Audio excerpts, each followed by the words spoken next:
Table documents. Dépôt de projet de loi émanant du gouvernement. Introduction of government bills. Statements by ministers. Reports from interparliamentary delegations. The Honourable Member for Glengarry, Prescott Russell. Mr. Speaker, pursuant to the standing order, I have the honour to present in both official languages a report of the Canadian Parliamentary Delegation respecting its participation at the meeting of the Cooperation and Development Committee of the Assemblée parlementaire de la Francophonie at Réunion Island, and also the participation of the Canadian Parliamentary Delegation on its attendance at the meeting of the Parliamentary Network on HIV/AIDS, Tuberculosis and Malaria. Black Creek. Order 107-3. I have the honour to present in both official languages the 7th report of the Liaison Committee entitled Committee Activities and Expenditures, April 1st, 2017 to December 31st, 2017. Thank you, Mr. Speaker. The Honourable Member for Yukon. Monsieur le Président, j'ai l'honneur de présenter. Mr. Speaker, I have the pleasure to present in both official languages the 4th report of the committee. It is pursuant to the standing order inscribed on the order of precedence in 2018, and this will be designated non-votable. Conformément à l'article 91.1. Pursuant to Standing Order 91, the report is deemed adopted. First reading of Senate public bills. Motions. Motion. Presenting petitions. Présentation de pétitions. The Honourable Member for Richmond Centre. Mr. Speaker, I rise in the House today to table a petition signed by many concerned constituents calling on the government to remove the discriminatory attestation requirement from the Canada Summer Jobs application. The attestation prevents youth across the country from gaining invaluable work experience because of beliefs that may be different from the political agenda of the government of the day. Député d'Hochelaga. The Honourable Member for Hochelaga. Present a petition signed by several hundred people that was initiated by a resident of my riding, Hochelaga. Her name is Natalia Lipliskaya, and I would like to thank her for her very hard work. Between November 4th, 2015 and December 6th, 2016, over 1 million temporary resident visa applications were denied by Immigration, Refugees and Citizenship Canada, and according to a World Economic Forum report, Canada ranks 120th out of 136 countries with respect to visa granting policies. This petition, therefore, is calling on the federal government to improve and simplify the temporary resident visa application process by making it transparent, simple, fast, and differentiated. Thank you, Mr. Sir. The Honourable Member for Rosemont-la-Petite-Patrie. Thank you, Mr. Speaker. It is my pleasure to table in the House a petition signed by almost 2,000 people who are really worried by the fact that they want to continue to use their motorcycles, but there are no cyclable, or they want a bicycle rather, so that they won't be polluting, but there are no cyclable areas. Mr. Speaker, I rise today to table a petition from hundreds of residents in my riding of Battleford-Lloydminster. The petitioners are calling upon the Prime Minister to withdraw the attestation requirement for applicants to the Canada Summer Jobs Program and to defend fundamental freedoms of conscience, thought and belief. It is important to them that Canada Charter rights are protected. Thank you. Presenting petitions, présentation de pétition. The Honourable Member for Kitchener South, Hespeler. Thank you, Mr. Speaker. I rise today to present two related petitions. Petition E1264, signed by 531 Canadians, reminds the House that approximately 25% of Canada's population are non-believers and calls upon the House to request that the Minister of Justice and the Minister of Canadian Heritage, together with the Standing Committee on Justice and Human Rights and the Standing Committee on Heritage, to investigate systemic discrimination against non-believers in Canada's laws and regulation.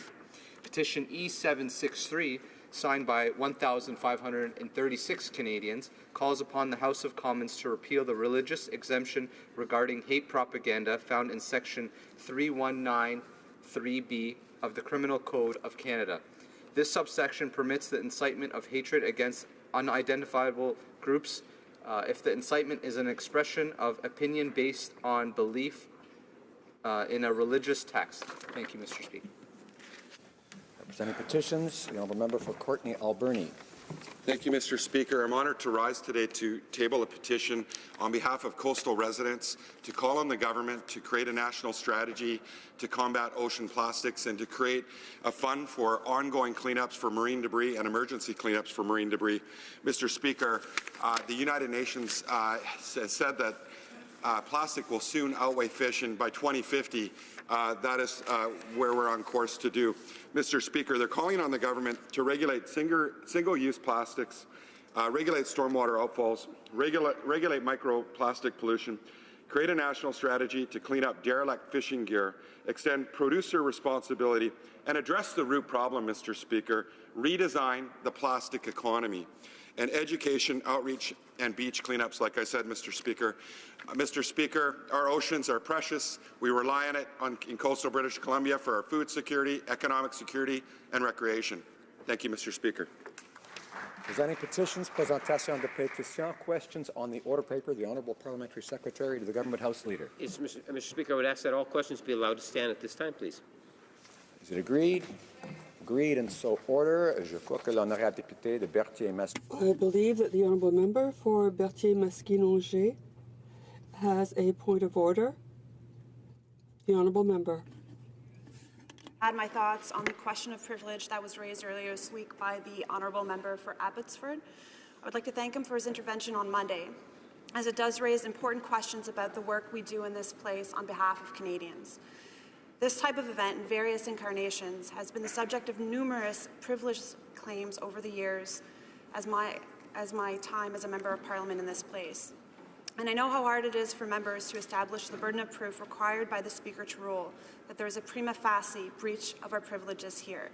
I would argue, Mr. Speaker, that the prima facie, or at first glance, impression that I have been given, based solely on the member from Abbotsford's remarks, and that there is a case for you to rule that the Minister or her staff have shown contempt for the House and its members.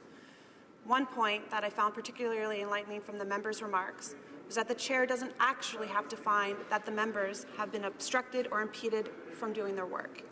In fact, the chair only has to believe, at first glance, the incident in question is an offence against the dignity of members. Mr. Speaker, the description of events from the member should be taken at face value. You, and just about every speaker before you, have cited the convention that MP statements should be treated as facts. The member went out of his way to ask the Minister's office to attend a briefing on an important bill that is before our House, and he was denied access for no other reason besides the fact that he was an MP.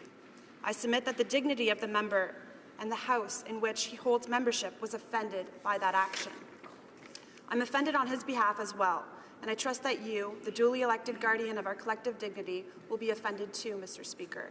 Finally, Mr. Speaker, I have to say that I'm really saddened by the fact that the Minister won't simply apologize for the event in question. The approach of her department in this case is obviously problematic. Perhaps if she reconsiders and issues a sincere apology, even at a later date, on behalf of herself and her department, the member for Abbotsford will consider the matter closed. But if she won't, Mr. Speaker, I think that you will have no choice but to rule favourably for the member for Abbotsford's claim that an offence occurred against the dignity of the House and its members. Thank you, Mr. Speaker.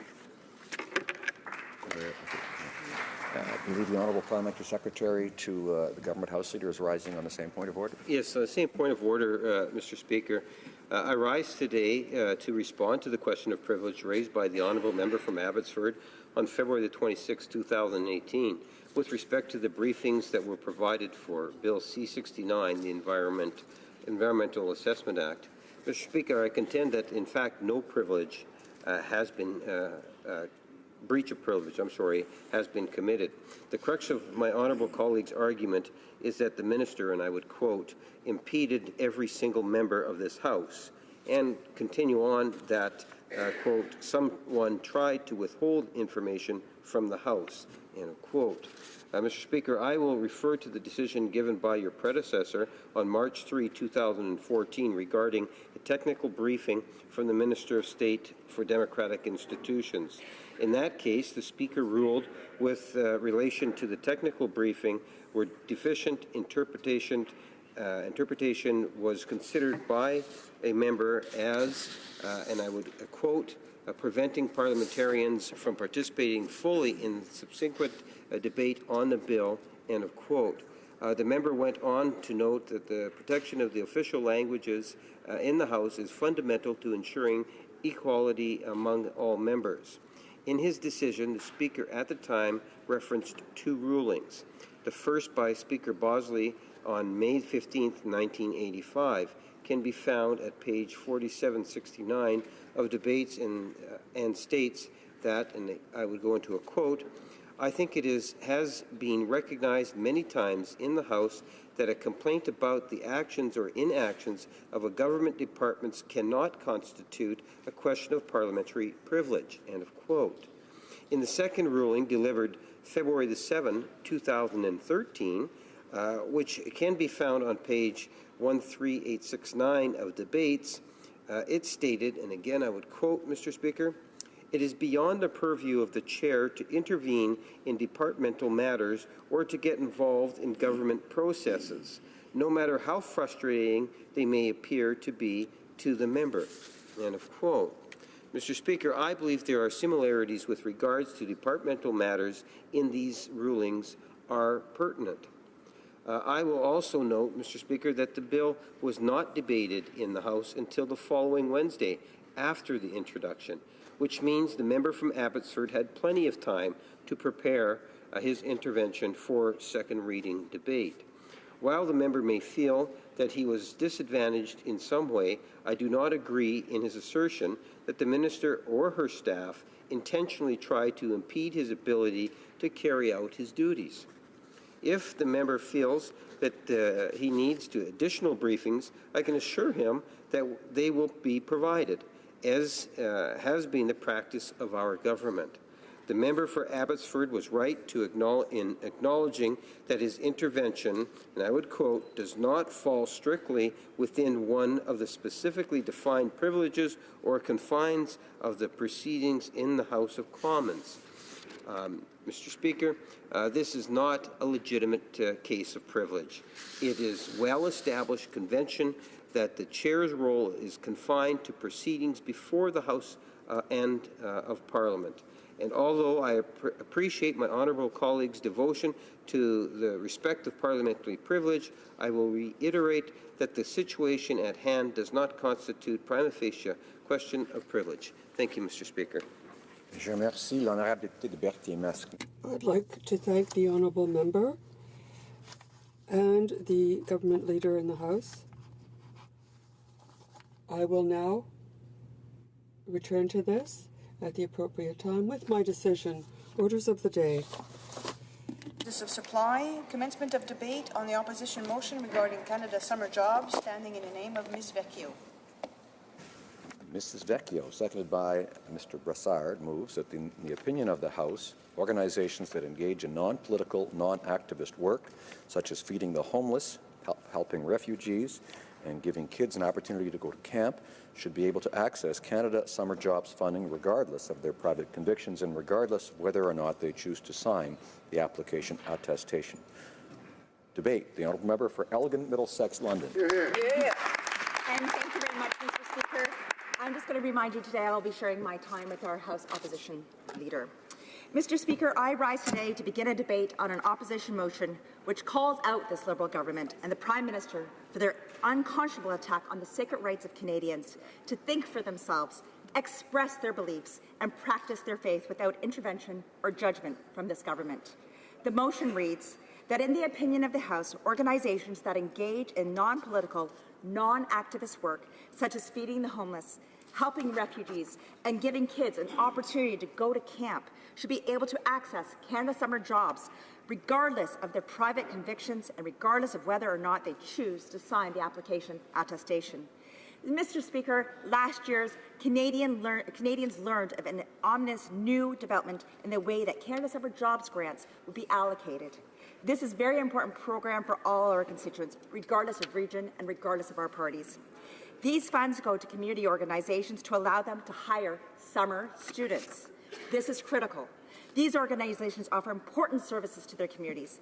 They help refugees and newly settled immigrants to Canada.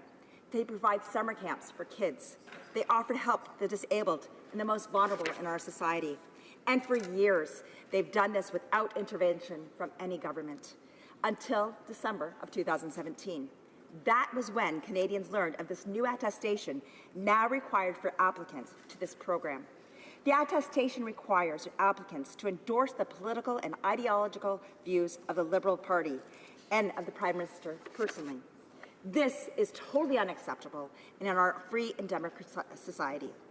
As Canadians, we enjoy and cherish our fundamental freedoms, such as freedom of speech and freedom of conscience. The government plays a vital role in protecting these and other rights and freedoms as we enjoy as Canadians. Every government in Canada chooses its own priorities that are meant to help Canadians realize their full potential. What every Canadian government should have been in common is the understanding that they should respect the fundamental charter rights and put these rights ahead of political point scoring. That's why the Prime Minister's decision to require all groups seeking support from the Canada Summer Jobs program to sign an attestation declaring support for the ideological views of the Liberal Party is simply appalling. And it's why Conservatives are clearly and forcefully expressing our opposition to this Liberal values test that is being imposed on Canadians. Canadians expect their government to respect the diversity of opinion and belief that exists in our country. But while the Prime Minister talks a lot about respecting that diversity, his actions tell a very, very, very different story.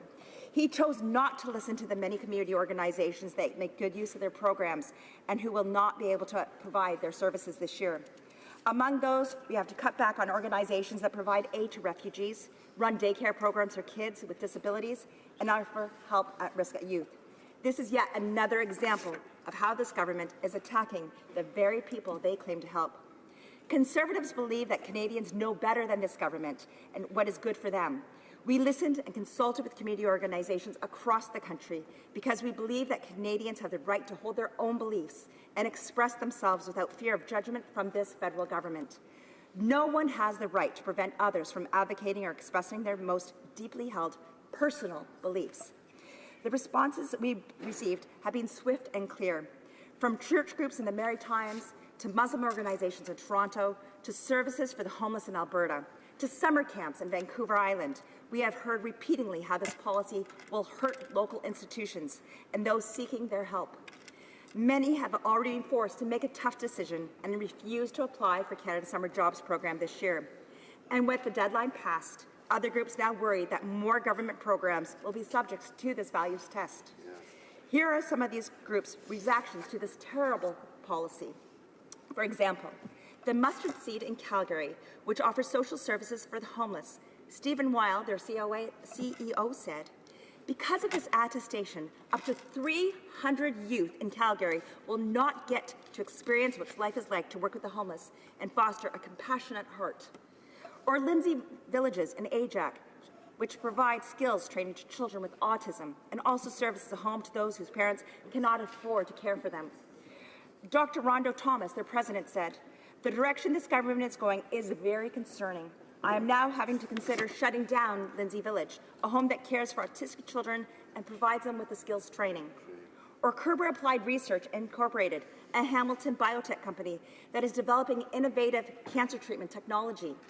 Tom Kerber, their president, said, "Budgets are tight and help with Canada Summer Jobs is critical to my company's efforts to find life-saving, innovative cancer treatments. However, I refuse to enable this any government-imposed values test. This is not a precedent we want to follow." There are so many groups that have spoken out, and Conservatives will be sharing their stories this morning.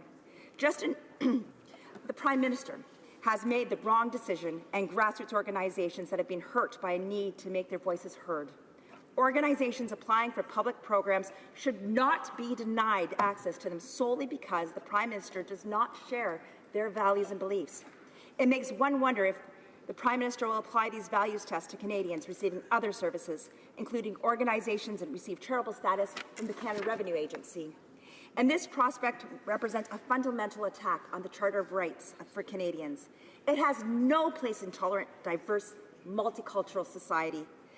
This Prime Minister should not let his ideological veto over grants for summer jobs.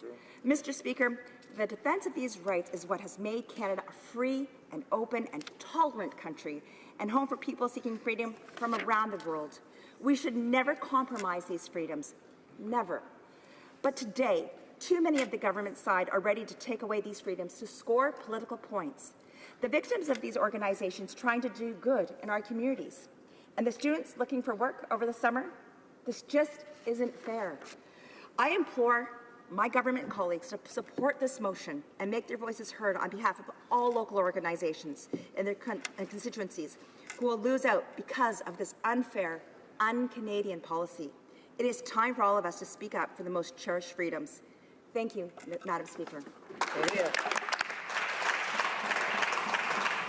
Questions and comments? Questions et commentaires. The Honourable Member for St. Catharines. Thank you very much, Madam Speaker. I'd like to thank my honourable colleague for her intervention.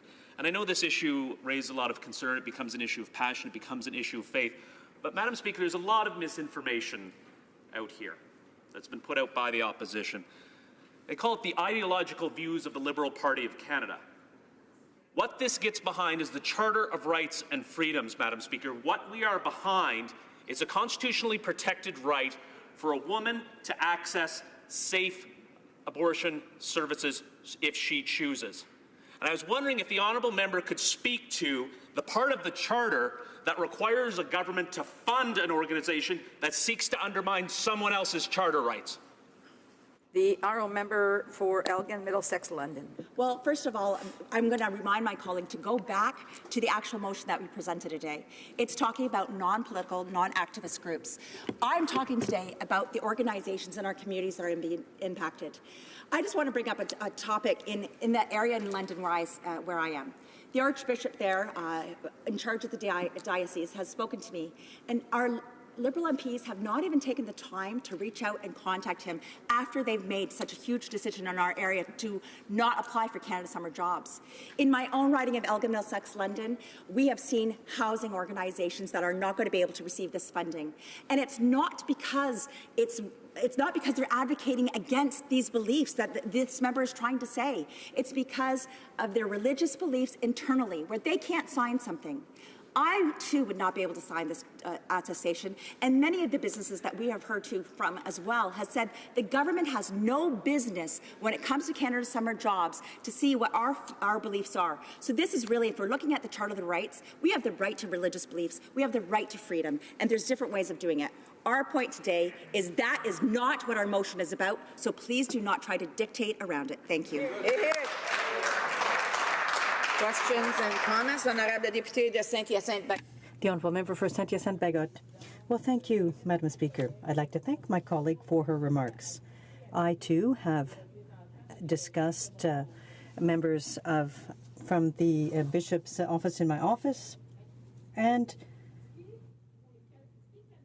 what came from this is that for Canadians, the Charter of Rights and Freedoms for 35 years has been something that's belonged to all of us, to all Canadians. Canadians for 35 years have chosen to follow the Charter.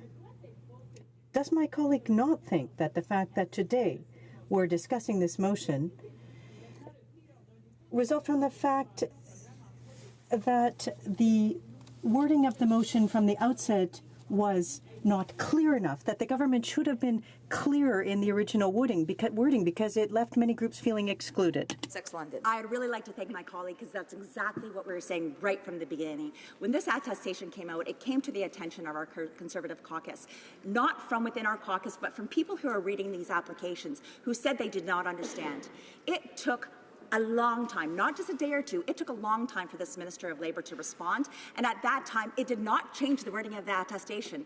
There is fine to have a dialogue in one page, but that is not what that person was signing. They were signing an attestation that had the exact same wording as what these many concerned citizens were concerned about in the first place. So the issue was not about, we've come up with some understanding and language, and here's a description of what we mean. You're signing a document that people find are binding and true to their beliefs they will not sign.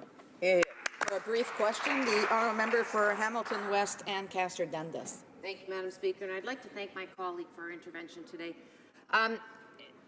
The question that I have is this.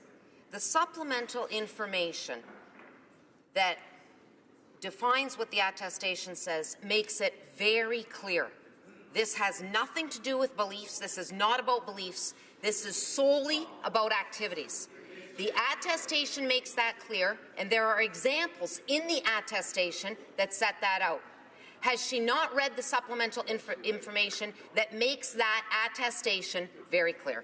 A very brief answer from the member for Elgin, Middlesex, London. The bottom line is we're not signing the supplementary, we're signing the attestation. If we were signing the supplementary, that's one thing. But you can laugh all you want, but I have organizations in my community that are not going to be providing daycare, that are not going to be out there giving out the food that we need. And for people to sit there and bicker that, oh, this isn't happening, I call BS on that. This is happening in our communities, and you guys better open your eyes. We're talking about...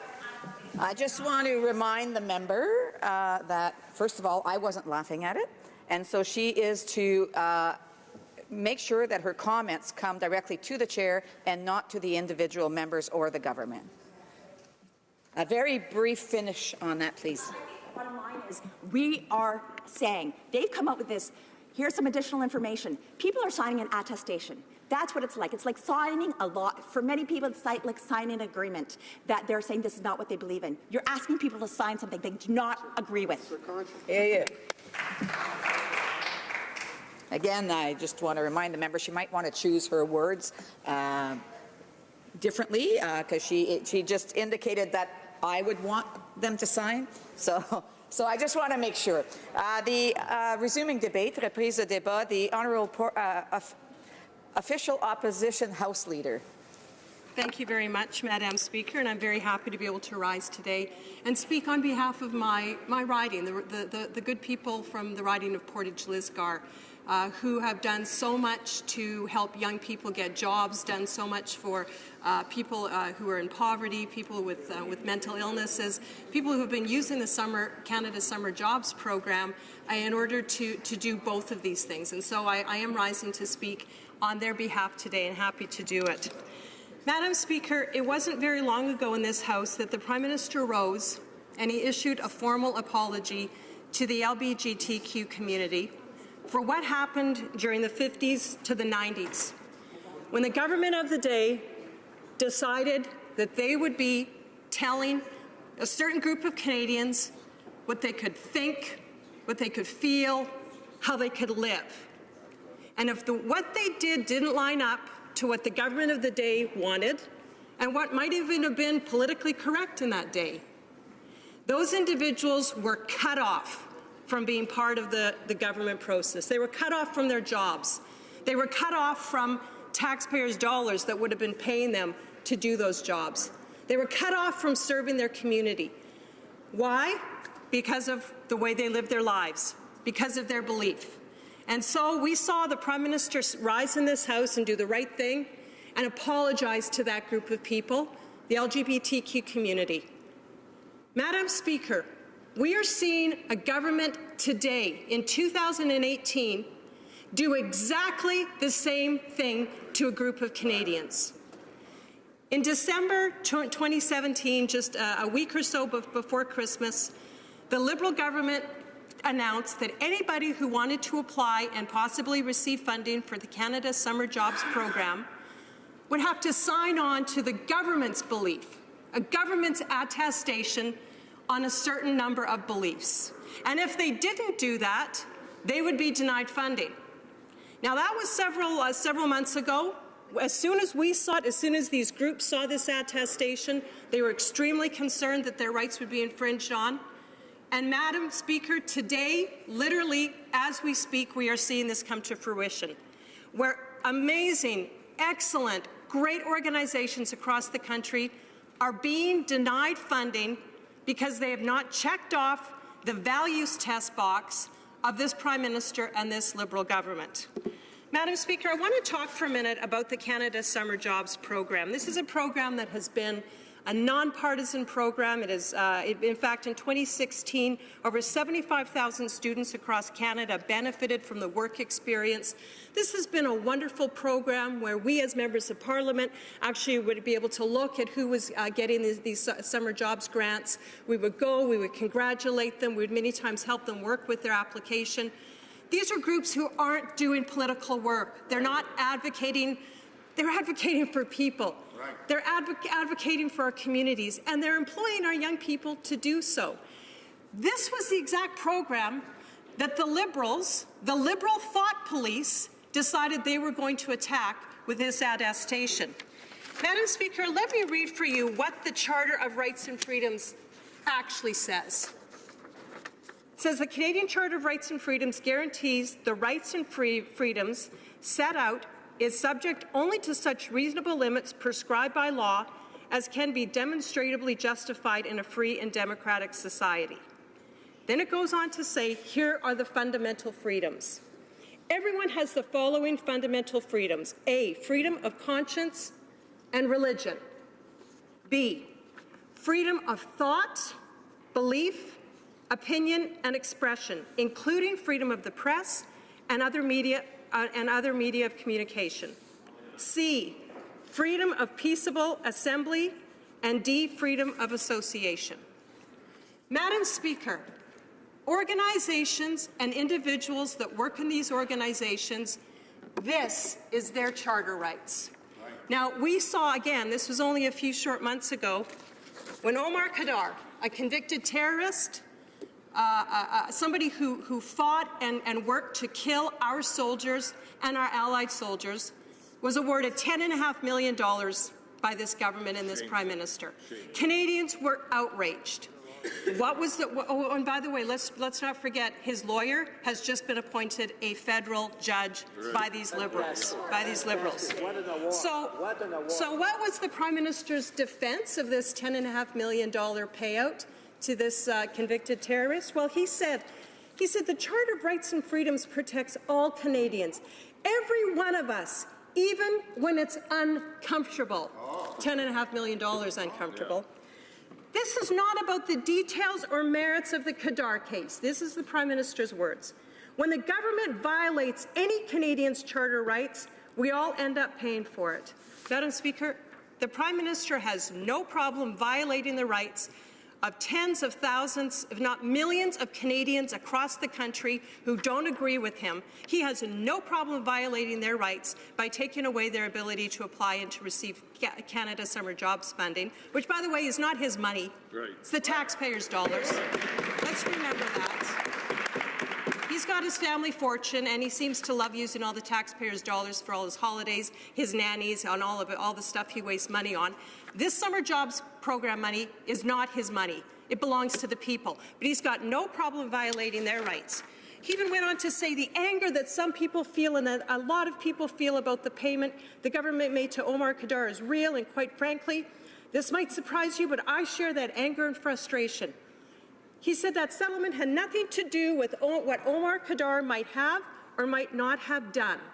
It had to do with the Canadian government did or did not do, and when a Canadian government willfully turns its back on defending a Canadian's rights and allows a Canadian to be tortured and mistreated, we all end up paying for it. Well, you know what, Madam Speaker? We paid Omar Khadr $10.5 million because apparently his rights were violated. We, rightly so, have apologized to a group of people in the 60s to 90s who had their rights violated. And at the same time, this government is violating the rights of Canadians who won't sign this attestation. Madam Speaker, I want to tell you some real stories with some real names of people right now whose rights are being violated. David Atco is an Indigenous business leader in Quebec. His company provides technology integration and human resources counseling. This is what he has to say about the Liberals' values attestation requirement. He says, as an Indigenous person, what I care about is Indigenous youth getting into the STEM, science, technology, engineering, and mathematics, and into management positions.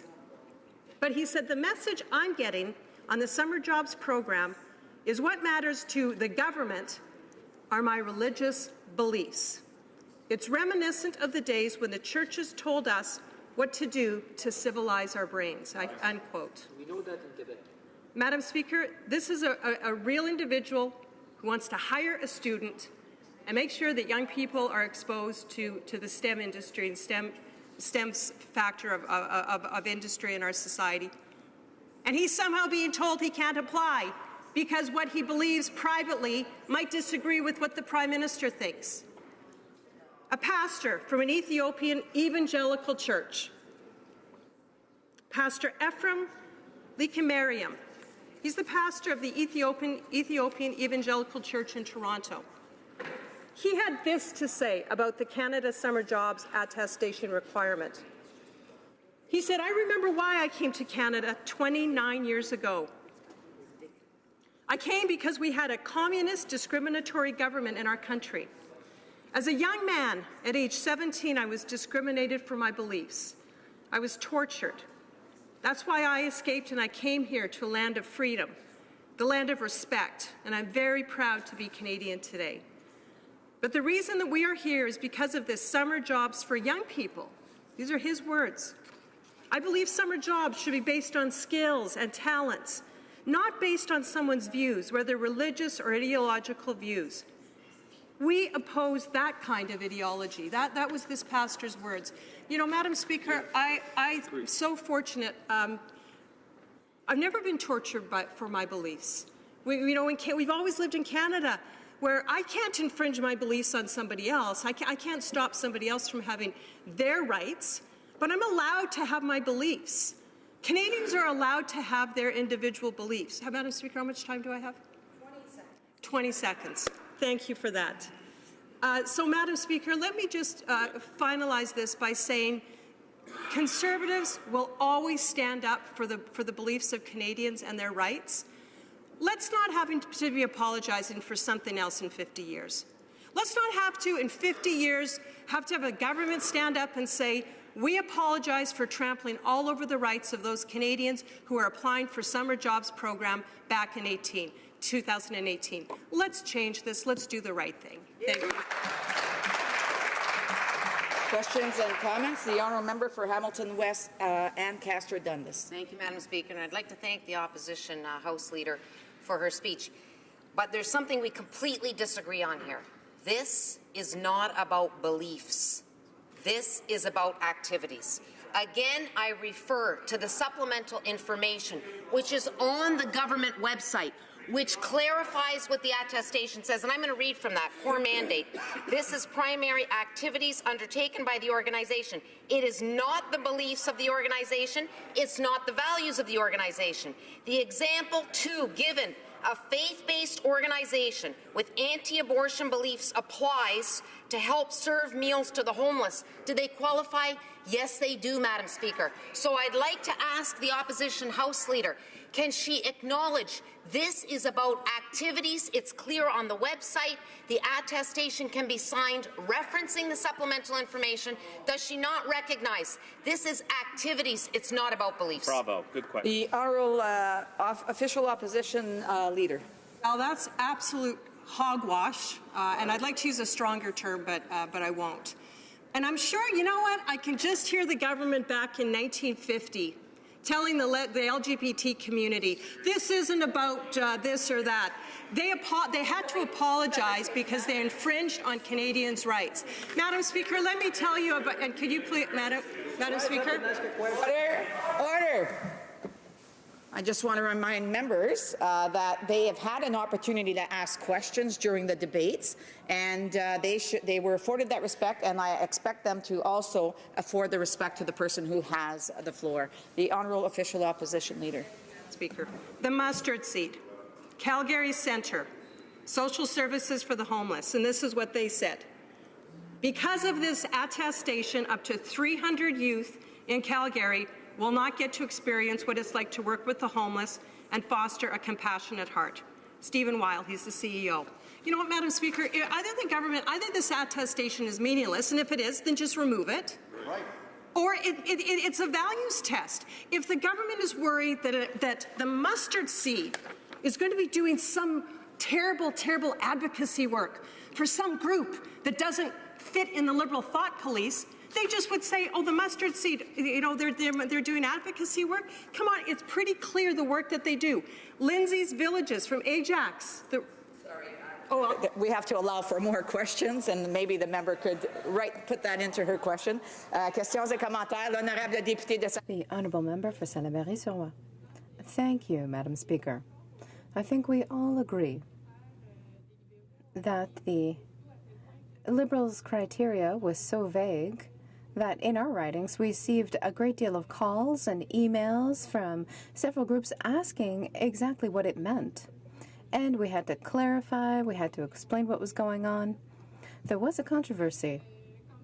However, I would like to know if my colleague would agree that we have to uphold the Canadian Charter of Rights and Freedoms, that the matter of women's rights is not a debate, that it has been already ruled upon by the Supreme Court, and to restrict access to abortion is not constitutional. I'm just wondering what my colleague thinks about that, if she agrees that we must respect the Charter, women's rights, and the opinion of the Supreme Court. Lisker. I thank the member for her question. You know, Madam Speaker, what this is about organizations that are doing great work for Canadians across the country. And it's about their belief being questioned.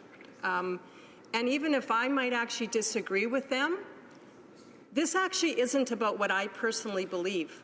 This is about the personal beliefs of organizations across the country who have a right to their beliefs and then have a right to do great work for people that have nothing to do with some of these very divisive and contentious issues. You know what? In Canada, we get to disagree. And I'm going to give you an example, because I come from an area where it's a very strong Mennonite community. And consumption of alcohol is frowned upon. And in some places, it's actually taught that it's wrong and you shouldn't drink. That group has a right to believe that. They don't have a right to stop somebody else from consuming alcohol, because alcohol consumption is legal in Canada. I use that example as an example of what we're talking about. It's not about the specific issue. It's about the freedom of individuals and groups to disagree with the government and then still be able to do good work on other issues and employ young people. That's what this is about. Resuming debate, reprise de débat, the Honourable Parliamentary Secretary to the Minister of Employment, Workforce Development and Labour. Thank you very much, Madam Speaker, and as Parliamentary Secretary, I'm very pleased to stand today and join in this debate. And I want to recognize my colleague from Hamilton West, Ancaster Dundas, for even in her question providing clarification that has been circulated, as the NDP has identified as well. You know, the clarifications have been provided quite some time ago, and all members of Parliament were provided with that information, and community groups were provided with that information as well. But with regard to my friend and colleague from the Conservatives from Elgin, Middlesex, London, and a member who I like a great deal, she referred to the attestation as BS.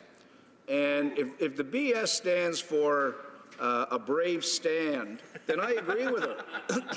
Because what this is all about, Mr. Speaker, is a government that's standing up for the rights of Canadians, rights that were fought for by women, by immigrants, by the by the gay, lesbian community. These are rights that have long been fought for, and there's an expectation on the government of the day to stand by those citizens and defend those rights, and that's exactly what we're doing through this initiative, Mr. Speaker. So I'm very happy to stand and speak to this particular motion today.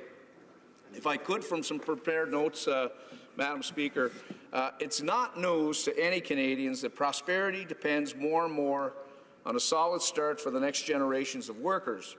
It also depends on the work experience they can gain to succeed in their career and continue to boost our national economy and help our middle class prosper. A summer job is an important opportunity for young people to get that kind of valuable work experience employers are looking for. And we hear time and time again, yes, we'd like to give you the opportunity, but you have no experience. Well, it's tough to get that experience if they aren't presented with that opportunity. This type of job also enables them to earn some money to help offset the cost of the school year ahead. That's why our government is taking action right away. As a result of our government's increased investments in 2017, the number of jobs offered to young Canadians through the Canada Summers Jobs program nearly doubled as compared to 2015 with the outgoing Conservative government. Canada Summer Jobs is about creating quality work experience for young Canadians right across the country. When we learned that funding through the Canada Summer Jobs program had been used to undermine the rights of some Canadians, we took the necessary steps to ensure that those rights were respected. In the past, funding was used to support organizations like the Centre for Bioethical Reform that put kids to work distributing graphic images of aborted fetuses and other organizations who did not welcome youth from the LGBTQ2 community in their summer camps. We know that the Conservative Party has a different opinion on some of these issues. On April 26, 2017, weeks before the Conservative leadership vote, Jonathan Van Maren, the Communications Director for the Canadian Centre for Bioethical Reform, wrote in a blog post endorsing the current leader of the opposition as one of the top 3 choices in the leadership race. The Communications Director for the Canadian Centre for Bioethical Reform reached out to the leader of the official opposition, and gave him a statement where he affirmed that the leader of the opposition has always voted in favor of anti-choice legislation. The leader of the opposition is against our $650 million investment in maternal health so that women around the world can have safe access to the abortion health services they require. The leader of the opposition affirmed he voted against transgendered rights in Bill C-16 because the leader of the opposition believes Jordan Peterson is correct on his views on gender pronouns. We know the leader is against LGBTQ2 rights, is against women's rights to choose, and against transgender rights because of his own words as confirmed. The Government of Canada is committed to respecting the fundamental rights of all Canadians, including the LGBTQ2 and women's rights. We also support the freedom of conscience and religion guaranteed under the Canadian Charter of Rights and Freedoms. There's nothing controversial about that, Madam Speaker. We've taken concrete steps to prevent federal funding from going to create jobs that do not respect the rights of all Canadians. As a result, the Canadian Summer Jobs 2018 application form asks organizations to confirm that both their core mandate and the jobs in question respect individual human rights and labor laws and do not support discriminatory practices. It's a question of justice and equality for everyone, not a question of beliefs. It's another example of the traditional Canadian approach of diversity and inclusion, Mr. Speaker. The opposition keeps talking about critics, but let me talk in a different view. We want to talk about the many supporters of the attestation. Major Canadian organizations are supporting our approach. As a matter of fact, our government received an open letter from the National Association of Women and the Law saying how supportive they are of this year's eligibility requirements for CSJ applicants. And a number of my colleagues in the House today know that the Women in Law group testified yesterday at C65, and they are nationally, if not universally, highly regarded organization. And their association wrote in black and white, if I could quote directly, significant information has been widely circulated in the media about the nature of the attestation that is now required by organizations that wish to apply for federal government grants for student jobs through the CSJ program. They continue by saying, again, I quote, they are confident that the safeguards introduced to the CSJ program are not discriminatory and do not represent any infringement on freedom of religion, conscience, or any other rights that people in Canada enjoy, end quote. This comes from an organization that promotes the equality rights of women in this country. This is an organization that has played a major role in major milestones towards women's equality in Canada, such as the inclusions in sections 15 and 28 in the Canadian Charter of Rights and Freedoms, amendments to sexual assault laws, positive changes to family law and to the Divorce Act, rape shield legislation, and criminal harassment legislation.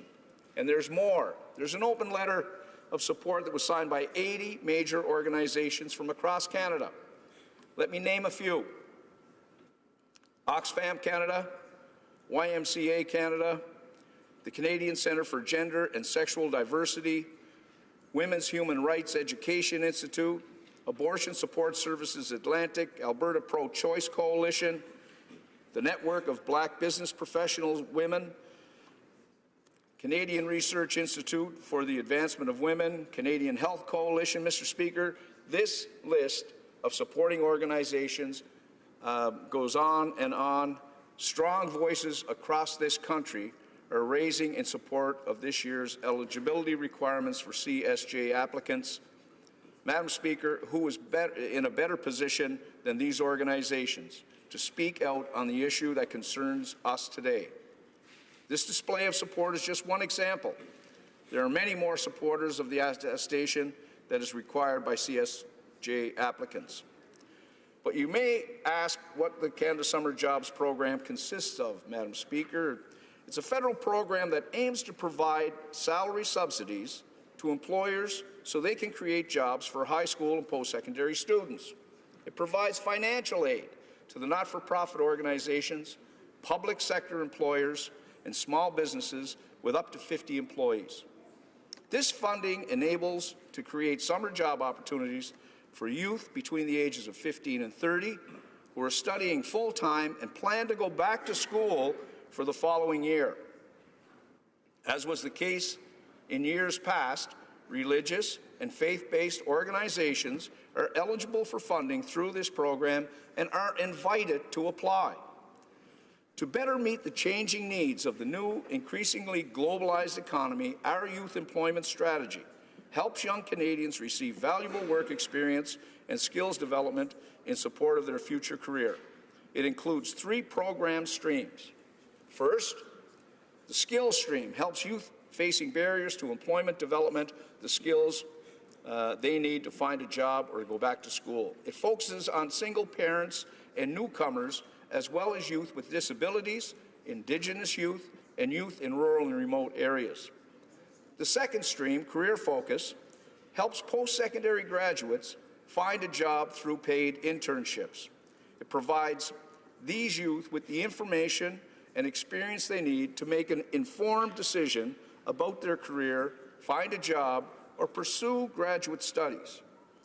And finally, the Summer Work Experience stream offers subsidies to employers for them to create summer jobs for high school and post-secondary students. It includes the Canada Summer Jobs Program. Each year, Madam Speaker, we invest over $330 million in this strategy and we have committed to investing an additional $340 million over 3 years to create up to 35,000 additional summer jobs for the youth. As a matter of fact, I'd be remiss if I did not mention that in Budget 2018, our government proposes to provide an additional $450 million over 5 years, starting in 2018-2019, for the Youth Employment Strategy. This funding will support the continued growth of the number of job placements funded under Canada Summer Jobs in 2019-2020. It will also provide additional resources for a modernized youth employment strategy in the following years, building on the input of the expert panel on youth employment. As well, a renewed youth employment strategy will be announced over the course of the next year. Madam Speaker, all this to say, we're doing this for Canadian youth. Now, let's go back to the issue of today. Under Canada Summer Jobs, employers are invited to submit an application that meets the program's national priorities, which were established to better meet the current and future needs of the labour market and improve the situation of youth in the labour market. This means we prioritize jobs created by employers who intend to hire youth from underrepresented groups, including new immigrants or refugees, Indigenous people, people with disabilities, and visible minorities. The program will also favor small job-creating businesses, organizations that support employment opportunities for official language minority communities, and organizations that offer services or support to the LGBTQ2 community. How can we help? Canada Summer Jobs will also place a particular focus on organizations that support job opportunities in science, technology, engineering, and mathematics sectors, as well as the information and communications technology sectors, particularly for women. For this reason, the CSJ program will not provide funding to organizations whose main activities include partisan political activities or seek to remove or undermine established individual rights for Canadians. To clarify, Madam Speaker, our government has taken the principled stand that we will not fund groups that distribute graphic pictures of bloody fetuses to school-aged children. Any organization whose activities aim to limit women's existing reproductive rights will not be eligible for this funding. The same goes for a summer camp that would submit an application to hire students as camp counselors and add a camp that would not welcome youth from the LGBTQ2 community. On the other hand, many other faith-based organizations would be eligible for the program. Say, for example, a faith-based organization with anti-abortion beliefs applies for funding to hire students to serve meals to the homeless.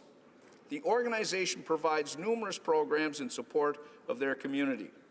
The students would be responsible for meal planning, buying groceries, serving meals, etc. This organization would be eligible to apply. Or say another faith-based organization that embraces a traditional definition of marriage, but whose primary activities reduce social isolation among seniors. They apply for funding to hire students. The students would be responsible for developing and delivering programs for all seniors, regardless of sexual orientation, gender identity, or expression. This organization would be eligible to apply. Another illustration example, if I could, an organization with anti-abortion beliefs that runs a summer camp for underprivileged youth would be eligible to submit an application. This would enable them to offer students summer jobs as camp counselors.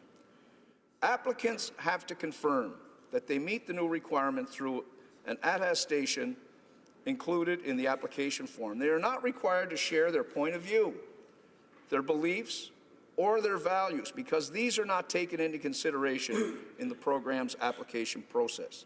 That an organization is affiliated with a religion does not make them ineligible. Service Canada will evaluate the applications based on the eligibility and assessment criteria, including national and local priorities.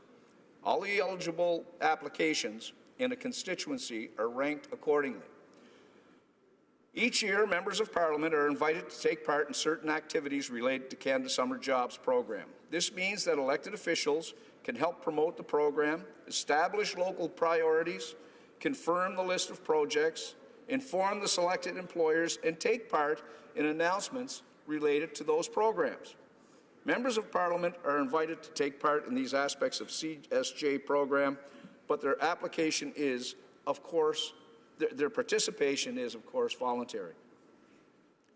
In cases where members of Parliament do not take part in the process, Service Canada establishes a list of projects for their constituency. Summer job priorities will not be the same in Nunavut as in Toronto or Calgary or Vancouver or in Cape Breton Canso. They won't be the same in Prince Edward Island as they are in Saskatchewan. The Canada Summer Jobs Program is not a government program just like any other. It meets the needs of a young, dynamic workforce while at the same time meeting the current needs of each region across this country in the summer period. Above all, it meets young people's needs to get rewarding summer work that will help them gain much-needed experience to start their professional life. Our government is committed to ensuring that government funding respects Canadians' hard-won rights, particularly those women in the LGBTQ2 community. We have taken the principled stand that we will not fund groups that distribute graphic pictures of bloody fetuses to school-aged children, or any groups whose jobs will limit the protections of Canadians, jobs will limit the protections Canadians depend on. We know that religious and faith-based organizations, which are primarily focused on compassion and helping those in our society who are most in need, offer valuable services to our community. The changes we have made to CSJ will ensure that youth who get a job that is funded by the government will be working in an environment that respects the rights of all Canadians. Thank you, Madam Speaker. Questions and comments? Questions et commentaires. The honourable member for Yorkton Melville. Madam Speaker, I am here today standing asking a question of the member who expressed himself very clearly. This individual is a pastor of a church that receives Canada Summer Jobs funding in the past, that does amazing camp work, and these individuals also serve in our community, which needs additional help through the summer with so many events. And he says, "We have received a notification that our application must be resubmitted because, quote, the attestation cannot be altered or modified. The I attest box must be checked and the application signed. However, as explained to you in our application, the requirement of the government to force us to make the attestation is very discriminatory. In fact, we believe it to be a violation of our constitutional rights. Compelled speech violates the long-held democratic rights that have existed in Canada before the Charter of Rights and Freedoms and have been reiterated in the Charter and are recognized in the Canadian Human Rights Act. Our religious beliefs and obligations, our conscience, our beliefs, thoughts and opinions all preclude us from making the attestation as set out in the application and guide, including the supplementary information, where another member across the floor indicated they could just reference it. You're not allowed to reference anything. You must only sign the box. That is the reason we include a note regarding the attestation in our original application." So the member opposite said there are all kinds of organizations that qualify for this, that have certain perspectives but are not using those perspectives, and they can qualify for this. They do not and cannot sign with the attestation. So therefore, can he not admit they do not qualify under this Canada Summer Jobs Program? The honourable member, Parliamentary Secretary to the Minister of Employment, Workforce Development and Labour. Thank you very much, Madam Speaker, and I appreciate her sharing the correspondence that she received from a constituent, but I'm sure that she would have taken the time to contact that constituent. I know as many of us have done to clarify, and we've made those individual phone calls to clarify that the core mandate is specifically about, as it's clearly identified in the clarification, the core mandate is about the program that's being offered by that host community. I've got a number of faith-based communities that have all reapplied. They've received those types of grants in the past, have delivered tremendous programs to our community, and once the clarification is made, they're very comfortable with it. So, Madam Speaker, you know, it's with regard to it's part of the responsibility of we as elected officials, as members of Parliament, to serve our constituents. And I think the clarification that that we could that could be made would certainly have gone a long way in easing the concern by that applicant. But in no way should that have an impact if the I do have to allow for other questions. So the honourable questions and comments. Honorable député de Saint-Hyacinthe-Bagotte. The honourable member for Saint-Hyacinthe-Bagotte. Thank you, Madam Chair. Well, we'll be voting against this motion because the Canadian Charter defines our rights and has done for 35 years. Now, my colleague, in her speech and in her answers, showed just how these criteria are rather nebulous. The government has been taking its time, since it's been asking for this attestation, to clarify things. And that's the problem. Does the government not think that it should discuss this motion because the criteria are quite murky? Madam Speaker, had this been December we were having this debate, I might agree with the member across that the wording around the particular issue was murky, and that's why a clarification was issued. And I think the clarification has been well received. Certainly, if the number of applications, if the subscription rate under this program is any indication, we're above the number of applications that we were last year on this program, if that's any kind of indication. But she doesn't have to take my word for it. As I read, if she had an opportunity to listen to my speech, if I could read this into the record once again for her benefit, from the National Association of Women in Law, significant misinformation has been widely circulated in the media about the nature of the attestation that is now required by organizations. They are absolutely confident that the safeguards introduced to the CSJ program are not discriminatory and do not represent any infringement on freedom of religion, conscience, and any other rights that people of Canada enjoy. Questions and comments? The honourable member for Langley-Aldergrove. Thank you, Madam Speaker. I was elected in 2004. This will be the 14th year that I have signed off on the Canada Summer Jobs Program. This is the first time that a new values test, a new core values test, is being presented to the community of Langley-Aldergrove that I represent. My community is outraged. There are students that are not going to get a summer job because the Liberals are asking for my constituents to bow the knee to them. They must agree with their core values or they are going to be disqualified. And it's disgraceful. It's unconstitutional. What's happening is terrible. I'll give you one example, Madam Speaker. There is a woodworking shop. They want to help women that are recovering from addiction, and they are not going to be able to provide these jobs and training to these women, these young women, students, because they will not bow the knee to the Liberal ideology. And this is wrong, Madam Speaker. Parliamentary Secretary. Mr. Speaker, my colleague and I, we do go way back.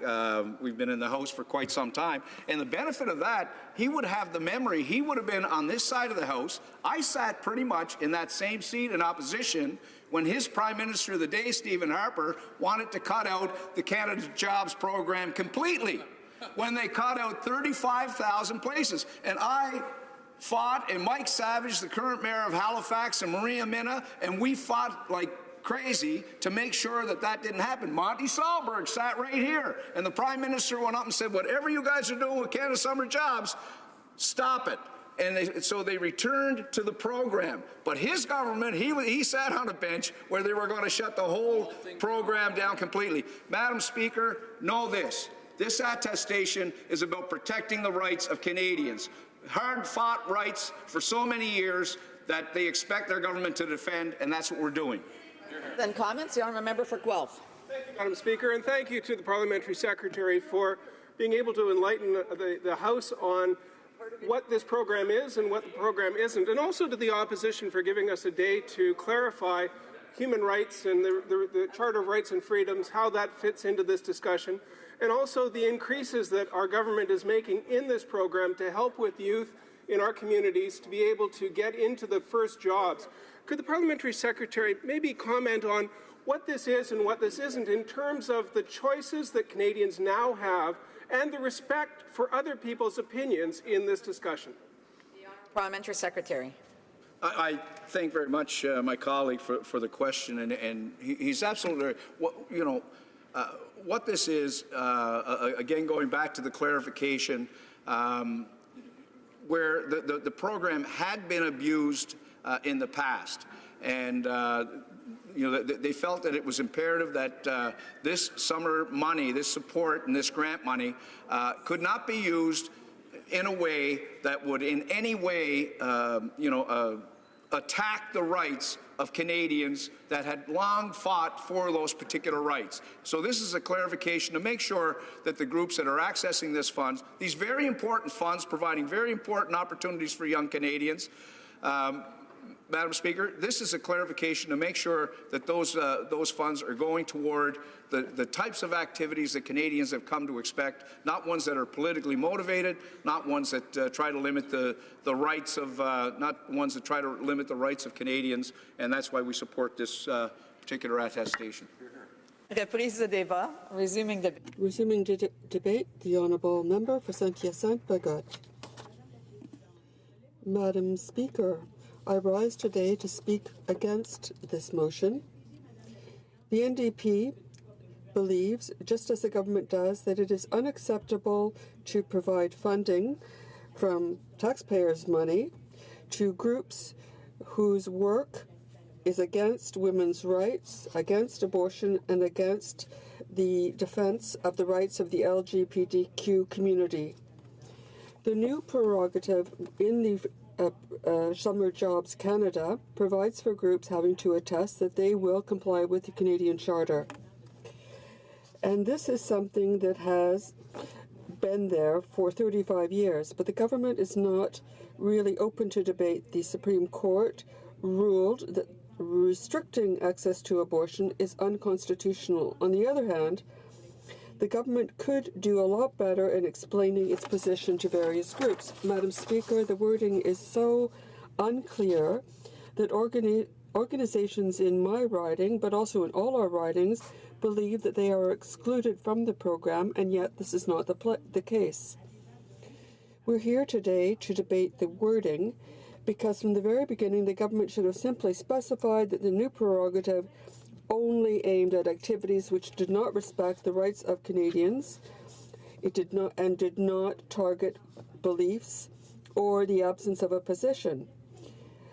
They're not talking about what group does the right work or not, but they want to make sure that the nature of jobs that will be affected by this program do not target jobs in sectors which contravene the Canadian Charter of Rights and Freedoms.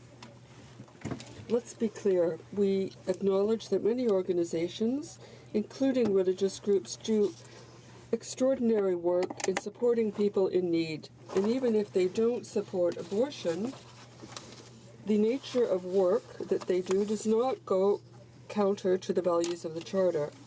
And this is why we believe that these organizations should have the right to submit an application to this program and to have the government provide clarifications. It must be admitted, Madam Speaker, that the wording contained in the application is very unclear. This government has to make sure that the wording is clear, and it should have done so before it launched the program. I appreciate the fact that efforts have been deployed to clarify the criteria of selection in order that the work not contravene the Charter, rather. In the NDP, we think that we have to make sure before funding is granted that the nature of jobs that is carried out by young people within the program does not target jobs or does not accept jobs which contravene the Charter. For us, this is non-negotiable, Madam Speaker. I forgot to tell you that I would be sharing my time with the Honourable Member for Salaberry-sur-Roi. So this is not a measure or that is partisan, or it doesn't mean we're trying to impose a given point of view or ideology. What we want is simply that the Charter be complied with. For me, this is an extremely important initiative in my riding. Last summer, 60 organizations and small businesses in my riding benefited from funding, which helped to support nonprofit organizations and employers in the public sector, as well as small businesses that create jobs for young people. 168 young people had very enriching experiences in my riding of Saint-Hyacinthe-Bagotte. Before becoming a member of Parliament, I spent some 30 years working for community organizations.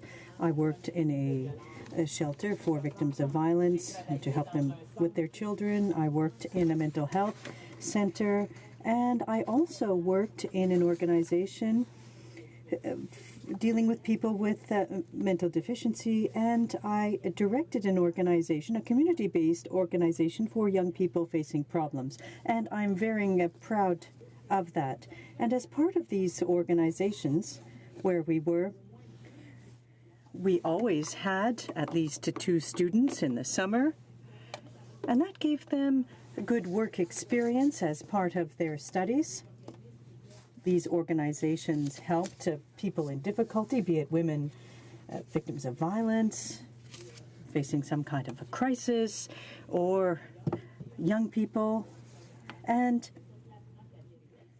we worked on a number of different specific programs in my riding, including one where I helped young people participate in various activities, young people with an intellectual deficiency. And I worked with them. It was a very rewarding experience. And they really bring us back to the essence of who we are and what's important for them. So it was a summer that I greatly appreciated. It was very instructive, educational for me. And the same was true there. At l'Auberge du Coeur, we also hired students as part of these service agreements. And these students were studying educational psychology, dealing with delinquency, in areas like that. And they were given an opportunity to gain experience, work experience, a very pertinent job experience as part of their studies. And they were paid, because we know that oftentimes the internships in many cases aren't paid. That's often the case. But for the summer, they had a job, and that gave them an opportunity to gain a vital experience and to spend time with these young people. And for me, too, it was very rewarding, and I learned a great deal working with them. Various colleagues in the House here will realize that helping young people with intellectual deficiencies is important.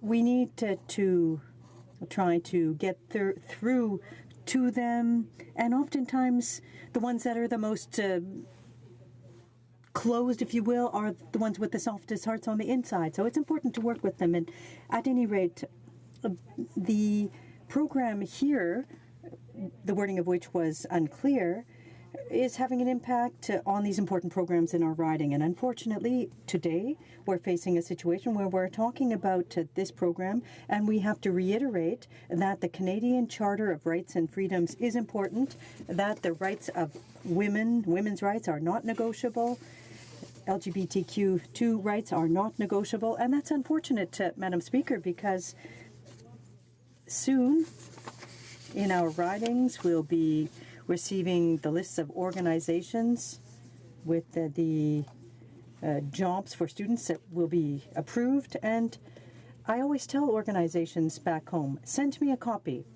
Send me a copy of your projects. I love to see the details, the initiatives. I want to hear about what the students will do.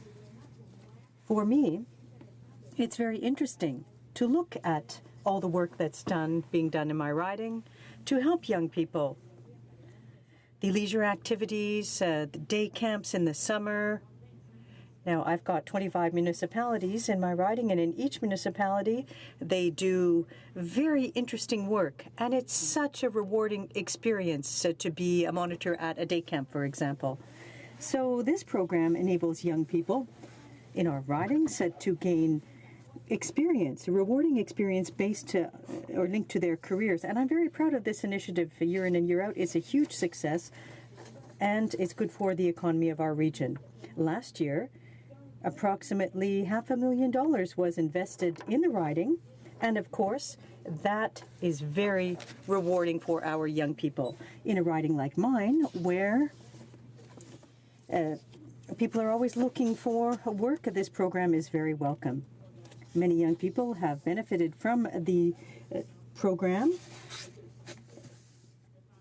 and I will be holding an event to meet with them to talk about it and to hear from all young people who have participated in the Canada Summer Jobs Program. So I will reiterate that the NDP, like the government, believes that it's unacceptable to provide funding from taxpayers' money to groups that focus on hindering women's rights and preventing access to abortion.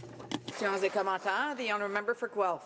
Thank you, Madam Speaker, and thank you to the honourable member across the way, and also for her advocacy on behalf of women in Canada and the choices that women have, which are their choices to make under the Charter of Rights and Freedoms. Would you mind expanding on that for the House, please? Honorable député de Saint-Hyacinthe-Bagot. Effectivement, Madame la Présidente. Well, in fact, Madam Speaker, the Charter of Rights and Freedoms is a fundamental instrument that we chose to put in place as Canadians, and it's existed for over 35 years. Women's rights, included and entrenched in the Charter, are not negotiable. The Supreme Court has been very clear in that regard. But if we have to reiterate something as evident, clear today, is because the government made a decision. Now, I don't know how this decision was made, but clearly it was not put out clearly. They decided to add an attestation at the end with unclear criteria, ambiguous criteria. They didn't provide enough information with respect to what the attestation made. We could have avoided this situation. We're in a situation that is unfortunate because we have to once again reiterate that the Charter of Rights and Freedoms exists and that women's rights are not negotiable. For Yorkton Melville. Thank you, Madam Speaker. Madam Speaker, the Ethiopian Church in Don Valley East provides support for refugees that are fleeing persecution. Pastor Dr. Ephraim Lekariam said the following, bad pronunciation of his name there. People in my community left the country fleeing from persecution. We're shocked that now the Canadian government wants to discriminate against us. I'm deeply saddened that the refugees we will bring over will continue to be marginalized, and I'm afraid for my kids and what their future will be if these sorts of value tests are continued. Mr. Speaker, I wonder if the member could comment on why this government is choosing to intimidate refugees instead of showing them compassion. The honourable member for Saint-Hyacinthe-Bagot. Well, thank you very much, Madam Speaker. I acknowledge the work being done by that church, which is devoting its time and efforts to refugees. In my riding of Saint-Hyacinthe-Bagot, over the past 2 years, we have welcomed refugees, and I too have several organizations, the Food Bank, for example, and the Évêché, other organizations, which are providing support to refugees. I had the same conversations with representatives from the bishopry back home, and I talked about the nature of the work, it being help for refugees, and I explained to them that they are eligible for a grant to hire students to help refugees. So I find it unfortunately that that pastor and the organization felt excluded because the government wasn't clear enough on what the attestation referred to. It didn't provide clarity from the outset with respect to what it meant to check the box and sign the document. The honourable member for Cypress Hills Grasslands. Thank you, Madam Speaker. I appreciate the opportunity to be able to get up here today. And this attestation has affected people across every riding in Canada. And I'm just interested in my riding. It's people have called me. People are working with addicted young people who haven't been able to sign the attestation. I had a vet clinic, actually. A person in a vet clinic said, I just don't agree with this. I don't agree that I'm forced to sign this. I'm not going to be able to participate, I guess, in this program. We've had municipal governments who said, we just don't agree that the federal government should be dictating to us how we believe. But, Madam Speaker, the most interesting kind of example of this was someone called me a part of an umbrella organization that helps 3 organizations fill out applications for Canada Summer Jobs Program. Last year, they had 80 jobs across Western Canada. So Western Canada, 3 prairie provinces, BC, Yukon, and Northwest Territories. They said, we're unable to sign the attestation. These are summer jobs that went into boys and girls camps, to rural camps, urban camps, to Aboriginal communities where young people would spend time working in these communities for the summer. Those 80 jobs are completely lost. They said this year we will get 0 jobs. And so I'm just wondering if my colleague can comment about how does she see that, as the Liberals have said, that those people are attacking Canadians' rights when they say that they cannot sign that attestation. Bref réponse de la députée de Saint-Hyacinthe. A brief reply from the honourable member for Saint-Hyacinthe-Bagotte. Well, clearly, Madam Speaker, that I can't speak on behalf of the government as to why they accept applications or not. But to my mind, it's clear that as Canadians, we all agreed over 35 years ago to the Charter of Rights and Freedoms, that it is a fundamental text that we all respect. And in my presentation, I said that I too had worked for organizations that work with young people facing addictions, etc. And the work was to work with the young people facing addiction issues. And they shouldn't feel excluded because of these vague criteria that were not put forth properly. Resuming debate, reprise de débat, l'honorable député de Salaberry. The honourable member for Salaberry-sur-Roi. Well, thank you, Madam Speaker. And as my colleague, the member for Saint-Hyacinthe-Bagotte, said, I will be opposing this motion, this Conservative motion, because it is a motion that challenges the Charter of Rights and Freedoms of Canada, as we have repeated clearly in this House in the past. The Charter has existed since 1982 for over 35 years. We respect the Charter, and this motion comes from a lack of clarity in the management of the Canada Summer Jobs Program, a problem created by the Liberals, and as a result, several groups, faith-based groups for the most part, felt excluded and thought that they weren't eligible to put in an application. And there were some unfortunate outcomes because some groups will not be receiving funding from the program because they didn't understand if they were eligible or not to put in an application.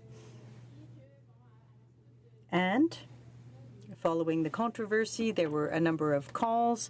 All of our offices received calls, and I believe that the people are still calling into Liberal offices because there is still a great deal of uncertainties surrounding the issue. Now, there is a group in my riding. There are some that have called in. They say we help young people, etc. They've called in, and we've had to sit down and explain to them that they were eligible. If the work being done wasn't counter to the Charter of Rights and Freedoms, that they were eligible. So it's important to reiterate once again, that the NDP feels it is unacceptable to provide taxpayers' funding to groups whose work against the rights of women and who do not respect the rights of the LGBTQ community either.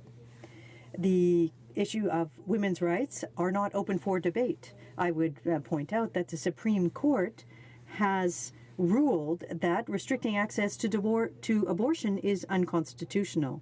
So, bearing that in mind, and with the clarification that has been provided, and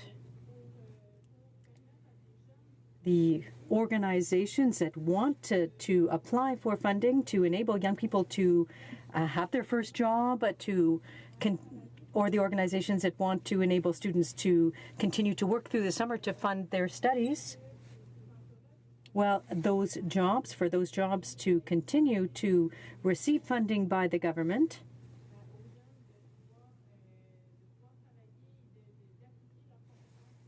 so that young people can use what they've learned at school and put it in place, and, well, that's important. And there were over 200 jobs under this program in my riding last year. These jobs were very much appreciated. It represented a wide variety of jobs in museums, for example, day camps, counselors at day camps. They included work in youth homes, work in leisure organizations, because we have one specific organization that's been in existence for 80 years and benefited from hiring students. So these jobs were interesting jobs for young people. But both the Liberals and the Conservatives are making this a very partisan issue, and that's deplorable. The Liberals, for example, indicated in the budget that they're using this program as an incredible marketing tool. Last year, I was told, after having granted jobs in organizations, that we had to reduce the number of weeks in order to give more jobs to more students. Well, Madam Speaker, the recommendation was to give 6 weeks of work to some young people to hire more students. And I said, well, that makes no sense. Working for 6 weeks during the summer makes no sense. It's not enough to earn money to pay for studies. So, and for an organization, if they've just got an employee for 6 weeks, what will they do with the remainder of the summer, the remaining 6 to 8 weeks? Will they have to close up shop? So it's impossible to see for these young people with just 6 weeks of work to set aside money to pay for their studies, to pay for the food that they need, etc. So they talked about the thousands of summer jobs last year, but it was very restrictive because young people couldn't get to jobs that would enable them to earn enough money to be able to focus on their studies the following session. There is no further mention of the youth employment strategy by the government. Have there been cuts? What about Skills Connection? Was that program cut? What about Objective Career objectives? There wasn't anything in the budget brought down on Tuesday regarding that as well. Now,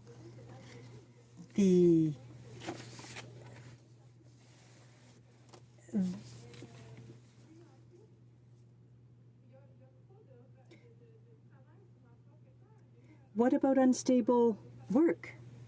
Nothing has been done on that. The report on unstable work was shelved. We didn't see anything in the budget on Tuesday in that regard either.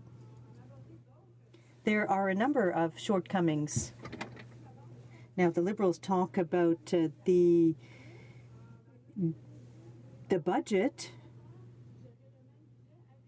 but in 2010-2011, under the Conservatives, the youth employment strategy was receiving $400 million. So these programs are used by thousands of Canadians. In my riding, for example, there is a group that in 2017 received significant funding, some $150,000 to enable young people facing challenges and entering the workforce to obtain services to help them join the workforce. There were 31 young people involved in that very specific program. And what response did they receive from the government to continue? Well, unfortunately, the government sent out a letter and said that there were budget limits. Funding for that project would not be renewed. So what do we do with young people in an underprivileged region like Salaberry-sur-Roi? In my riding, well, those young people are having trouble. They face addictions issues, they drop out of school. There are all kinds of mental health issues as well, and we've tried to find them a job, to help them find a job by giving them these very precious tools to instill in them the confidence that they need to find a job. But now the funding isn't renewed. It makes no sense. There's nothing else. Last year, besides this program, which is not being renewed, they added on that with the youth strategy that even, this is another department now, this is Heritage Canada. This year, this program is nowhere. It's not even under the official languages section. And yet many Francophone organizations use Youth Canada because it's the only language criteria that allows young Acadians, Francophones from the Yukon and Saskatchewan to have access to a job in their language. We should have talked about that. When we know that in Canada, there's over 200,000 public servants that don't have access, and these are people who have issues. They don't have access to the parliamentary network. It's all projects like this that we should have talked about, which affect people's ability to have high-quality jobs over a long period and allow them to improve their situation, which are not featured in the budget. For Parliamentary Secretary. Thank you very much, and I appreciate the comments. The first round of comments made by my colleague from Salaberry-sur-Roi, and I know that she was here in the last Parliament, and so she would see the impact that the additional funding that has been put into the program. We've doubled the number of students that would receive support since we did have taken government. There was $330 million in the program, and we've infused another $350 million in the program, which has doubled, and I'm sure she's seen that. She's seen it in her riding. Would that have been possible because she ran on a platform that included in her budget an investment of $25 million between 2017 and 2019? Does she see that our investment that we actually made has a greater impact rather than the $25 million that the NDP had promised? The Honourable Member for Salaberry-sur-Roi. Thank you, Madam Speaker. It makes me laugh just how the Liberals can be so partisan. Yes, they doubled the amount.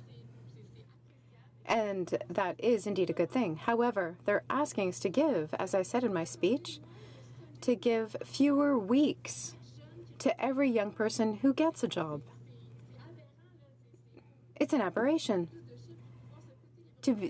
To brag about this on the backs of who? On the backs of people who get jobs for a shorter period of time, which will not allow them to acquire as many skills as they would have, as opposed to having 12 weeks and up.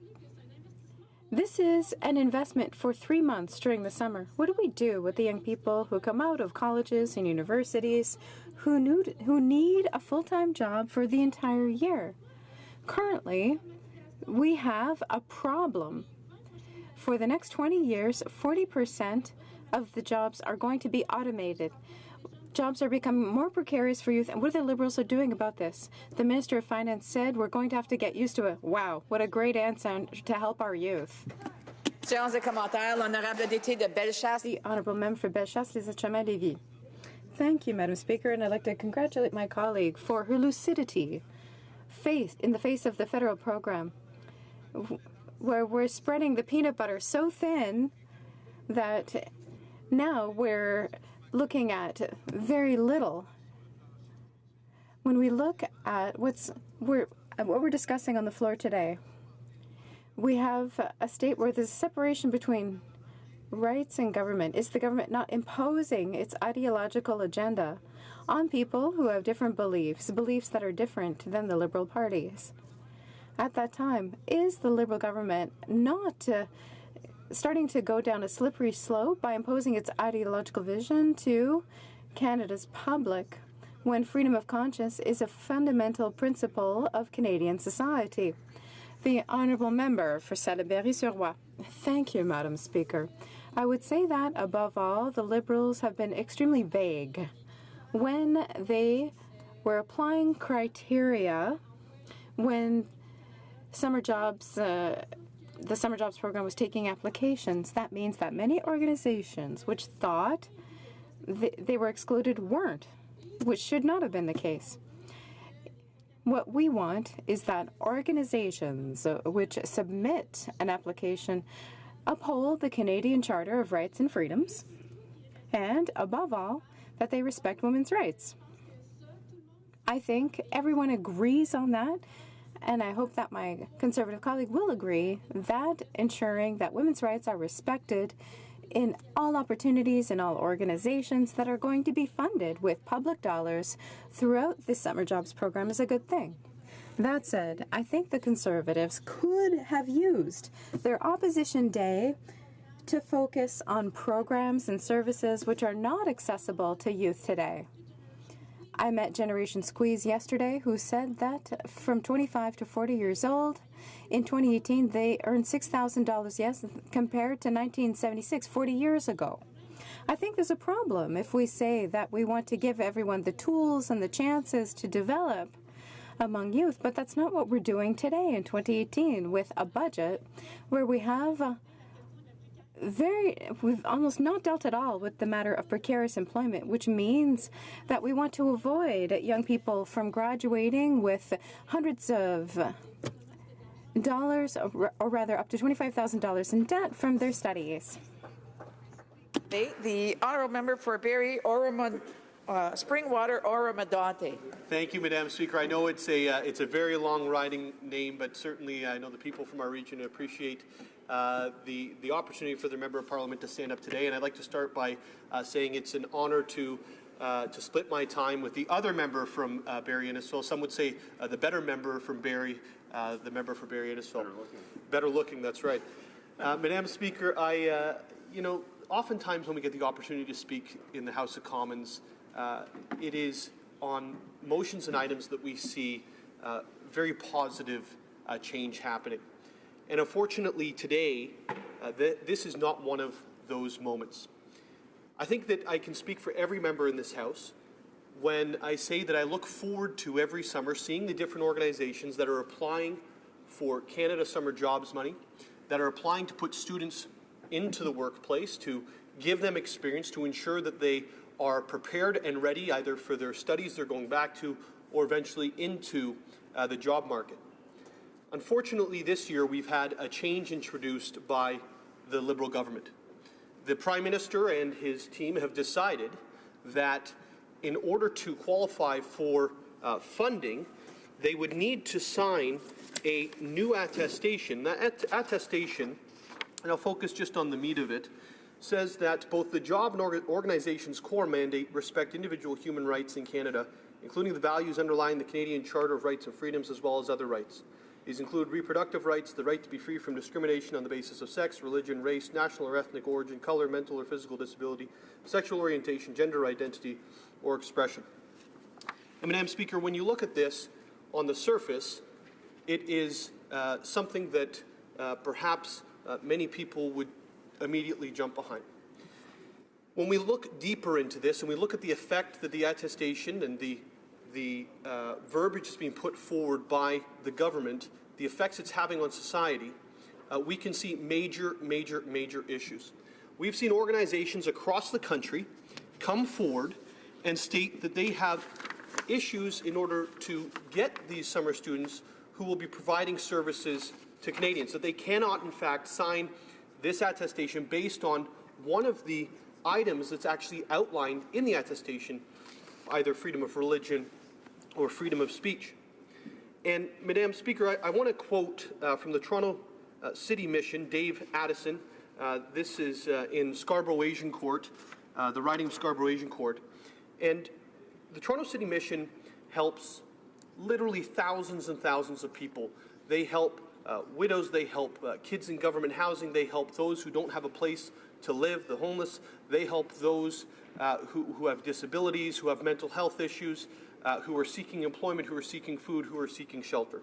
This is what Dave Addison says about the attestation. The mission is already operating at a deficit, having decided last year to offer the camps for children for free because many of the families they serve can't afford to pay any fee at all. We love the widow, the orphan, the refugee, and the poor. We ask the government to remove this attestation and allow us to do our loving work. Well, Madam Speaker, that is the crux of the issue that we have in front of us today. There are thousands upon thousands of organizations across this country that just want to love Canadians who are in need, that just want to help Canadians who are in need. I know in my own riding of Barrie, Springwater, Oro-Medonte, I look at Hope City Church in downtown Barrie, who helps those who are trying to get out of prostitution rings, trying to get out of human trafficking. The support services they offer to help people get their lives on track, the support services they're offering to those who are dealing with mental health issues and addictions. Yet this year they won't be able to provide those services because they are unable to sign this attestation. The government would have you believe, Madam Speaker, would have Canadians believe that this is somehow about some sort of side issue that they would like to bring up. And the reality is this. This attestation, no matter what the intent was by the government, is about the Canadians that it affects. It is about the widow that the Toronto City Mission helps. It is about the children in government housing who would not have a summer camp to go to without the Toronto City Mission.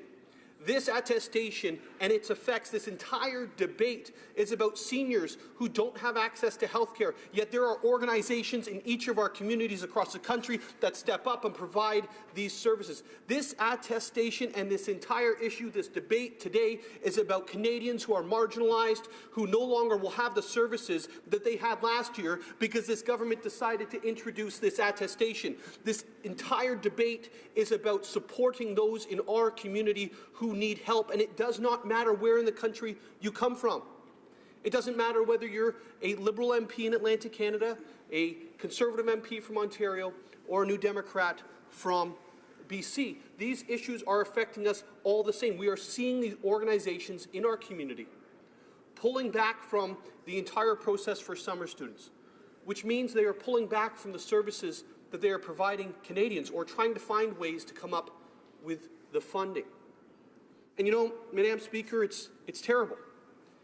I never thought that I would see the day where we would have a government double the amount of funds going to this program, which is literally training young people to help those in need and actually helping those who are in need.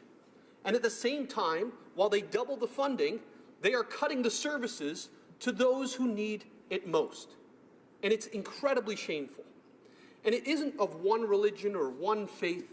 This is affecting everybody. We saw in the National Post an article where there was a member of an imam from the Muslim community in Mississauga speaking about this issue. We saw leaders of the Sikh community stepping up on this issue. We saw members of the Catholic and Christian communities stepping up, of the Coptic Christians, of many, many different faiths across our society, because it affects everybody equally. It affects a Muslim Kids Help phone line. It affects churches who are on the streets doing mission work. It affects Project Ramadan, which provides food and support to many, many, many different communities. And just because the organization itself is of a Muslim faith and has Muslim faith basis, they don't just help Muslims, they help everybody, anybody who's in need in that community. But Madam Speaker, this attestation is getting in the way of these organizations being able to provide those frontline services that government, quite frankly, fails to do. It's getting in the way of people being able to access shelter. It's getting in the way of our young people being taught the lessons and given the experience and learning the empathy to deal with those in our society who just don't have what we have, that don't have the same access to the things that we in this House have. And to say that we are going to marginalize as a House, that this government is somehow going to marginalize not just the groups that provide these services, not just the students who work with the groups that provide these services, but those people who are in need and who are accessing these services day in and day out, is incredibly disgusting to me.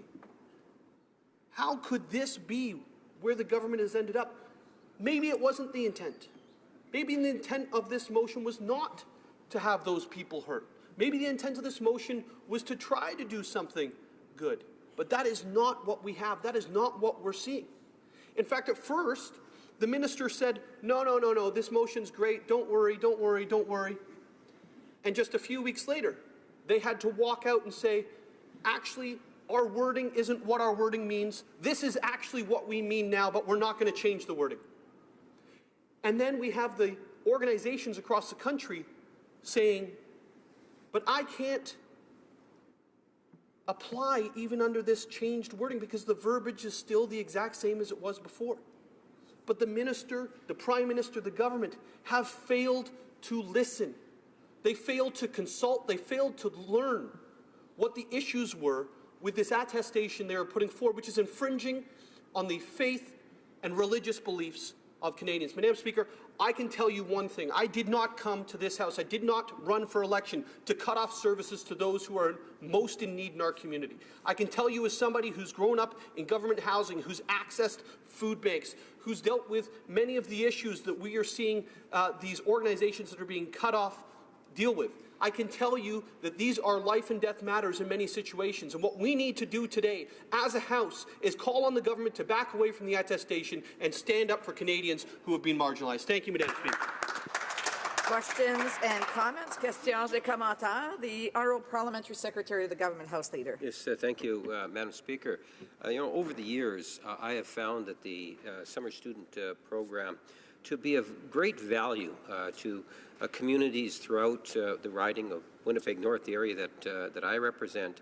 And I can appreciate the Conservatives spreading information that is not fully accurate. And part of the concern I have as a representative is that in wanting to serve the constituents of Winnipeg North, if there's areas of concern, such as what the members has raised, I would suggest that those groups back when they were putting in the applications, that they have no hesitation in coming in and meeting with myself. I'm wondering if my colleague from across the way would be inclined to do the same thing. Individual groups that were wanting the student applications, was the member in fact encouraging them away through the application process so that in fact that some of those grants would have been issued?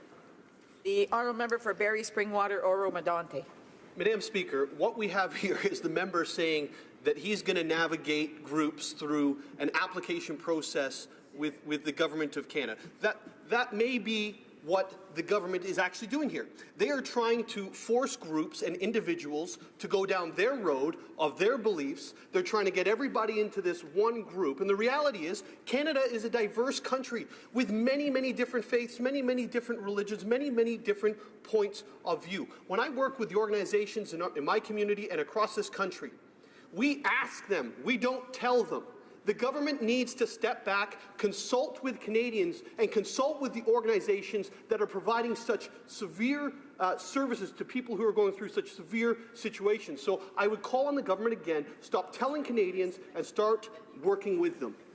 Questions and comments? L'honorable député de Salaberry-sur-Roi. Honourable Member for Salaberry-sur-Roi. I think that everyone can agree that there was a kind of artistic license on the part of the government when it came to setting up the criteria for Summer Jobs Canada. Many organizations felt excluded. But I would like to know if my colleague agrees with the fact that we must still respect in all of our activities. All organizations actually should respect the Charter of Rights and Freedoms, including women's rights. Women's rights, the rights of LGBTQ communities, and that's non-negotiable. And that the government should have been more clear from the very beginning about that. Also, instead of only talking about jobs that only last 3 years, or 3 months rather, we should talk about efforts to ensure that young people have access to full-time, high-quality, less precarious employment. For Barrie, Springwater, Oromadati. Well, Mr. Speaker, I'd like to thank the honourable member for the question. And certainly all of the issues that we have been talking about surrounding this attestation are important. I can look at my own riding where the government recommended the Gilbert Centre, which works with individuals in the LGBTQ community. They recommended that only half of the funding that the Gilbert Centre applied for be given to them. And our office ensured that all of the funding that was applied for by the Gilbert Centre was given to them. At the same time, the work that's done by different organizations in the community to help those who are struggling to find a home, to help those who are struggling who need shelter, to help those who don't have food at night, to help those who don't have access to summer camps, that is just as important. These are all incredibly important issues. And the reality here is I believed we live in a country, and I still do, where we don't leave anybody behind. And what this attestation is doing, it's leaving literally tens of thousands of Canadians behind by cutting the funding to organizations that will help those that are marginalized in our communities. We have time for just a very short question and response. The honourable member for Saanich Gulf Islands. Thank you, Mr. Speaker. I'll try to be brief. It's my first opportunity to get in on this debate, although I've been here attempting before. I want to thank the member for Barrie, Springfield, Oromadante. I find two mistakes have been made here. One compounds the other. The first mistake was when the Summer Grants Program allowed students to be hired in NGOs that were specifically focused on interfering with women's legal rights to access safe and legal abortions. That's a right that I support, that the Green Party supports. The response, however, was another mistake. I think the minister overreached. This attestation box has created great concern among people in my community. The Hope Bay Bible Camp on Pender Island, for example, the Friendship Community Church with two good programs, including one that does soccer camps at Sowett First Nation. I will be voting for the opposition motion because I believe the attestation box was a mistake, but not because for 1 second I will surrender on a woman's right to equal choice and equal rights. Honourable member for Barrie, Springwater, Oromadati. Well, thank you, Mr. Speaker. I'm not sure there was a question there, but I'd love to answer it anyways. We certainly appreciate your support to the member from Saanich Gulf Islands, and certainly we will continue to ensure as a party that all Canadians are respected and are represented. And that's what we're asking the government to do here today, to allow all of us to be part of this incredible mosaic that we call Canada. Resuming debate, the honourable member for Barrie, Innisfil. Thank you, Mr. Speaker, and I also want to thank my friend from Barrie, Springwater, Oromadante, not only for sharing his time with me today, but also for his passionate conviction on this issue. And it's an issue, Mr. Speaker, that we've seen over the course of the last couple of months has really caused Canadians to galvanize behind this issue of the attestation. And, you know, I'll start off with a question, Mr. Speaker. And I'm not sure that I would get the type of answer that I think I should be getting, but if the other side, the government side, were asked to sign something that they don't believe in to receive government funding, would they? And that's precisely what they're asking Canadian organizations, Canadian faith-based organizations, Canadian community organizations who do tremendous work across this country, as my friend from Barrie Springwater, Oro Medonte, talked about. That's exactly what they're asking them to do, to sign something that they can't fundamentally agree with. And they shouldn't have to, Mr. Speaker, because we have a Charter of Rights and Freedoms that defends everybody's right for freedom of speech, freedom of thought, freedom of conviction, freedom of religion. Everybody across this country has that right.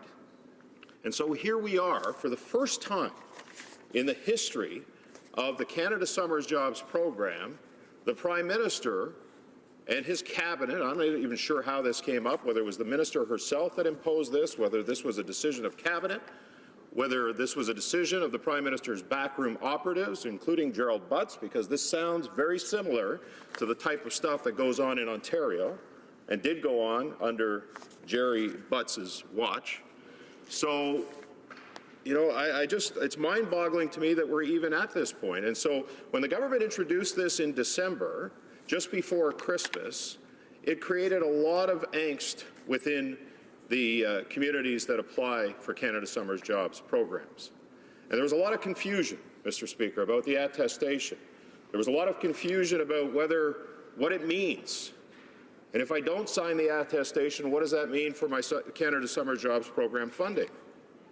And so that confusion led to a lot of doubt, and it actually caused the government to step back and try to clarify what the attestation, what the meaning of the attestation was, and that created more confusion, Mr. Speaker. And I can tell you that within this envelope, there are rejected applications because of those organizations who refused to sign the attestation or decided that they were going to sign a supplementary attestation, or they were going to impose or put in a supplementary attestation and not check those boxes. Their applications have been rejected, Mr. Speaker. And they've been rejected by Service Canada because they didn't follow the criteria that the government had set out for them. And so what does that mean to those organizations who have received Canada Summer Jobs funding in the past and have applied that funding towards hiring students, towards community organizations, community groups, helping out organizations? They're not going to get that funding, Mr. Speaker. And they're not going to be able to provide the valuable work experience for those young people. Many of them are in university, and that's what's funny about this, is that this is a government who says that they want to help young people gain experience, gain jobs, and yet they impose this ideological values test that has a direct impact on those young people, many of them, as I said, in university, who are looking for summer employment. And it's a big problem. And what is the impact of those students not working within those organizations? Many of them won't be able to do things within the community that these organizations are able to do. And it's not just faith-based organizations that are having a problem with this. Just 2 weeks ago, just before the application deadline, Mr. Speaker, I was on the phone with Dan Dufour. Dan owns Egg Smart in Alcona, which is in the riding of Barrie Innisfil. Last year, he hired 4 Canada Summers Jobs students. He's like, he doesn't have any faith-based problems with this. He has a fundamental individual right problem with this issue, Mr. Speaker. Why should he, and this is his question to me, why should I sign this attestation in order to qualify for government programs that I've received in the past? And I think it's a fair question, Mr. Speaker. So what's the impact to Dan and his business? Well, he's not going to be able to hire those 4 students. and the service levels within his restaurant could potentially drop down. And I know that he's already struggling. He's already struggling because of high tax burdens, high regulatory burdens, having a business in the province of Ontario and the taxes that are happening federally. And so I told Dan, I said to him, I said, send in the application, but put a note again. And I'm sure that his application will have been rejected because of the others that I've received, Mr. Speaker. So this is a real problem. And I know the government's trying to twist this, and I've sat through most of the debate this morning. They're trying to twist it and say that, it's not the way it is. Well, clearly there was a lot of confusion when this program first came out. And for members of Parliament, and this is one of the things that I found out after the election in 2015 when I first started dealing with the Canada Summers Jobs Program, we have a tremendous amount of ability to deal and to allocate funding with respect to Canada Summers Jobs Program and put them in areas where we think that they're going to be best utilized, not just to hire students, but also to provide the type of community programs that exist. And one of them is the area of municipalities. Municipalities generally apply for large funding, and we're hearing stories from across the country where municipalities, in some cases, who hire 100, 120 students aren't going to be applying for the Canada Summers Jobs Program, Mr. Speaker, because they don't feel, as a municipality, that they need to subscribe to a government value test to get government funding for a summer student jobs program. And so, it's a very slippery slope as well, Mr. Speaker, that we're heading down when the government tries to impose their own ideological purity tests on these types of programs. What's next? Where does this go next? Does it go towards old age security payments for seniors, where in order to be eligible, and I think these are fair questions, Mr. Speaker, in order to be eligible for old age security, am I as an individual going to have to sign an attestation that says I agree with the government's ideology? If I want to apply for employment insurance, does it mean that I have to sign an attestation in order to qualify for employment insurance that says I agree with the government's ideology? It should never, ever get to that point. It should have never, ever got to this point where the government is imposing this purity test on Canadian organizations that do tremendous work across this country, Mr. Speaker. So we heard in the budget this week that there's a lot of money that's going to be flying out these doors. A lot of money is going to go towards organizations that the government will be funding. The Journalistic Fund, for example, they announced $150 million for journalistic funds over the course of, was it 50 or 150? I haven't quite got the number in my head, Mr. Speaker, but are they going to impose the same purity test on those organizations to apply for this funding? We've got $500 million going to a China infrastructure bank. Is the government going to impose their purity test on organizations that apply for that funding, Mr. Speaker? I think not. And so this is a very, very slippery slope that we're heading down. We have a Charter of Rights and Freedoms that protects the rights of individuals to believe and to think of what they want to think, Mr. Speaker, what they want to believe. And for the government to impose this test, I think strikes at the very core of what this place represents. This place represents generations of Canadians who have fought for us to have the right to believe in what we believe in, to think what we want to think, to say what we want to say within some limits, Mr. Speaker. Those fights have happened, and people have died for that. For the government to sit here and impose this on these organizations and these individuals who have a tremendous impact across this country in the work that they do, that many of them will now not be able to do because they will not qualify, because they don't want to sign this attestation, I think is a real shame. It's not just a shame for those communities and those people that it's going to help, Mr. Speaker. It's a shame for our democracy that this government would impose an ideological purity test on Canadians. Thank you. Questions and comments? The honourable member for Kingston and the Islands. Thank you very much, Mr. Speaker. I listened to both of the members from Barrie speak on this issue in the last few minutes, and I recognize there's a lot going on at the provincial political level in their region of the country, so maybe they've been a little bit distracted and not been able to fully understand what we're talking about here. But we're not talking about beliefs, Mr. Speaker. What we're talking about is an organization's willingness to support human rights, rights that have been developed and have been brought forward in this place, rights that have been talked about with Canadians across the country, rights that have been tested in the Supreme Court and precedent set. Mr. Speaker, the member talked about Dan, who owns a restaurant in his riding. Rather than continue to confuse Dan, why isn't he working with Dan to make sure that Dan can continue to get the supports? By politicizing this issue like the Conservatives are doing, he's directly impacting the ability for a restaurant operator in his riding to get money out of this. Why won't he support his own constituents to make sure that they can get the money that they need for these important programs? The honourable member for Barrie Innisfil. Well, thank you, Mr. Speaker. And how dare he accuse me of not working with my constituent? In fact, I actually called Dan because I noticed that he had not applied at this point, because I'd asked everyone who applied to send my office the application, Mr. Speaker. So he can sit there in Kingston and the Islands and deal with his constituents. I'll deal with mine. But, he talks about beliefs, and I want to quote, Mr. Speaker, the member from Costa Bay's Central Notre Dame.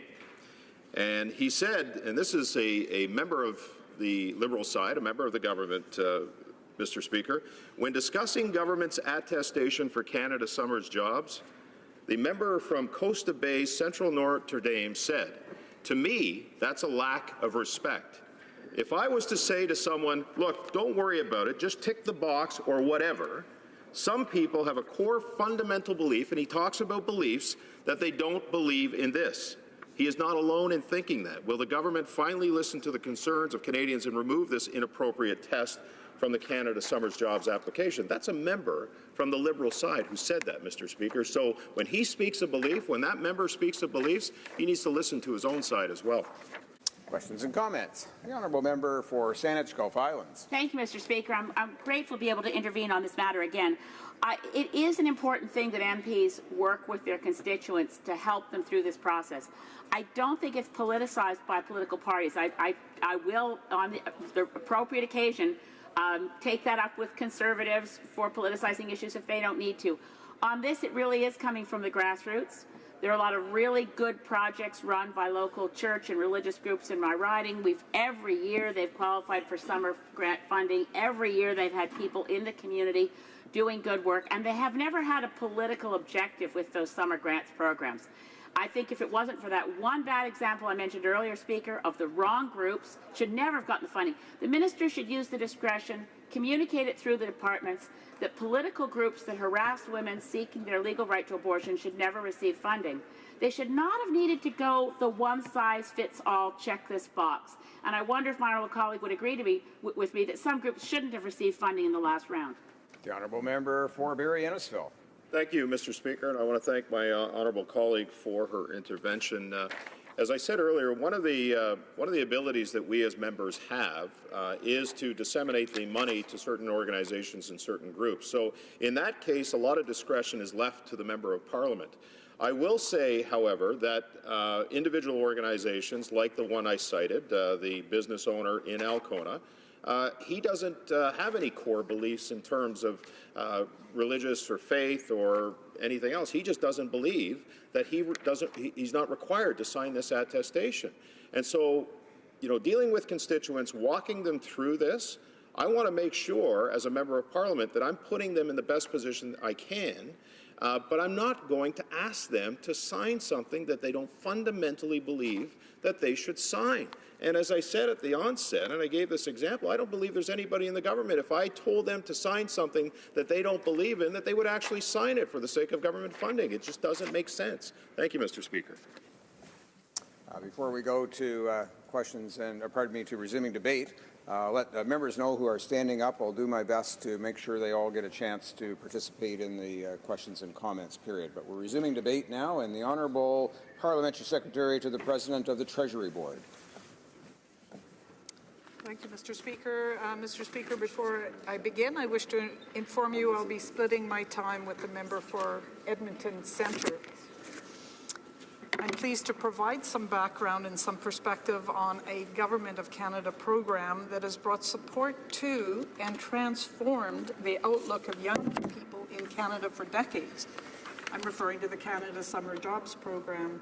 And, Mr. Speaker, I've had the privilege as an MP of meeting many employers and many students of the CSJ program over the years, and I've seen just how much difference it makes in the community.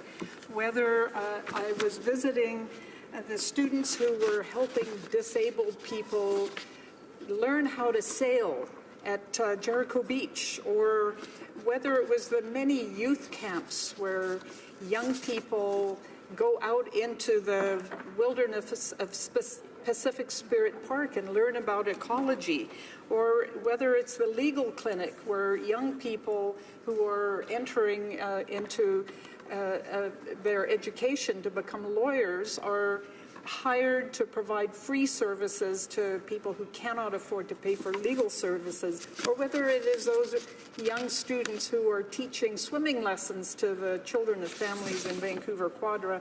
There have been so many ways that I've seen the benefits for the community. And of course, this is a program that also has specific objectives for meeting the current and future needs of the labor market and for improving the situation of the youth as they prepare to enter the labor market. And they're lucky to have you. So this is why national priorities for the Canada Summer Jobs Program, or CSJ, were established in the first place. So here's an outline of some of those priorities that our government has established.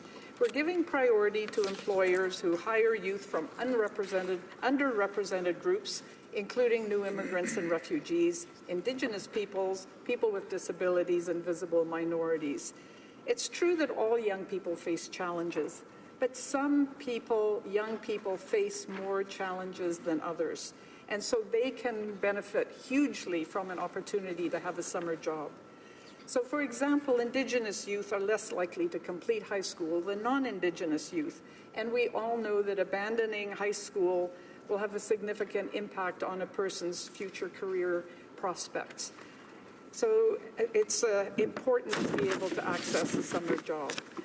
Most often, youth who are immigrants have no work experience in Canada and have no network to rely on. As well, they don't necessarily have the basic skills in one of our official languages and have challenges in getting their foreign credentials and credits recognized. So these are all key elements of a successful integration into the Canadian market, and a Canada Summer Job can assist.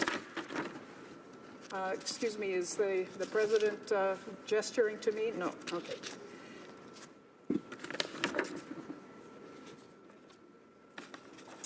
So the income is important to the students, and so is the work experience, the mentoring that they receive, and the chance to improve their skills in the workplace. And that's why youth from unrepresented groups are part of our national priorities in the context of the CSJ program. A second priority is favoring small businesses who play such an important role in creating jobs in Canada. And having come from a small business and then medium business background, I am very mindful of how difficult it is for small business people. And small business people, of course, as we know, are one of the key drivers of the Canadian economy, accounting for some 97.9% of all businesses in Canada and representing on average 30% of our national GDP, playing a very important role in job creation. But small businesses don't always have the ability to pay a full salary to a summer employee to be able to expand the services or respond to extra demand over the summer.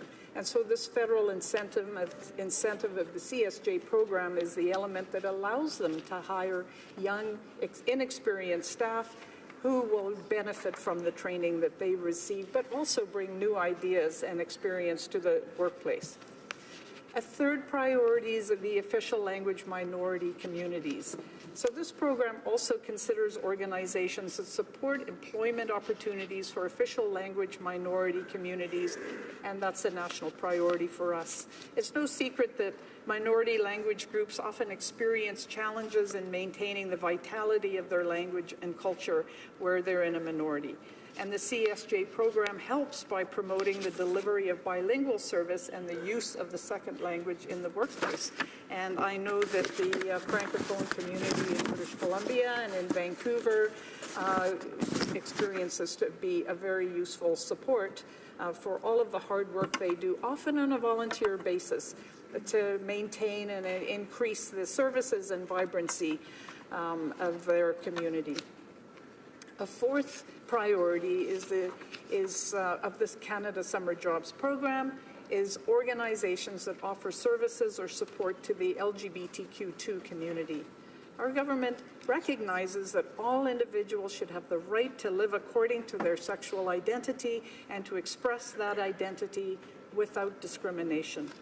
The CSJ program gives priority to organizations that provide opportunities for young people in the LGBTQ2 community. Why? Simply because it's the right thing to do. This community has always been discriminated against in the workplace, and even today, members of the LGBTQ2 community earn less than their peers. So having an opportunity for a summer job can help bridge that opportunity gap. Science and technology, a key theme for our government and for our country's future. The CSJ program will place a particular focus on organizations that support job opportunities in the science, technology, engineering, and mathematics sector, as well as the information and communication technology sectors, and particularly for women. Mr. Speaker, already in my constituency of Vancouver Quadra, UBC has been a beneficiary of the CSJ program to increase the opportunities they can provide for students and the work that can be done during the summer months for the very important programs, particularly research. So I am very pleased to hear that this is now an explicit priority for the program to support our vision of making Canada a global innovation centre. And I would like to say that this complements the historic investment in research that Budget 2018 has just announced, and which I am thrilled by, as are so many Canadians.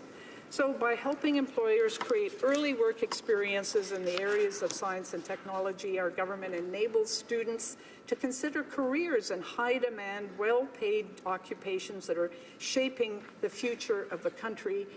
Women tend to be less represented in the STEM sector.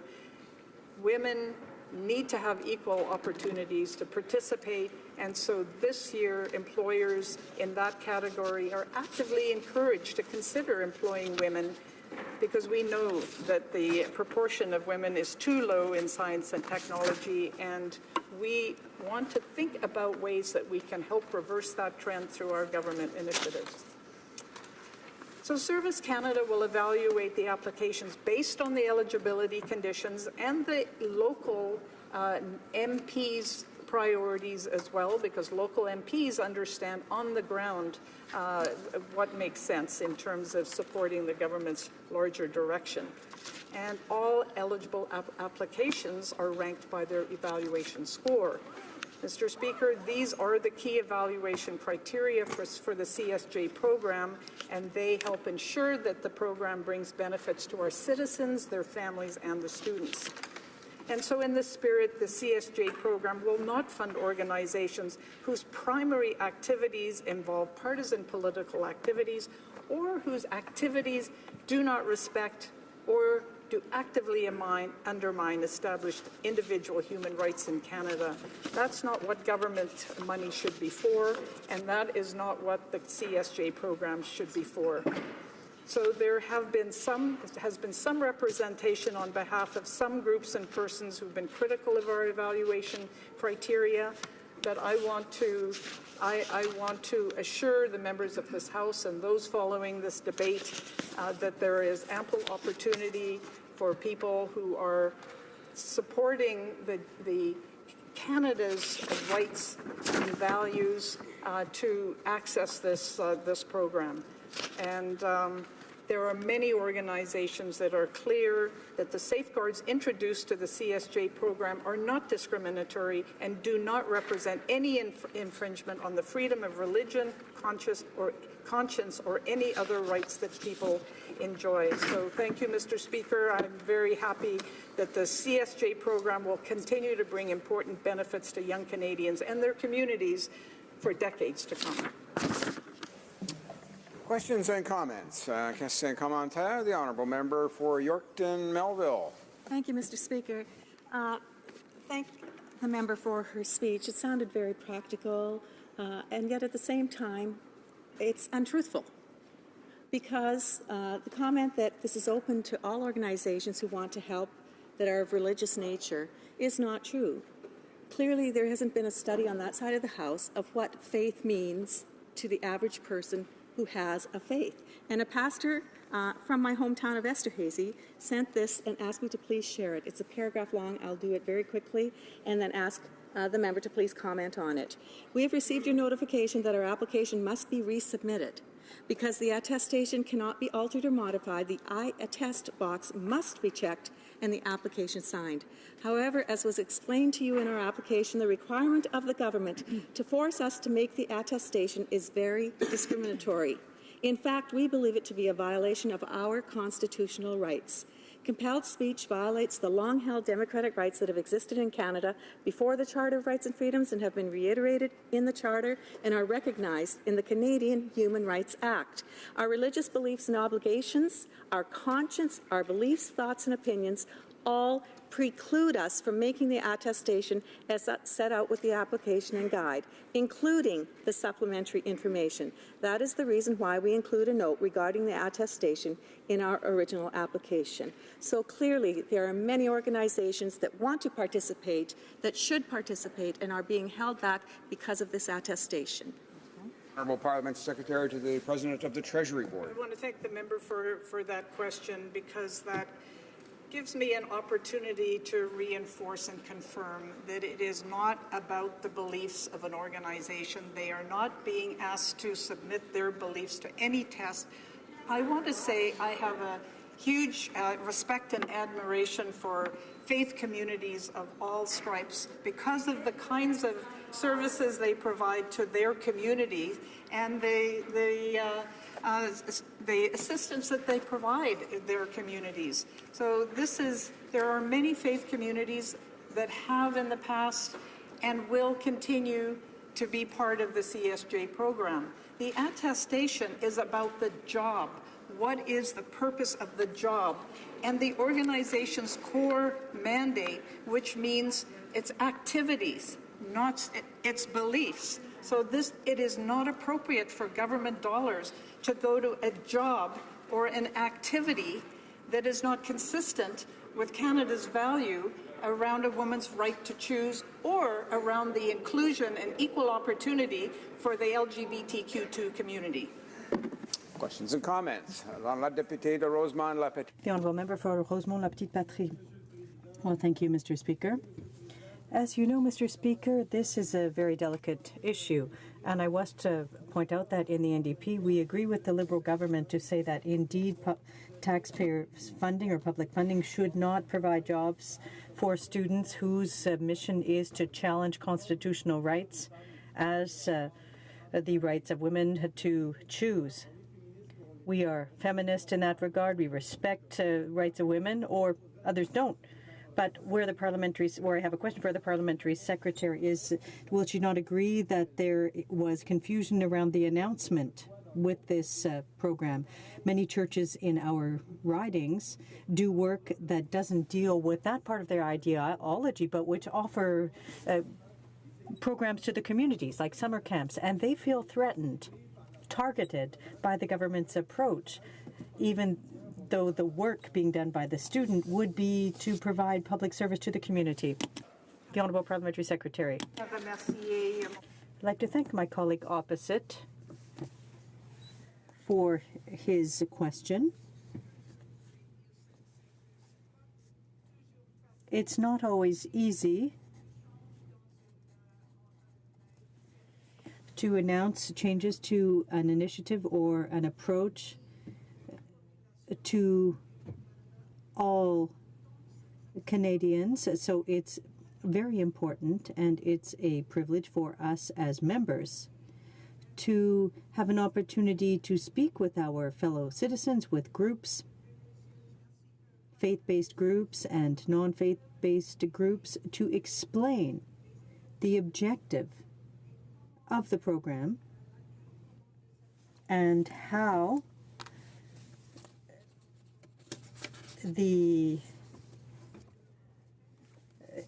changes made by the government will help to better target Canadian values and jobs that are carried out for the public good.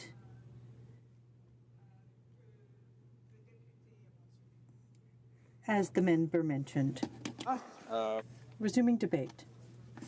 Senator. Thank you, Mr. Speaker, and thank you for this opportunity to provide our government's perspective on an issue that is at the heart of our employment objectives for young people of this country, the issue of access to good quality jobs. As you well know, Canada Summer Jobs has been a very successful Government of Canada program that has offered thousands of youth job opportunities since it was first created. The program has been reaching its objectives to give young people the opportunity to acquire work and life experience while supporting community-based initiatives. Fundamentally, Mr. Speaker, this is about jobs for kids, and these are simple objectives. The spirit of the program is to open doors for young people and give them a good start to their working careers. It has been my honour as Member of Parliament to be able to approve this list for hundreds of young people in our community, and to make sure that at every point, at every year that I was able to make those kind of calls, to make sure that there was no discrimination taking place. And in this context, the organizations that provide quality employment to young people through the Canada Summer Jobs program are as varied as the economic sectors in this country. The CSJ program provides funding to not-for-profit organizations, public sector employers, and small businesses with 50 or fewer full-time employees. And the range of activities is therefore almost unlimited.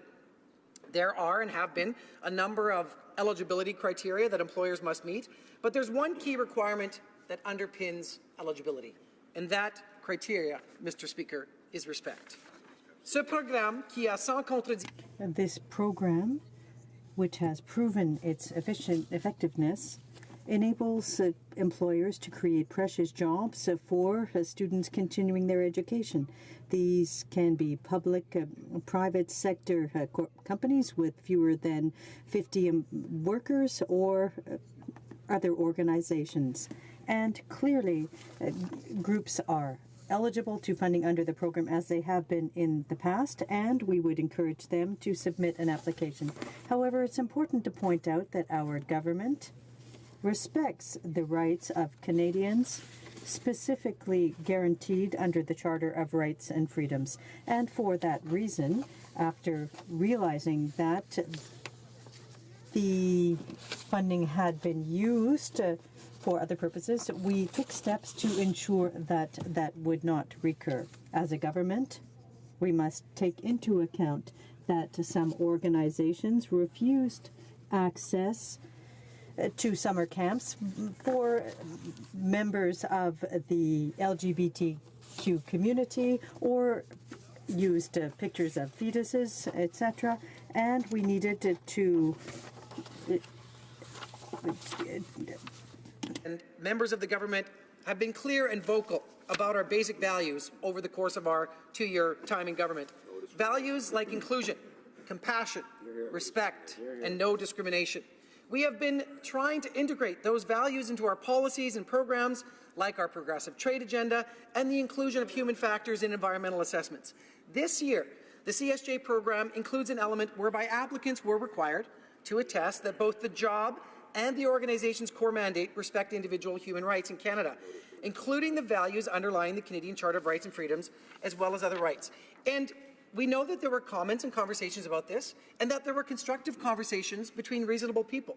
The Prime Minister spoke with the Cardinal of Montreal. The Cardinal of Montreal included all Catholic parishes, encouraged all Catholic parishes parishes to apply to the fund. Mr. Speaker, that is a fantastic example of constructive dialogue between government and faith organizations. There's an old line that my uncle used to use when we would all get together at Christmas time, and he would tell all sorts of hilarious jokes and wild stories, and if anybody ever questioned him about the details of his jokes, he would say, never let the truth get in the way of a good story. And I have to compliment the opposition today for bringing me back to those Christmas dinners, because they obviously feel they have a great storyline, but the truth has nothing to do with it. And the arguments of the Conservative Party have nothing soever to do with the actual content of the attestation or our government's policy on the Canada Summer Jobs Grant.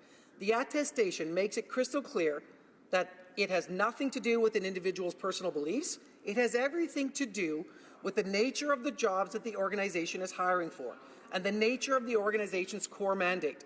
The core mandate, Mr. Speaker, not their personal beliefs. And the motion talks about organizations whose mandate is to feed the homeless. There's nothing in the attestation talking about core mandates of feeding the homeless. I want to see an end to homelessness. I want to make sure that all homeless people are fed, and so does our government. The motion talks about organizations that help refugees. There is nothing in the attestation about having a core mandate to help refugees. The opposition is pulling its hair out over a problem that simply doesn't exist. And I actually sympathize with pulling one's hair out. I don't have much left to pull out. But, Mr. Speaker, the Conservative Party is looking for headlines. They see an opportunity to scare Canadians into thinking that the government is coming for them and their private beliefs. Nothing could be further from the truth. People are protected by the Canadian Charter of Rights and Freedoms with the freedom to worship in this country. So let's talk about what is in the attestation, Mr. Speaker. In particular, I want to talk about a key aspect of the attestation that has not received much attention in this discussion, and it's the requirement to attest that the job and the organization will respect the right to be free from discrimination on the grounds protected by the Canada Human Rights Act, including sexual orientation, gender identity, and gender expression. Mr. Speaker, some 15 months ago, this House passed Bill C-16 to protect Canadians from discrimination on the basis of their gender identity or gender expression, and it explicitly protects transgender and non-binary Canadians from being discriminated against in employment. C-16, as you well know, is now law, and it passed this House with the support of members from all parties, including the mover of today's motion.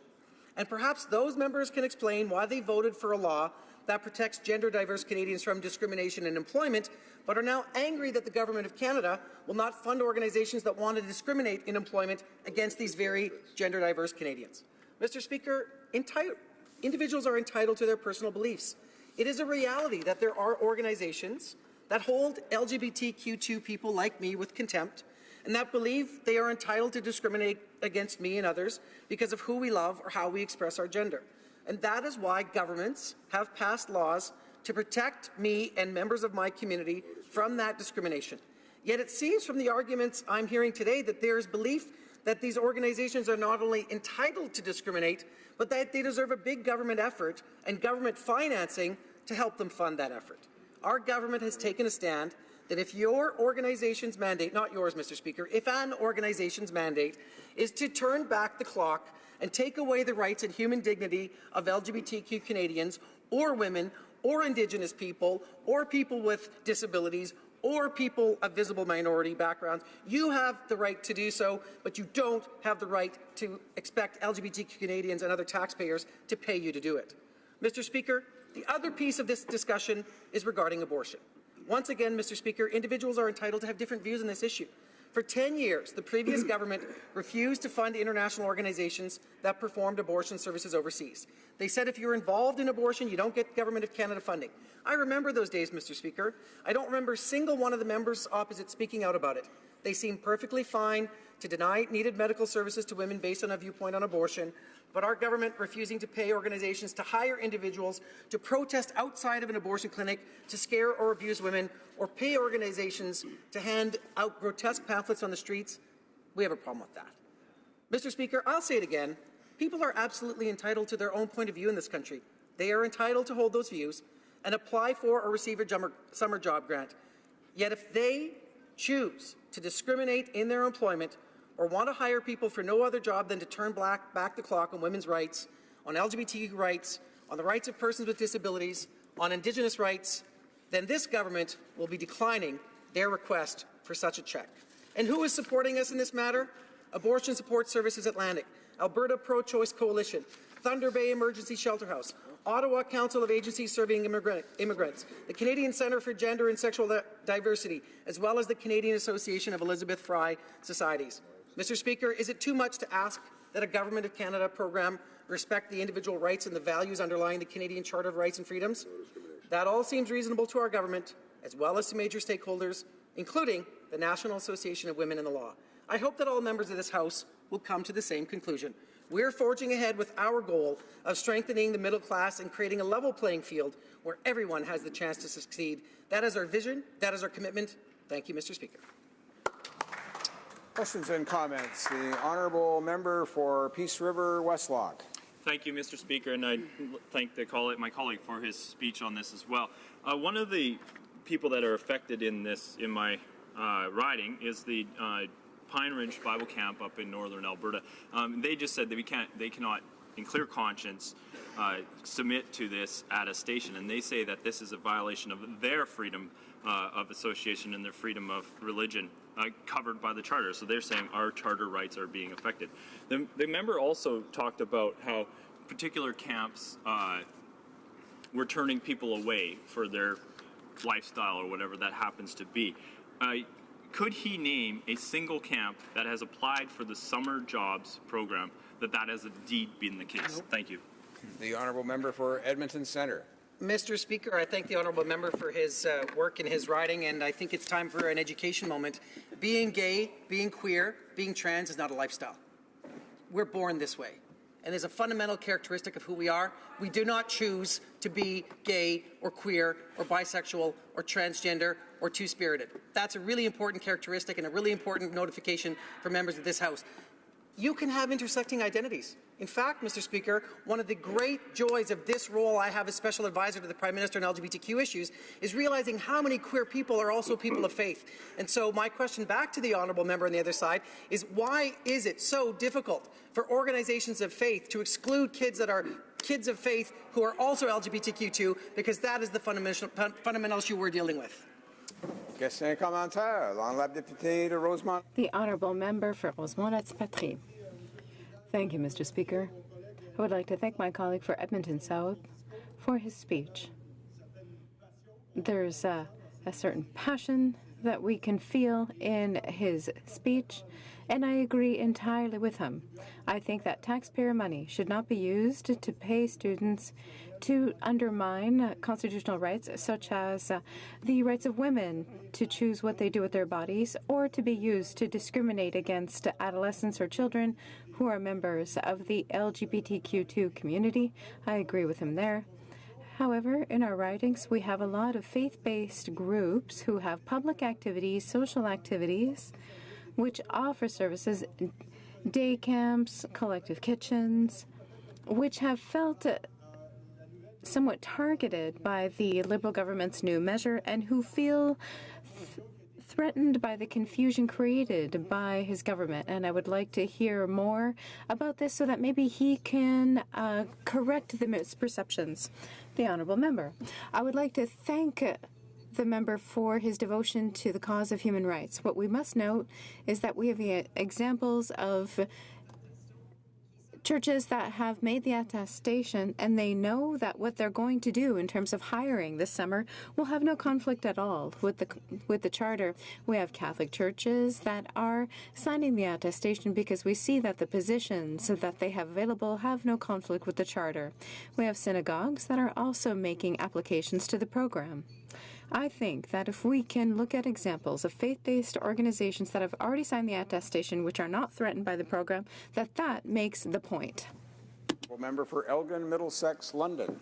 Thank you very much. And as the member knows, I am in full support of these communities, so we have to look at some other things. I just want to read a letter that I received from it's called the Great Lakes International Air Show. Now, maybe he can tell me what that has to do with this community that he's referring to. but they are not comfortable with signing this attestation.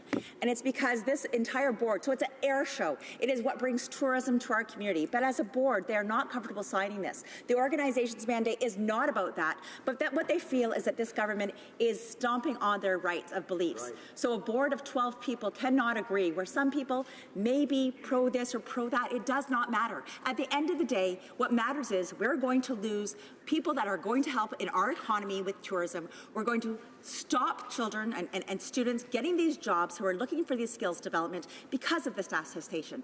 By no means, if this government had to put out supplementary information explaining their view, does he truly think that the attestation is crystal clear if their government already had to backtrack?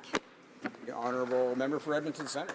Mr. Speaker, I thank the honourable member across the way for her support on LGBTQ issues and human rights issues. And as it pertains to this particular case, I can't comment on why the board members may or may not want to sign the attestation, but the clear message that I'm dealing with organizations in my riding is it's not about your fundamental beliefs, it's about the position that you're hiring for.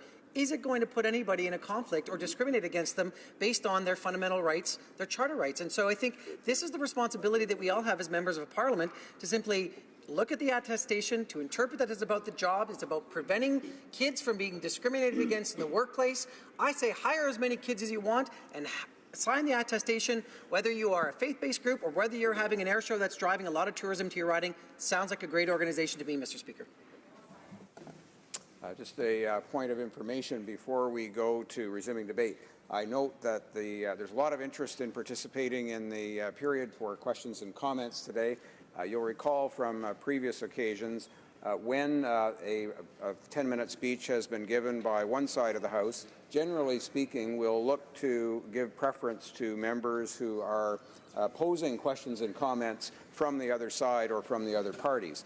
Having said that, it doesn't mean that members who are members of the same party, of the member who just presented their speech, it doesn't mean that they won't be recognized. So certainly we work from a position of catching the speaker's eye, I guess, is what members should do to participate in the questions and comments period. Yes, you don't need to do that. And we'll do our very best to make sure everyone gets a chance to get included in that. Even if it's not on that particular round, we'll eventually get you into the debate. So, reprise de débat. Resuming debate. The Honourable Member for Bellechasse, Les Etchemins-Lévis. Thank you very much, Mr. Speaker, for your generous introduction. If I rise today to speak, it's to explain to the people listening to us that we want to preserve what we have gained in our society. We have a democracy, we have acquired rights, we have members from an LGBTQ community who is supporting his rights, and that's what Canada is. It's an open, tolerant, generous country supporting everyone's beliefs. What we have before us, Mr. Speaker, is the imposition of strict limits by the government. We saw that last week there was a fiasco by the Prime Minister's visit to India. Basically, he paid a vacation for himself on the taxpayer's dime, and that's questionable. It's also questionable to encourage members to solicit particular members of one community rather than establishing solid commercial relationships. There's a great deal of partisanship, and the integrity of the public service was attacked. Trying to defend the indefensible to hide his mistakes. In the case of Justin Latoile, who came to India and caused a great deal of problems. It was not necessary to get a public servant involved. An Indian newspaper quoted an aspect of this saying that it's a disaster that has little parallel in India's diplomatic history. That was just last week. Danielle, a public servant, was thrown into the lion's den. The Liberals are ready for partisan reasons to compromise the independence that must exist between politics and the public service, as well as creating an issue with India. And I hope that we will apologize to India because the Prime Minister did not make us proud with his behavior. So we have basically a partisan straitjacket, and now we have a financial straitjacket. We see the Liberals are plunging us into an additional deficit for a third year in a row, where we're going to have a deficit of $18 billion. If we manage to do that, Mr. Speaker, by increasing taxes on the middle class of 8 families out of 10, families are paying more taxes, and future generations, they're going to pay the debt. That's the second straitjacket that the Liberals are lacing up around us. And the third is today's motion. This is an ideological straitjacket. It's not complicated. If you don't think like the Prime Minister does, you have a problem. And that's what we are criticizing today. Yesterday, the very same Prime Minister and many of the members wore pink yesterday. Why? To criticize or to denounce intimidation and harassment. That was yesterday, here. Everyone was proud to talk about how important it is to respect diversity, different points of view, and to create a society in which we have diversity. It is so important that it's protected by the Canadian Charter of Rights and Freedoms, Mr. Speaker. Unfortunately, we have an example now where the government wants to impose its agenda, its ideological agenda, on us, and is doing it through a program that is there to create jobs. In my riding of Lévis-Bellechasse, there are jobs, and there's jobs in the riding of Kitchener-Conestoga, with whom I'm going to share my time. This MP does great work, and I have a great deal of respect for him, and I'm sure there will be an excellent speech about a matter that is important to him. In this country and in our political party, we respect freedom of conscience and the freedom of belief of every individual. Unfortunately, on the Liberal side, it is the Liberal doctrine. It's the highway of the Prime Minister's unique way of thinking, which is being imposed. And in this case, we're excluding organizations which do not support this liberal ideology. As I mentioned, this is an approach that goes against the Canadian Charter of Rights and Freedoms because we're not protecting freedom of conscience. And we see that in the summer career program. The goal is to create a job, is to create jobs for our youth.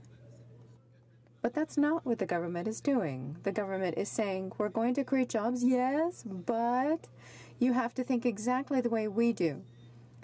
You have to support our beliefs and values, even if in the Charter of Rights and Freedoms, we have freedom of conscience, we have freedom of expression, we have freedom of religious belief. His Majesty, the Prime Minister, decided that he was the one who had the absolute right to decide. How far is this going to go? Where is it going to end? We see a government that's willing to impose its partisanship to federal public servants. We see the financial gulf that they're plunging us into, and now we have an ideological straitjacket that they're trying to lace up around us. This is a slippery slope. It's a dangerous slope because there is a separation in our political system between the legal system, the legislative system, and the executive. And it would seem that the omnipotence of the Prime Minister is leading him to interfere in the other aspects of our democracy, but especially by attacking the fundamental rights which they claim to defend. We do not agree with this, and we are not the only ones. There are many organizations that are rising up in Canada and are saying, no, I don't like being told what to think. That's not the government's role. And they do not want to sign a form that puts them in a straitjacket. That is why we are asking the Prime Minister to immediately end this straitjacket by imposing beliefs to organizations. We've seen many examples, whether it be summer camps or people who have a lot of interesting projects who are in a dilemma when it comes to choosing between ethics and their values. The government is imposing its ideological agenda, and that is unacceptable. The value criteria imposed by Justin Trudeau, he's entitled to his own beliefs, but he can't impose them to everyone else. We're saying that the summer career problem is to create jobs. It's not to be used to impose his ideological agenda. We ask the government to withdraw this attestation, the ideological criteria from programs that are there for the entire Canadian population, and not just those who think like the Prime Minister Justin Trudeau or who have the right. Order.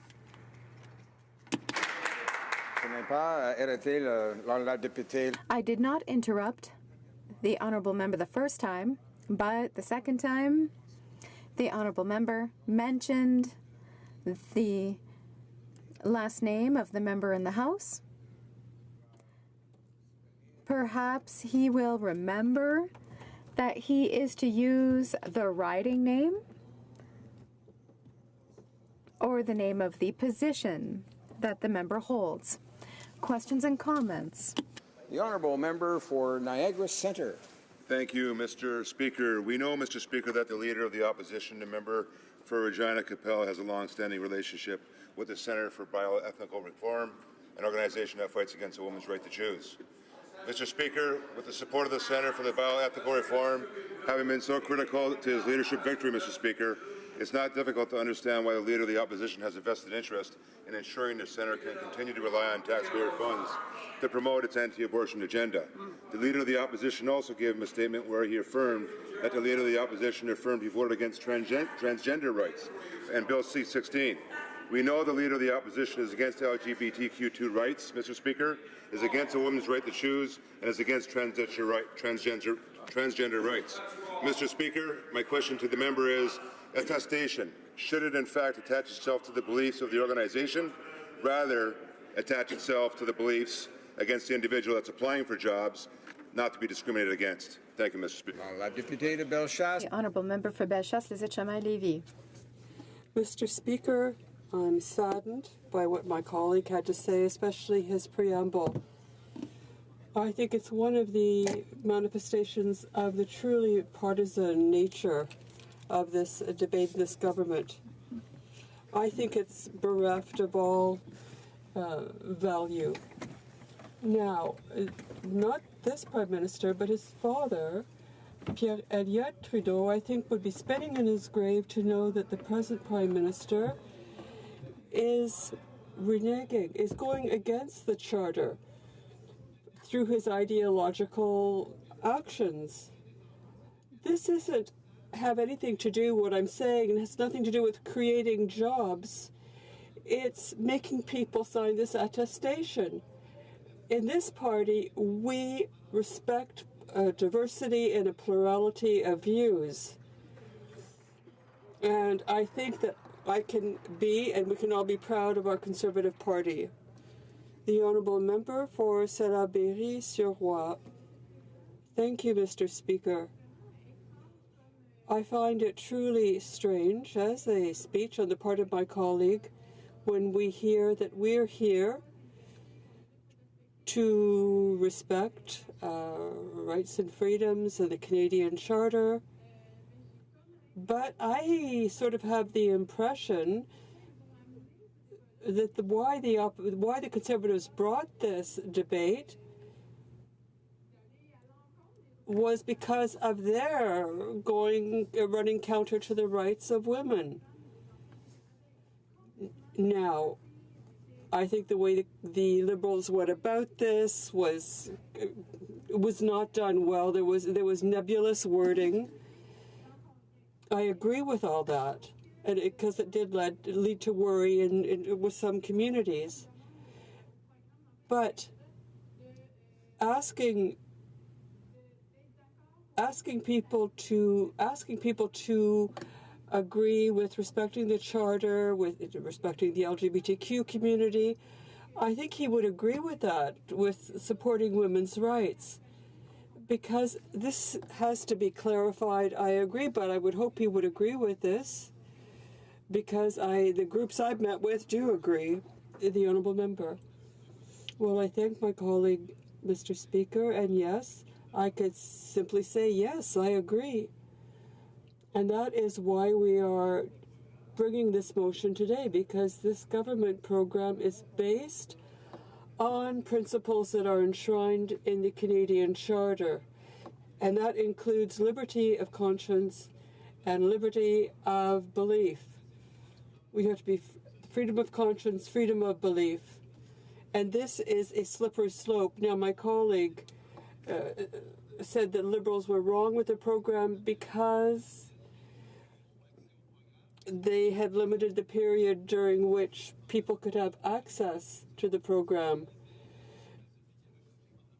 But it did allow Liberals to at least, congratulate themselves on this program, and we see that it is a program that is ideologically biased, and that's a fact. Honourable member for Kitchener-Conestoga. Thank you. Thank you, Mr. Speaker. Mr. Speaker, the deadline for the Canada Summer Jobs Program passed last month, but I am still hearing from groups and organizations from my riding and across Canada that are confused and unsure whether or not they will be approved for funding like they have in previous years. These groups aren't the monsters the Liberals are making them out to be. They're summer camps, food banks, groups working with at-risk youth and those challenged physically or emotionally, seniors' homes, personal care facilities, and groups working with new refugees, helping them to adjust to life in a new country, finding accommodation and helping them with English as a second language, and finding social networks to help new arrivals develop friendships and connections.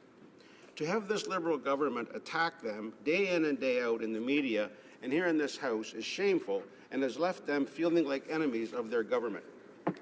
Conservatives believe in Canadians' fundamental freedoms, the right to freedom of conscience, freedom of belief, and the right to freedom of expression. No one has the right to prevent others from advocating or expressing their beliefs, especially their government. That's why Conservatives oppose the values test this Liberal government has imposed on applicants for Canada Summer Jobs Grants. Under this test, if you don't sign the attestation agreeing with the ideological positions of the Liberal Party, your organization will no longer be eligible to receive funding for a summer student. Mr. Speaker, let me read the attestation. Both the job and the organization's core mandate must respect individual human rights in Canada, including the values underlying the Canadian Charter of Rights and Freedoms, as well as other rights. These include reproductive rights and the right to be free from discrimination on the basis of sex, religion, race, national or ethnic origin, color, mental or physical disability, or sexual orientation, or gender identity or expression. Like I already said, Mr. Speaker, this is directly affecting groups in my riding and across Canada to the point that now many organizations have made the tough decision and have refused to apply for Canada Summer Jobs programs this year. Mr. Speaker, I think about the loss of these important services. It's a huge loss to our community, and then I think of how the students themselves will be affected without a job this summer because of the misuse of this government program to favor their ideological allies. That's why I was happy to sponsor an electronic petition from a local resident, Joyce Stankiewicz from New Hamburg in my riding of Kitchener-Conestoga. Mr. Speaker, this petition is petition number E1484, and it reads as follows. Whereas the current eligibility requirements of employers seeking to apply for Government of Canada funding through the Canada Summer Jobs Program require organizations to sign an attestation stating that their organization's core mandate respects individual human rights in Canada, including the values underlying the Canadian Charter of Rights and Freedoms, as well as other rights, including reproductive rights and the right to be free from discrimination on the basis of sex, religion, race, national or ethnic origin, color, mental or physical disability, sexual orientation, or gender identity or expressions. We believe that requiring organizations to attest that this is their organization's core mandate would force many organizations to choose between their beliefs, often rooted in their religion, and being able to receive funding. And by its nature, this requirement discriminates against the organization based on their beliefs. We, the undersigned residents of Canada, call on the Government of Canada to remove this discriminatory requirement and allow Canadians to continue to exercise their freedom of religion and freedom of expression without facing institutionalized discrimination by the Government of Canada. Mr. Speaker, this petition went live on February 6th, just a little over 3 weeks ago, and as of this morning had well over 6,100 signatures. Mr. Speaker, this government is out of touch with Canadians on their best day, but this is a new level of arrogance from a Liberal government 2 years into its first mandate. The minister's response to these groups across Canada was, "Don't worry, just sign the attestation anyway." Mr. Speaker, to be instructed to ignore your deeply held beliefs and to sign an attestation which is diametrically opposite to your fundamental worldview is to discourage dishonesty. It promotes hypocrisy. For each of us here, it's important that we aspire to the highest standards of integrity. In other words, we act on what we say we believe. Sir Thomas More is often quoted as saying, quote, "When statesmen forsake their private conscience for sake of their public duties, they lead their country on a short route to chaos." End of quote. Mr. Speaker, that is so true. What the Liberals fundamentally fail to understand is that Canadians do have deeply held personal beliefs, beliefs they are unwilling to be forced to go against, and we as leaders should not be forcing them to forsake their private conscience. In 2018, it's an absolute shame that I am hearing from groups in my riding who feel bullied and pressured by their government to sign an attestation that goes directly against their beliefs. One group who has asked that they remain anonymous told my staff, quote, "We don't want our organization's name used because we are fearful that the Liberal government will cut our funding because we've spoken out." End of quote. Mr. Speaker, that is a shame. This group works with individuals with special needs. These are Canadians who deserve to be honored and celebrated by our government, not attacked. When the Prime Minister of Canada says Canada is back, I'm not so sure what he's talking about. Is he saying that Canada is back to discriminating against citizens who don't hold the same beliefs? Or that Canada is back to attacking Canadians' right to freedom of speech, belief, and expression? Another group in my riding, Mr. Speaker, that provides low-cost, full-day camps for kids in junior kindergarten to grade 5 had this to say in an email to my office, quote, "We find that many of the families who register for the camps are able to do so because of their affordability. We filled 240 camp spaces within a few weeks of opening registration in March, and parents in our community have come to rely on them. We love to be able to make these programs available to our community and have always felt so fortunate to receive the summer job grants from the federal government to make them possible." End of quote. The email then goes on to say, "We value loving and blessing our neighbors and don't ever want to discriminate against any group regardless of their beliefs. We believe in freedom of thought and religion. However, like many others, we will not in good conscience be able to sign the attestation as it is written into the new application. Our plan for application submission, as directed by our denomination and the Evangelical Fellowship of Canada, is to move forward and submit our application without checking off the attestation box on the application." End of quote.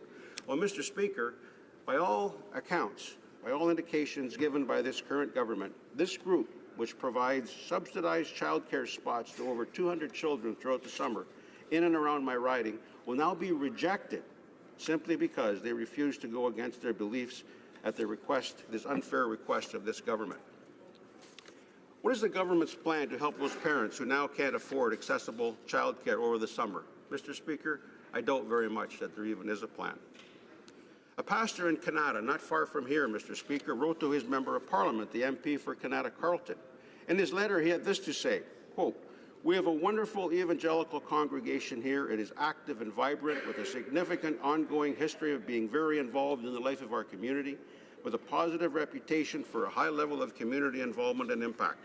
From low-cost housing development behind our church building, including a 6-story building and multiple townhouse-styled units, and social projects like hospice care, from our monthly open table, which offers free meals to some 140 guests, to sponsoring a Muslim Syrian refugee family of 8, and from our international work in Mexico and last year in Rwanda, to local ministries like our on-site summer camp. We act on what we believe Jesus has asked us to do. The pastor goes on to say later in his letter, our belief is that the government does not have the right to ask us to make any kind of statement which conflicts with our religious conscience. I need to tell you that what I have heard from the government over the past month makes remarkably clear the government officials involved in this process simply do not know or understand us or our faith. It is sad that who we are and what we do is so radically unknown to our government. We could be a great asset in the work of justice and good things. That's what we do, and we do it well. End of quote. Mr. Speaker, Conservatives believe that Canadians know better than government what is good for them. We listened and consulted with community organizations across the country because we believe that Canadians have a right to hold their own beliefs and to express themselves without fear of judgment from the federal government. So, Mr. Speaker, in the spirit of the motion, I hope that all members will agree that organizations that engage in non-political, non-activist work, such as feeding the homeless, helping refugees, and giving kids an opportunity to go to camp, should be able to access Canada Summer Jobs funding, regardless of their private convictions and regardless of whether or not they choose to sign the application attestation. And Mr. Speaker, finally, it's my sincere hope that every member in this House will have the freedom to vote their conscience on this very crucial issue that affects all Canadians. Thank you, Mr. Speaker. Questions and comments. The Honourable Parliamentary Secretary to the Minister of Families, Children and Social Development. I listened to the list of services that the member is worried about not receiving Canada Summer Job Grants. Children's camps, Meals on Wheels programs, support for immigrants and refugees who arrive in his communities. Those core jobs, none of which involve violating people's human rights or basic charter rights, are all eligible under the attestation. Additionally, the organizations providing them, the core job of a church is not to challenge charter rights in a political fashion, but rather to support a moral framework under which one receives one's human rights. None of the attestation requires them to surrender their religious beliefs or violate their moral code. All it says is that the core organizational structure of the applicant cannot be a political one aimed at violating people's rights. For example, there was an organization in my riding that was receiving funding effectively to hand out postcards next to summer camps of little babies that were being tortured into some grotesque display, and it was hideous. And in fact, it's been now ruled as an illegal practice in the province of Ontario. That organization, whose only goal is to remove a woman's right to choice, is exactly what shouldn't be funded, in the same way that a political party shouldn't be funded through the Canada Summer Jobs program. If the member is really serious about protecting kids' summer jobs, what's the problem with signing the attestation? The core value of the organization and the job is not about violating charter rights, it's about providing a summer camp to kids. Why can't they be convinced to sign it? The Honourable Member for Kitchener-Conestoga. Well, Mr. Speaker, I want to thank my colleague for his comments, but the reality is that it is not primarily this side of the House, nor is it people in churches across this country who have been the loudest spokespeople on it. We've heard from nonprofit groups providing care for refugees, from nonprofit groups providing care for seniors or for mentally and physically handicapped people. Mr. Speaker, this is about individual freedom of speech and freedom of expression, and to be forced to sign a statement with which you fundamentally disagree. As I said in my comments, Mr. Speaker, many of my colleagues on this, just sign it and turn the other way and get the money. Mr. Speaker, on this side of the House, there are many of us who are not prepared to sell our soul for that kind of activity, and there's many in this country that are also not willing to sign an attestation that is diametrically opposite to their fundamental worldview. Thank you, Mr. Speaker. Questions and comments. The Honourable Member for Lambton, Kent, Middlesex. Thank you, Mr. Speaker. I want to thank my colleague from Kitchener-Conestoga. It's interesting. What's happened here? They call this a value test of all things. If they ever wanted to have a value test, they should talk to the Prime Minister before he goes away on a family vacation to India. A value test that actually imposes a person's legal thought and value, and if it doesn't agree with the Prime Minister's, you got to check this box that says no, you don't get funding. Realizing the small businesses in my riding, the not-for-profits and the charitable organizations and their employees that work for them and the volunteers that work for them pay taxes. And what you're saying is now, well, because we don't believe and think like the Prime Minister, my taxes are not eligible for public funding because I don't believe what you as the Prime Minister. I asked my colleague, is that fair? Before Kitchener-Conestoga. Well, Mr. Speaker, I mean, there's no question about the unfairness. It's a totalitarian action taken to force groups to agree with the ideological position of this party. Mr. Speaker, in my riding over the last 12 years, I haven't counted them, but there's probably hundreds of groups, organizations, small businesses who benefited from this funding, and they would continue to benefit. Mr. Speaker, this year, many of them have signed the application without signing the attestation. According to what we hear, they will be rejected. But the bigger problem, Mr. Speaker, is that I hear so many who've looked at the application, and by the way, they were the ones that drew my attention to the fact that there was such a thing. I didn't sit here and someday go look through this and start creating, setting fires. It was they who came to me.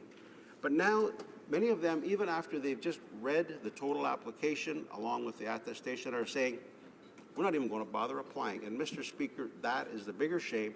We're going to lose out on the projects and the activities of these communities and these community groups that are doing good work in our communities. And many summer students, probably thousands of summer students, will be without that work experience that would equip them to go on to another more permanent job. Mr. Speaker, it's a sad day. Resuming debate, the Honourable Parliamentary Secretary for Small Business and Tourism. Thank you, Mr. Speaker. Before I begin, I wish to inform you that I will be splitting my time with the member from Cambridge. Mr. Speaker, it's a privilege to rise in this House and speak about Canada Summer Jobs and our government's commitment to quality youth employment in this country. In fact, it's youth that inspired me to enter politics. I looked at my daughter and her friends and the future that they aspired to and felt that I could make a difference in the lives of these young girls as well as young girls across Canada. Mr. Speaker, I'm sure all members of this House would agree that the Canada Summer Jobs Program is an important part of how government helps young Canadians gain important job experience, which ultimately helps grow our economy and our middle class. Hear, hear. The program is very well received by both employers and students in my riding of Fundy Royal. In fact, I'm so impressed by the number of organizations and small businesses that embrace this opportunity to offer students that valuable experience while also benefiting from more hands on deck during peak times. I thank you to these organizations for their commitment and contribution to our communities. Unfortunately, we have had concerns raised by Canadians about funding going to organizations that actively undermine the rights of Canadians, meaning that we had youth undertaking activities funded by the government that worked against the rights of women and LGBTQ communities, for example. It is these concerns that spurred our government to take action. That action was to make changes to the Canada Summer Jobs application process, changes to ensure that a young person in a job funded by the government will work in an environment that respects the rights of all Canadians, including women and the LGBTQ2 community. That funded organizations realize their responsibility as employers to provide this environment. In contrast, we do know that the Leader of the Opposition, the member from Regina Qu'Appelle, has a long-standing relationship with the Centre for Bioethical Reform, an organization that fights against a woman's right to choose. Right on. Right on. 9 months ago, during his leadership campaign, he spoke with the Centre for Bioethical Reform's Director of Communications, Jonathan Van Maren, who said, "Like most of you, I've known my top choice for months. Scheer is a pro-life and has the record to prove it." He knew this because the Leader of the Opposition told the Centre, "I've always voted in favour of pro-life legislation. I voted according to my conscience every time. I spoke out when Henry Morgentaler received the Order of Canada." With the support of the Centre for Bioethical Reform having been so critical to the leadership victory, it's not difficult to understand why the Leader of the Opposition has a vested interest in continuing to ensure that the Centre can continue to rely on taxpayer funds to promote this anti-abortion agenda. And Mr. Speaker, this lack of respect for the rights of Canadians is not new or from just the Leader. In fact, in 2005, the former member from Fundy Royal, Rob Moore, put forth a private member's bill, an act to confirm the definition of marriage. He said, "There is now a great concern in Canada that same-sex marriage is legalized. It will have a profound and long-lasting implication for freedom of religion, freedom of conscience, and will become increasingly difficult for people who do not agree with same-sex marriage to participate in public life." Wow. Mr. Speaker, that's not what we stand for. Canada Summer Jobs is an important part of our government's youth employment strategy, and we must ensure that funding from this program is not used to undermine individual human rights. Simply put, Canadians expect us to make sure that Canada Summer Jobs funding respects the hard-earned rights of all Canadians. Mr. Speaker, our youth employment strategy is the Government of Canada's commitment to help Canada's newest workers get a strong start to their careers. We need to take a whole-of-government approach when it comes to administering the strategy. In fact, the youth employment strategy is delivered by 11 federal departments and agencies across government.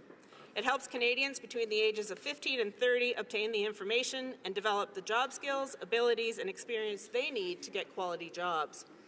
Since 2005, the strategy has helped more than 900,000 young Canadians get the skills, competences, and experience they need to get those quality jobs, something that we can all be proud of. Mr. Speaker, this important strategy has 3 complementary programs. The first is Skills Link, the second is Career Focus, the third is Summer Work Experience, which Canada Summer Jobs is part of. The Skills Link stream helps vulnerable and underrepresented youth facing barriers to employment develop the skills they need to find a job or to go back to school. With Skills Link, we're focusing on single parents, youth with disabilities, Indigenous youth, young newcomers, and youth in rural and remote areas. Career Focus is our second stream, and it helps post-secondary graduates find work through paid internships.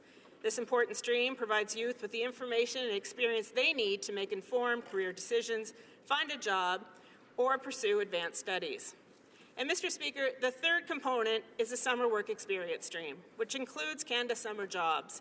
It offers subsidies to employers for them to create summer jobs for high school and post-secondary students. Mr. Speaker, these 3 streams taken together form the core of our youth employment strategy. This important strategy is helping youth get the much-needed employment while helping meet the changing needs of new and increasingly globalized economy.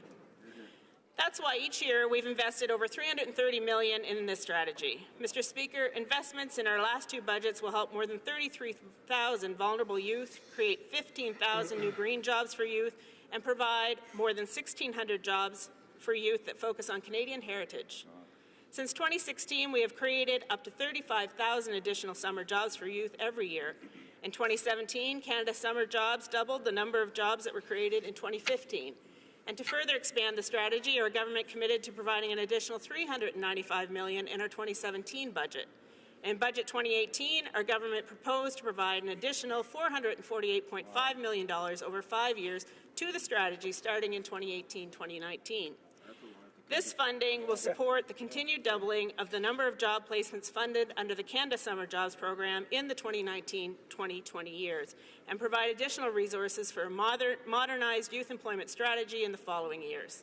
Building on the input of an expert panel on youth employment, a renewed youth employment strategy will be announced over the course of this year.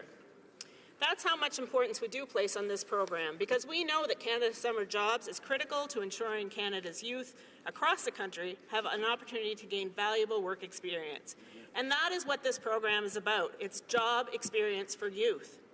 Mr. Speaker, as I've said, our government is focused on ensuring that all government funding respects the rights of Canadians, especially women and the LGBTQ2 community who fought hard for those rights. These changes we've made to the Canada Summer Jobs will ensure that we avoid any funding going to organizations that actively undermine those rights. We asked organizations this year to confirm that both the job and the organization's core mandate respect individual human rights and labour laws, and that they do not support discriminatory activities. As our government has already stated, the changes we've made to the program are not about excluding faith-based groups. Religious and faith-based groups often undertake work that focuses on helping those in the most in need in our society, which is exactly what we have welcomed and encouraged for organizations throughout Fundy Royal, as they have done in the past, and we value their contribution. Mr. Speaker, we're committed to the continued support of the Canada Summer Jobs program, funds the jobs that respect the rights of all Canadians. These changes that we've made to the program will help to ensure that a young person in a job funded by the government will work in an environment that respects every Canadian's human rights. This is the right thing to do to make sure that Canada Summer Jobs isn't used to pursue the removal or undermining of established individual human rights in Canada. These changes have strengthened our Canada Summer Jobs program as well as our employment youth strategy. Thank you, Mr. Speaker. Good job. Good job. Questions and comments. The honourable member for Battle River Crowfoot. Thank you very much, Mr. Speaker, and I listened with great interest to my colleague's presentation, and I was very disappointed, to be quite frank, in the way that she painted with such a broad brush the faith-based communities and as being opposed to basic human rights and the issues around the attestation. Mr. Speaker, I just remind her that the right to freedom of belief and opinion is guaranteed by Canada's Charter of Rights and Freedoms. And I think most Canadians should be very concerned with the direction that this government is going, basing funding decisions on whether or not you hold a certain belief.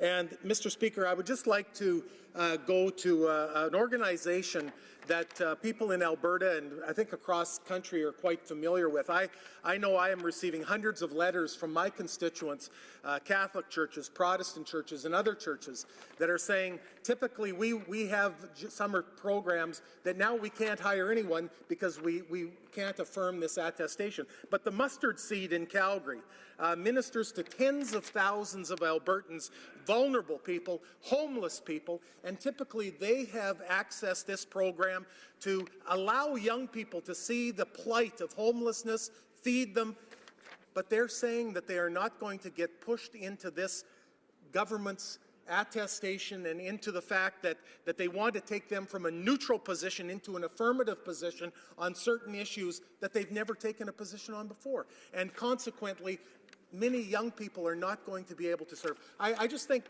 with all due respect, what's next? We're doing this on Canada Summer Jobs. If we don't line up exactly the way the government sees, on which program will be next? Honourable Parliamentary Secretary for Small Business and Tourism. Thank you, Mr. Speaker, and thank you to my honourable colleague across the way for the question. First of all, Mr. Speaker, I'd like to start by saying that, as I've seen it with other issues in the past, often the words that are so offensive to groups do not come from our side of the House. We did not talk about a broad-based approach to faith groups. We, in fact, many of us have reached out to the faith groups in our community to thank them for the good work that they are doing in our communities and encourage them to apply. Yep.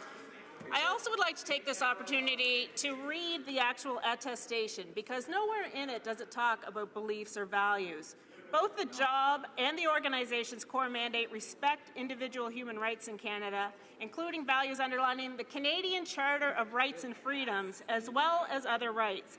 These include reproductive rights and the right to be free from discrimination on the basis of sex, religion, race, national or ethnic origin, color, mental or physical disability, sexual orientation, or gender identity or expression. This is not a values test, Mr. Speaker. This is the Canadian Charter of Rights and Freedoms. Right on. Right on. Yeah. Questions and comments. The honourable member for Prince Albert. Speaker, Mr. Speaker, I've been part of the Student Summer Jobs Program for the 10 years I've been here, and every year I sit down and I go through the list that the bureaucracy makes up for me, and I go through it and say, does it meet the requirements? And they use a point system to decide who gets the cash, and we may adjust it just to make sure we share the program with as many community-based organizations as possible so that everybody has a chance to take advantage of this program. This year, Speaker, I will not participate in that because this year, a lot of the groups that were on that list, a lot of community organizations, a lot of small towns, a lot of villages will not apply because they will not sign the attestation. Exactly. This is ridiculous. When will this Liberal government come to its senses and realize what they're doing is absolutely wrong? Secretary for Small Business and Tourism. Thank you, Mr. Speaker, and thank you to my colleague across the way. I find it very unfortunate that my colleague has decided not to participate in this program.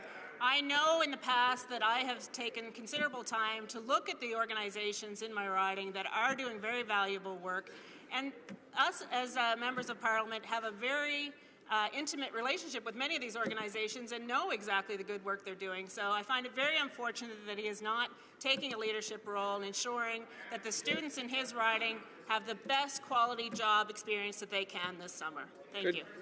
Good one. Resuming debate. The honourable member for Cambridge.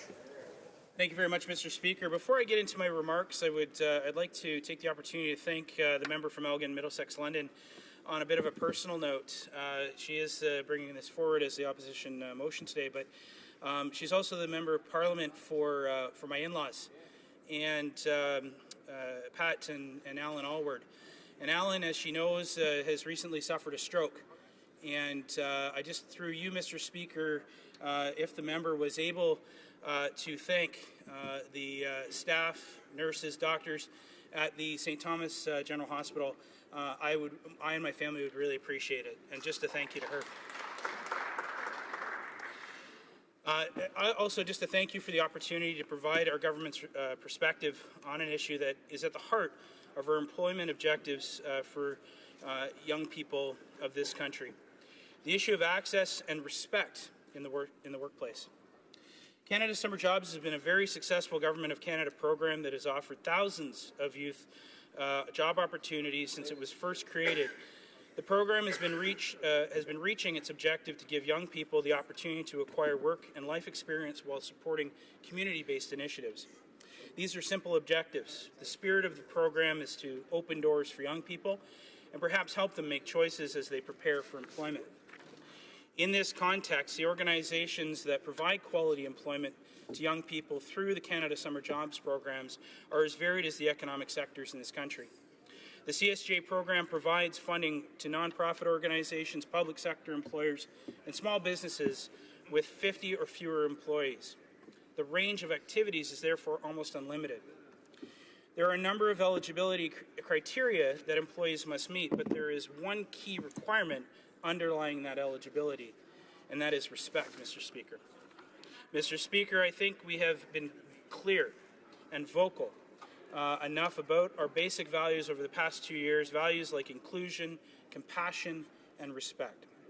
And we've been trying to integrate those values into our policies and programs like the Progressive Trade Agenda and the inclusion of human factors in environmental assessments.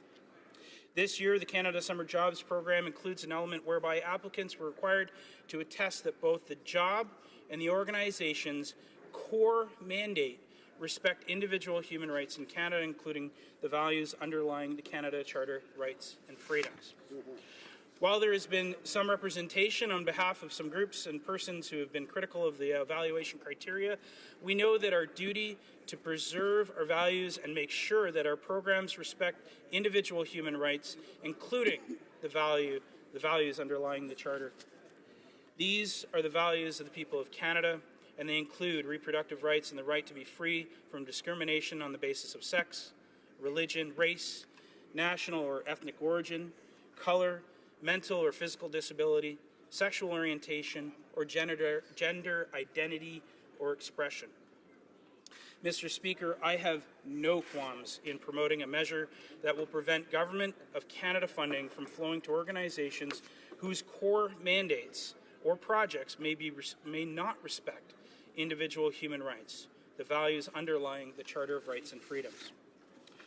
This measure will help prevent young people as young as 15 years of age from being exposed to employment with organizations that may promote positions that are contrary to the values enshrined by the Charter. What we are in fact doing here is maintaining the full integrity of the CSJ and making it reflect the society we live in today. And our government is not the only one to think that way. Across Canada, people are supporting our approach. We received an open letter from the National Association of Women and the Law. This open letter was signed by over 80 major organizations across Canada. Organizations like Oxfam Canada, the YWCA Canada signed this letter. And other signatories include organizations coming from all four corners of Canada. Let me just name a few here. Abortion Support Services Atlantic, Alberta Pro-Choice Coalition, Thunder Bay Emergency Shelter House, Ottawa Council for Agencies Serving Immigrants, Saskatoon Sexual Health, Positive Living North, just to name a few, Mr. Speaker. organizations helping youth from underrepresented groups are supporting us. They include organizations such as the Network of Black Business and Professional Women, the Canadian Centre for Gender Sexual Diversity, as well as the Canadian Association of Elizabeth Fry Societies.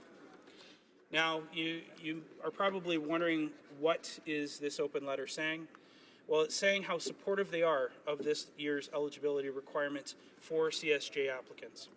The association wrote in black and white that, and I quote, "Significant misinformation has been widely circulated in the media about the nature of the attestation that is now required by organizations that wish to apply for federal government grants for student jobs through the CSJ program." They continue by saying, and again I quote, that they are confident that the safeguards introduced in the CSJ program are not discriminatory and do not represent any infringement on freedom of religion, conscience, or other rights that people in Canada enjoy. Mr. Speaker, this comes from an organization that promotes the equity, equal rights of women in Canada. This is an organization that has played a major role in reaching important milestones towards women's equality in Canada, such as inclusion of Sections 15 and 28 in the Canadian Charter of Rights and Freedoms, amendments to sexual assault laws, positive changes to family law, to the Divorce Act, rape shield legislation, and criminal harassment legislation.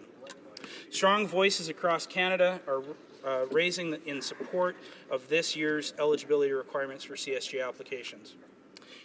This display of support is just one example, Mr. Speaker. There are many more supporters of the attestation that is now required by CSJ applicants.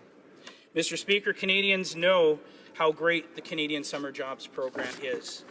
Mr. Speaker, the CSJ has brought significant benefit to a very large number of Canadians over the decades. The overall objectives of the program are unchanged: to provide work experience for students, to support organizations, including those that provide important community service, and to recognize the local circumstances, community needs, and priorities very widely.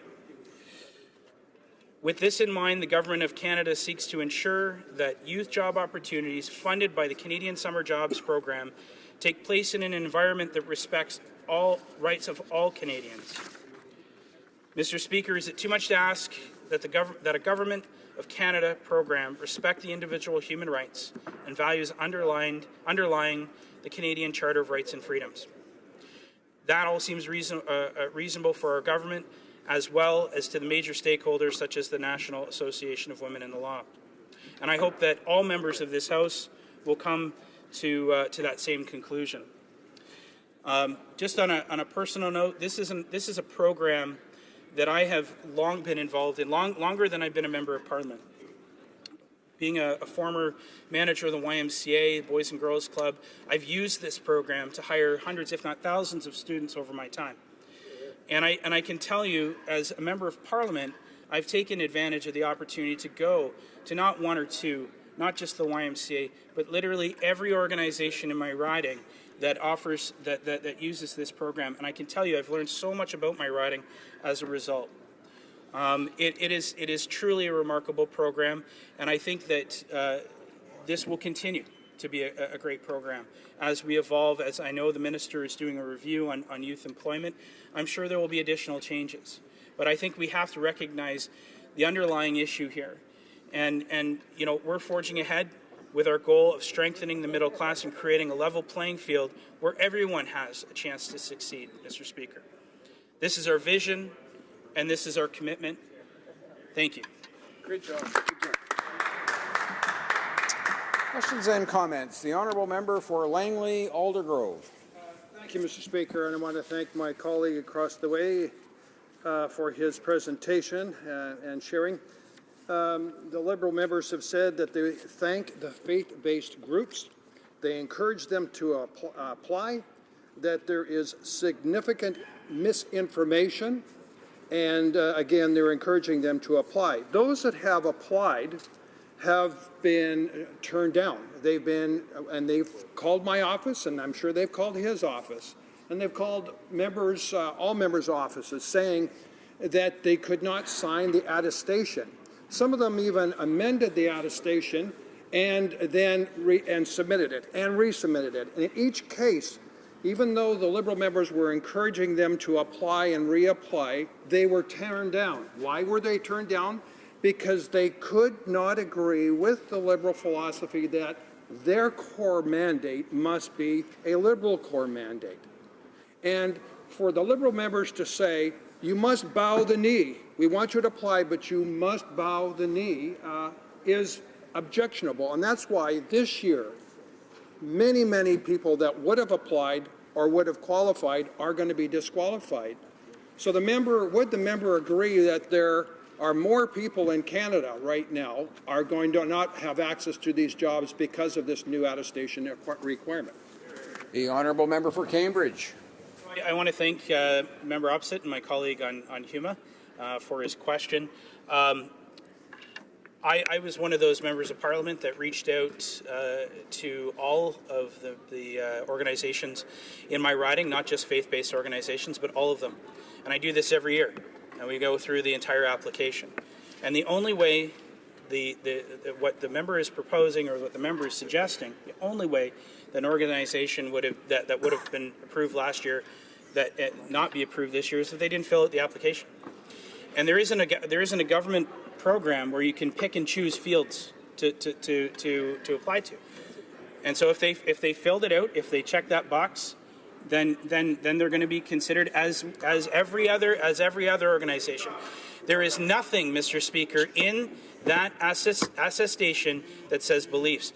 The conversations that I've had in my riding, the organizations that I've talked to, that I've had the opportunity to speak with and explain, understand that they've applied, they've checked the box, and I'm be more than happy to make sure they have funding. Questions and comments. The honourable member for Yorkton Melville. Mr. Speaker, I'd like to let Canadians know something today.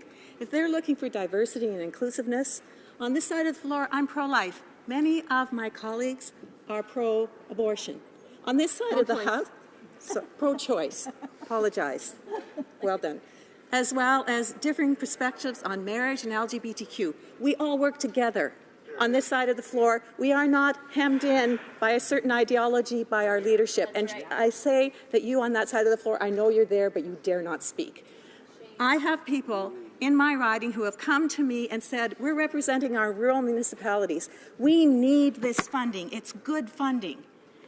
We're being told that we have to indicate that we agree with this attestation, and yet, as employers in the province of Saskatchewan, labour laws do not allow them to put boxes on their form that say, we want this funding. So tick off if you're Indigenous, tick off if you're LGBTQ. That's against our labour laws. That just shows how convoluted this whole thing is, just to deal with an issue that you won't come out and just deal with.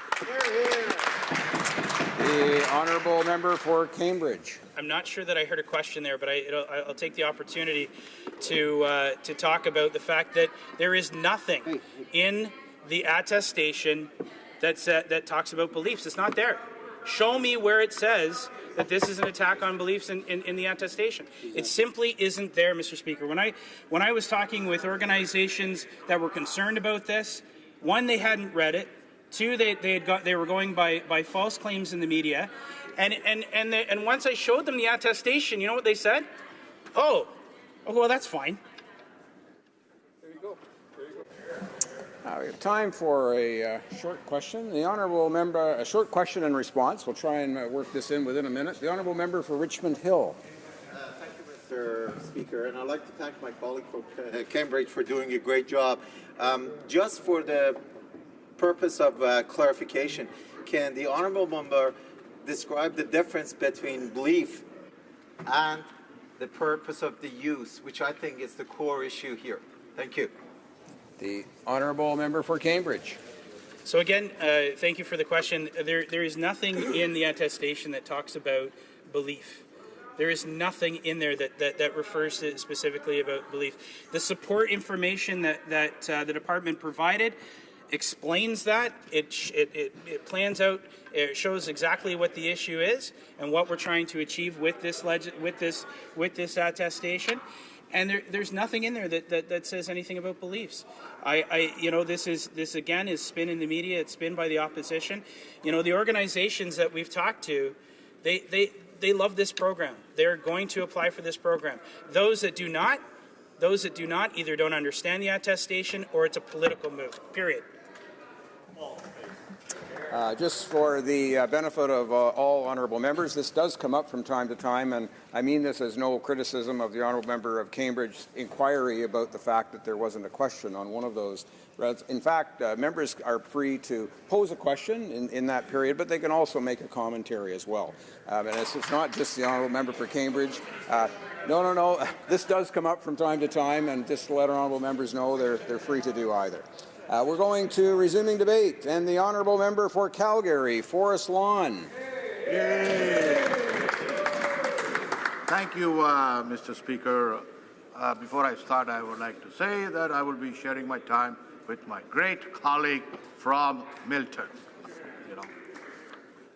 Mr. Speaker, listening to the last Liberal Member of Parliament, who said that he loved this program, that he had worked more on this program than he's been a Member of Parliament, and he loves it and he's been out there really promoting this program.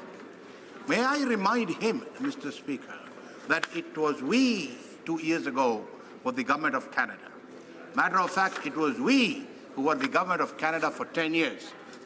At the time when he was promoting this program, and he had no problem with this program, Mr. Speaker.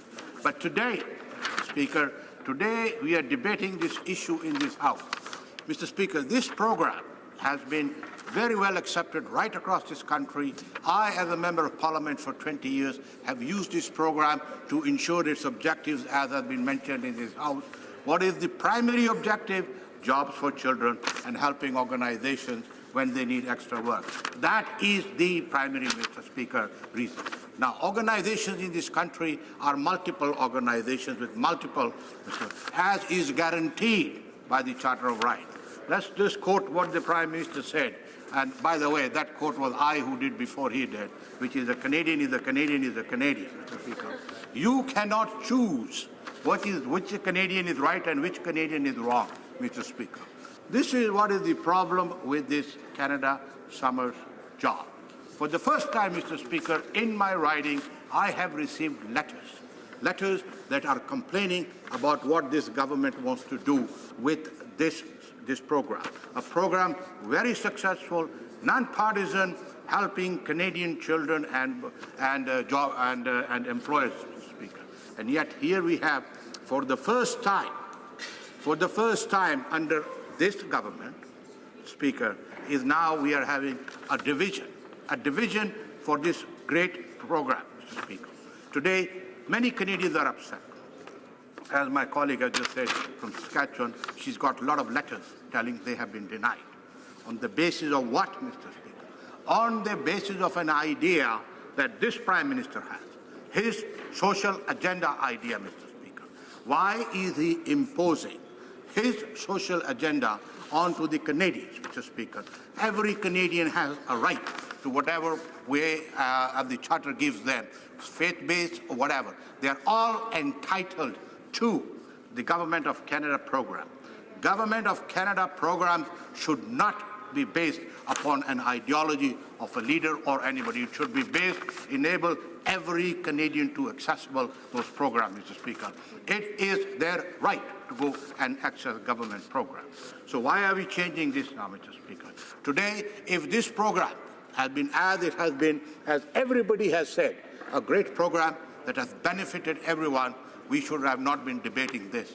But we are debating here today just because one person has a social agenda. He wants this country to move in that direction.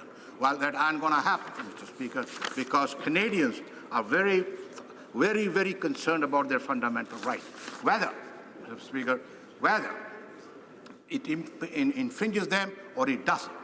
But the fundamental point is that it is their right to access government program. It is not the right of the governments to try to be choosers of winners and losers here, Mr. Speaker.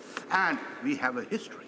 All of members of Parliament here, including myself, have a history of how this program has worked so great for, Mr. Speaker, for young people and for the businesses. Let me give you an example, Mr. Speaker. In my riding, all of us have heard Mustard Seed. Mustard Seed is a great organization that is looking after the homeless people, Mr. Speaker. That is their mandate. Okay? But under this government now, under these people, Mustard Seed will not be able to apply. Isn't that something wrong, Mr. Speaker? An organization that is looking after 10,000 homeless, impoverished and drug-addicted people, and this government will not give them money just because it does not meet their social ideology? I mean, that is wrong, Mr. Speaker. Let me talk about another one. A New Canadian Friendship Center in Calgary. This is where, Mr. Speaker, people that provide free classes and support for new Canadians, regardless of culture, faith, and gender. They don't discriminate, Mr. Speaker. They are open to every newcomer. It does not matter what newcomer it is, what their faith is, what their religion is. And yet, this government is discriminating against them. While they are not discriminating against anybody, this government is discriminating against them by not approving their application on the basis, it does not meet their social agenda. Let me remind them, Mr. Speaker, when they talk about the government of Canada, no, it is not the government of Canada, Mr. Speaker. It is the Liberal government, Mr. Speaker, because we were the government of Canada 2 years before, for 10 years, Mr. Speaker, running this program here. So let's be very clear. This is a Liberal agenda, Mr. Speaker, not a government of Canada agenda, Mr. Speaker. They are pushing their own values onto people in Canada, Mr. Speaker, who may or may not agree, does not matter, Mr. Speaker, but they are out there to provide services for all Canadians, as the last speaker said. He was in YMCA. Very good. Very happy, he was there. So is the Mustard Seed Society, so is the Friendship Center, Mr. Speaker. All of these organizations are there for the primary purpose of helping Canadians, Mr. Speaker, who need their services. And here we come.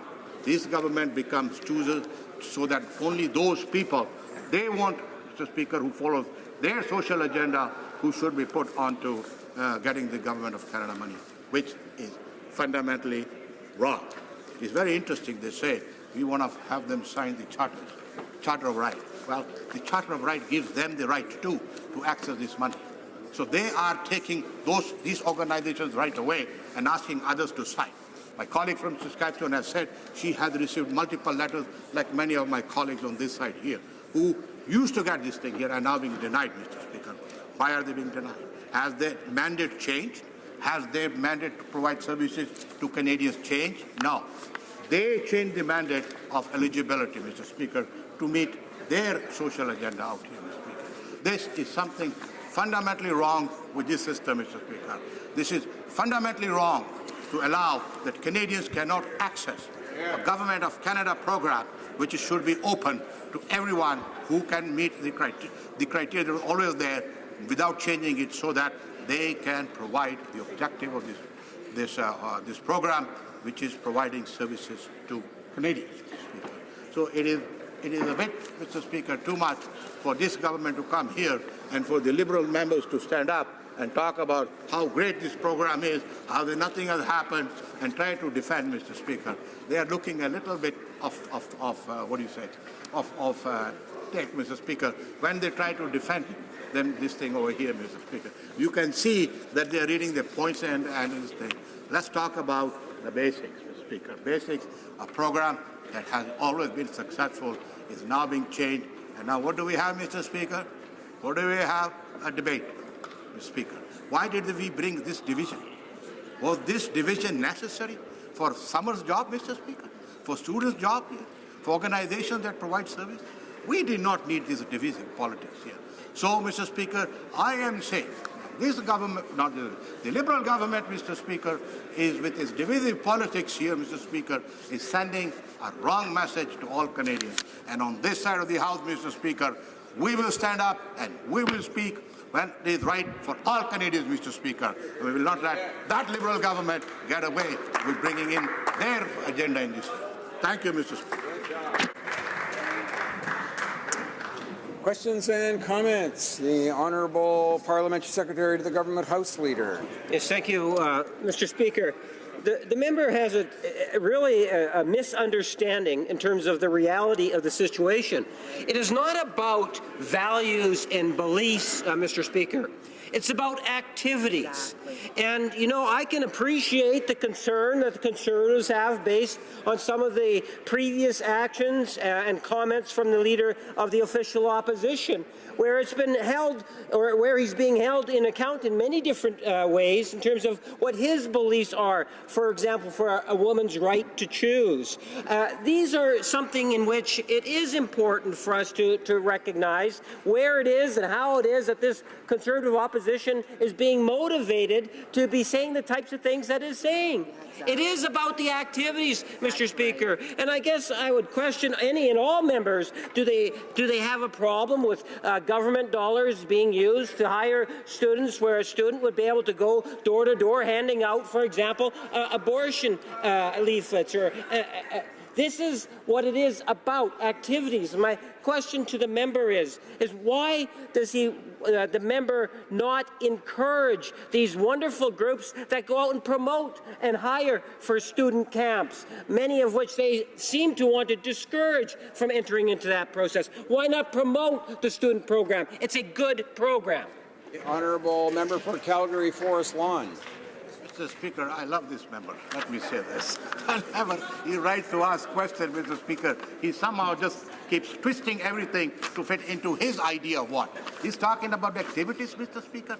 Let me ask you this question. What is wrong with the activity of the Mustard Seed Society? What is wrong with the activity of Canadian Friendship Centre, who are meeting out for newcomers, Mr. Speaker? Let me also tell him, when we were in the government and he was sitting on that side here, he had no problem with this program.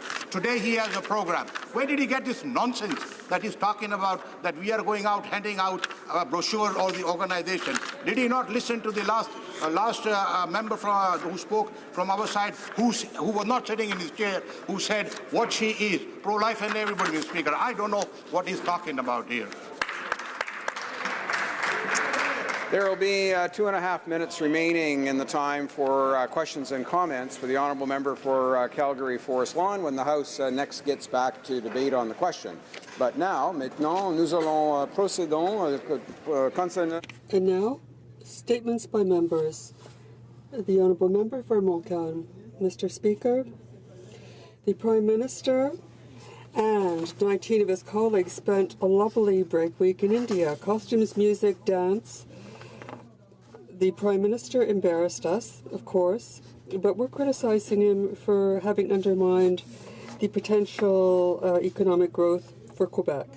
In 1 week, the Prime Minister insulted millions of sovereignists by comparing them to terrorists, just as he did to the government of Punjab. He then found a way of insulting the government of Punjab by calling them liars. He insulted the Indian government by inviting, along with the Canadian delegation, a Sikh terrorist.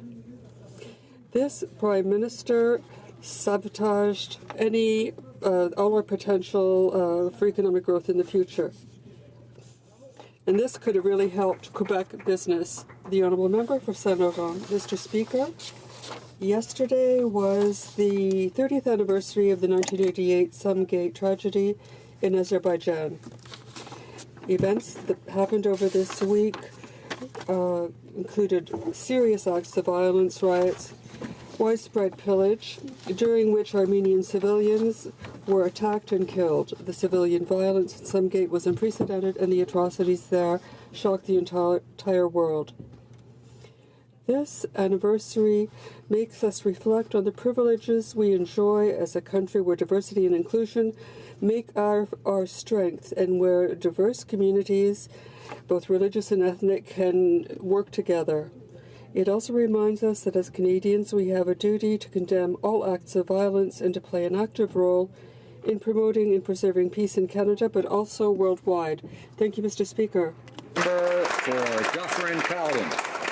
Mr. Speaker, members may have noticed that there's a hint of spring in the air this week.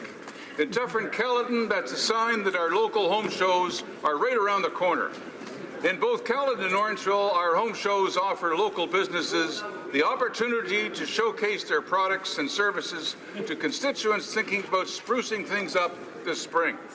In Orangeville, the 2018 Lions Home and Garden Show runs at the Orangeville Fairgrounds on April 6th, 7th, and 8th. Over 200 booths will be showcasing everything to do with home improvement, lawn and garden, and more. In Caledon, the Chamber of Commerce's Spring Home Show 2018 runs at the Albion Bolton Community Centre on April 20th, 21st, and 22nd. The show is a shop local experience where constituents can find out great deals on items related to their home and garden living. I would encourage all residents of Dufferin-Caledon to come and check out the Orangeville and Caledon home shows in April. The Honourable Member for Montarville. Mr. Speaker, March is Fraud Prevention Month. During the month, initiatives will be taken to make consumers aware of white-collar crime and to remind Canadians that financial crime costs $5 million a year. I think often of the victims of fraud, of identity theft, corruption and counterfeiting. Over the last year, I've met with people who are on the front line of fighting white-collar crime. To my friends in the Competition Bureau, the Ontario Provincial Police, the Public Policy Research Institute, the Canadian Bar and the RCMP, I want to thank you from the bottom of my heart. Mr. Speaker, I would invite all my colleagues to join with me in helping Canadians better detect, thwart, report fraud. Thank you. Member for Elmwood Transcona. Thank you, Mr. Speaker. Canadians shouldn't have to worry about draining their savings or remortgaging their home for the sake of their health, and that's why the Canadian government should fight to protect and expand healthcare in Canada. Unfortunately, the Liberals are letting us down on both counts. They failed to protect Medicare when they held the provinces to Stephen Harper's miserly funding plan, when Saskatchewan violated the Canada Health Act by allowing private clinics to charge for insured services, made a little noise for show, and then looked the other way, Mr. Speaker. Recently, they had a tepid announcement about pharmacare, but the finance minister is already backpedaling on the promise. And once again, conflict of interest concerns swirl around the finance minister as Morneau Chappelle does big business consulting on private benefit plans. That's why the Canadian Federation of Nurses Unions have called for him to retract his statements and recuse himself from the work of the National Advisory Council on Pharmacare. For too long, those who would make money on the back of sick Canadians have held up progress on a pharmacare plan. I urge him to take the advice of Canada's nurses and this government to get going on a real universal pharmacare plan. The Honourable Member for Etobicoke Centre. Mr. Speaker, for over a century, on International Women's Day, we've made pledges and given flowers. It's not enough. Internationally, we need leadership to fully implement the Women, Peace and Security agenda and to fight against gender inequality and gender-based violence. Canada's new National Action Plan is our response, and UN Resolution 1325 our commitment. Around the world, women and girls are strong survivors of horrific conflicts in which they are targeted. I call on all of us to stand with Yazidi, Rohingya, Sudanese women. It's why I introduced Motion 163 calling for a Women, Peace and Security Ambassador. Let us proactively institute programs that inspire participation of women in peacekeeping and the prevention of conflict and gender-based violence.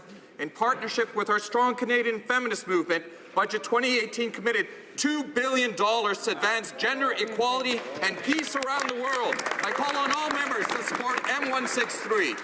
The Honourable Member for Saskatoon University.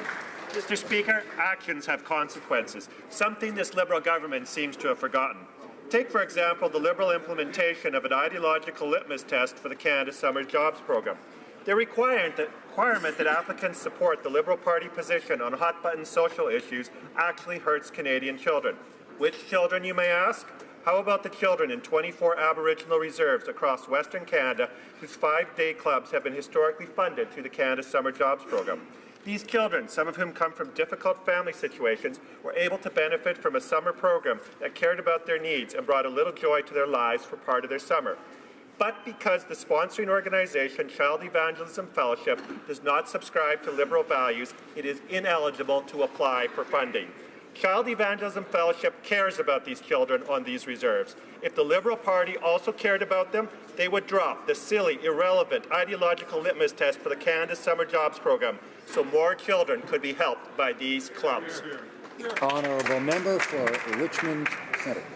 Thank you, Mr. Richmond Speaker. Mr. Speaker, this past Wednesday, I had the privilege of announcing our government support for 360 Kids Every Bite Matters program. This $800,000 program brought our government long-standing investment in 360 Kids to $3 million.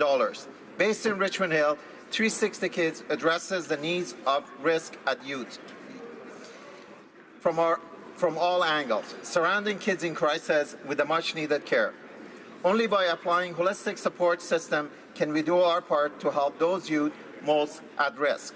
Tonight, for the 4th year in a row, I will participate in the 360 Kid experience, spending the night on the streets of York Region.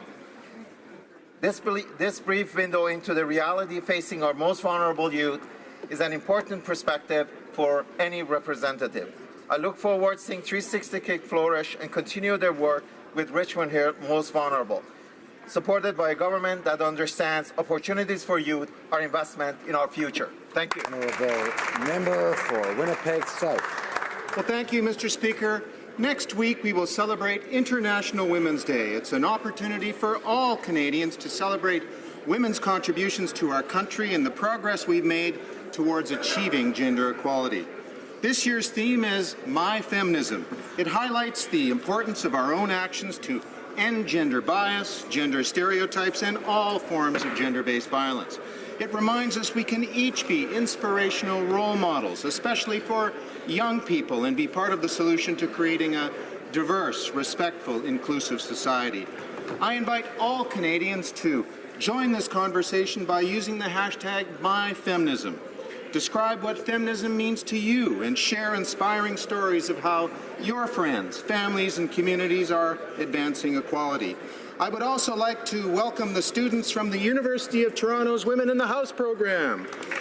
In particular, my shadow, Enza Gurgis. I hope some of you will be in the House someday.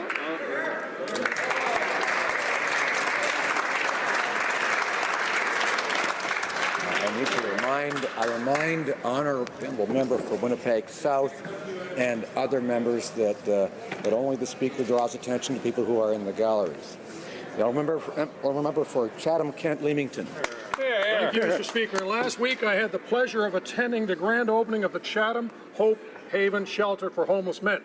It's not just a safe place to sleep, it's where staff and volunteers are able to help homeless men re-enter society and change lives for the better.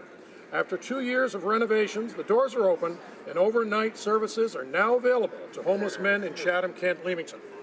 The director of Hope Haven, Joe Simpson, took the time to thank the community and give special recognition to countless individuals who gave their time and money, including fundraising efforts by students from Indian Creek Public School, Merlin Legion, as well as monthly volunteer commitments from Emmanuel Baptist Church Youth Group, amongst other churches and organizations.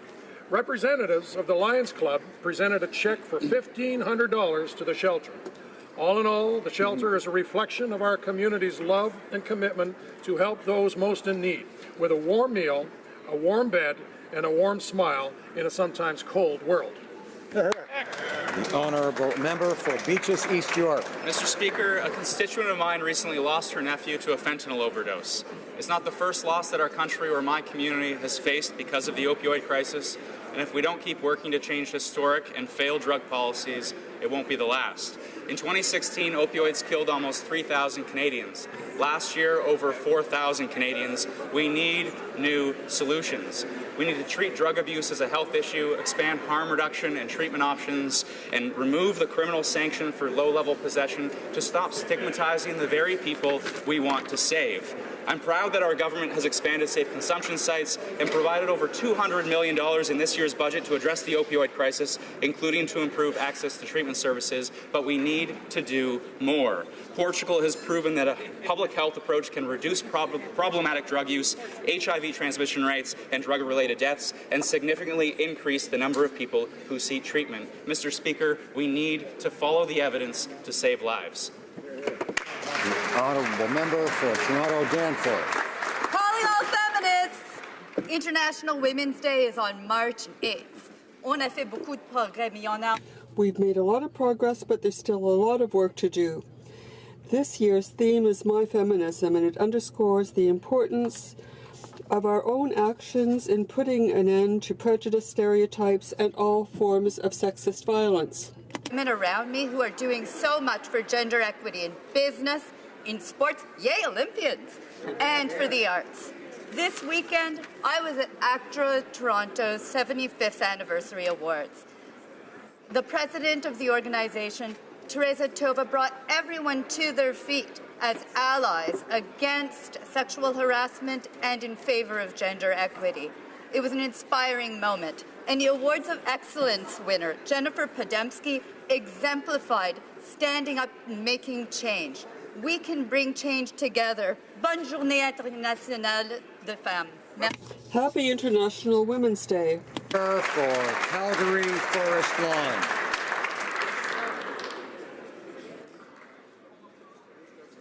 Ready to go? Yes.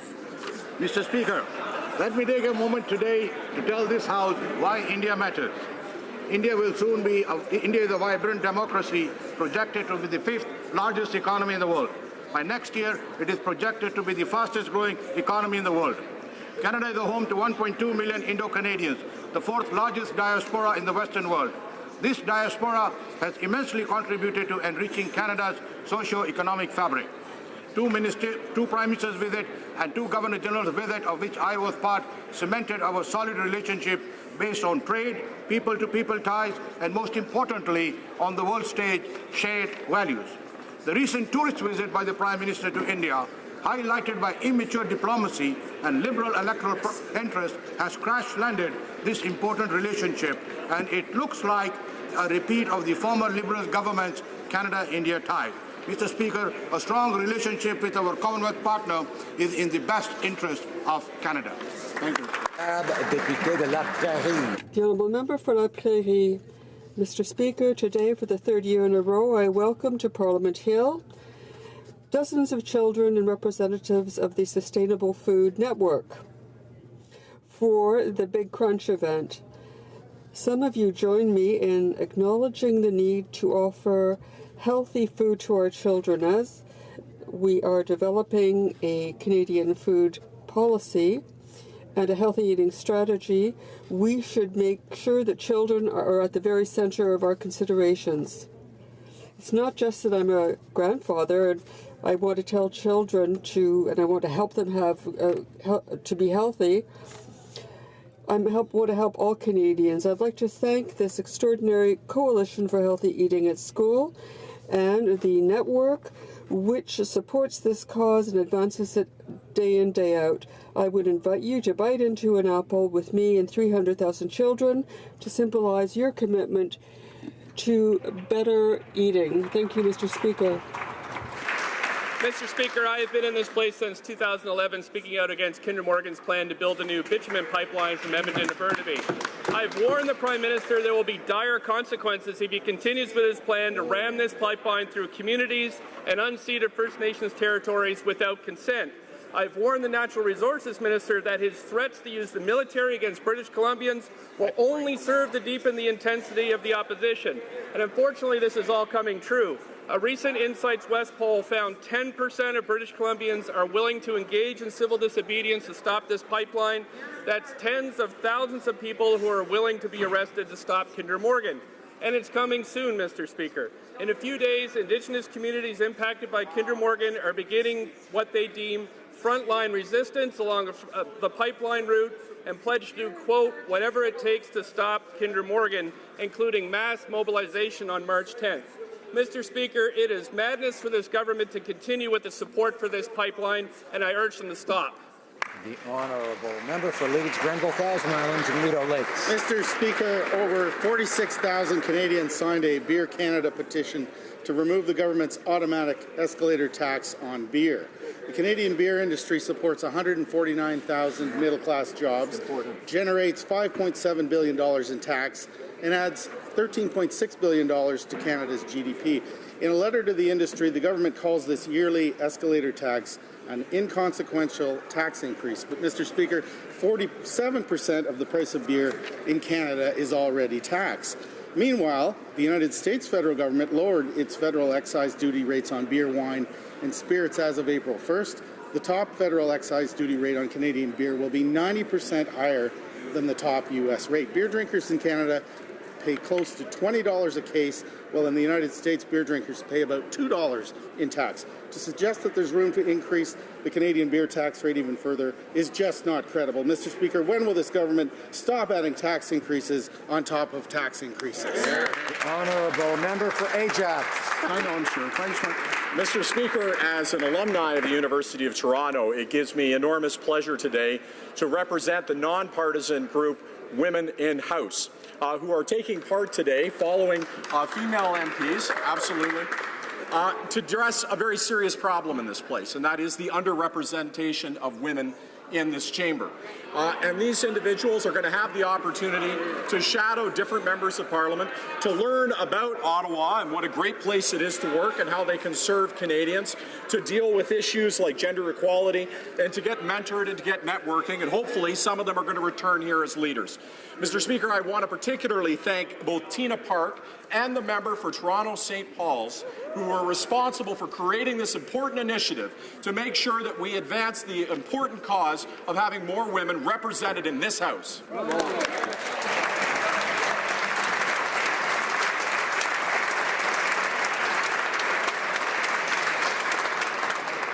Questions orales, oral questions. The honourable member for Milton.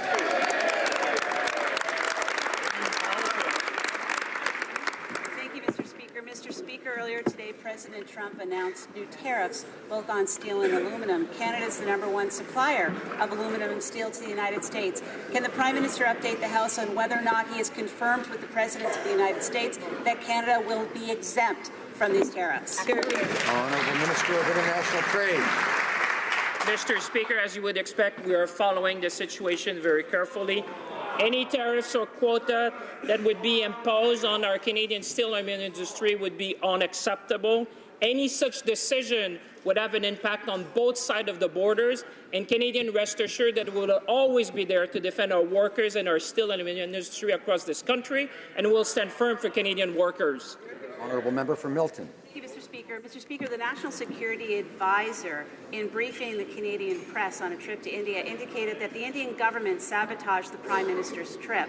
Now, when the Prime Minister defended this official in this House, he actually elevated that defense into an official statement of Canada. And the Indian government has responded aggressively, saying that it is baseless and it's also unacceptable. This has been characterized as a serious rift in the relationship between Canada and India, and I'm wondering, what is the Prime Minister going to do to fix this diplomatic rift? Honourable Minister of Science. Mr. Speaker, as we have been saying, this invitation should never have been sent. As soon as it came to our attention, it was withdrawn, and the MP in question has taken responsibility. Canada's national security agencies are nonpartisan and both highly competent and effective. We trust them to protect and promote Canada's security. They continue to do an excellent job in serving and protecting the interests of Canadians. Bravo. The honourable member for Milton. Well, I appreciate the response from the member, Mr. Speaker. The reality is that we are far beyond invitations to any attempted murderers. Where we are right now is the reality that the Prime Minister is avoiding his responsibility, and as a result, we're being laughed at as a country across the world. The former High Commissioner from India likened the allegations of the Prime Minister of a sabotage conspiracy to something out of Harry Potter, calling it pure fiction. And a foreign affairs expert on CBC said the saga is a whodunit Harry Potter, Alice in Wonderland scheme. Right. Mr. Speaker, this is a complete embarrassment. What is the Prime Minister doing to fix the mess he created? Honourable Minister of Science. Mr. Speaker, we will always promote and defend the integrity of our public servants who accomplish incredible work. Unlike the previous government, we respect the nonpartisan nature of the public service, especially those who serve in national security agencies. We trust that advice and actions they take. All Canadians can be proud of their nonpartisan work, which our national security agencies carry out on a daily basis. The honourable member for Richmond Arthabaska. Mr. Speaker, no one's talking about our public service. No one's challenging the security services in Canada. What we're talking about here is the Prime Minister's main advisor, who is closely tied to him in his duties. And on Tuesday, the Prime Minister said in this House that the presence of Jaspal Atwal, the terrorist, alongside the Canadian delegation was the cause of a conspiracy by members of the Indian government that allegedly wanted to sabotage his trip to India. So my question is simple. Does the Prime Minister still believe in the conspiracy scenario? And if yes, then can he table evidence of those assertions in this House? The Honourable Minister. Mr. Speaker, as we have been saying, this invitation should never have been sent. As soon as it came to our attention, it was withdrawn, and the MP in question has taken responsibility.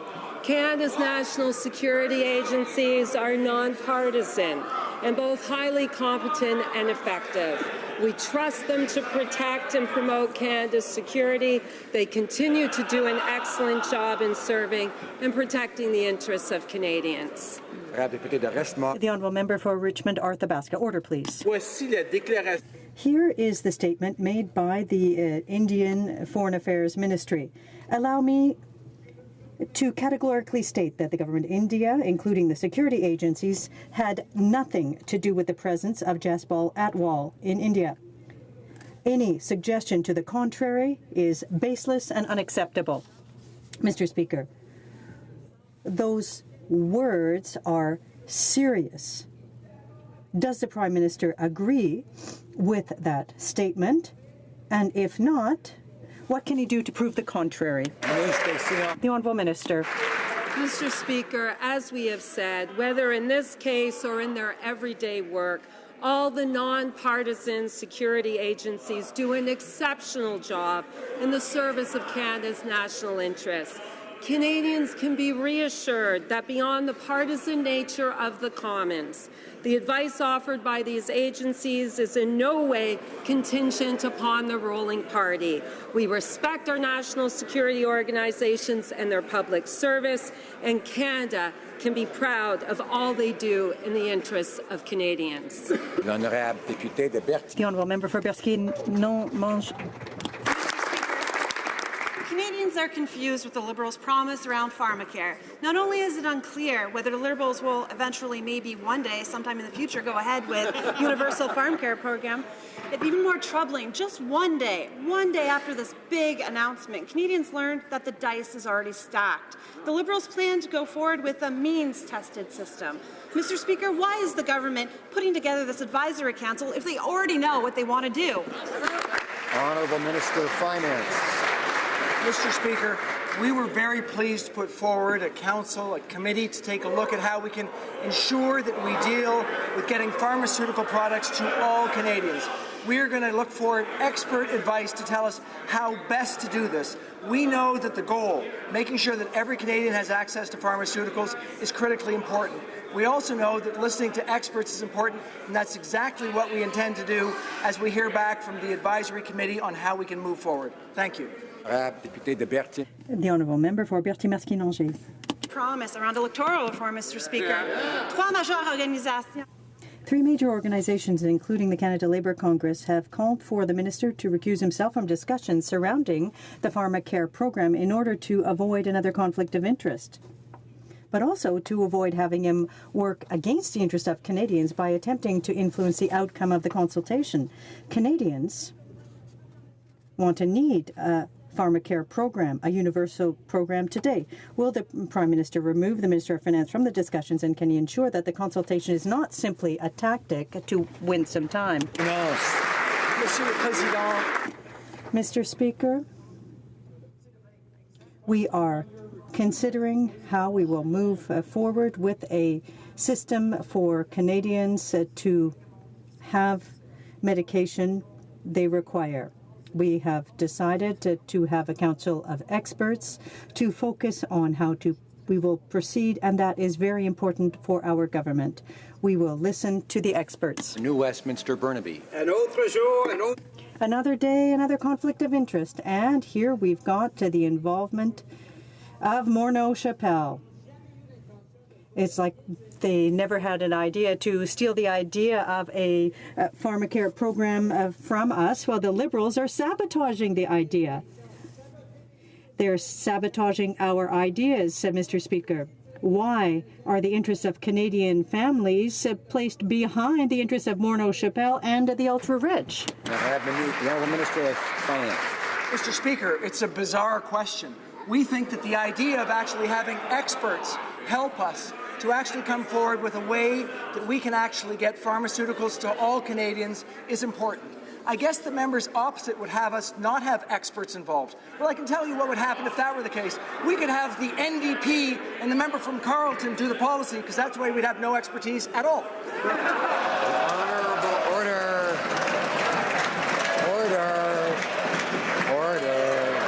Order. The Honourable Member for New Westminster Burnaby. Order. Canadians are not going to wait another 21 years because of Liberal waiting. Now, Liberals promise yet another study one day and then literally the next day admit that they have no intention of ever bringing in universal pharmacare. The PBO says Canadians would save over $4 billion per year. Hundreds of thousands of Canadians who can't afford medication would be helped. Businesses would be helped by reducing costs.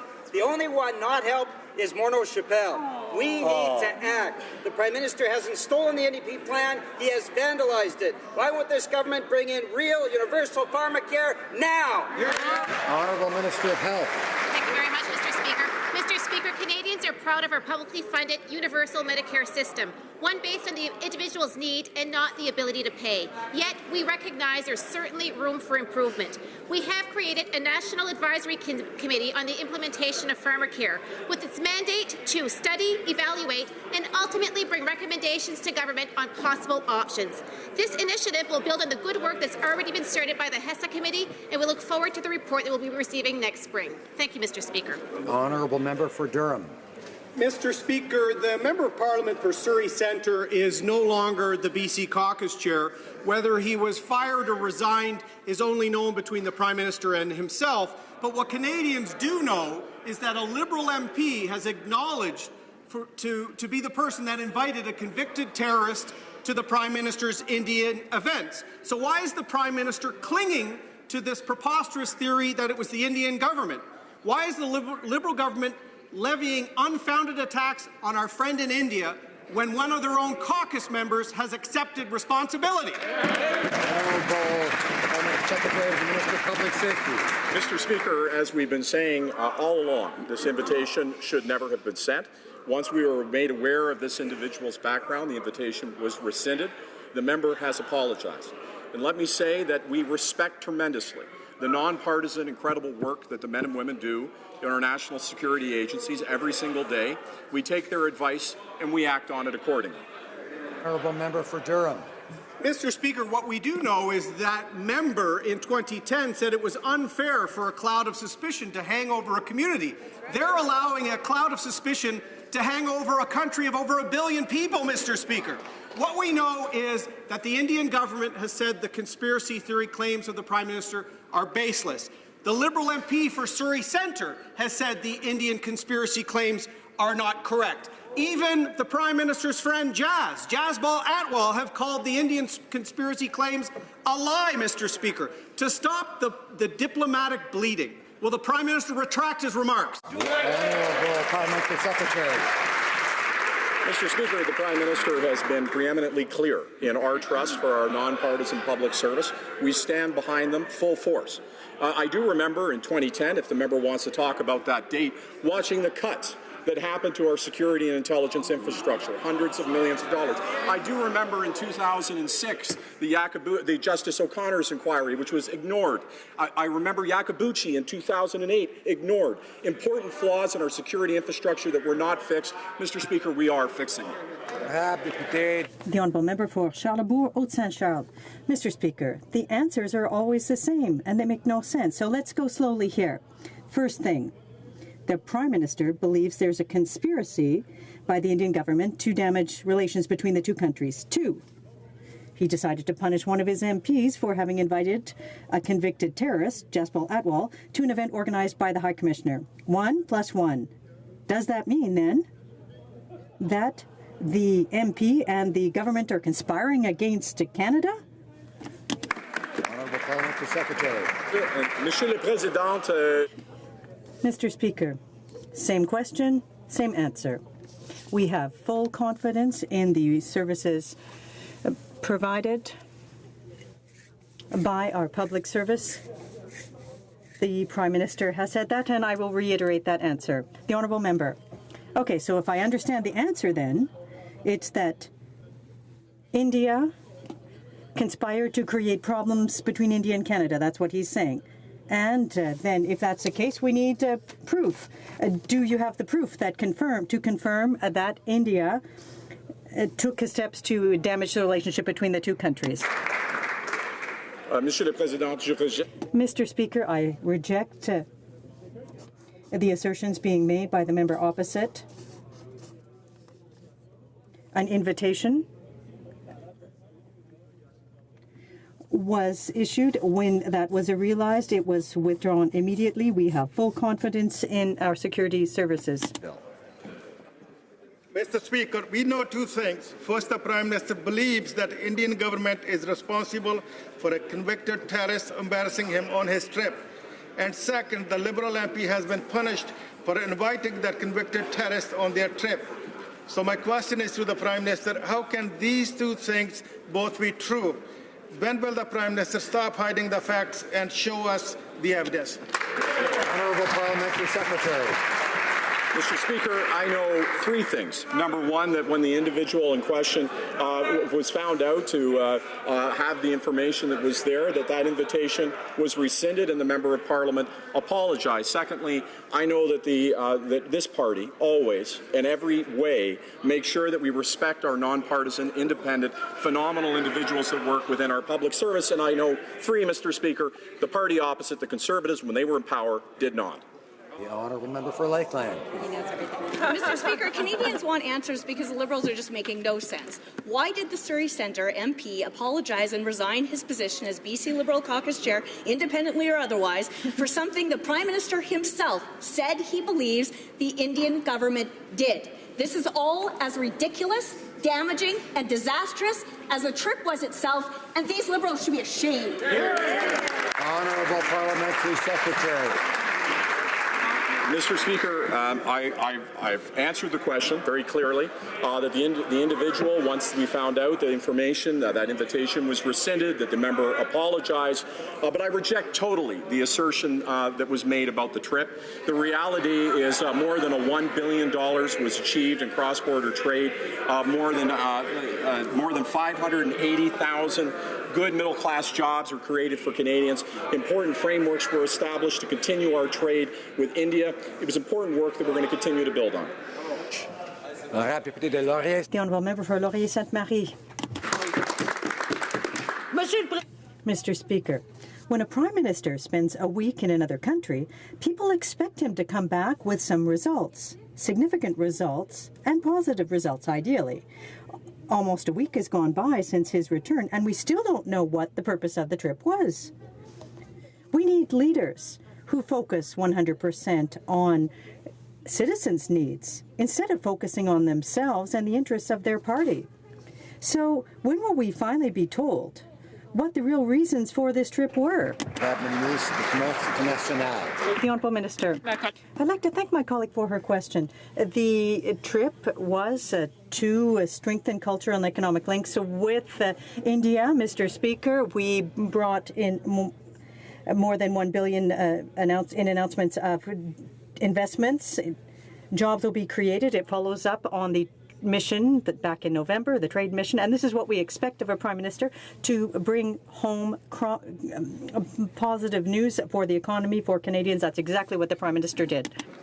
This morning I wrote to the Prime Minister asking him to provide parliamentarians with a security briefing over his allegations about the alleged interference by the government of India and how alleged convicted assassin and Liberal insider Jaspal Atwal was given access to the Prime Minister's delegation, because those allegations made in Parliament an enormous damage to Canada's credibility and the Prime Minister's. So will he provide Parliament with the evidence in a briefing, or is this him using the Donald Trump damage control playbook of self-serving, political Pinocchioism. Hear, hear. The Honourable Parliamentary Secretary to the Minister of Public Safety. Mr. Speaker, as I have said, and I will reiterate, the invitation that was sent was rescinded when the information found out was that the individual should never have received that invitation.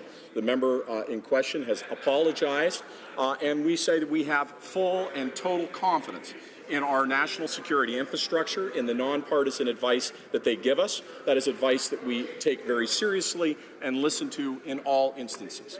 The Honourable Member for Mégontic-l'Érable.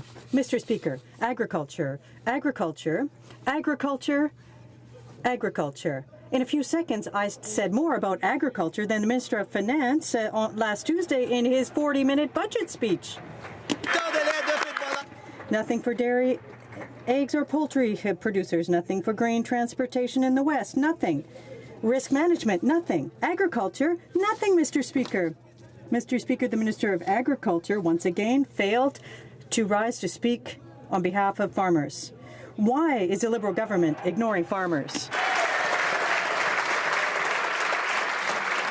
Honourable Minister of Agriculture. Order. Merci, Monsieur le Président. Thank you, Mr. Speaker. The question. The budget builds on Budget 2017 that identifies agriculture as a key sector. We invested $150 million in the protein supercluster. We invested $100 million in agricultural science, $70 million and $30 million, after millions were cut from the budget by the previous government. We invested $75 million to promote Canada's trade with China. We invested $350 million to make sure our dairy industry remains stable, Mr. Speaker, and to make sure it stays on the country. Honourable Member for Prince Albert.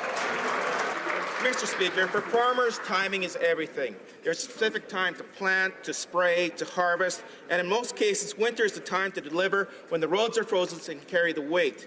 In the next few weeks, road bans will go into effect, making it impossible for farmers to move their crop from farm to elevator. The clock is ticking. Farmers are in a cash flow crisis, and time is of an essence. When will this minister order the railways to do their job and deliver this year's crop? Honourable Minister of Agriculture. Thank you, Mr. Speaker, and I appreciate my honourable colleague's question, and we know this is a serious situation. That is why we introduced Bill C-49 to establish a strong, reliable and efficient grain transportation system for the long term. The Minister of Transport and I both have contacted CN just to indicate how serious it is that they continue to need more grain faster. I have spoken to the grain farmers, Mr. Speaker, and indicated to them that we are fully aware of the seriousness of this situation. Honourable Member for Foothills. Mr. Speaker, the Liberals ignored our advice to pass a separate grain transportation bill. When they failed to extend important provisions like interswitching, the Liberals have allowed for this grain backlog crisis. We have seen the worst railcar performances of the year, and the numbers are only getting worse.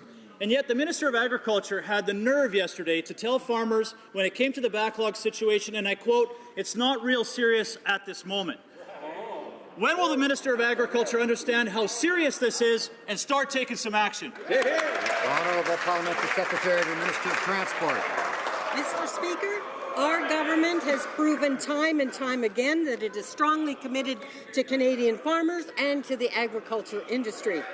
Unlike the previous Harper government's Band-Aid solution with an expiry date, this government put forward a permanent and sustainable solution in Bill C-49 that would meet the long-term needs of farmers. To quote the Western Grain Elevators Association, this bill is a significant improvement over the existing legislation and a positive step forward for the grain industry. Member for Foothills. Mr. Speaker, the Liberals have to stop blaming others for their mismanagement on the grain backlog issue. They can take definitive action now to address this situation, but they refuse. And you know who's suffering the consequences? Are Canadian grain farmers. In some areas, railcar performance was 6% last week, and it is only getting worse. Our reputation as a reliable grain exporter is tarnished, and yet the Minister of Agriculture can't even stand up and defend Canadian farmers.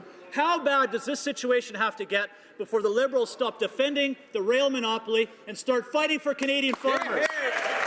Honourable Parliamentary Secretary. Mr. Speaker, Both ministers are very well aware of the situation. In fact, both ministers had conversations with CN and CP about this issue. They have asked them for a plan. They need to see improvement on this issue. If there is not improvement, the ministers are willing to intervene. We are going to give the companies the first chance to improve this process. Thank you, Mr. Speaker. I have to thank the member for Foothills for apologizing for his short outburst there. The Honourable Member for Saint-Hyacinthe-Bagotte. Mr. Speaker, this week the Liberals gave hope that we would finally get a universal pharmacare system. But 24 hours later, this false hope was destroyed by the Minister of Finance, who revealed that the coverage would be neither universal, nor public, nor free. And yet the studies have been clear. The experts have already spoken. Setting up a national pharmacare system means reducing inequality and allowing Quebec's men and women to stop paying for private plans that are beyond their means. Why are the Liberals not acting now? The Honourable Minister for Health. Thank you, Mr. Speaker. All Canadians are proud of their universal healthcare system. It is funded publicly, and it responds to needs instead of capacity to pay. Of course, it could be improved. We have set up a consultative group on pharmacare. This committee will study and evaluate the situation and make recommendations to the government. It will continue to do the excellent work that the Health Committee started, and we are looking forward to their recommendations. For Vancouver Kingsway. Mr. Speaker, quote, "Many Canadians have limited prescription drug coverage and 12% have no coverage at all. This situation is plainly inconsistent with the values upon which Medicare is based. It is illogical to guarantee access to medical diagnosis but not the treatment, nor does it make economic sense. Together with key partners, a new Liberal government will develop a national plan and timetable for introducing universal public coverage." What am I quoting, Mr. Speaker? The 1997 Liberal plan. Liberals failed Canadians then. Why should we believe them now? Honourable Minister, order.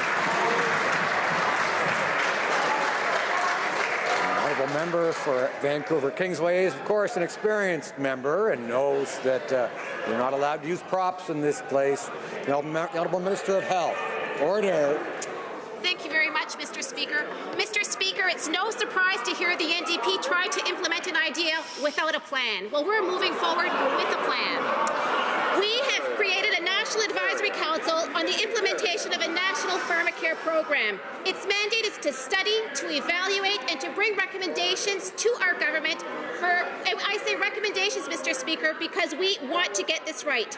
This initiative is going to build on the good work that the Health Committee has done in this House, and I am looking forward to hearing their recommendations in spring of 2019. Member for Ottawa West Nepean.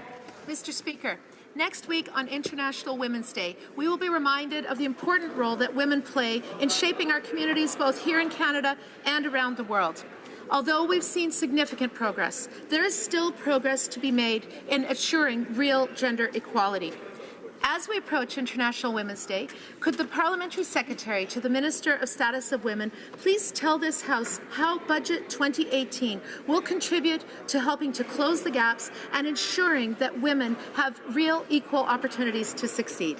Honourable Parliamentary Secretary. To thank the member for Ottawa West Nepean for the excellent question. And Mr. Speaker, as we get set to celebrate the contributions and achievements of women on International Women's Day, I am pleased to say that our government is taking concrete actions towards gender equality, putting gender at the heart of decision-making by legislating Gender-Based Analysis Plus, recognizing the important role of the Status of Women Canada by making it a full department, and, Mr. Speaker, investing $100 million for a strong, sustainable women's movement. Mr. Speaker, when women succeed, we all succeed, our economy succeeds. The Honourable Member for Louis Saint Laurent. Mr. Speaker, never has a government spent so much for such paltry results. That is the outcome of the Liberal budget presented this week, and the worst of it is The deficit is $18 billion, 3 times higher than what was promised. Mr. Speaker, we're not the only ones who are worried about this. The Premier, the Liberal Premier of Quebec, even said that in a period of economic growth, budgets must be balanced. My question for the Minister of Finance, he who says that he's good as math, can he give us a number? When will we go back to balanced budgets? The Honourable Minister of Finance. Mr. Speaker, I would like to tell the member that it's a good idea to go to his riding to consider the budget. Our level of economic growth is the highest in the G7. We've created 600,000 new jobs over the last few years. Those are results. It's a great situation for Canadian families. We decided to invest into Canadian men and women, and it's giving us real results for people throughout our country. That's the right way to run the economy. The Honourable Member for Louis-Saint-Laurent. With pleasure. I'm happy to invite the Minister of Finance to my riding anytime he wants, but that's not my question. My question is a simple one. When will we go back to balanced budgets? Because everyone who knows the economy knows that it's not right to run deficits when the economy is doing well. Sylvain Gébert from Raymond Chabot to Grant Thornton said that the Minister of Finance had better pray for the Canadian economy to keep doing well. It's a very dangerous game to keep running deficits when the economy is doing well. My question is simple. When do we go back to balanced budgets? The Honourable Minister of Finance. Mr. Speaker, 2 years ago, we had a debate in our country with one question. Do we have to make cuts and implement austerity, or do we have to invest into Canadians? Canadians made the right choice to improve the economy, the right way to improve their situation. We have made investments into our country, into our families, and what's happening? Very high economic growth.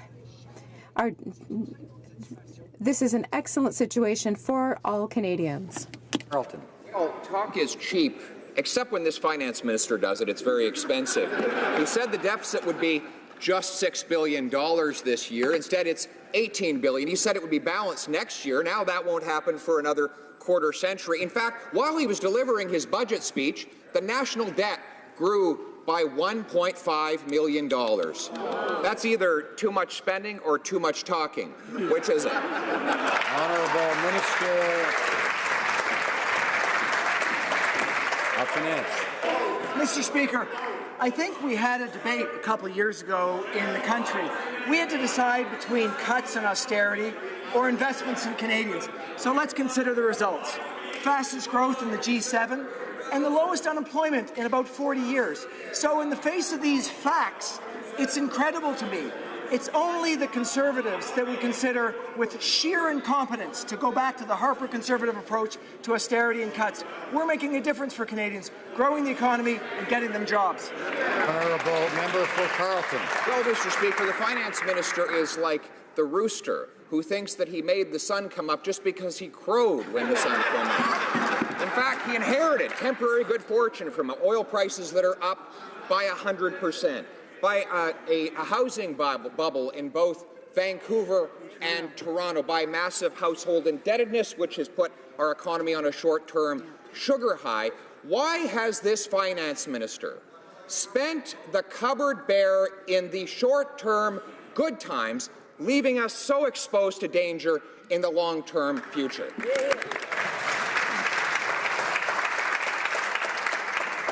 I think colleagues will know that it's probably best for order in this place if we don't compare members to barnyard animals.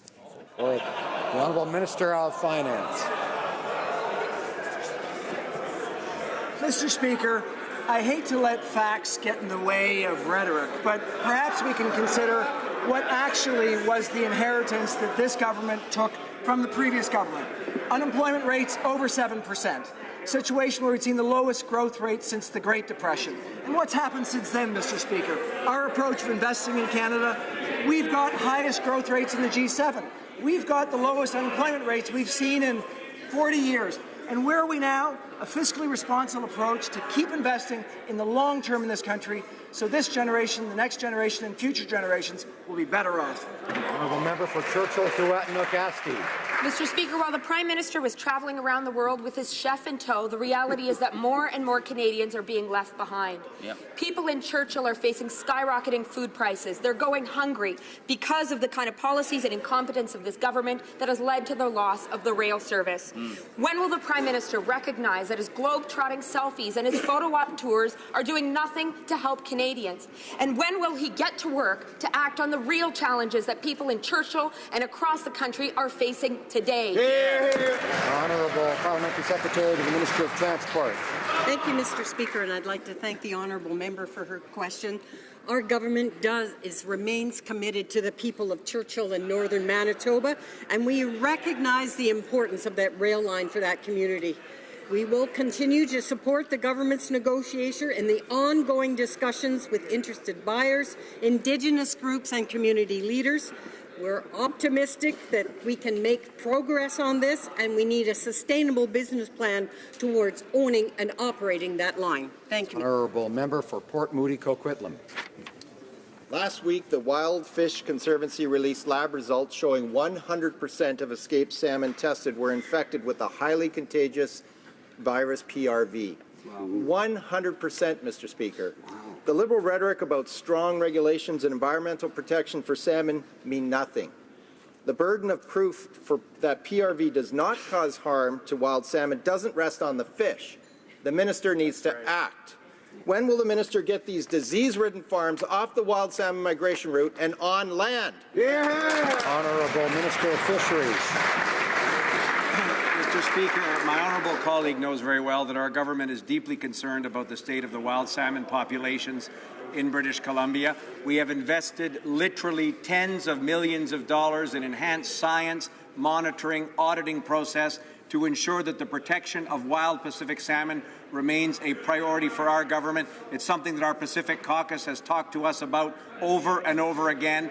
We understand, Mr. Speaker, that there needs to be robust aquaculture regulations. We understand that in conservation protection officers and increased monitoring is important, and we're going to work with the Government of British Columbia to ensure that we have the toughest rules in place to protect this industry. The Honourable Member for North Okanagan, Shuswap. Mr. Speaker, the Fisheries Minister has now had 3 days to reflect on a question I asked in the House earlier this week. I ask again and hope to actually get an answer this time. When the Minister of Fisheries and Oceans made a decision on Arctic surf clam quota, a quota that's worth millions of dollars, was he aware that the beneficiary of his decision was the brother of a Liberal caucus colleague member? The Honourable Minister of Fisheries. Mr. Speaker, when we made a decision to add a new entrant into this important commercial species, we knew that the most important people to benefit from this change were Indigenous Canadians on the east coast of Canada and in the province of Quebec. Mr. Speaker, the previous Conservative government had a process to add a new entrant to this fishery. They forgot to include Indigenous people. We had an open, competitive process where 7 bids were analyzed in detail, and we chose the one that offers the best economic opportunity for Indigenous people and Atlantic Canadians and Quebecers. The Honourable Member for North Okanagan, Shuswap. Mr. Speaker, this minister and the Liberal government are completely out of touch with Canadians. By hand-picking winners and losers, this minister is jeopardizing middle-class jobs in Grand Bank and all across Newfoundland and Labrador. The mayor of Grand Bank has called this a devastating blow to his community. How can the minister justify this to the workers and their families, families whose livelihoods are at stake because of his decision? Honourable Minister of Fisheries. Mr. Speaker, we understand and we respect the concerns of the people of Grand Bank and the people who work in that processing facility. My colleague who represents in this House of Commons that community has spoken to me about this important issue. So has the Government of Newfoundland and Labrador.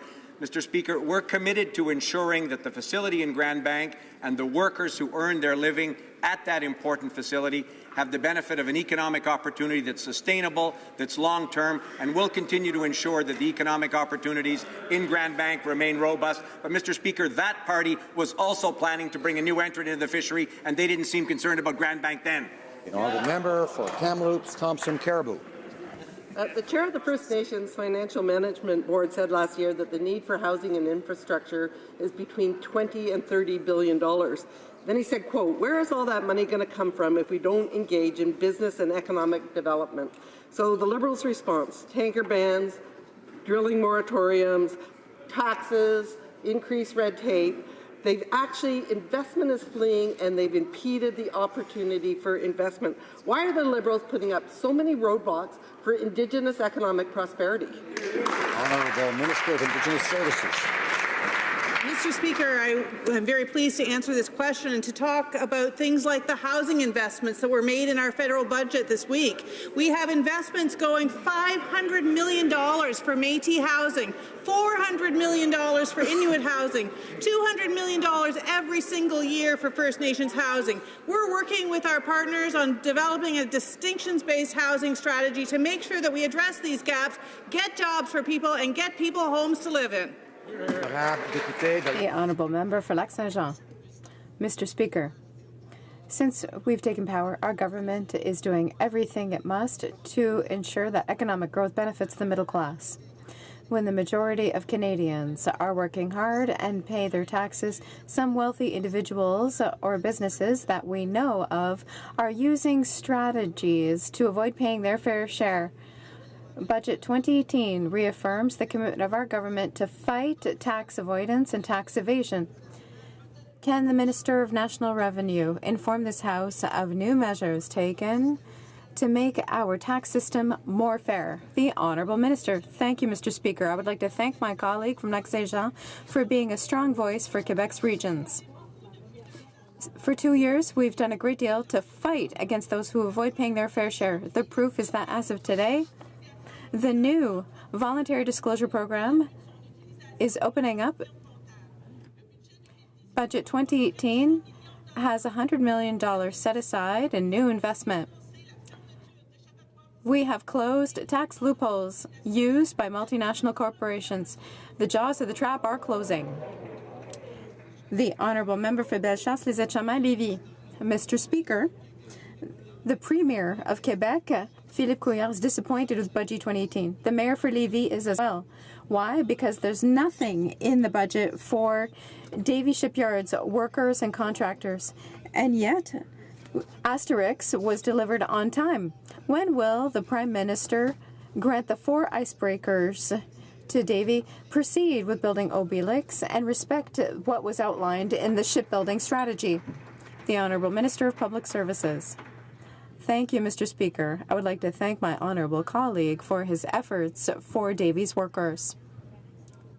They did excellent work on the Asterix, and we have set aside contracts for icebreakers. We are negotiating with Davie to meet the Coast Guard's needs. Before we will share the decision with everybody once we have one. The Honourable Member for Longueuil-Saint-Hubert. I don't know a lot of people who got out of paying any taxes in Thursday's Liberal budget, except for large web multinational corporations like Netflix. A nice gift paid for by everyday folks.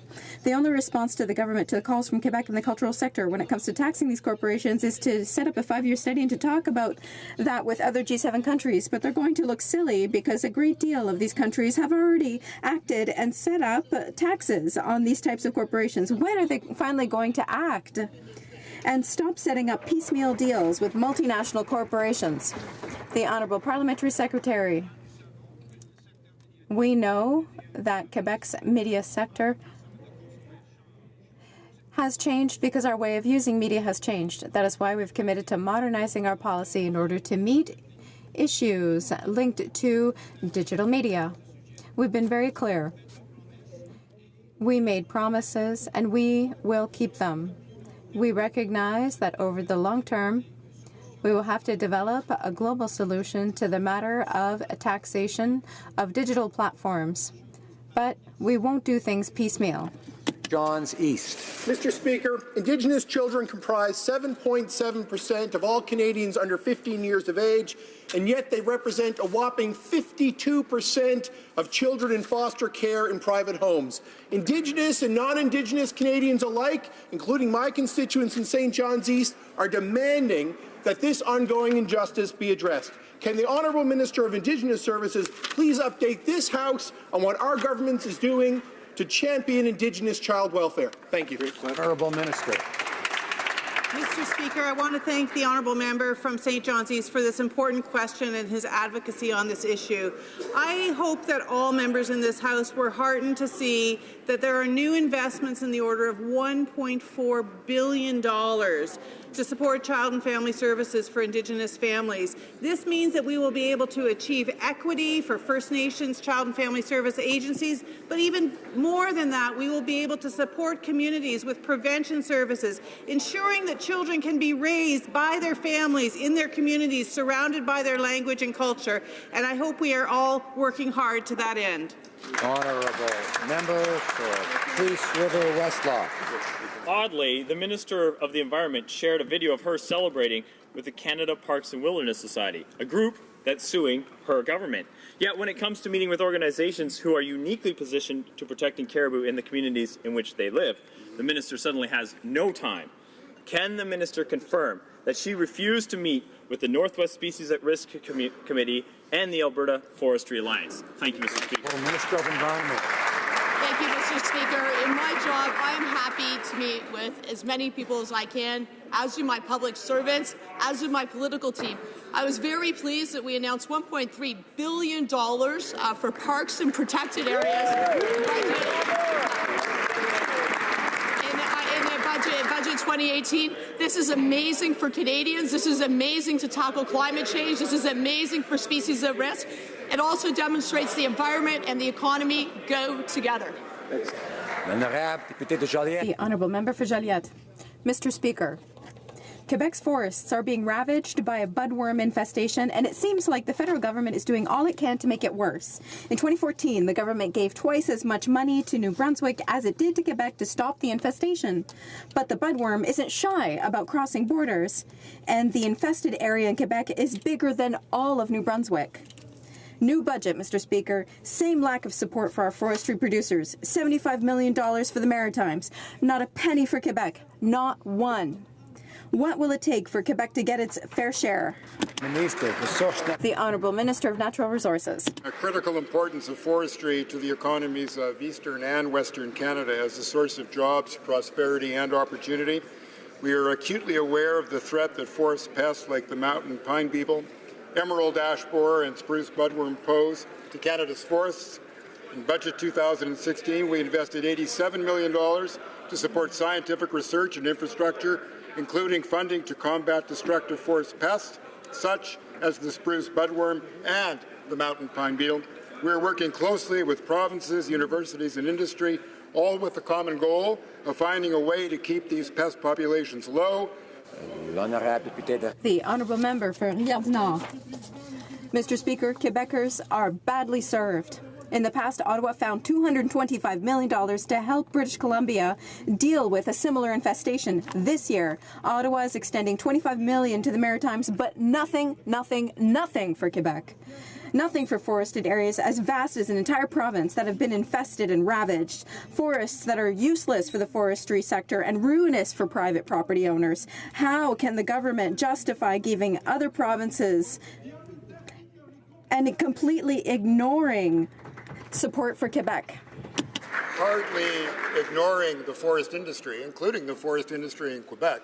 And we were very pleased to announce an $867 million softwood lumber package in response to unwarranted countervail and anti-dumping duties of the United States. We continue to have very important conversations with the government of Quebec, with the Minister of Forests in Quebec, working to make sure that our forests are protected not only for today, but for tomorrow. The honourable member for Vancouver Kingsway has a point of order arising from question period. Yes, thank you, Mr. Speaker. I'd like to apologize to all of my colleagues in the House for holding up the document, the 1997 Liberal platform. That's the wrong way to remind Canadians of the broken promises of the government. So I'd like to seek unanimous consent to table the 1997 Liberal election campaign platform that promised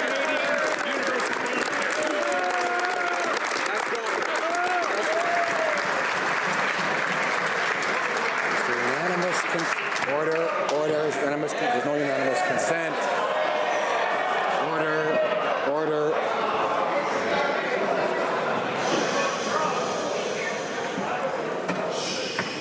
J'ai l'honneur d'informer la... I have the honor of informing the House that the following text has been received on March 1st, 2018. Mr. Speaker, I have the honour of informing you that the Right Honourable Julie Payette, Governor-General of Canada, has given royal assent to the bill listed in the annex of this letter dated March 1st, 2016. Please accept my most sincere regards.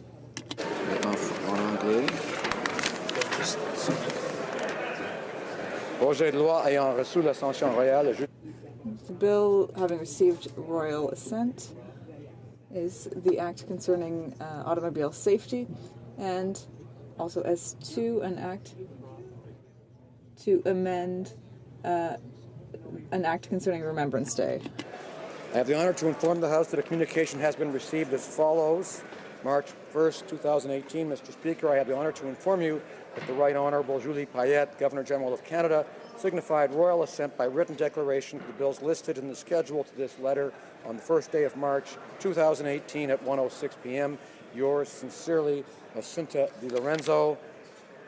Bills assented to Thursday, March 1, 2018, an act to amend the Motor Vehicle Safety Act and to make a consequential amendment to another act, Bill S2, an act to amend the Holidays Act, Remembrance Day, Bill C-311.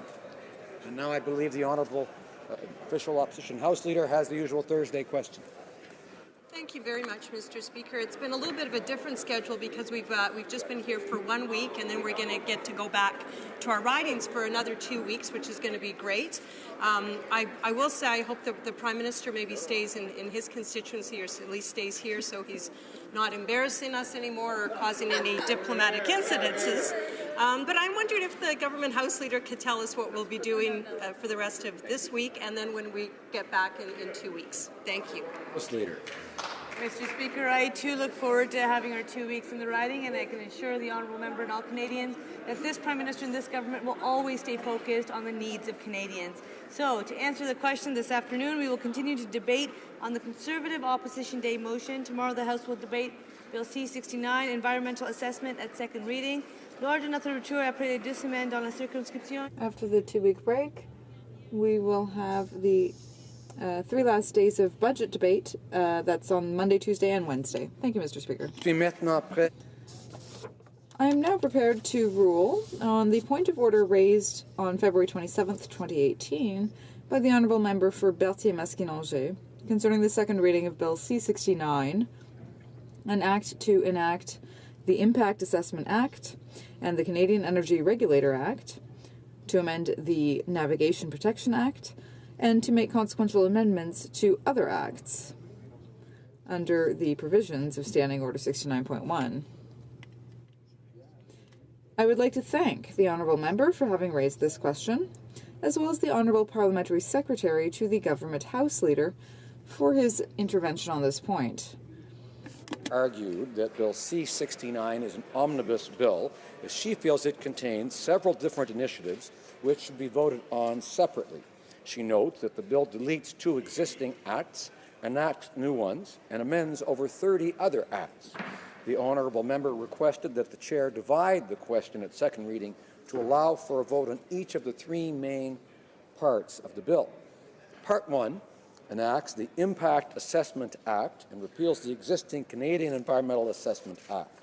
Part 2 enacts the Canadian Energy Regulator Act, as well as repealing the National Energy Board Act.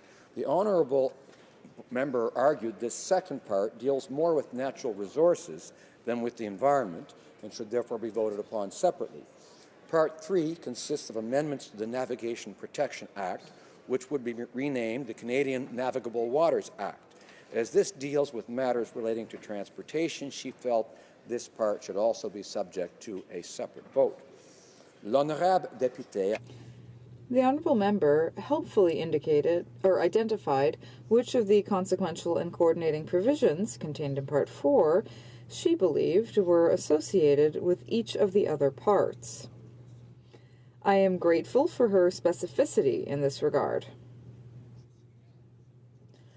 I would note that these consequential and coordinating amendments represent the changes to the 30 other acts referenced by the honourable member. In the vast majority of cases, the changes are to reflect updated terminology relating to the names of new agencies or statutes created by the bill. The fact that there is a large number of them is not a significant factor in determining whether or not this constitutes an omnibus bill. The Honourable Parliamentary Secretary to the Government House Leader agreed that the bill amends several acts, but argued that there is in fact a common element to link together all of the changes. He stated that the bill represents a comprehensive review of federal environmental and regulatory processes, and that to consider them separately would create unnecessary uncertainty about the overall framework. As members will recall, Standing Order 69.1 took effect last September. It gives the Speaker the power to divide the question on the second or third reading of a bill where there is not a common element connecting the various provisions or where unrelated matters are linked. The critical question for the Chair, then, is to determine to what extent the various elements of the bill are linked. To date, I have been asked to apply this standing order on 2 instances. On November 7th, 2017, I declined to allow multiple votes in relation to Bill 56, an act to amend the Corrections and Conditional Release Act and the Abolition of Early Parole Act. I did this because I felt that the 2 issues raised by the bill were sufficiently related and that they were essentially provided for under the same act. On November 8th, I agreed to apply the standing order in relation to Bill C-63, the Budget Implementation Act 2017 No. 2, as I considered that there were several issues contained in the bill that were not announced in the budget presentation. On November 20th, in relation to Bill C-59, the National Security Act 2017, I ruled that the standing order could not apply to a motion to refer a bill to committee before second reading, although I invited members to raise the issue again prior to third reading of the bill if necessary. I would underscore, as I did in my ruling on Bill C-63, that the Chair does not have the power to divide a bill into different pieces of legislation to be considered separately. The standing order only allows me to divide the question on the motions for second and third reading for the purposes of voting. Bill C-69 does clearly contain several different initiatives. It establishes 2 new agencies, the Impact Assessment Agency and the Canadian Energy Regulator, and makes a series of amendments to the Navigation Protection Act. One could make the case, as did the Parliamentary Secretary, that there is indeed a common thread connecting these various initiatives and that they are all related to environmental protection. However, the question the Chair must ask itself is whether the purpose of the standing order was to deal only with matters that were obviously unrelated, or whether it was to provide members with the opportunity to pronounce themselves on specific initiatives when a bill contains a variety of different measures. In presenting arguments relating to Bill C-63, the Honourable Member for Calgary-Shepherd raised an interesting concept from the practice in the Quebec National Assembly. Quoting from page 400 of Parliamentary Procedure in Quebec, he stated, and I quote, "The principle or principles contained in a bill must not be confused with the field it concerns. To frame the concept of principle in that way would prevent the division of most bills, because they apply to a specific field."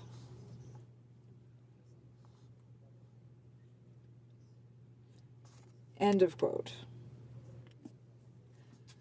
While the procedure for dividing bills is quite different from ours, the idea of distinguishing the principles of a bill from its field has stayed with me.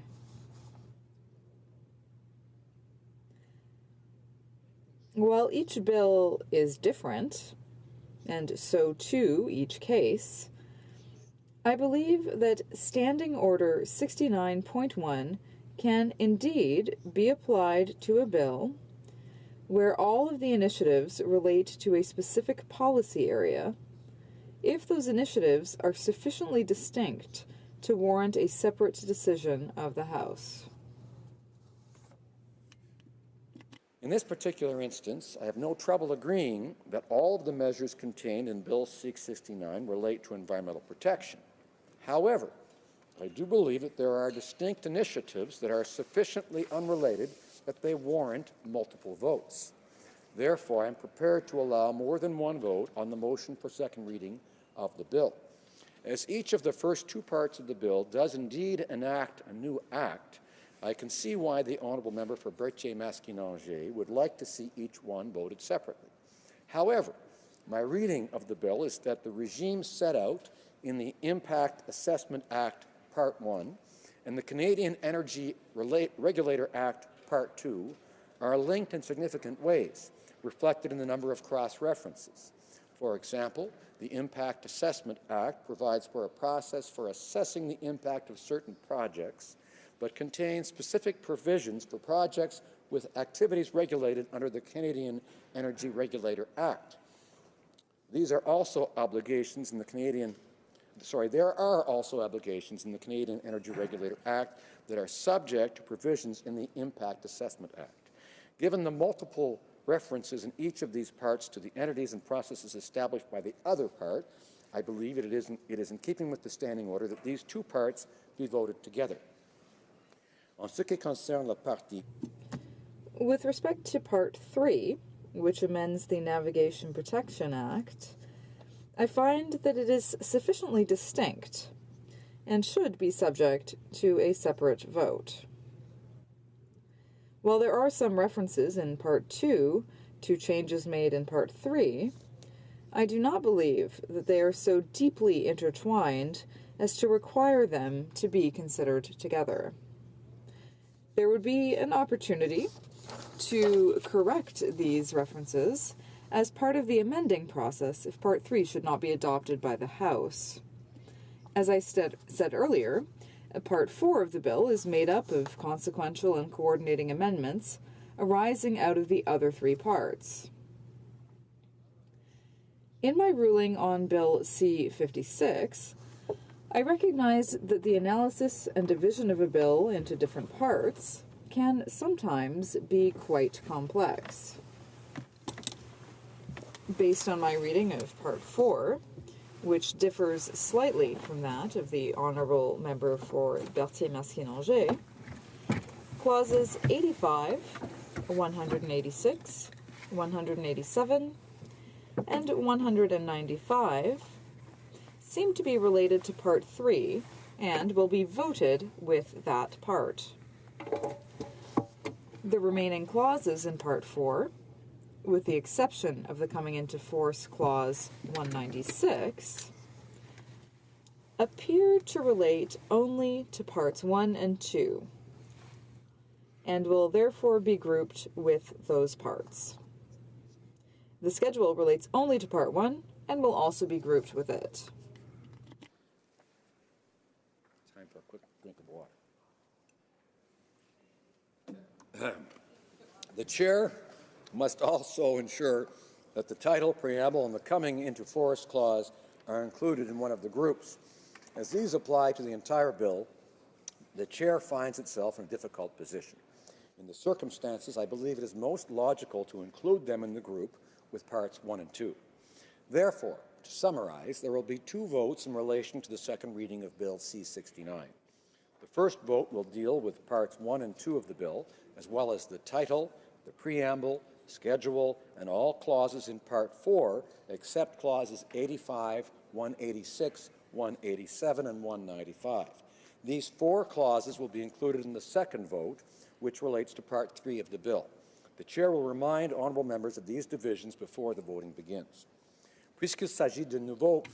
As this process is still new for the House, I'd like to indicate a willingness on the part of the Chair to hear suggestions from members on the groupings I've identified.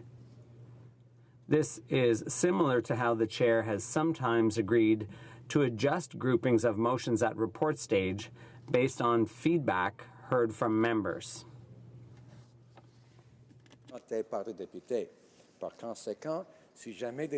If ever members believe a particular provision has been incorrectly assigned to a particular group, I'd encourage them to indicate so as soon as possible. I thank honourable members for their attention. Ordre du jour.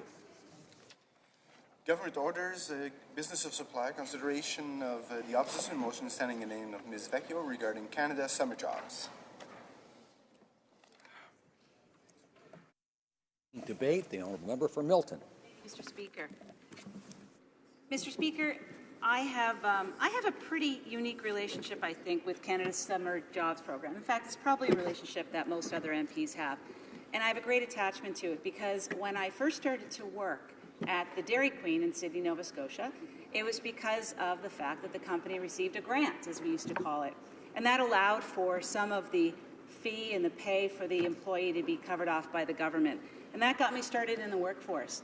And ironically, 10 years later, when I went back to Sydney as my first job after doing first year of law at Osgoode University, I ended up again having my first law job come from the fact that it was a Canada Summer Job Grant.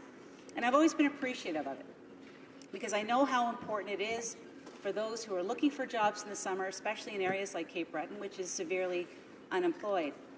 And as a result, I have great affection for the program, and I'm always very concerned about it. I also know that these jobs and this program is incredibly important from the point of view as an employer. You know, employers get to have students come in, and they get to have the ability to train new workers. They get to expand their business during the time that they're having that little help with respect to what you pay somebody. And of course, it's incredibly important for not-for-profits in order to make sure that they can cover off the duties and responsibilities that they have. Finally, Mr. Speaker, as an MP, I got to see just how important the program is to our communities. And I reflected upon a number of the places that have received in the past Canada Summer Jobs help and aid. One of them is the Royal City Soccer Club, Milton Youth Soccer Club, YMCA, John Howard Society of Peel, Halton, Dufferin, Community Foundation of Halton North, Conservation Halton, United Way Milton, Milton Chamber of Commerce, and the list continues on of companies and not-for-profits that are made up of good people and good works and solid community builders. So I've been watching with great interest this issue of an attestation associated with the Summer Jobs Program. Now, I've read much about the issue, and from what I can understand, in November of 2017, the government was obliged to settle a lawsuit with 3 groups who were turned down summer job programs in 2017, the summer of, and they applied to the court saying that they didn't know that one of the criteria that they were denied upon was a criteria that they'd have to obtain. And in fact, the court did find that the criteria on which the denial was given was not listed in the application guide. Now, soon thereafter, we can assume it was this decision and this payout that caused the government to decide the attestation would be attached to the Canada Summer Jobs Program. And this is where I have great concern. It seemed to me that this attestation was very arbitrary and I think incredibly unprecedented and also quite odd at the end of the day. So I thought, well, there must be something else in government legislation that can actually explain or maybe have something to do with the attestation. I went back and I took a look at my list. And I decided to look at the places where I thought that the individuals in charge would have a very difficult time ticking off the attestation box. And as I went through the list and I took a look at these, I realized that a lot of them were churches and a lot of them were actually registered charities, charitable organizations like St. George and St. Abanub Coptic Orthodox Church, like True North Church, the Milton Bible Church, Tansley United Church, Milton Christian School. And then I got to thinking a little bit, Mr. Speaker, about charitable organizations in general. And I did a bit of digging. And what I found extremely interesting is that there are general requirements for charitable registration. In fact, it is an incredibly complex and very difficult process for an entity to go through. There are many hoops. The application form is at least 15 pages long. The information that is gathered is deep and goes to the very core of what your organization is. All of this is reviewed by the Canada Revenue Agency, and a decision is given. And if the decision is given that you are not going to receive charitable registration status, you then have the ability to appeal this decision. It is treated in such a way that you know how important it is. Now, as I went through the requirements I found it very interesting that they would look at the charitable purposes and activities, they would look at the public benefit for charities, they look at political activities of charities, they look at the business activities, they look at operating through intermediaries, and they also want to make sure that purposes and activities that are illegal in Canada or contrary to Canadian public policy are prohibited. And they're very specific on that, Mr. Speaker. They say that you are not eligible for charitable status if you are taking activities that are contrary to Canadian public policy. I went back to the list and I took a look again to see what kinds of entities there were. And they'd gone through many different iterations, obviously, of ensuring that they would receive charitable status. So I began to wonder about, well, why would this attestation be baffling to me? And I came up with two reasons. Number one, if the reason that the attestation is attached to the Canada Summer Jobs program is because they want to ensure companies are adhering to Canadian public policy, why not have a more robust system rather than a self-regulating tick off a box? They already do that with the CRA. It's been deemed already that in order to ensure that an entity is on side with public policy to receive funds or receive breaks from the Canadian government, that they would have to go through an in-depth review of their activities and have a third party determine whether or not they were in adherence with Canadian public policy. And the second thing that crossed my mind is if these entities had already passed this incredibly in-depth process, and after writing everything that they do as a charity and talking about public policy, had been determined that they are to be charitable organizations, why is that not enough for the Government of Canada to determine that they are in compliance with Canadian public policy? If a charity is registered, they have passed stringent tests, they should be deemed to not be contrary to Canadian public policy. It's a very simple tick that they can put on the Canada Summer Jobs program that accomplishes what they're seeking and at the same time alleviates the concerns that have been read into the House record today. And then I thought, wait, maybe this attestation isn't really about Canadian public policy. Maybe this is about creating a new definition of Canadian public policy and a new determination of what it represents that has been ripped from the Liberal platform. And I wondered, is this now going to be determinative for charitable status? You know, there's a registry, Mr. Speaker, on the Canadian Revenue Agency, and if you put in the search term church, you will see that there are 15,210 churches alone in Canada.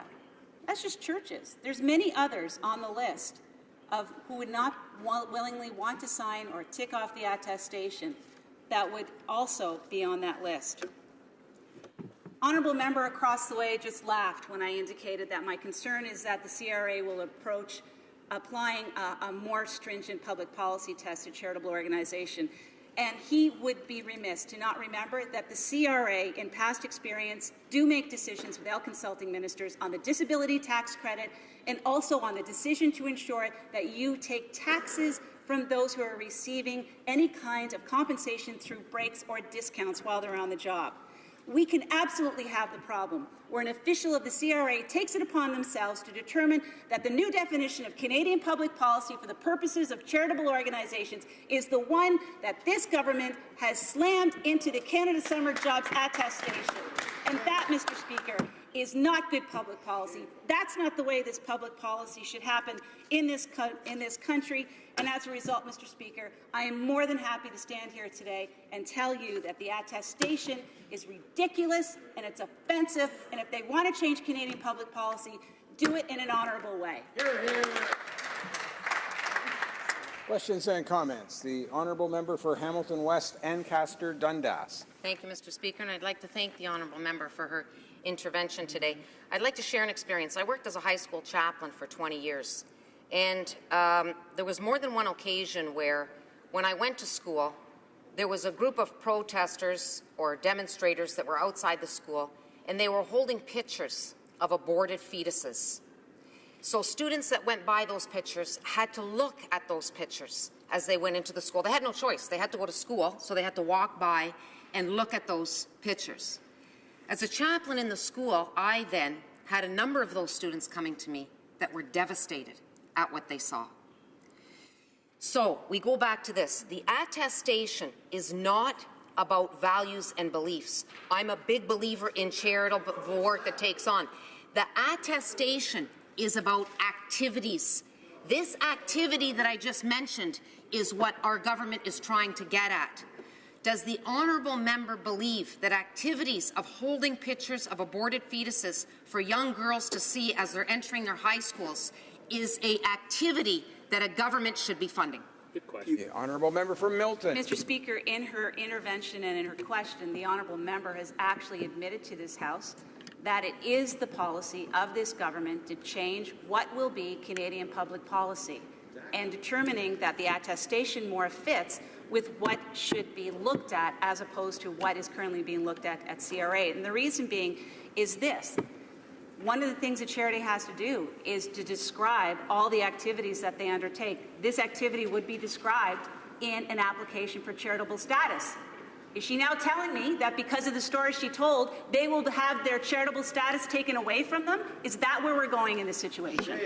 Questions and comments. The honourable member for Timmins, James Bay. Thank you, Mr. Speaker. I listened with great interest to my colleague, who I have enormous respect for, but I feel like she took a turn in the road going at the CRA when we know the previous government went at used the CRA to go after environmental groups. The question today before us is whether or not organizations that work with young people should get funding. Now, in my riding of Timmins, James Bay, there were groups that abused that. A group called Priests for Life that I've never heard of, that have no connection in my riding, that were using it strictly for militant work on abortion. To me, that's a fairly straightforward mechanism to make sure that groups like that, who are not doing youth outreach, don't get the funding. What concerns me is that it seems that we're going into a liberal culture war here, that many groups who do faith work, many groups who do incredible work with community groups are feeling now that they're under this attestation. I am trying to reassure people in my riding that no, if you're doing good community work, you are still eligible. But I'm very, very concerned that this ham-fisted response to what I think was a reasonable problem that could have easily been fixed would not have resulted in the kind of concerns that I'm hearing across our region. Member for Milton. I think it's a fair comment, and I appreciate the intervention from the honourable member, whom, as well, I like very much, being the fact that we share the roots from Cape Breton. Mr. Speaker, what I say is this. the ham-fisted way in which this government has shoved this attestation in haste to deal with the problem that they botched the first time is going to set up a situation where we're going to have lots more worried organizations in this country. I don't think they understand and realize that there's already a Canadian public policy test that is sprinkled throughout legislation in this government. And one of the most serious areas, it's in the Canadian Registry for Charitable Organizations. There can be many challenges that others will launch and letters that will be written to the CRA trying to take away charitable status for many organizations across this country on the basis of the fact that this government has changed the attestation to be so specific that they're deeming it's no longer within Canadian public policy. This is a mess, Mr. Speaker, and we have to absolutely oppose it. We have time for one more short question and response. The honourable member for Central Okanagan, Similkameen Nicola. Well, thank you, Mr. Speaker. I'm not sure. I'll try to make it as brief as I can. I just want to thank the member from Milton for her presentation today. Certainly, it would have been far more democratic and accountable for the government simply just to say to their members of parliament, if you don't like a particular funding of an organization, then you should deep six it and then stand to your constituents and be individually responsible. But by doing this, Mr. Speaker, and they keep talking about actions versus beliefs, if you read the attestation, it says you sign up with what the government believes to be the values of this country. That's Orwellian. And I just would like to ask this member, she's referred to the CRA. The Prime Minister has mentioned that this kind of attestation thinking will apply to future youth programming, Mr. Speaker. Is she worried about other programs besides the CRA or besides the summer jobs that this new attestation Orwellian thought speech will apply? Milton. Mr. Speaker, what the honourable member is talking about is legislative creep, and that's exactly what I'm talking about today. I'm very worried about the application of this to other aspects of government services. And we saw it already. It happened when the Liberal Party of Canada said that people must sign off on their own attestation on certain topics important to the Liberal Party of Canada, and thou shalt not speak of those things, even though you may believe another way. And now it's found itself into Canada Summer Jobs. Where is it going to find itself next? The Prime Minister's opened the door. It's going to be part of other programs. I'm sounding the alarm right now, Mr. Speaker. We could be in for a major problem with charitable status in this country and ripping the carpet out to so many vulnerable people who depend upon charities and their good works.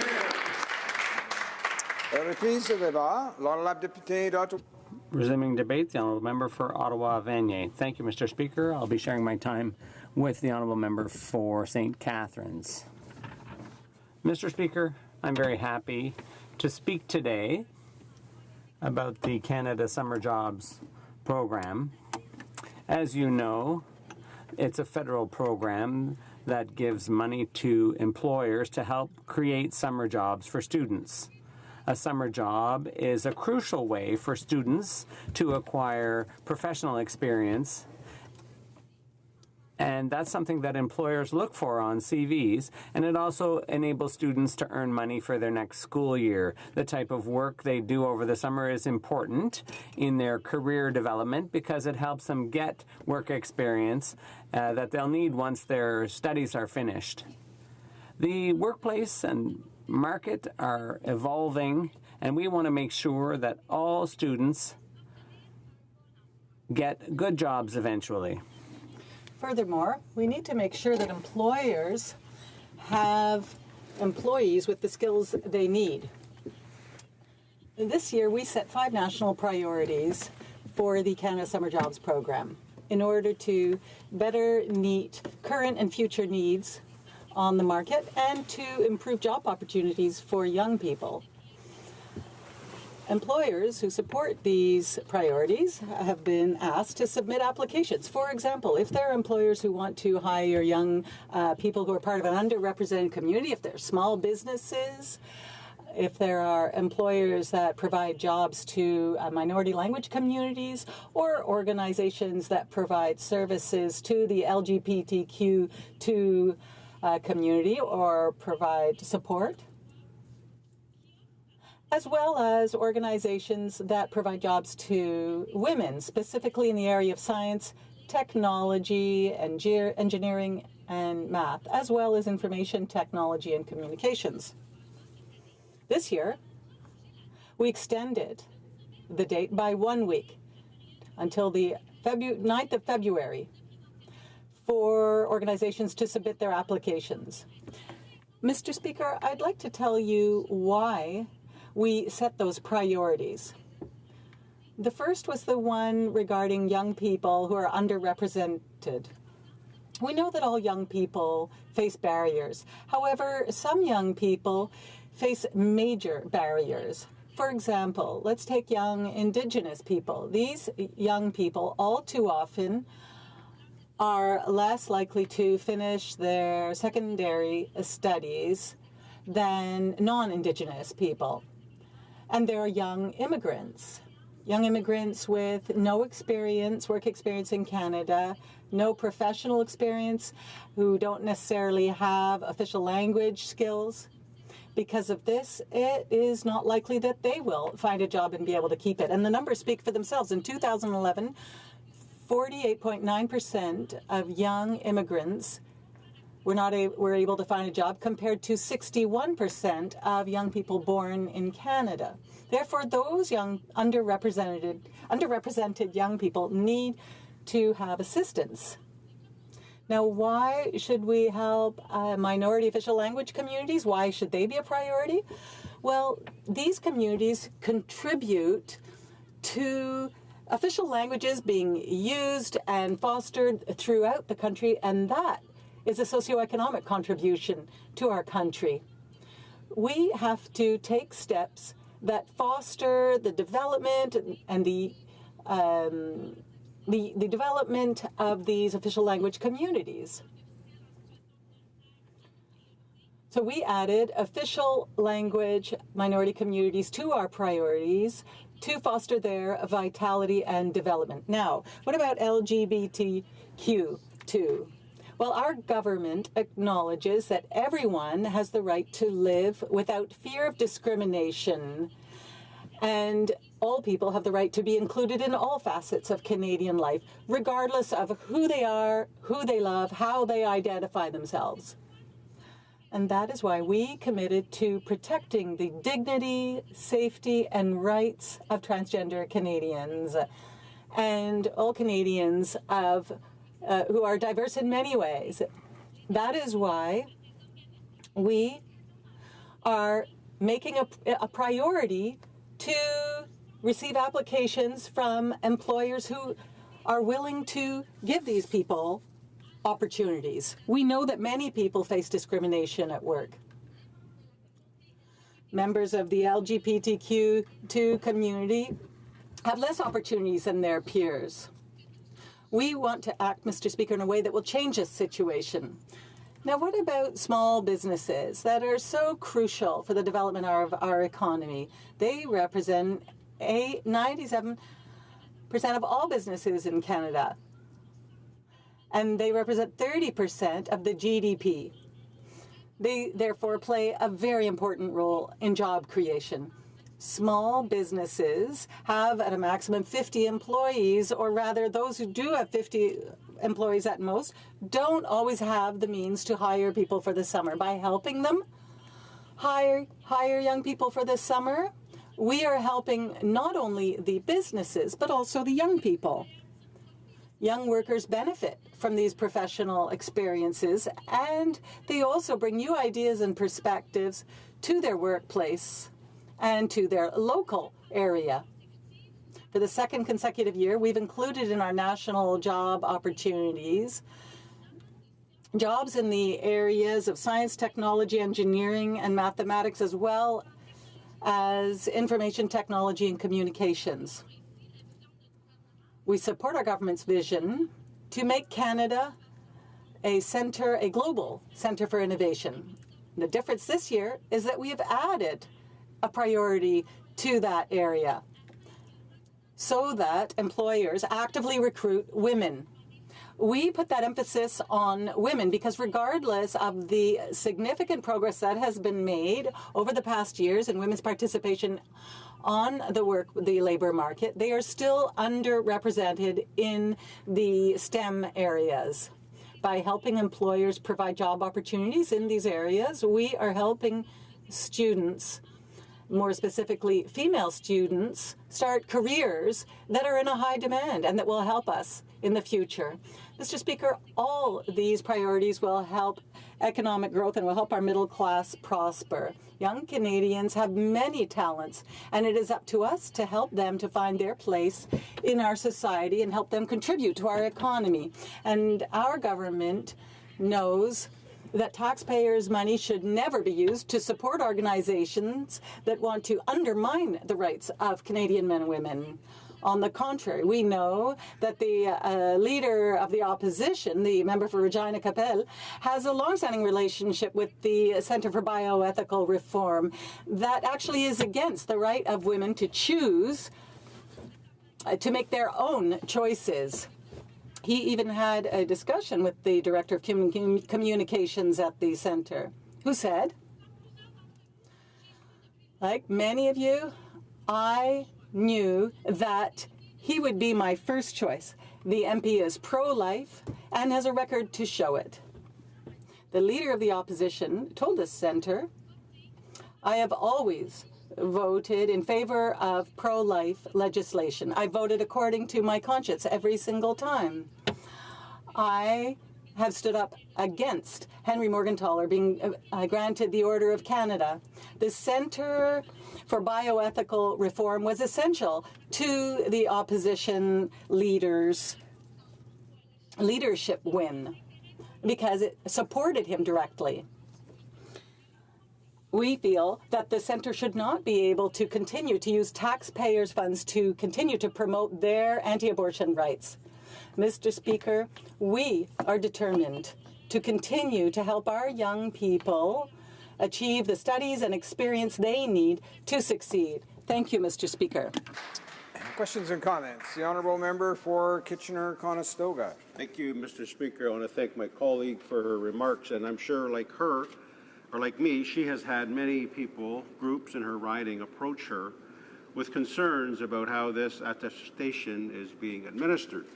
Mr. Speaker, I've had dozens of community groups in my riding approach me personally, either by email, in person, by phone, by letter. Very concerned about these issues. I also conducted, Mr. Speaker, a roundtable where I had 13 participants who came and they expressed some deep concerns. Earlier in my remarks, Mr. Speaker, I commented about a group in my riding that did not want me to use their name or divulge anything about them because they were afraid that if the fact that they were objecting to the attestation, they might be punished in future applications for other government programs. People are fearful to sign the letter because they feel the federal government will continue to limit freedom of belief and move these requirements into other federal programs. My colleague from Milton outlined that danger very well. So, Mr. Speaker, my question to my colleague is, one of her colleagues has come out very clearly in opposition to this attestation, the member from Coastal Bay's Central Notre Dame. And he said, Mr. Speaker, that the attestation is, quote, totally flopped, and the test itself shows, quote, a lack of respect. We hear a lot about respect, Mr. Speaker, as it comes to this attestation, but I'm asking my colleague, does she agree with her colleague from Coastal Bay's Central Notre Dame? Thank you, Mr. Speaker. Thank you, Mr. Speaker, and I would like to thank my colleague for his question. I'm pleased to hear that you've had an opportunity to speak with your constituents. I myself also have had the privilege of holding roundtables, and during the roundtable, the questions were very clear. People wanted to know how they could have access to this Canada Summer Jobs Program and how they could make sure that young people would have a type of experience that would also respect their rights. There were many questions, many conversations, and the employers who were interested said, you know, I support this and I am going to submit an application for the Canada Summer Jobs. And I'm also going to show that I respect the rights of Canadians. I received many applications and I look forward to seeing who will be successful. Questions and comments. The Honourable Parliamentary Secretary, the Minister of Employment. Thank you very much, Mr. Speaker, and I appreciate the intervention by my colleague today. One thing back in December, when there were some concerns raised, there were supplemental information shared. And I know that, this is the one program that members of Parliament are very much invested in. They have the opportunity to, share the priorities of their riding, their area with the program. So that weighs in on each of the applications. So everybody has a database, and so I know what we did with the supplemental information. We got that out to those that had applied in previous years, and so that really, I think that satisfied the vast majority. Obviously, the numbers of applications are higher than they were last year, so most Canadian, most groups are comfortable with the additional information. Would my colleague, would she have undertaken a similar initiative? How did she address it when additional information was requested from the people in the riding that had applied? The Honourable Member for Ottawa-Vanier. Thank you very much, Mr. Speaker, and I'd like to thank my colleague for his question. In Ottawa-Vanier, it's very interesting to see how many groups there are, whether it be not-for-profit groups or local businesses or even institutions, and how many of them wanted to participate in this program that is so popular, so that they could encourage young people to work in the summer and have something to do in their riding. So I've had the privilege not only to organize a round table, but also to send out a considerable amount of information, whether it be through the social media or through letters. So I really did engage with businesses and organizations in order to make sure that they would be ready and that they also would be able to put relevant questions with respect to their application, and so that I could encourage them to apply. So there were so many exercises to go through in terms of communications, and my team was very much involved in answering questions in order to make sure they got the necessary answers and that they were able to submit a full application either electronically or on paper. Thank you for the question. The Honourable Member for St. Catharines. Thank you very much, Mr. Speaker. I'm pleased to rise today and correct the record on many of the inaccuracies being advanced by the opposition benches. The absurd theory suggested that this is a debate on values or religion, is simply ridiculous. This is simply a matter of reading a definition on a publicly available website. If my colleagues will indulge me, I'll take a moment again to read the definition into the record. That is the definition of core mandate. An organization's core mandate is a statement of its main purpose or reason for existence, the key activities undertaken by the organization, including services provided to the community, outline how the mandate is fulfilled. For many non-for-profits and religious organizations, their mandate may be similar to the description of ongoing programs they provide to the Canada Revenue Agency at tax time. Now, there's a lot of colleagues that I have, Mr. Speaker, on the other side that are playing lawyer, and they'll take a couple of words from the application and not include the definition. We are legislators, Mr. Speaker. We deal with definitions on defined terms every day. And to ignore the definition is misleading, Mr. Speaker. It's misleading to Canadians, and that's unacceptable. Canadians are not being told the full story of the program, and kids and students are going to suffer. As one can see, Mr. Speaker, there's absolutely nothing that precludes religious organizations from applying or even being granted funds under the Canada Summer Jobs Program. I've had the opportunity in St. Catharines to speak to many faith organizations in my community. I'm pleased that they're applying because there is nothing here that will prevent them from applying or receiving funding. No argument can be made to the contrary. It is irresponsible for the opposition to advance the position that attesting to upholding charter rights equates to a values test. The Charter of Rights is not something to be trivialized, Mr. Speaker. I would contend that the Charter is Canadian values themselves enshrined in law. Asking Canadians to simply reaffirm that public funds will be used in a way that respects those values and laws our nation is built upon is not much to ask for. But you know what makes me angry, Mr. Speaker? Member after member from the Conservative caucus is standing up or tweeting misinformation that is leading to organizations losing out on funding. That's right. This misinformation is being promoted, is leading to these organizations falsely believing that they are no longer eligible for funding. Every summer camp that kids don't get to attend, or Meals on Wheels program that is short a driver in their ridings, is thanks to the opposition and the misinformation that's being spread. This is being made worse, Mr. Speaker, by the fact that they are only doing this to pander to their base. The farther their leader drags them away from the centre, requires them to go looking for new votes.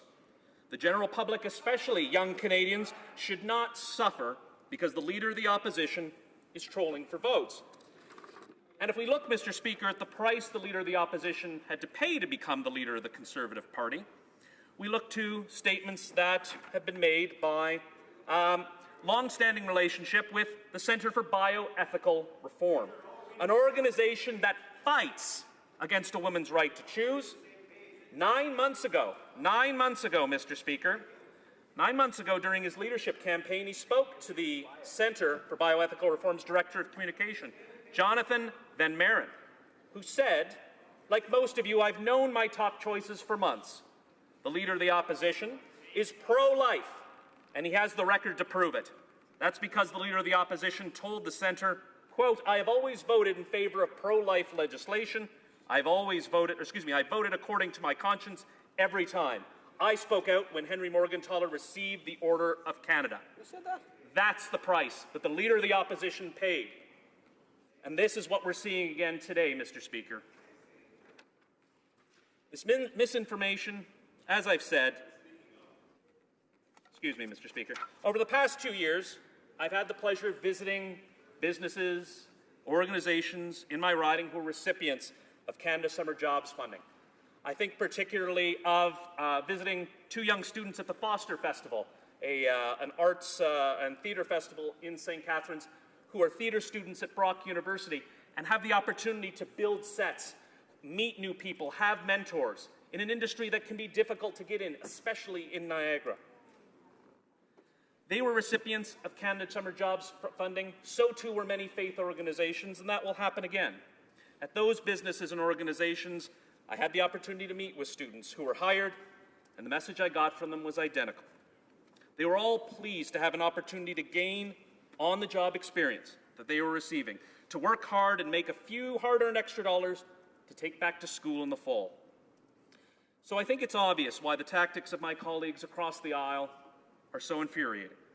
These tactics are causing these students to suffer, to lose out on unique opportunities. Has anyone thought of the students and how the misinformation being spread impacts them?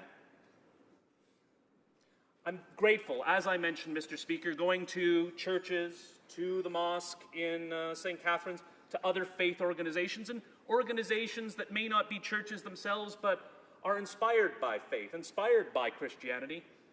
And I'm happy to report that they are applying for Canada Summer Jobs, Mr. Speaker. And I look forward to visiting those students this summer so we could see them at work, to see them building that on-the-job experience and making a little bit of extra money.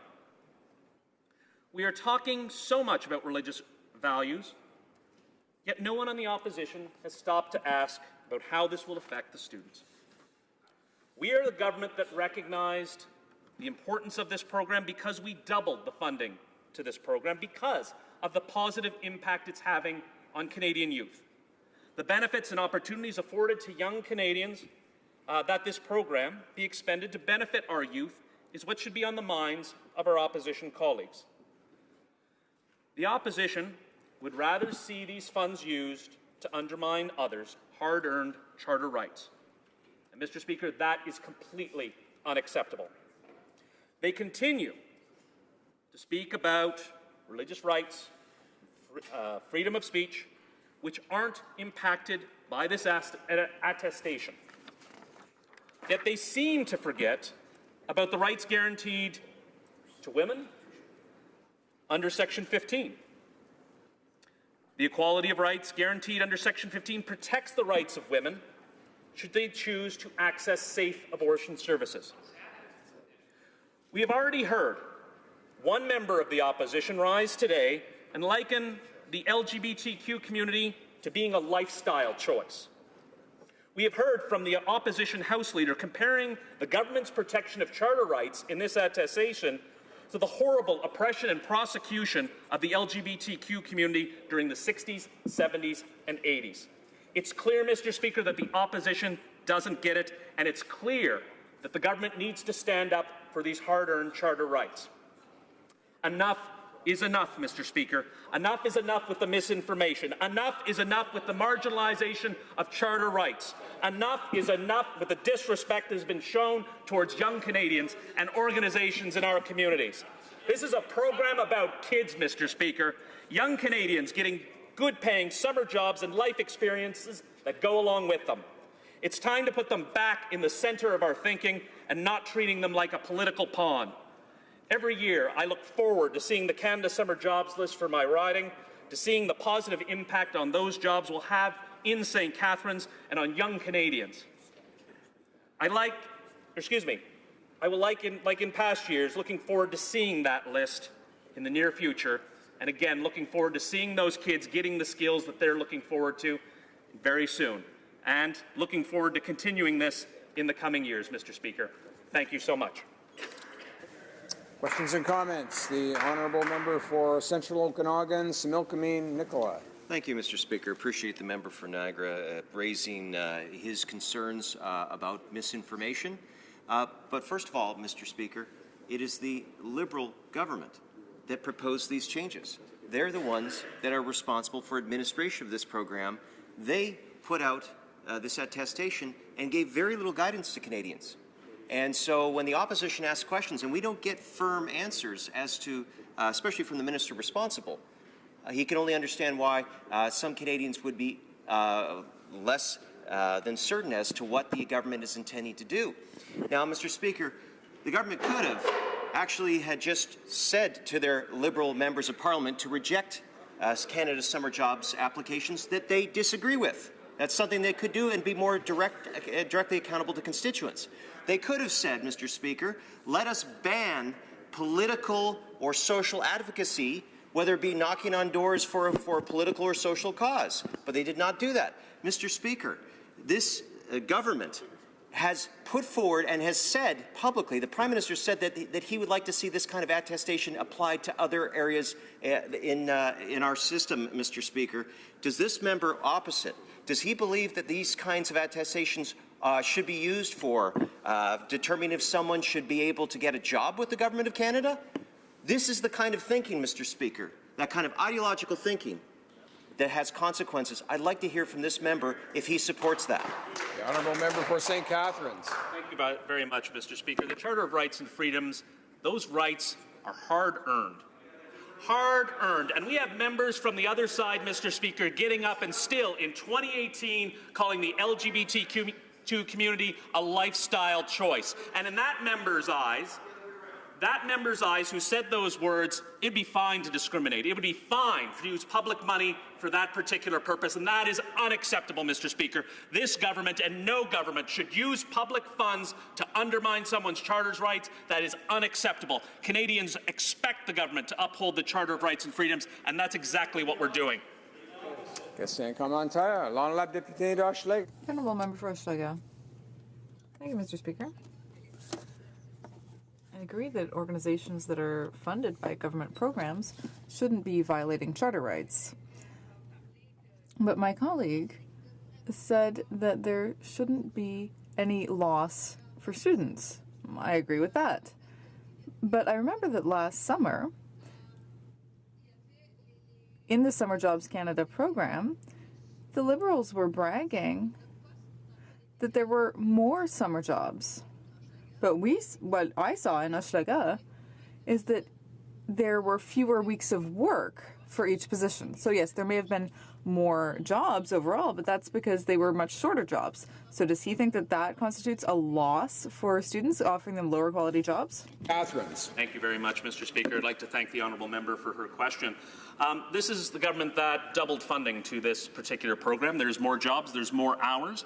And I was happy to hear from my friend, the Honourable Parliamentary Secretary, that applications are at an all-time high. So looking forward to seeing more applications to this program, seeing more jobs and more young Canadians, especially in St. Catharines and across the country, get to work and get the skills they need.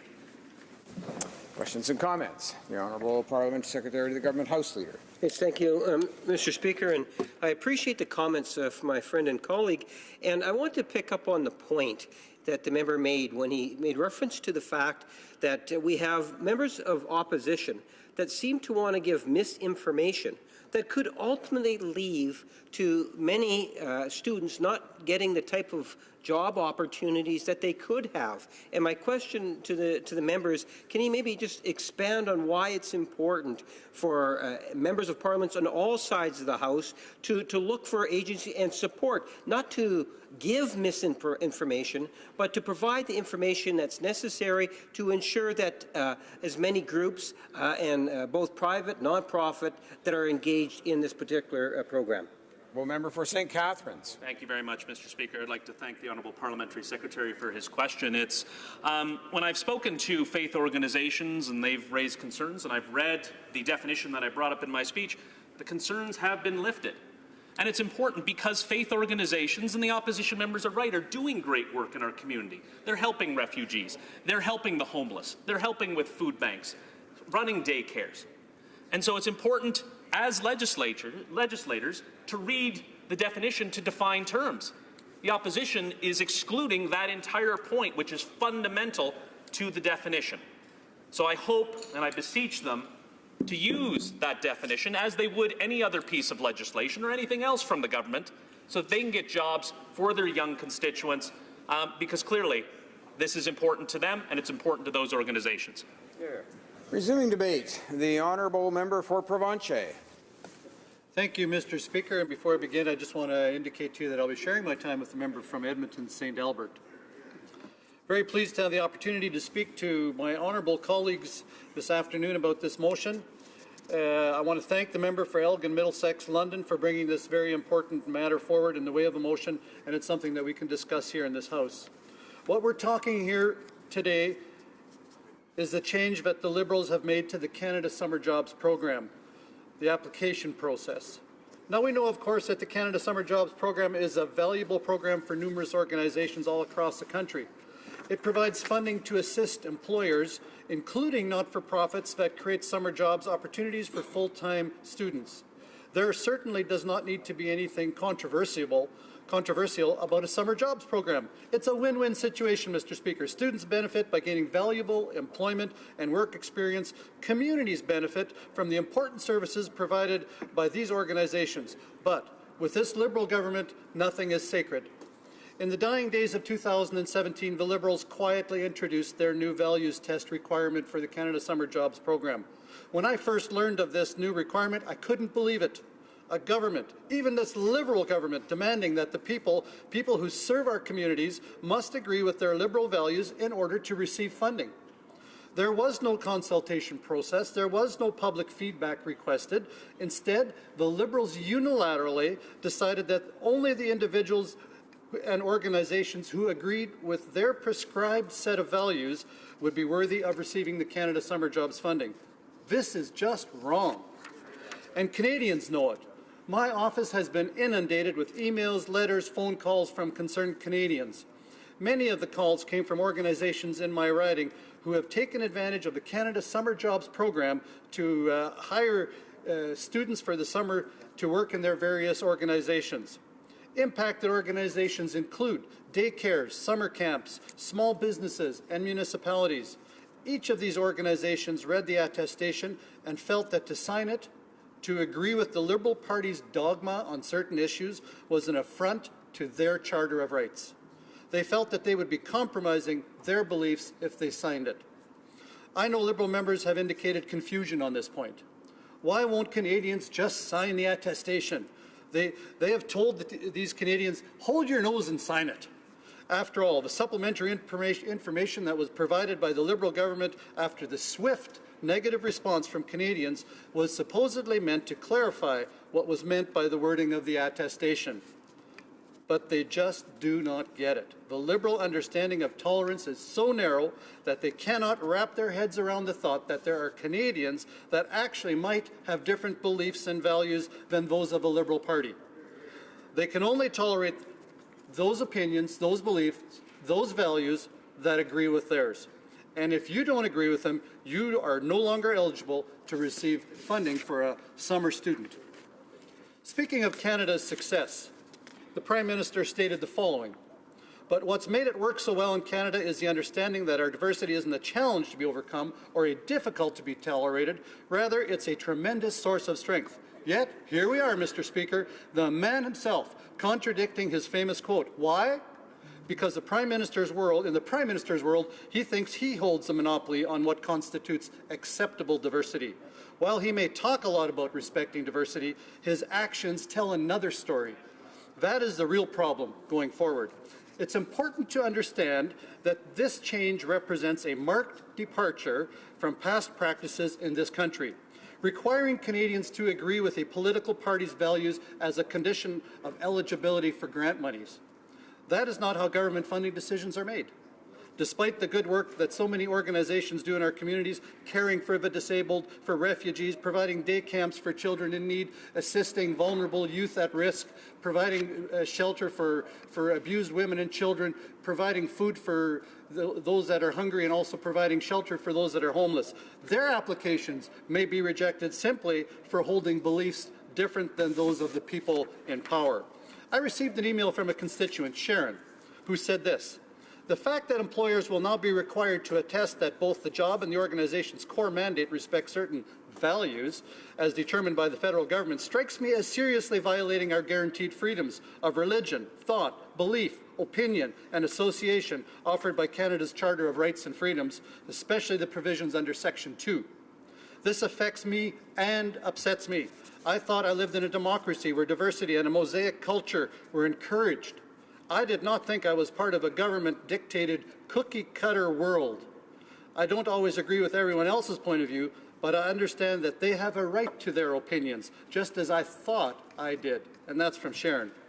It's not just people like Sharon who have voiced their concerns. Community organizations from right across the country have been facing the loss of funding that they've relied on for years through the Canada Summer Jobs program.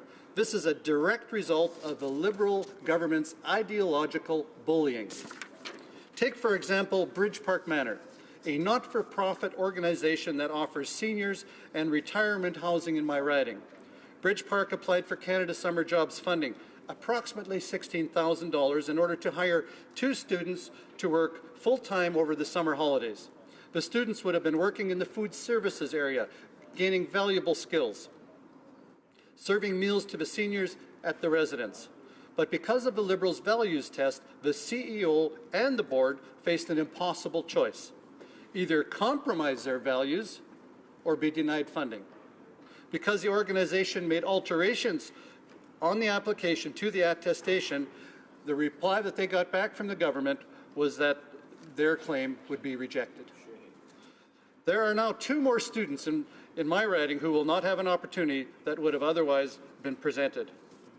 Another example, a community organization responsible for the annual agriculture fair in my riding, in one of the communities in my riding, has used the Canada Summer Jobs program in the past to hire a summer student. The job requirements include preparing and maintaining the fairgrounds, tasks like painting, lawn mowing, weed trimming, but they too cannot agree with the Liberals' value test, and yet another job lost. And more. Catherine, a summer camp director, wrote the following: "I reject this statement on the grounds of my rights to freedom of conscience, religion, thought, belief, opinion, expression, and associations guaranteed in Section 2 of the Canadian Charter of Rights and Freedoms.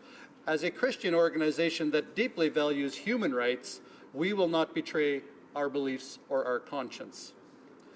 Josie, a recreational director with a municipal organization, wrote the following: "Without the help of Canada Summer Jobs, our ability to offer programs and services will be severely diminished.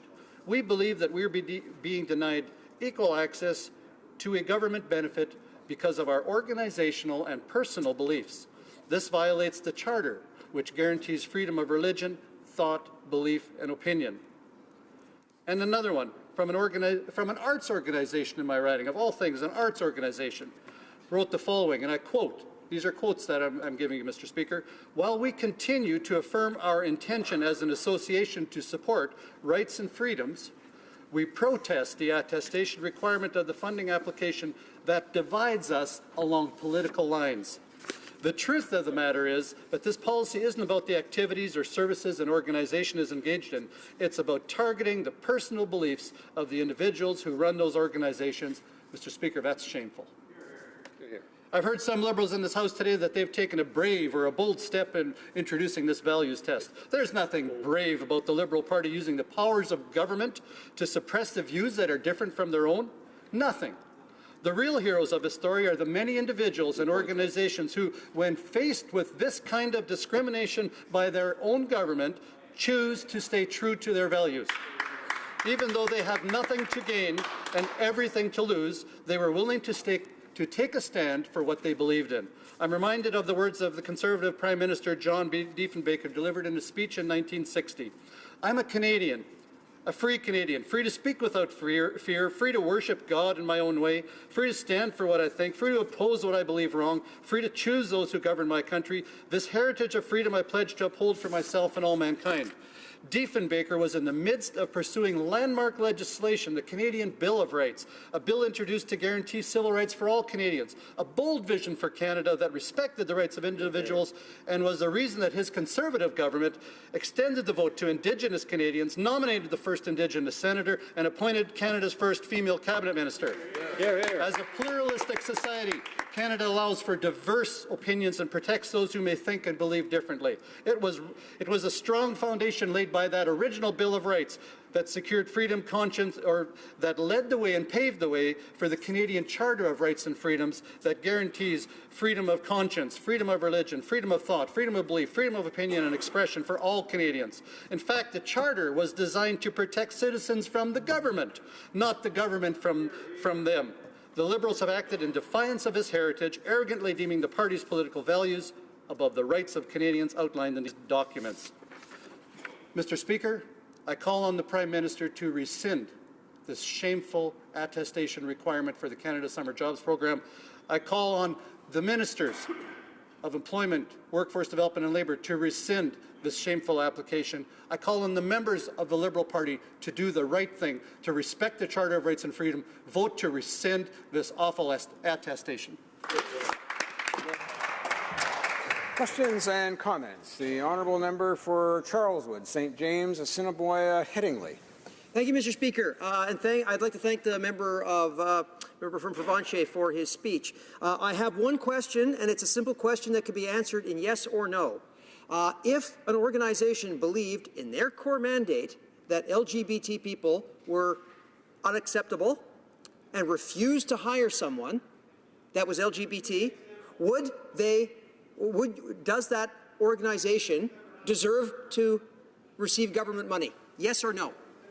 Honourable member for Provencher. Mr. Speaker,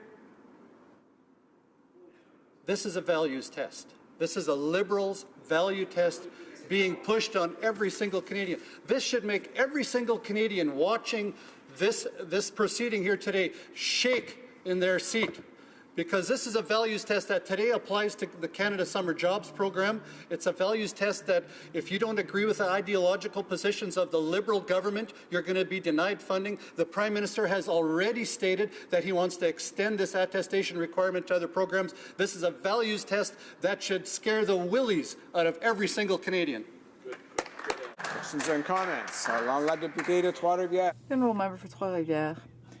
Thank you, Mr. Speaker, and I thank my colleague.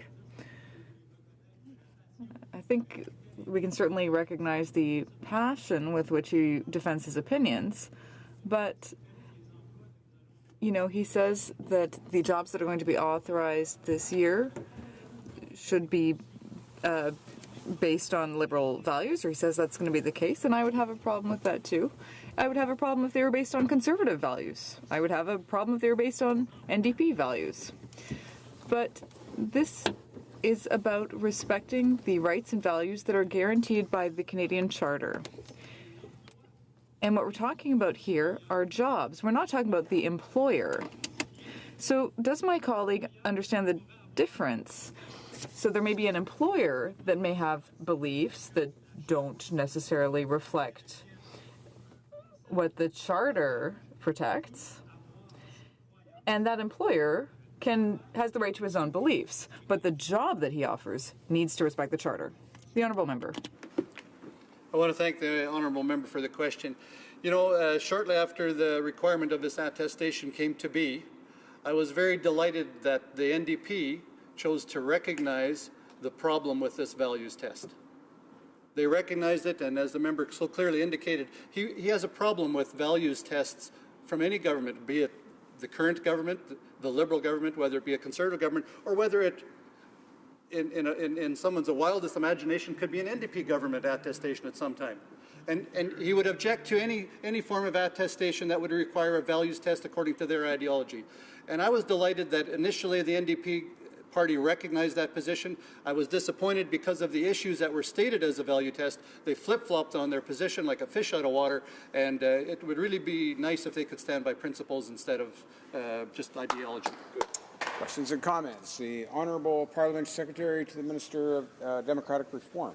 Thank you, Mr. Speaker. Like I am just so confounded by the mendacious invective from the Conservative benches and from the leadership that I hardly know where to start here. I come from a long career in public service, and I've seen my share of sophistry and of oratorical parlor tricks, trying to confuse, or elected members are trying to confuse the public into believing something other than what is true, other than what is being proposed. What I fear here is that the overreach by the Conservative benches on this matter is so great that it's doing damage to the very institution of public service. Misleading smart, good people, good organizations into believing that they shouldn't sign the attestation and that they're therefore ineligible for funding not only harms those institutions but harms the students. So does the member not understand that unless an organization is hiring someone to protest a gay marriage, someone to hiring a student to march against an immigration ceremony, or someone to bar access from getting access to a health clinic, that there should be perfectly fine to sign the attestation and hire a student? Is that not a clear position? Honourable Member for Provencher. Thank you, Mr. Speaker. Thank you to the Honourable Member across the way for that question. I want to respond to his question and give my final answer by taking an excerpt out of a 4-page letter written by a pastor to his Liberal MP. A person's or a church's religious beliefs and practices are not subject to government approval. Pro-life religious organizations have a charter-guaranteed right to speak and act according to their conscience, period. Personally, and as a church, we do not always agree with the means and the actions against injustices like abortions, which some Christians may espouse. We get it. But the right for others to follow their own conscience in matter is sacrosanct, and it is a government's difficult job to protect that liberty, because that liberty, like it or not, is the law. Government officials and staff do not need to like or approve it, but they must protect it. I'm not sure I understand how a Canadian government has fallen to such a level of intolerance. Is Canada no longer proud of its diversity?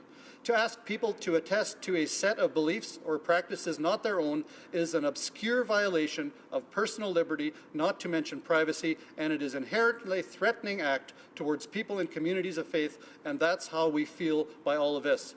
There is no space in Canada for attestations of this kind for any purpose. Canada is a diverse place where people disagree, especially over issues like abortion, traditional marriage. Political leaders need to make peace with that diversity. Sorry, we've run out of time there. I appreciate the Honourable Member had a bit more to say there, but we really are past the time for questions and comments. And now we're going to resuming debate. And the Honourable Member for St. Albert, Edmonton. Well, thank you, Mr. Speaker, and I speak in strong support of our Conservative motion calling on this government to remove the outrageous and frankly unconstitutional liberal values test.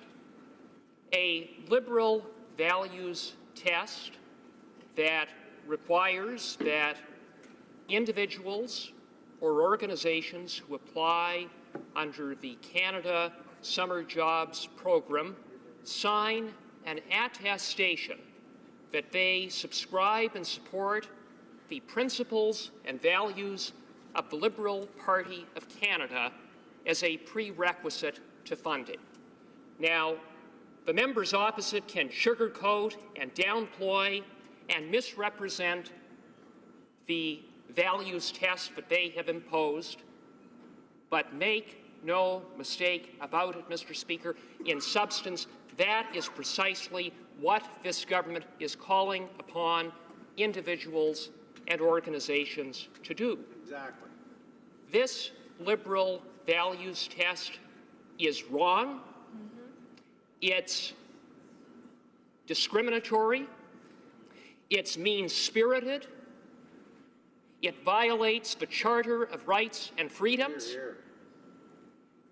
And what it means is that churches and faith-based groups right across Canada are going to be denied funding under the Canada Summer Jobs Program. Churches and faith-based groups who have relied upon the Canada Summer Jobs Program to do the many good works that they do in communities across Canada.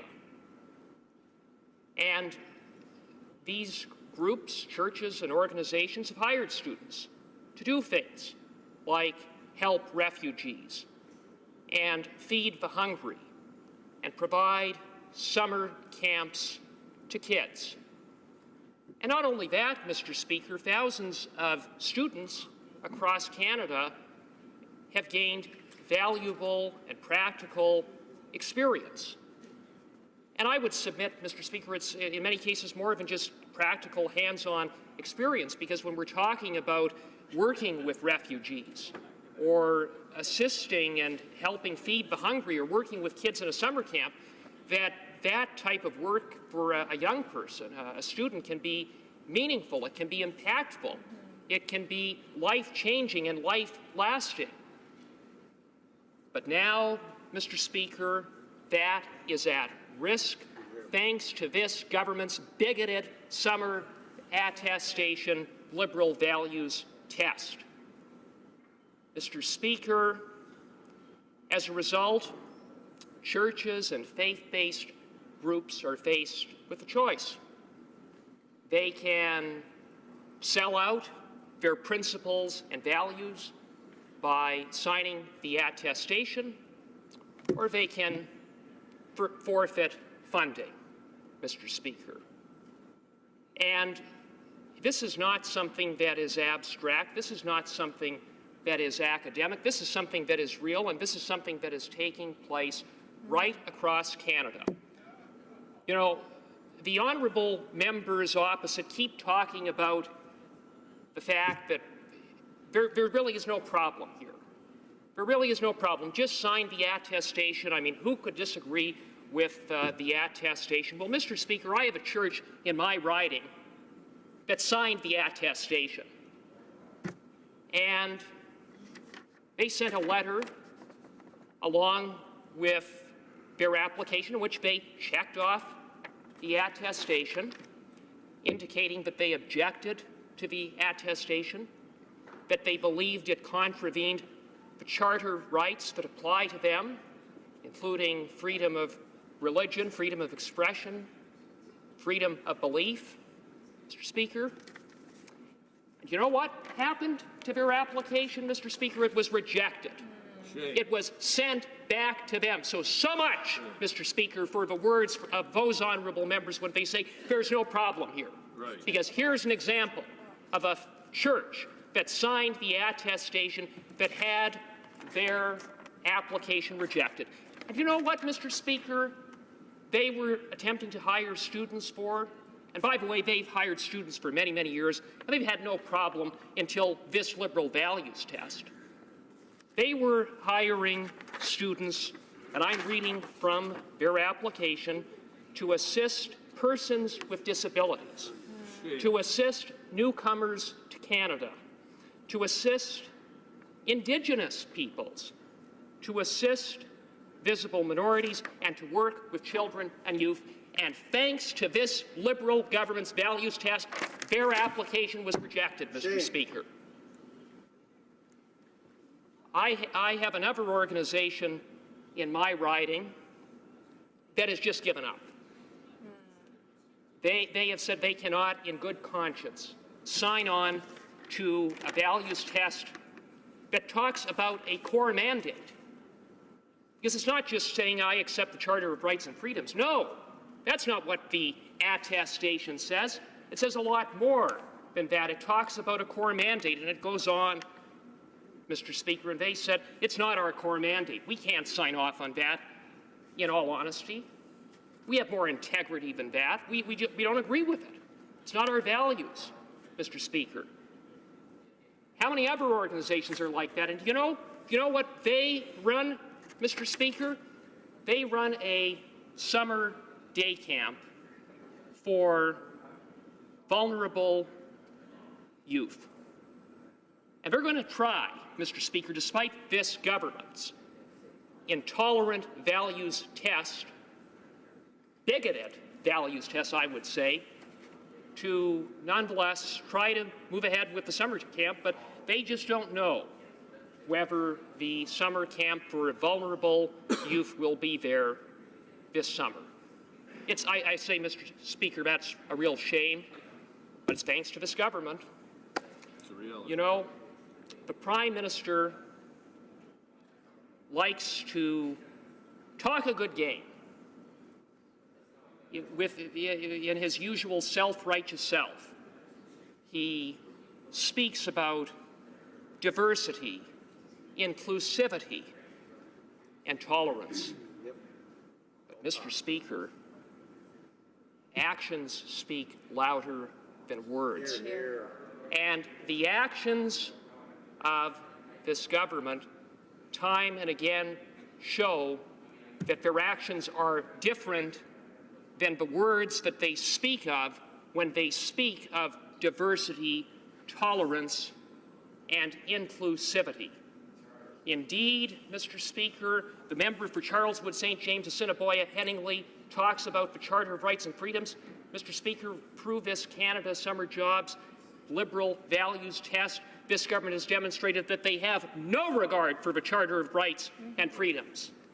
This is a government that has no regard for fundamental freedoms, Section 2 rights under the Charter, freedom of religion, conscience, and expression that are not just any freedoms, but fundamental freedoms, Mr. Speaker. The Liberal values test, Mr. Speaker, is antithetical to inclusivity, diversity, and tolerance. It is antithetical to the Charter of Rights and Freedoms. It is antithetical to Canadian values.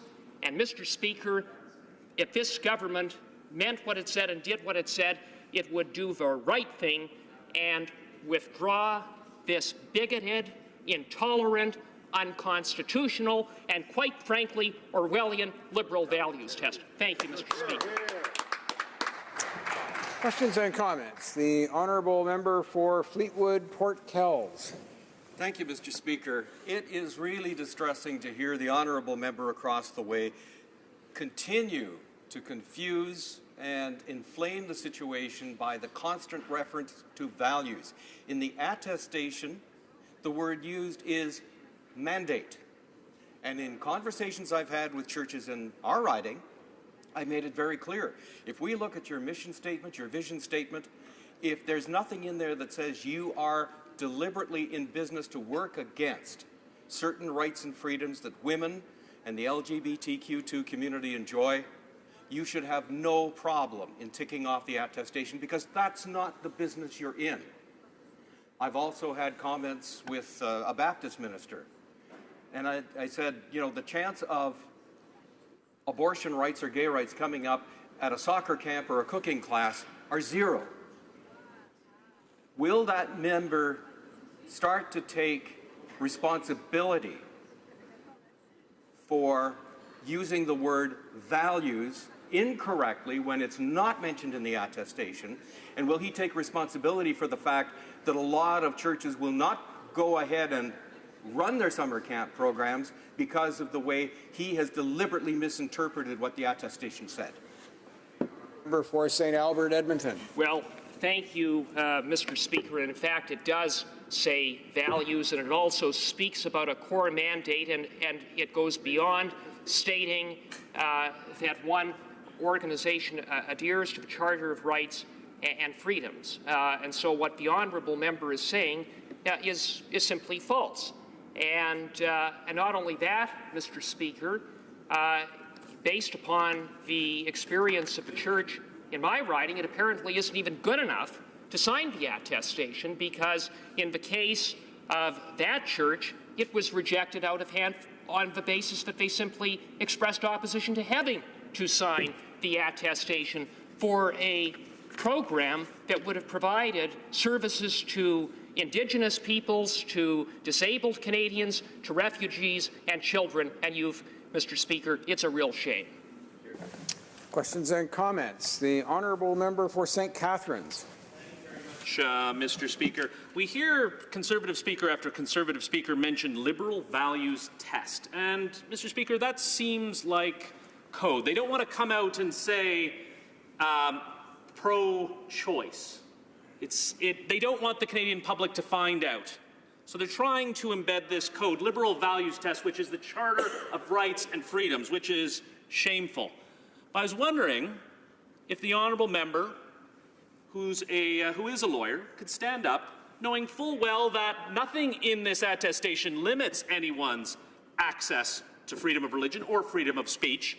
Knowing that, how can he stand up in this House and suggest that this violates the Charter of Rights and Freedoms? Well, member for St. Albert, Edmonton. Mr. Speaker, I have no hesitation in talking about what this attestation says.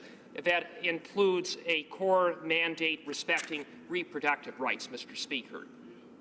Mr. Speaker, in a free and democratic society, there can be no religious or values tests, Mr. Speaker, and that is precisely what this government is trying to impose upon churches and faith-based organizations. The honourable member knows full well that many churches and faith-based organizations cannot, in good conscience, sign on to that, because at the end of the day, that is not part of their core mandate. Questions and comments. The honourable member for Dauphin, Swan River, Neepawa. Thank you, Mr. Speaker. The other two parties in this House always claim that they are progressive. I'm reminded of what the great free market economist Friedrich Hayek said. Inside every progressive is a totalitarian screaming to get out. And this is why I'm so proud to be a conservative. Our caucus, there are people with multiple views. I happen to be pro-choice. Others happen to be pro-life. We have members that work with the LGBT community. And not once have I, as a conservative MP, ever been coerced or told to change my beliefs. My beliefs and the beliefs of my friends and colleagues are accepted and cherished by all of us, regardless of what those beliefs are. I'd like to ask my good friend, what is it about the Conservative Party that makes us so different from the totalitarians on the other side? The honourable member for St. Albert, Edmonton. Well, Mr. Speaker, I thank the member for Dauphin, Swan River, Neepawa, and unlike those on the other side, we welcome Canadians to freely express their views. We value the Charter of Rights and Freedoms. We respect fundamental freedoms of freedom of religion and conscience and expression, Mr. Speaker. That's something that the honourable members opposite seem to have a problem with. And I have to say, how did we even get here?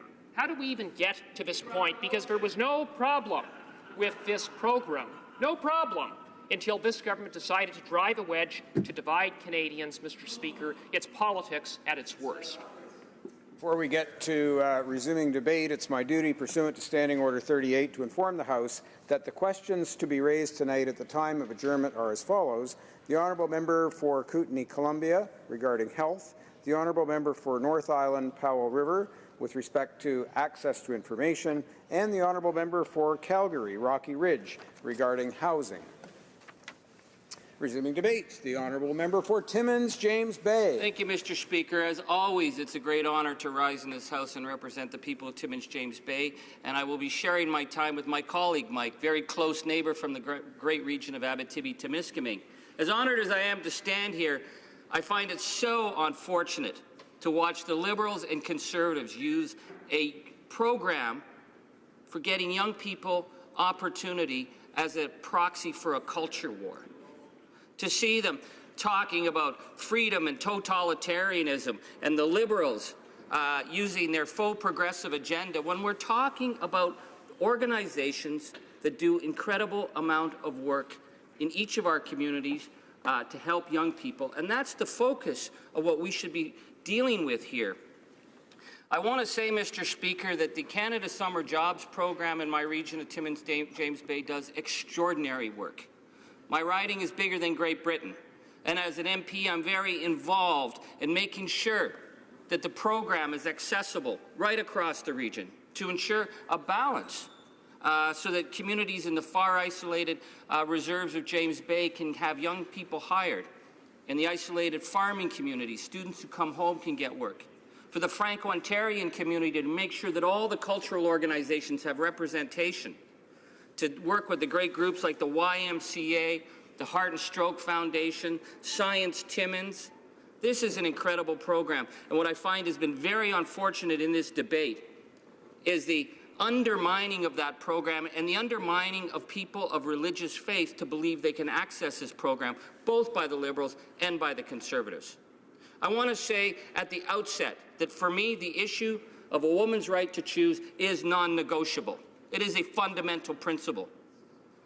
But it is not the issue that we tend to deal with when we're hiring Canada Summer Jobs. But there have been abuses, and I am glad to see that the Liberal government recognized there were abuses. In my riding, every year a group that I'd never heard of before called Priests for Life got on the list to get Canada Summer Jobs.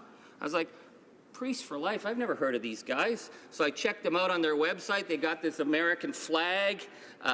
They got the White House. They're a militant, right-wing, anti-abortion organization. They shouldn't be working with money, getting money for children in my region or young people. And I'm looking up, I'm saying, well, what kind of young people work do they do? You know, they actually have on their page, they have a special link to Real Estate for Life. They're promoting real estate agents for life. It's like, talk about the money changers in the temple, Mr. Speaker. That is an organization that should never have gotten the money. And an abuse like that could have been easily fixed by the Liberal government. Of saying, if you're using these funds to promote an extremist agenda, you are not eligible. But the Liberals, as being Liberals, came with a very ham-fisted response, which I think, call me cynical, but Liberals love culture wars. And so they made a values test that was very unnecessary for all the organizations that sign up. And now they're trying to do damage control, saying, don't worry, we didn't mean that. And the Conservatives, of course, love this kind of culture war and are jumping on it. But what's really concerning to me is all the good religious groups that apply year after year are being given the impression that they're no longer eligible because of the abuse of the process by one or two or three extremist groups across Canada who should never have been eligible in the first place.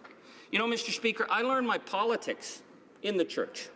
I remember as a young kid, the priests organizing over the grape boycott and seeing this, learning about Cesar Chavez. And, you know, growing up, we thought eating grapes, eating fish not on Friday, we thought eating grapes was some kind of mortal sin because there was a major international boycott to defend the farm workers, and we learned that in our parishes. We learned about standing up for the poor. We learned about public service. And as I grew older, I continued my work. I was a youth leader in our church. And the work that we did in our church was helping kids from all backgrounds, kids who never went to church, kids of any faith who had no place else to go, offering the summer dances, events. And I see in my region, faith groups are still doing that. And that is good, important work. And I want to say that we value that work, and we value that work across the faith spectrum of the groups who are doing social justice, the groups who are helping, the groups who are encouraging young people. That's where we need to focus.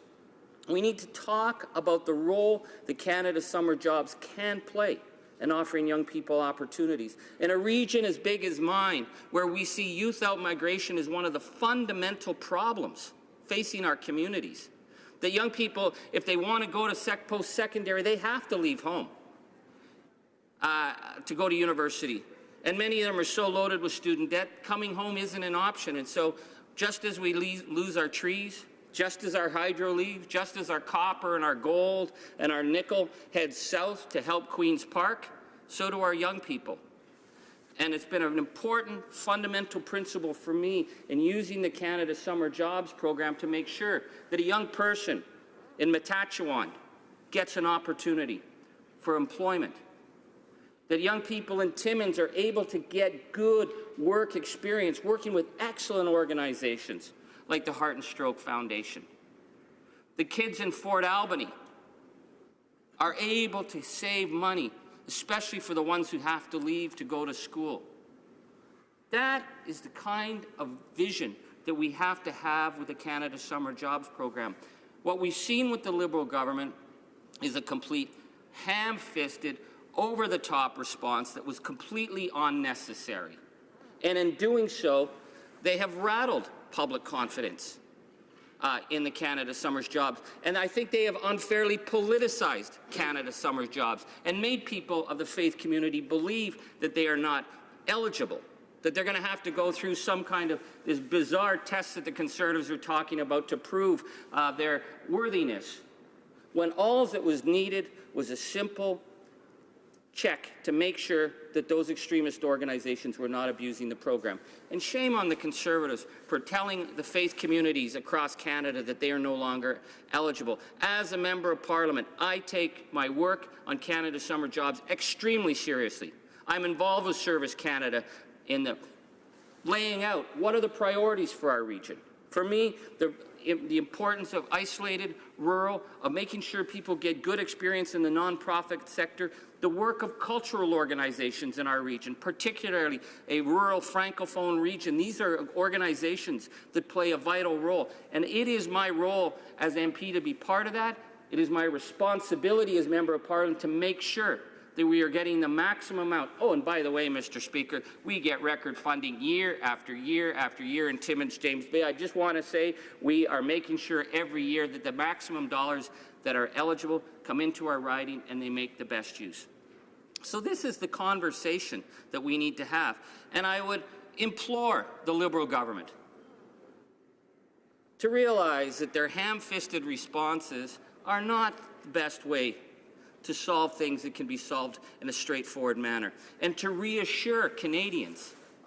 And I ask my colleagues in the Conservative Party as well to stop the fear game, because faith communities of all faiths are still very much a central part of helping public service, of ensuring young people get opportunities, of doing the frontline work of making our communities better, making them safer, and giving young people hope. And this is our fundamental role, to give young people a belief that Canada is a land of opportunity, a reason to hope, and we can use Canada Summer Jobs in such an important and valuable way. And I want to be here to say that we will work as New Democrats to defend the Canada Summer Jobs Program and keep it from the nasty culture wars that the Liberals and Conservatives love to engage in whenever they get the opportunity. And shame on them for using Canada Summer Jobs to fight their proxy wars. Questions and comments. The Honourable Member for Kitchener-Conestoga. Thank you, Mr. Speaker. I was disappointed to hear my colleague basically say shame on the Conservatives for telling faith groups they didn't qualify. Mr. Speaker, I can assure my colleague that it was faith groups and non-faith groups who approached us as members of Parliament, very concerned about this attestation, which demanded that they sign a statement which in their conscience they couldn't sign. Now, do we have freedom of belief, freedom of religion, freedom of conscience, or don't we? So, Mr. Speaker, it's disappointing to hear my colleague say that. I'm wondering if he could just clarify what he means when a person with strong convictions on any topic is forced to deny those beliefs simply in order to get government funding. Is that not the very definition of hypocrisy, Mr. Speaker? Member for Timmins, James Bay. Well, there you go, Mr. Speaker. We're talking about programs that service young people. That's what our focus has to be. The fact that those programs have to be committed to a vision of inclusion, I have no problem with. This is a fundamental question. What we've seen from the Conservatives today is they're signing an issue about the Charter rights and freedoms they say is an attack on the Charter rights and freedoms. That to me is illogical. They've also suggested that this is somehow an attack on that their solution would be simply to say you're a charitable organization. Well, I'm sorry, just because you get charitable status doesn't mean you should get money to help young people. I wouldn't give it to the Fraser Institute, although God knows how they managed to get charitable status in the first place. And then I've heard them suggest earlier on today that they thought that the charitable status, that they could start going after groups for their charitable status. And whoa, who invented that? That was the Conservatives who attacked groups like Environmental Defense, who attacked PEN, the international organization representing the rights of imprisoned authors, and they were being attacked by the Conservatives under the CRA for what they said was political meddling. So I think the Conservatives have used this, again, as a proxy war to fight with the Liberals, when let's stay focused on the need to ensure that young people have access to good opportunities in the summer. Questions and comments. The Honourable Parliamentary Secretary to the Government House Leader. Yes, thank you. Mr. Speaker, the member across the way is confusing in terms of where it is the NDP actually might be on the issue. You know, there was a great deal of thought that went into the process of the application process. The Minister of Employment and Labour came up with a proposal in which received great support from a wide spectrum of stakeholders. In fact, at the time when it was announced, the member from Skeena Bulky Valley, his colleague, an NDP member of Parliament, came out and said, no, this is terrible. But within hours, of course, changed his mind and said it was a good thing. Now, when I listen to the member across the way, he's starting to add confusion. What is the NDP position on it? Is the NDP saying that what the Minister of Employment and Labour has done by incorporating the cessation is a positive thing, or do they believe that it is a negative thing? Well, Member for Timmins, James Bay. Well, being that my honourable colleague has to make stuff up about what my colleague from Skeena Bulky Valley said, I would suggest is indicative of basically his entire political career in this House, where he acts as sort of like the Liberals' version of Ezra Levant on a daily basis. The fact is, if he's confused and he's worried and he can't understand, I said very clearly that it was appalling. The ham-fisted way the Liberals responded to something that could have been a simple check. That would be what good government would be. But the reason the Liberals want to do that is so they can engage in a culture war with the Conservatives. And they got a culture war. What we are doing as New Democrats are working in our riding, reassuring religious communities that, yes, you can still get this funding, and do not get caught up in the dumb games being played by the Liberals because of their ham-fisted response or the fear-mongering of the Conservatives. We really don't have time for any more questions this round, so we're going to go to resuming debate. Resuming debate. The Honourable Member for Abitibi-Témiscamingue. Thank you very much, Mr. Speaker. I think what's important today to understand the motion is to understand how the Summer Canada Jobs Program actually works, especially from the perspective of MPs, and how we're involved. This is a program that helps young people to give them job opportunities. And the purpose of this program is not to replace a worker who would have been doing that work anyway. It's very clear that when you apply for this program, it really is for a specific project that wouldn't have taken place if you didn't have the financing for it. So you can't employ a young person to do the job, for example, of a municipal employee who would have done that job anyway. You need to prove that this job will not exist if the funding is not provided. So the idea is not to replace any workers and to give their jobs to students. I think that's a pretty important point to make. This truly is a program that deals with special projects. Now, how are MPs involved? Well, they set priorities in their riding. For example, in my riding, I look for projects that are agricultural, that are involved with agri-food, or, for example, that assist people who are experiencing difficult circumstances and require services, or, for example, that is involved in tourism. So I've chosen priorities for my riding, and over time I assess those priorities. And over time I may add projects that encourage physical activity, for example. And these priorities are set by the Member of Parliament. Suggestions can be made to the MP. If, for example, the MP doesn't necessarily know what the priorities should be. So there may be employment and social skills development that may make suggestions for priorities or projects that have taken place in these ridings.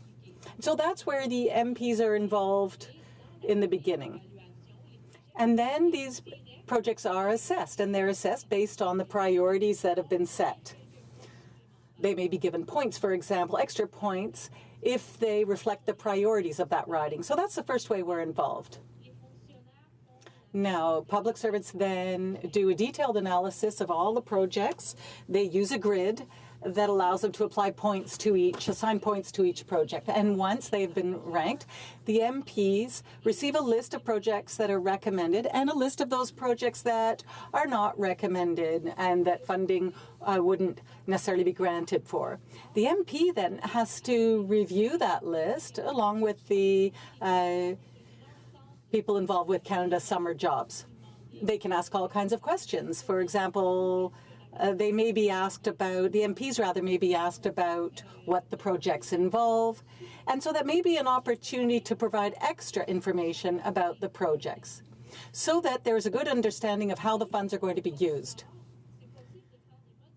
And if there's any disagreement, well, changes can be made. For example, more hours, hours can be increased, or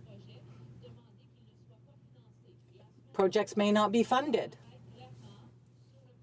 And it will be clearly indicated that certain things have been changed at the request of the MP. But the person proposing the project will be aware of why these are turned down.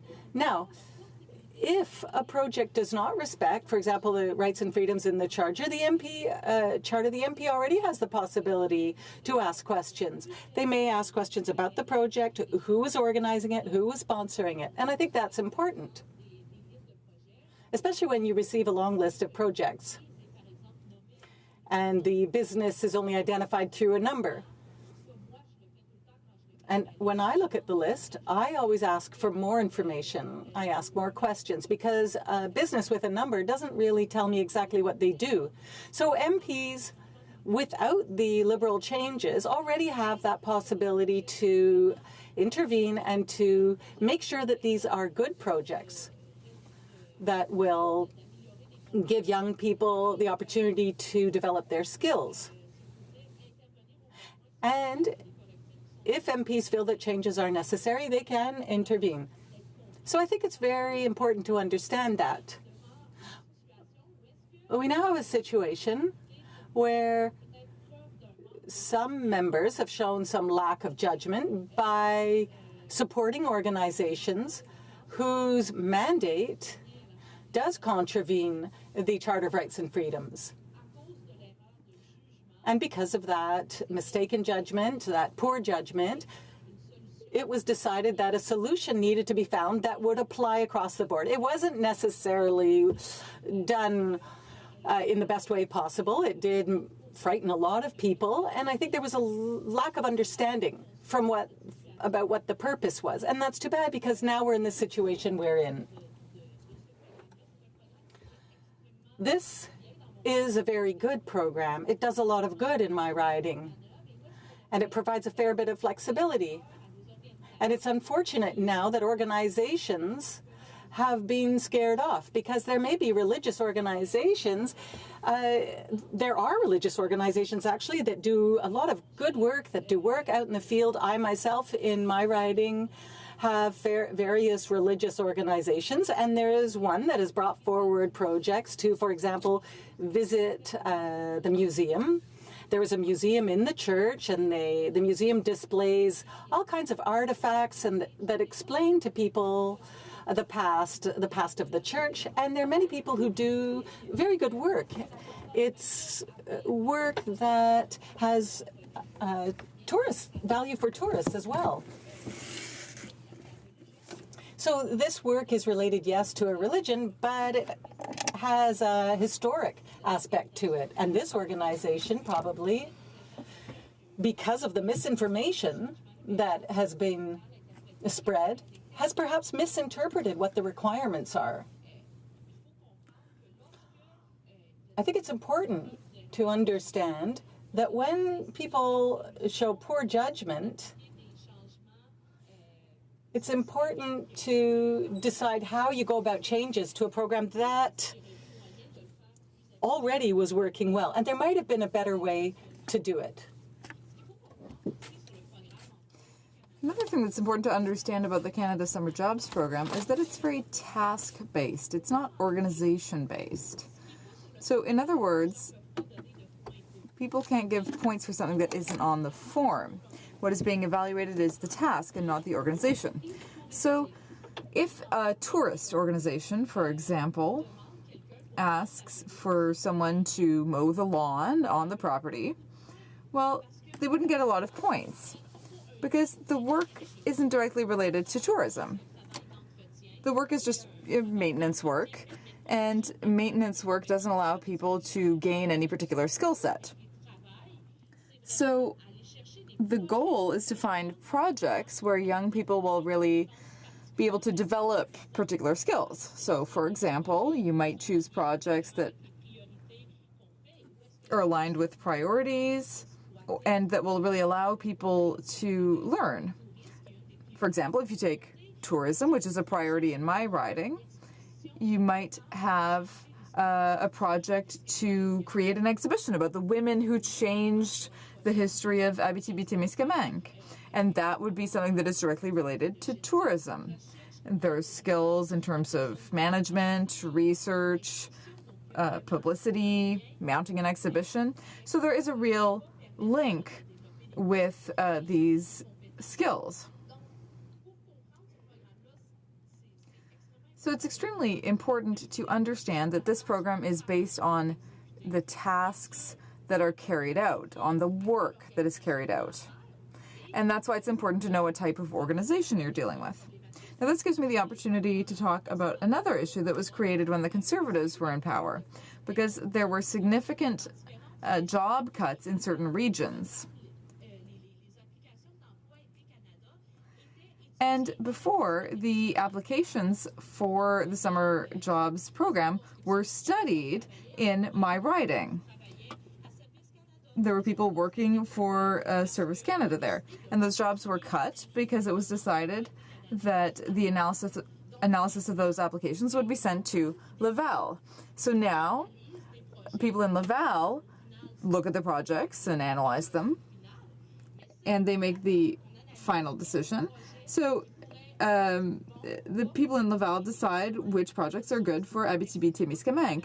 And that is also a big problem, because when there are organizations that may not be as reputable, well, then when there's somebody who's on the ground who understands the region, they would be able to help, but they can't the way that things are currently set up. So I look forward to answering questions from my colleagues, because I see that I don't have any more time left, Mr. Speaker. Thank you. Question commentaire. Honorable Secretary. The Honourable Parliamentary Secretary to the Government House Leader.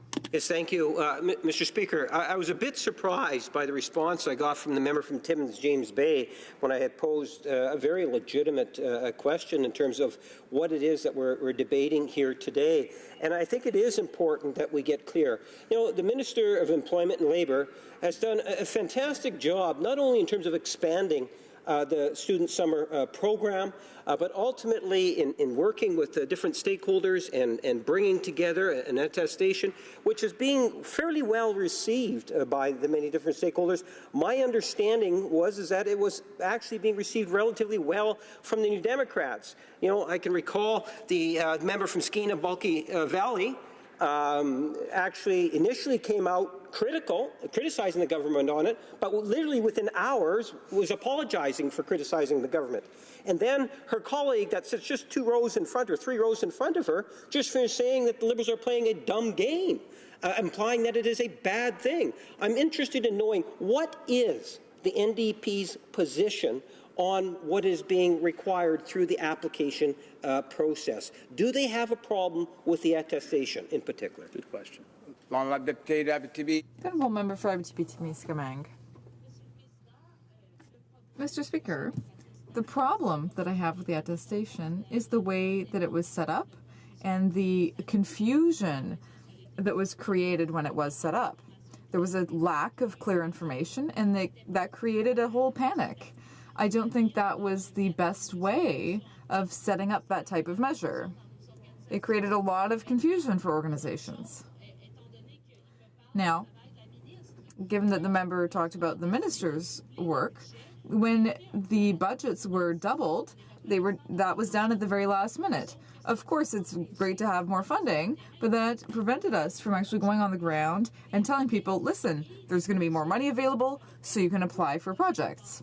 And then what happened was that there were all sorts of projects that were passed, even if they only had 7 points and were very weak and wouldn't really allow people to gain a lot of new skills. And that was because we didn't have the time to say there's more money available. Now, I know that normally you can only have 1 employee, but now it's possible to have 3 or 4 employees. So we should have told people to make more applications. But because that budget increase was done at the very last minute, there wasn't enough time to tell people about these new opportunities for more jobs.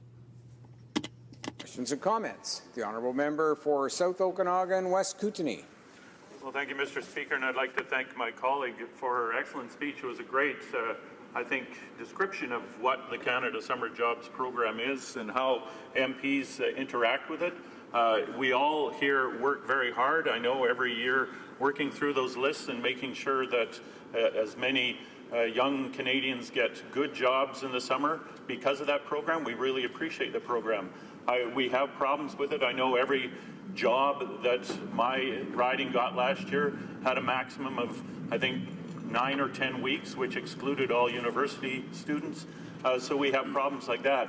But I just want to say I was glad that the member from James Bay, Timmins James Bay, mentioned the good work that faith-based organizations do. I know we have a lot of those groups in my riding. I actually volunteer with a lot of them in the summer. I'm so impressed, and I just wanted to ask the member if she could expand on that aspect of this debate. Honourable Member for Abitibi-Témiscamingue. Thank you very much, Mr. Speaker. Indeed, there are many religious organizations or organizations with some religious affiliation that offer very good jobs that give people work that really serves the community. What's interesting as well is that these communities are open to all applicants, even if they're not necessarily members of that religious faith.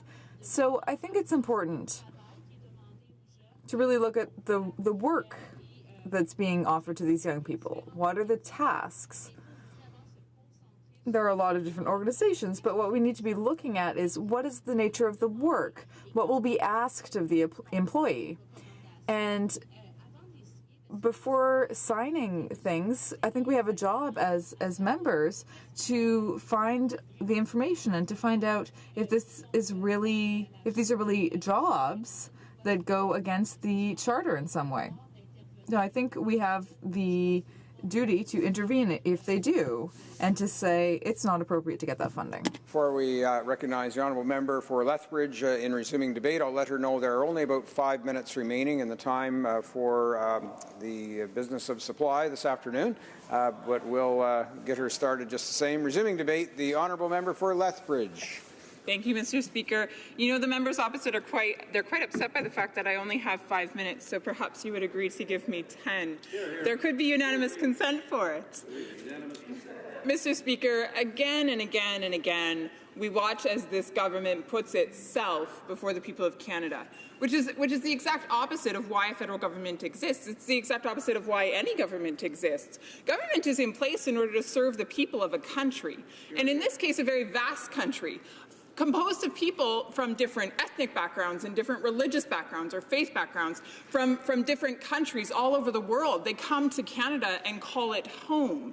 And this government has decided that they're going to create an attestation statement within the Summer Jobs Grant, and that attestation statement is incredibly discriminatory in nature towards Canadians and the diversity that exists within this country. Let me explain more. Their attestation statement requires organizations across this country who are applying for a Canada Summer Jobs Grant. Might I add, this grant, the purpose of it is actually to hire students to be able to take on a job for this summer. And in order to apply for this grant, organizations now have to sign off on a statement, a value statement that the Liberals have dictated to them. Now, there's no choice in the matter. Institutions or organizations, businesses that apply for this grant don't get to say, no, we don't agree with this, but here's how we are advocating for the rights within the Charter of Rights and Freedoms.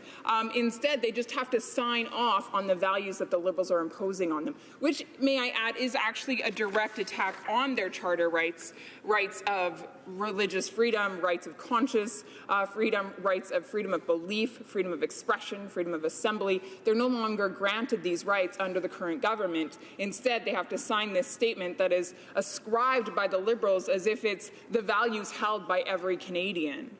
Well, that just simply isn't the case. Now, many organizations that are being brought under attack by the Canada Summer Jobs Grant attestation are in fact faith-based organizations, but there are others as well.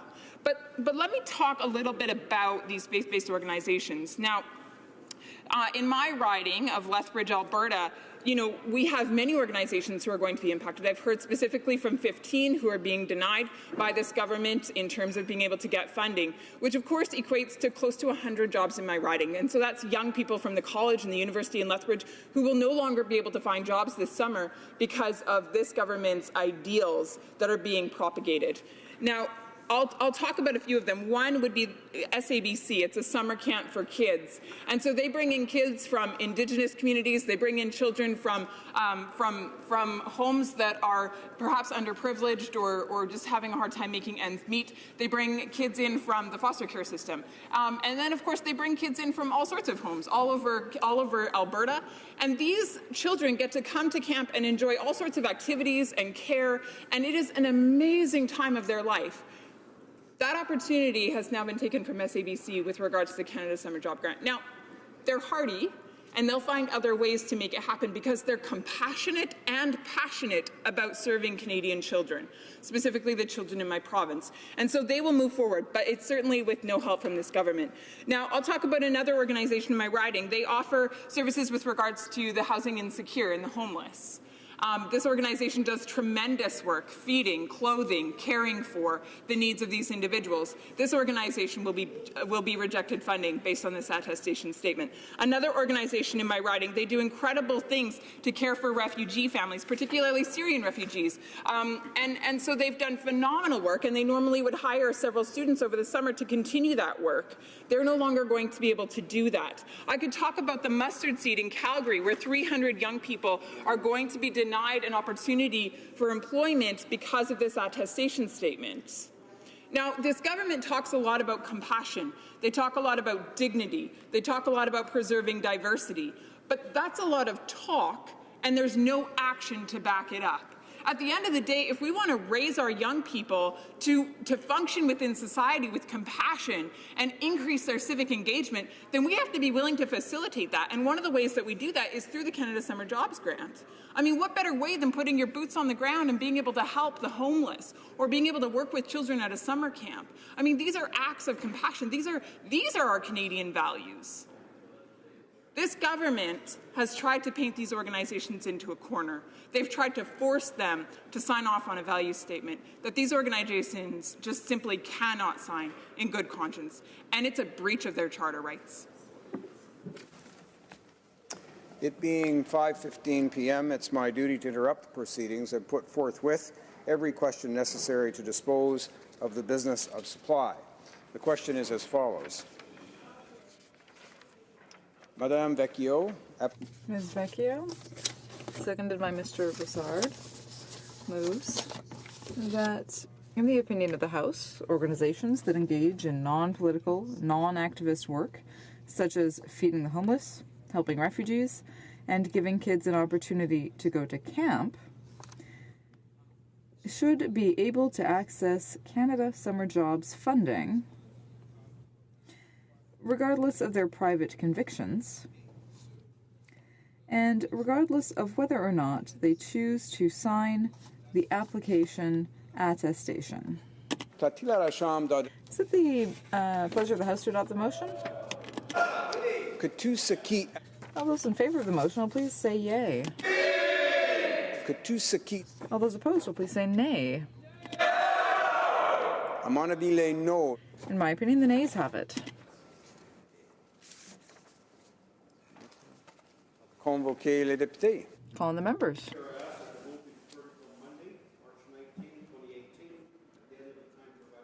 Orders.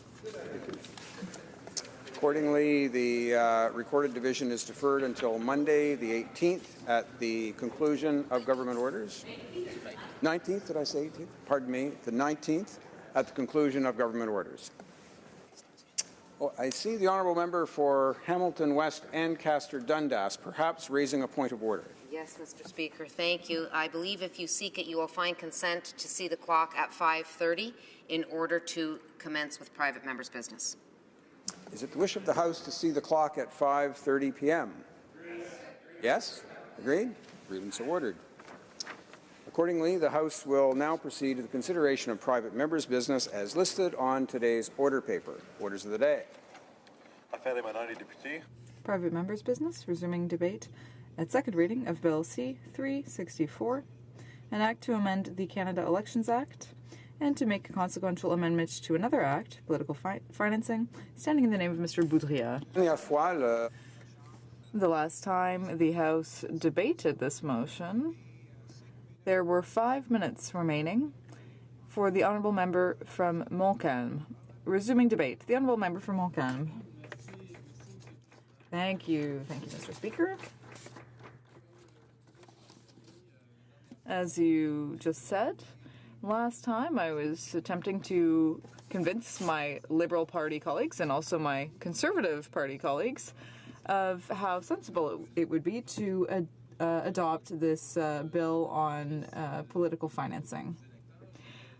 For the benefit of our viewers and voters, I'll just summarize the broad outlines of this bill. The idea is to reintroduce a system where funding would be based on the number of votes received. And that small change, which would cost very little, would greatly benefit democracy. It would allow for all kinds of interesting things. For example, it would allow us to ensure that all of the discussions that we have, all of the questions that are asked during question period about cash for access, as it's called, about this privileged access to government members, to the Prime Minister, all of these private dinners that would now be made public. You know, people say, okay, there's going to be a $1,500 a head private cocktail reception, and then people who have something to say to the Prime Minister who are from private lobbies, you know, could be changed. So today, for the people who are watching today, you know, they can give $1,500 to a political party. But most people don't have the money to influence the Prime Minister in his riding of Papineau if they can't afford it. So people can attend a private meeting with the Prime Minister, and then $1,500 appears even from someone very far away from Papineau. And that's how people fund the elections. Now, the appearance of conflict of interest here hurts our democratic institutions. And it hurts the trust that people have in our democratic institutions. When this government was in opposition, they said that they wanted to restore this system, but now they've changed their mind because they are being lobbied by a variety of lobbyists. And today, you know, the Liberal coffers are full, just like the Conservative coffers are. As we know, it just goes back and forth between the two parties. So it's no surprise today that these two parties have decided to unite to ensure that there won't be any funding based on the number of votes received. But this is so contradictory. And of course, it's not the first time this Liberal government is being contradictory, because they said their intention was to reform the electoral process and to have a fairer voting system. One of the reasons that they wanted to set up a fairer voting system, again, was that we wanted a greater plurality of ideological perspectives in this House. We wanted to ensure that small parties could have their voice heard and could have seats in the House and really be heard in our democracy. So the minimum we're asking for from this government is to make it possible for that to be reflected in the per vote subsidy. Because that enables a voter to vote according to their convictions. So they could vote for the Green Party, for example, which is a minority in the House. And that way, that voters' wishes will be expressed and will be meaningful.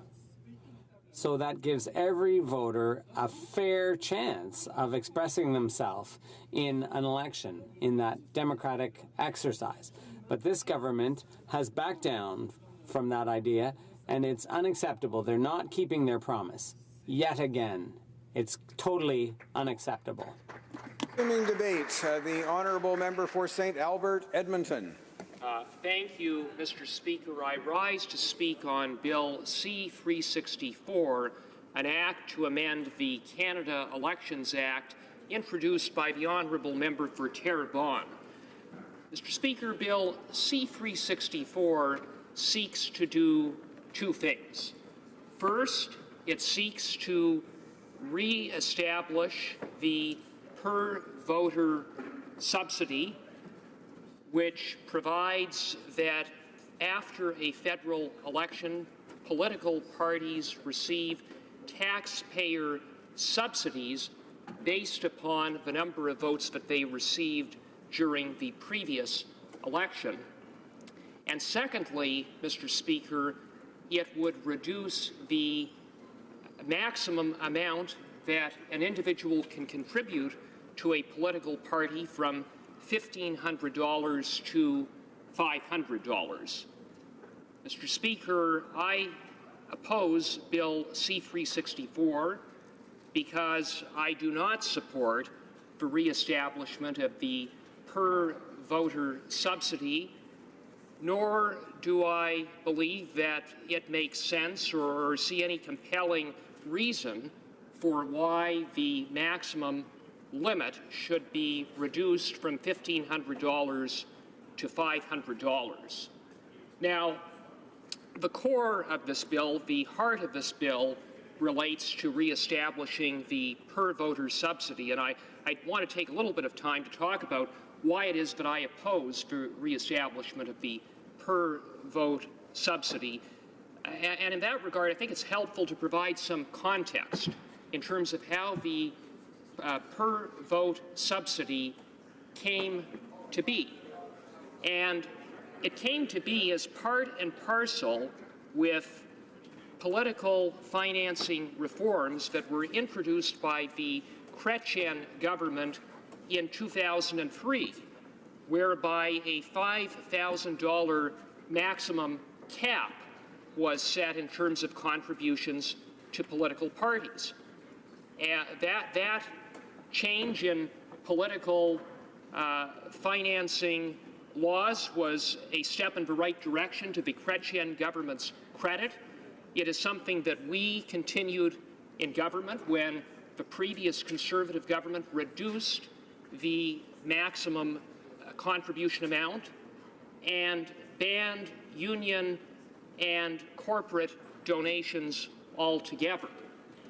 Now, when the $5,000 cap was introduced, it constituted a monumental change in terms of political financing laws in Canada. Indeed, prior to that, there were really no rules, no limits. Unions, corporations could donate large sums of money to political parties.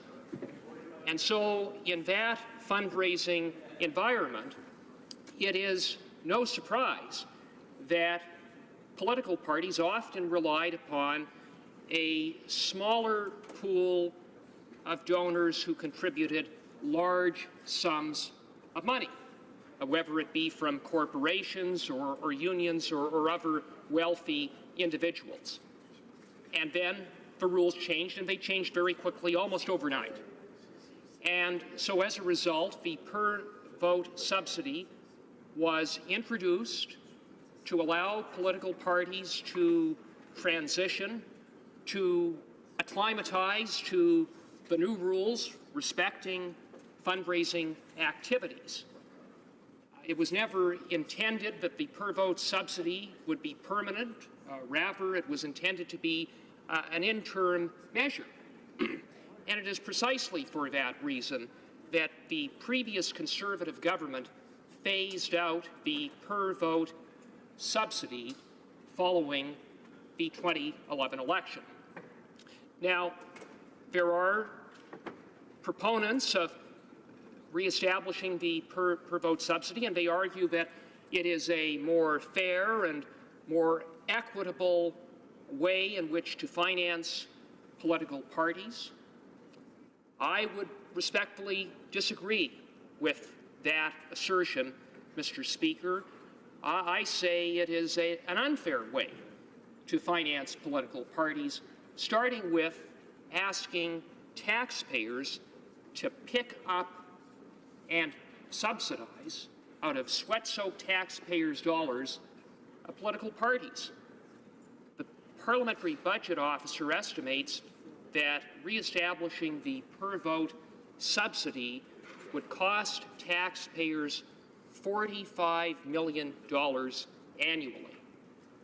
And I can think of a whole lot of better ways that $45 million of taxpayers' dollars could be used than to subsidize political parties.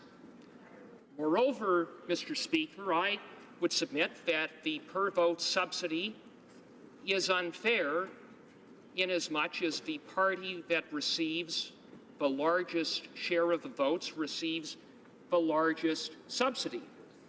Now, why might that be a problem? Well, I say, is it fair to ask taxpayers to continue to subsidize a political party that they may no longer support, that they may no longer agree with, having regard for the fact that there could be significant shifts in support between elections, Mr. Speaker? I would say that's not fair. And in that regard, Mr. Speaker, there is a built-in advantage for governing parties, almost always, as a result, over opposition parties. So again, I say that doesn't sound very fair. That doesn't sound very equitable. Mr. Speaker, in addition to that, it provides a significant advantage to established political parties and a significant disadvantage to new parties,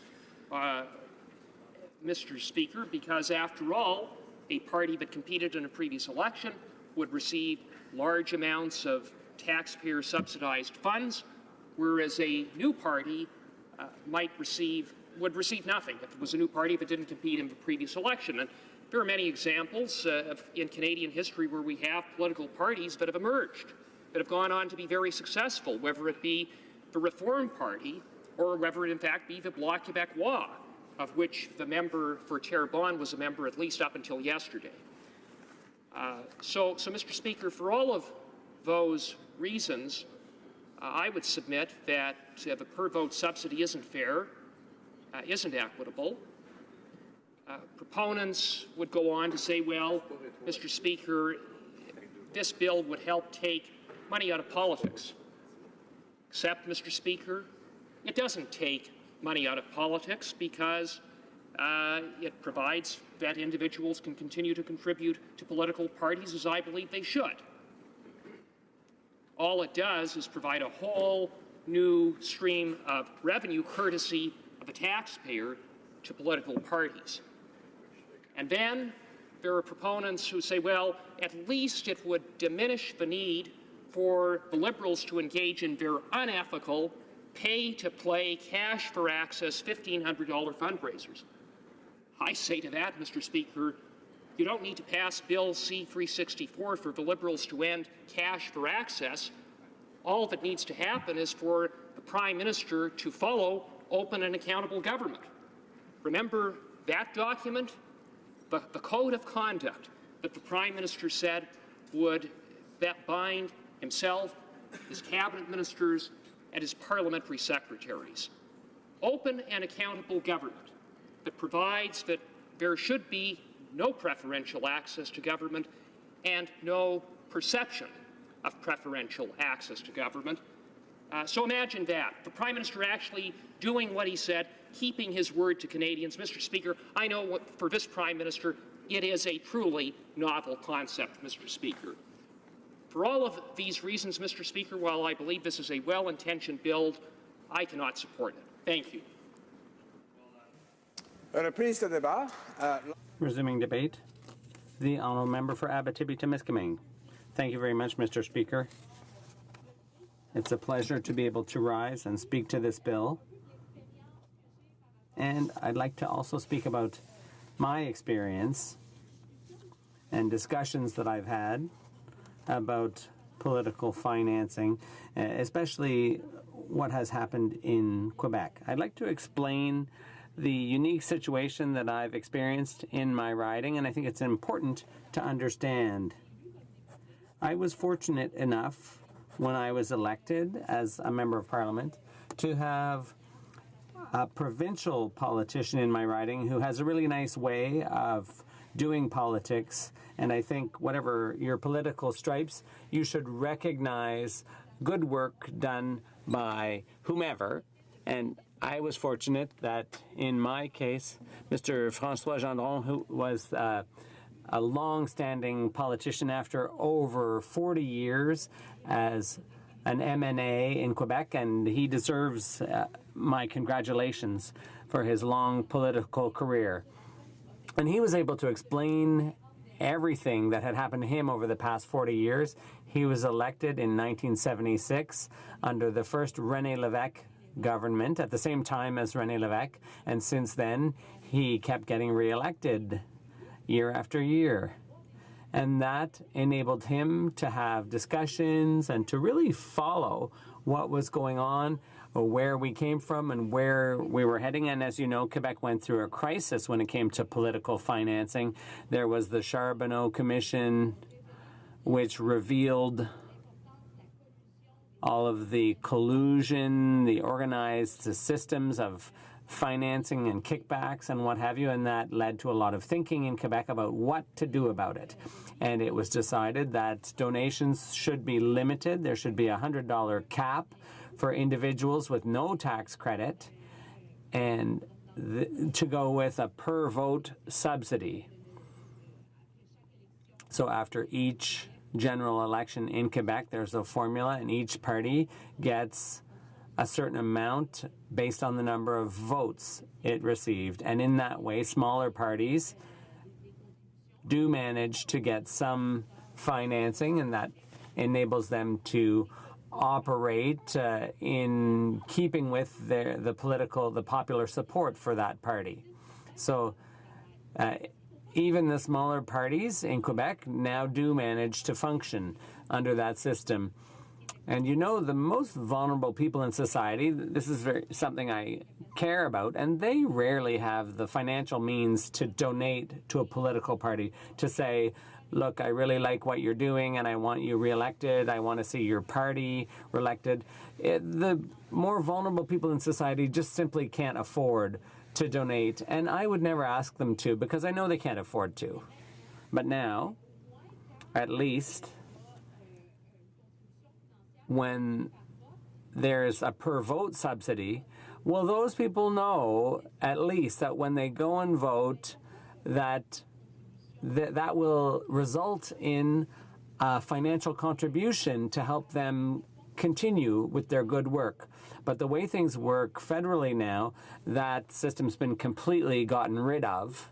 And so, once again, these people I'm concerned about, they no longer have any way of encouraging us to keep doing our work. And I think that's a great loss. I think it's really unfortunate. And when you expect taxpayers to finance political parties, well, that's what's happening right now. When the Prime Minister gets $1,500 in a donation from a millionaire, that millionaire gets a $600 tax credit. So I'd prefer, as a taxpayer, I'd rather finance political parties out of my own pocket rather than through tax credits to millionaires. So it's not true that we're not all funding political parties. What's happening is the rich are making these huge donations and then claiming these huge tax credits that the rest of us end up paying for through the tax system. It's a non-refundable tax credit. So, for example, and I don't mind saying so, my husband doesn't earn very much money. We've organized our lives differently. My husband stays at home, but his contributions to my riding association in support of my work, well, he does that and gets no pay. That doesn't show up on his tax return. His income's too low.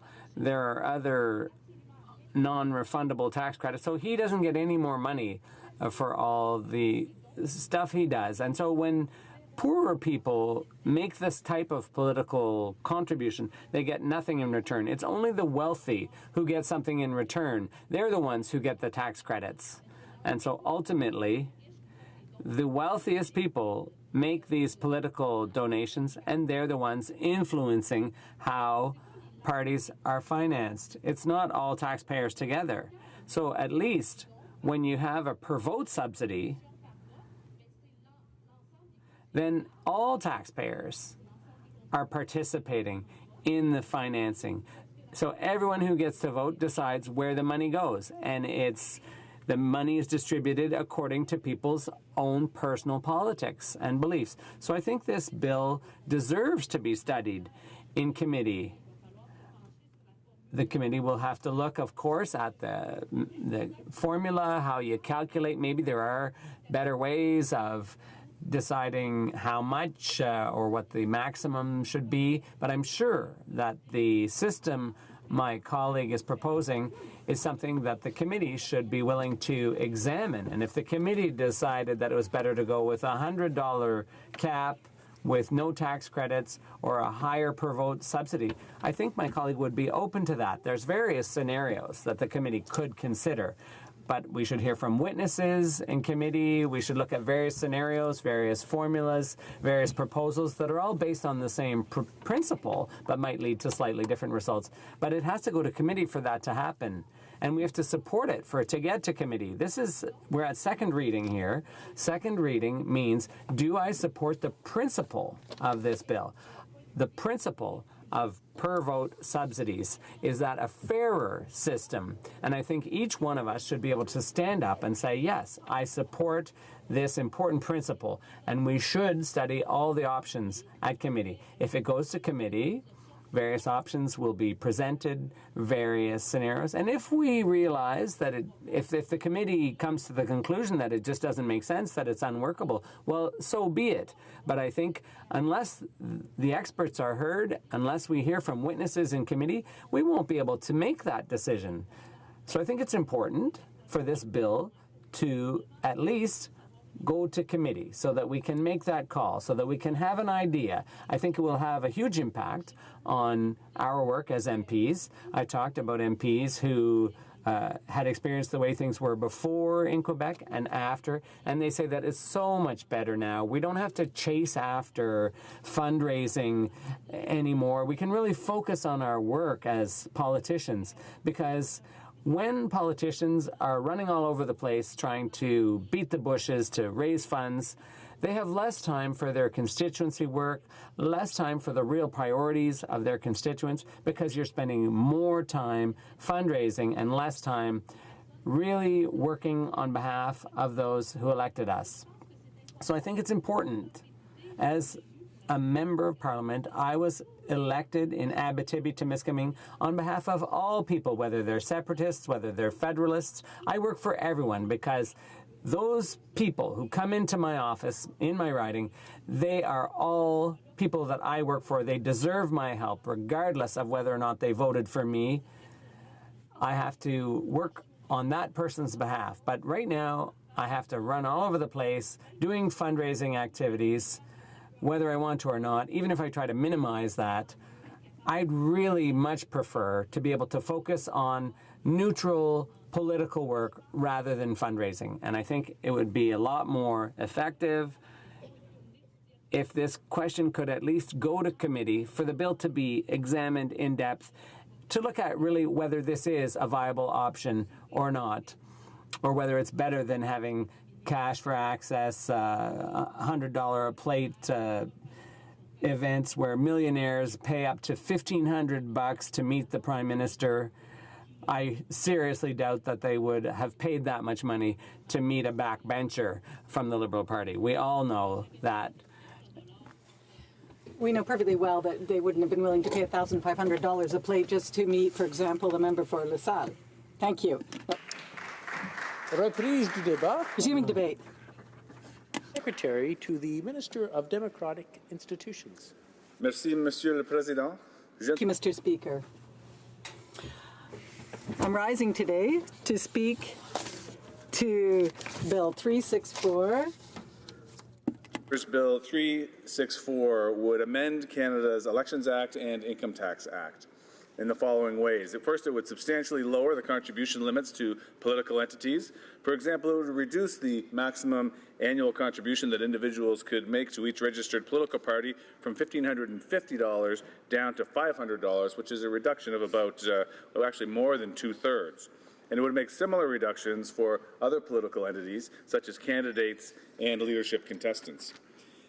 Further, it would reinstate the quarterly allowance to political parties, and this allowance was introduced initially in 2004 and then phased out in 2015. And finally, it would amend the Income Tax Act to increase the tax credit benefit for those contributing more than $750.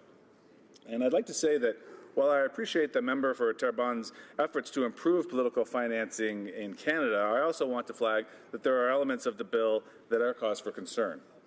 First, this legislation is expensive. In fact, the Parliamentary Budget Office website says of the bill, quote, PBO estimates that in total the cost to the federal government will be $45.2 million in 2018, increasing to $46.2 million in 2021. The reintroduction of the quarterly allowance, which is paid from the Consolidated Revenue Fund to registered political parties, represents the overwhelming majority of the cost, end quote. This is a time, however, when our government is focusing federal resources on top priority issues like affordable housing, like climate action, like pharmacare, and help for middle-class members and those working hard to join it. These are just a few examples of the work we're embarking on as a result of listening to the concerns of Canadians. Our government knows that Canadians have good reason to be proud of our democracy. We will always have more work to do to make it even better, and we're going about that work. But we can't forget that there are already considerable supports existing in the system. specifically generous tax credits for financial contributors. Candidates and parties are also reimbursed for or rebated a significant portion of their campaign expenses from Elections Canada. The tax credit for donations in 2015 cost the Treasury an estimated $55 million, and after the 2015 election, $60.7 million was reimbursed to parties, and another $42.7 million went to official agents for candidates' campaigns, for a total cost to Canadians of $158 million.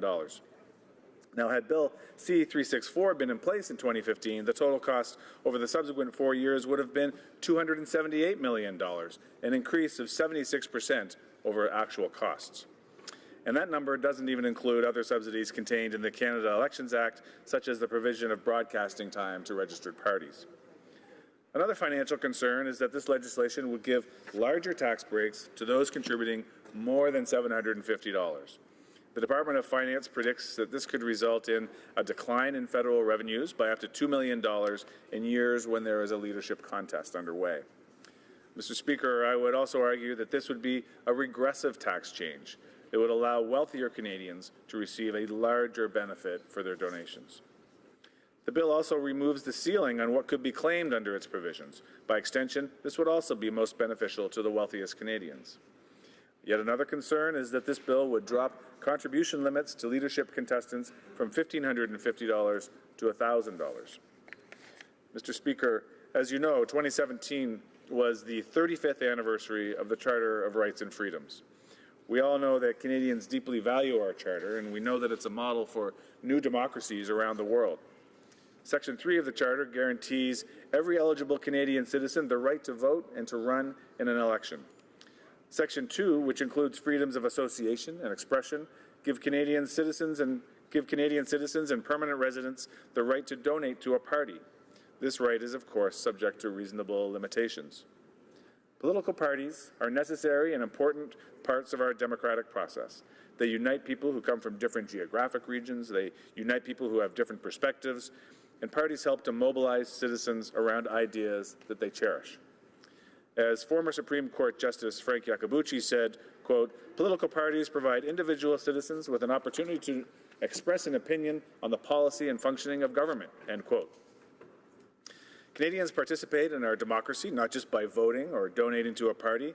They can also become politically active as a party volunteer.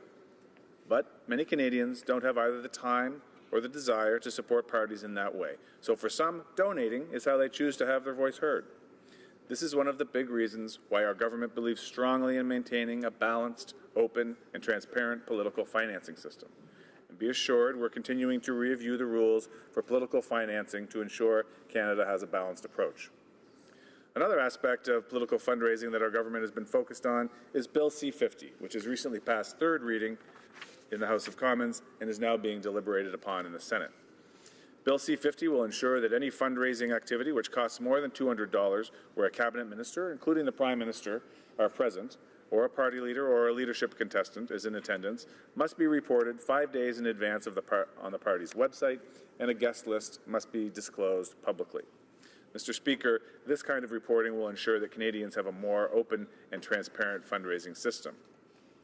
What is also interesting about C-50 is that both the Conservative Party members and the several newly independent members of this House voted against this legislation, which, as I mentioned, would increase transparency in our political system. It's important to note, Mr. Speaker, that this also includes the member for Terrebonne, whose name is on the very bill we are now debating. He too voted against this important legislation improving our political system for Canadians. And so, Mr. Speaker, the member for Terrebonne presents this House with the following. He has chosen to bring forward Bill C-364, which would benefit wealthier donors by increasing their tax credit, and he and his colleagues voted against bringing greater transparency to fundraisers. These actions will move our democracy backward and not forward. Mr. Speaker, in addition to Bill C-50, the Minister of Democratic Institutions is also moving our democracy forward by ensuring more and not fewer Canadians have access to voting with as few barriers as possible. This is done through repealing elements of the previous government's so-called Fair Elections Act. We're also moving our democracy forward by focusing on protecting our democratic institutions from foreign influence in our elections, Mr. Speaker. In partnership with the Communications Security Establishment, we released a first-of-its-kind world report, first-of-its-kind in the world, report on cyber threats to our democracy. As technology changes and evolves, so must our efforts to defend those wishing to disrupt our Canadian democracy. To further move our democracy forward, the Prime Minister tasked the Minister of Democratic Institutions to examine and present options for a commission or commissioner to organize leaders' debates during federal elections. In support of that, the Minister and I were happy to participate in cross-Canada meetings with stakeholders from the broadcast media, new media, civil society, academia, to listen to their views on this important issue. So you see, Mr. Speaker, our government is focused on moving forward and not backward. We're focused on strengthening our democratic institutions. We're focused on matters that unite Canadians and not those that divide Canadians. And for this reason, government cannot support Bill C-364. Il faut assurer des conditions. We must ensure that there are fair conditions within electoral funding while guaranteeing the democratic rights of Canadians to participate actively in their democracy through reasonable contributions. Thank you. Resuming debate, the Honourable Member for Trois-Rivières. Thank you very much, Mr. Speaker.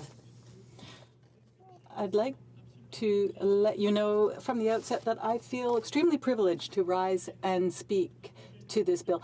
I feel a little awkward, though, because we have a bill that is so important because it has to do with the very foundations of our democracy. However, this bill has to be a private member's bill, and therefore there's limited debate. And that's why I feel awkward. We'll barely get 1 hour of debate, no questions.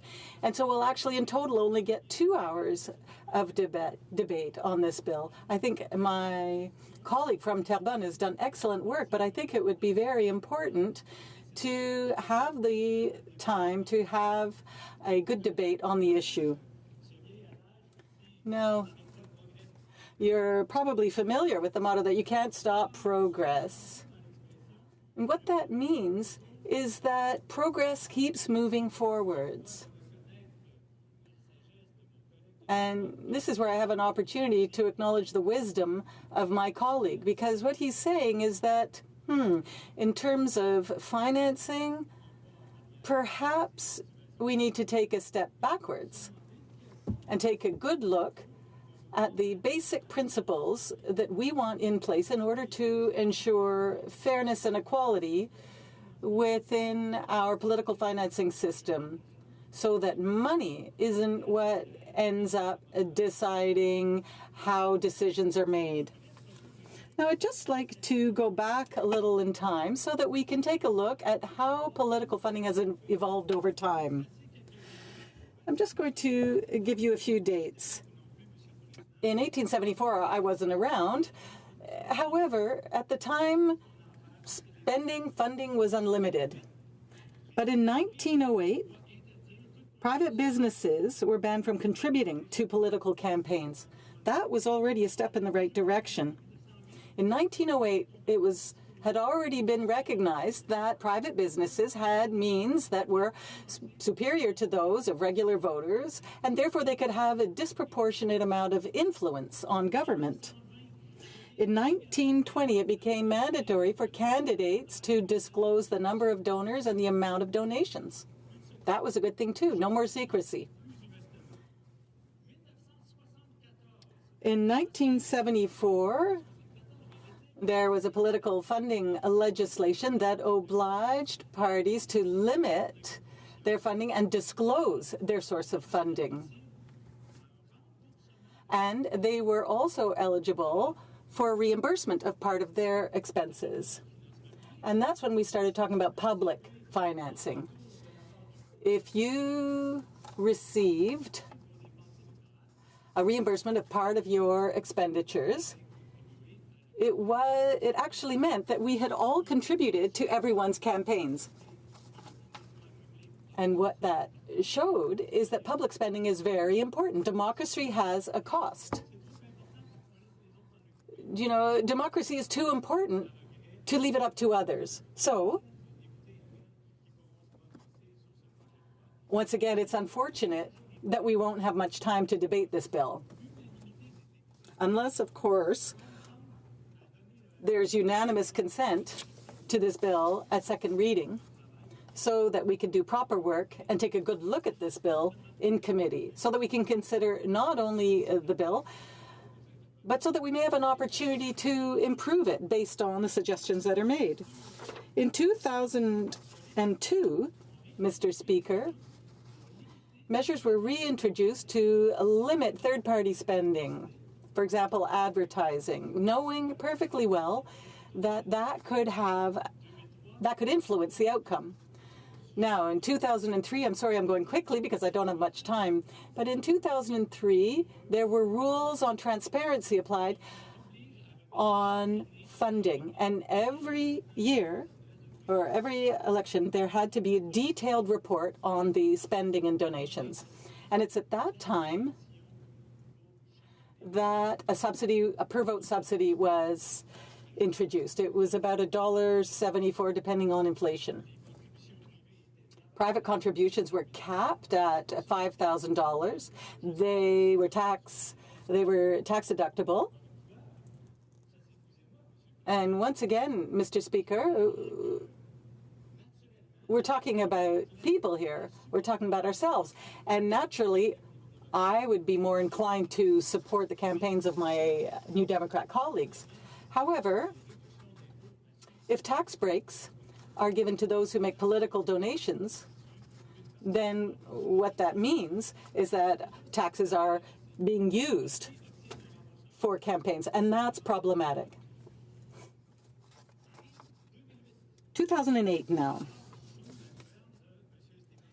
Under Stephen Harper, and now we may all remember this because it's not so long ago, he had just been elected and he announced the elimination of that subsidy. And that was a catastrophe. Because from that point on, we started going into the direction of the American system. I'm not saying that we have arrived at the American system, but we've been on that path where money basically means everything. And if you're rich, then you have more influential power than someone of, say, a middle-class income. We don't actually know what the middle class means, but it gives them more influential power than people of more modest means. And that makes no sense, because the basic principle underlying our democracy is that there should be one vote per person. One person, one vote.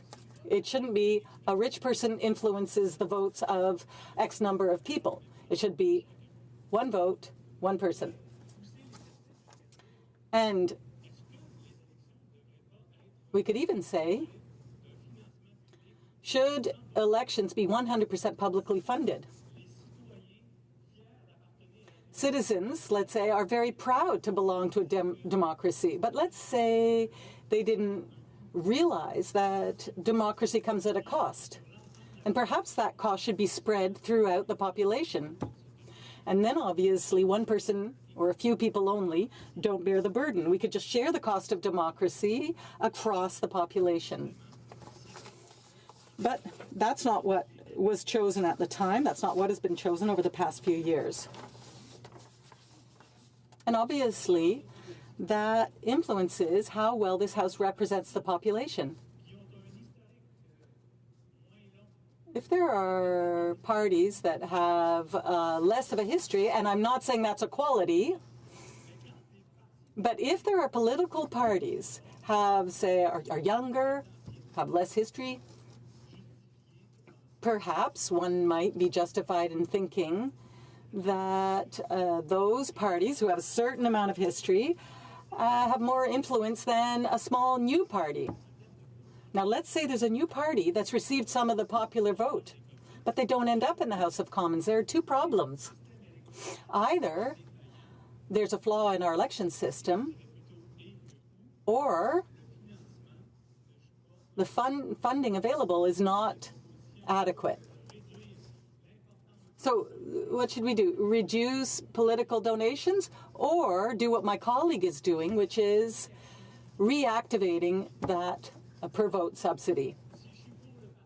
Let's say I support Party X, and it's a new party with new ideas, and it wants to be heard. And part of the population believes in those principles or ideas and wants to help move it forward. How can they do that? How can they do that if they're not recognized as a party? Because we don't have proportional representation. The government decided it wasn't going to go with proportional representation. So let's say we don't have that, and there isn't adequate funding to support that party. Then what happens when I vote in a riding? Let's take a candidate for the Bloc Québécois or the Parti Québécois that decides to run in Westmount. They don't really have much of a chance of winning. However, they may have something to contribute.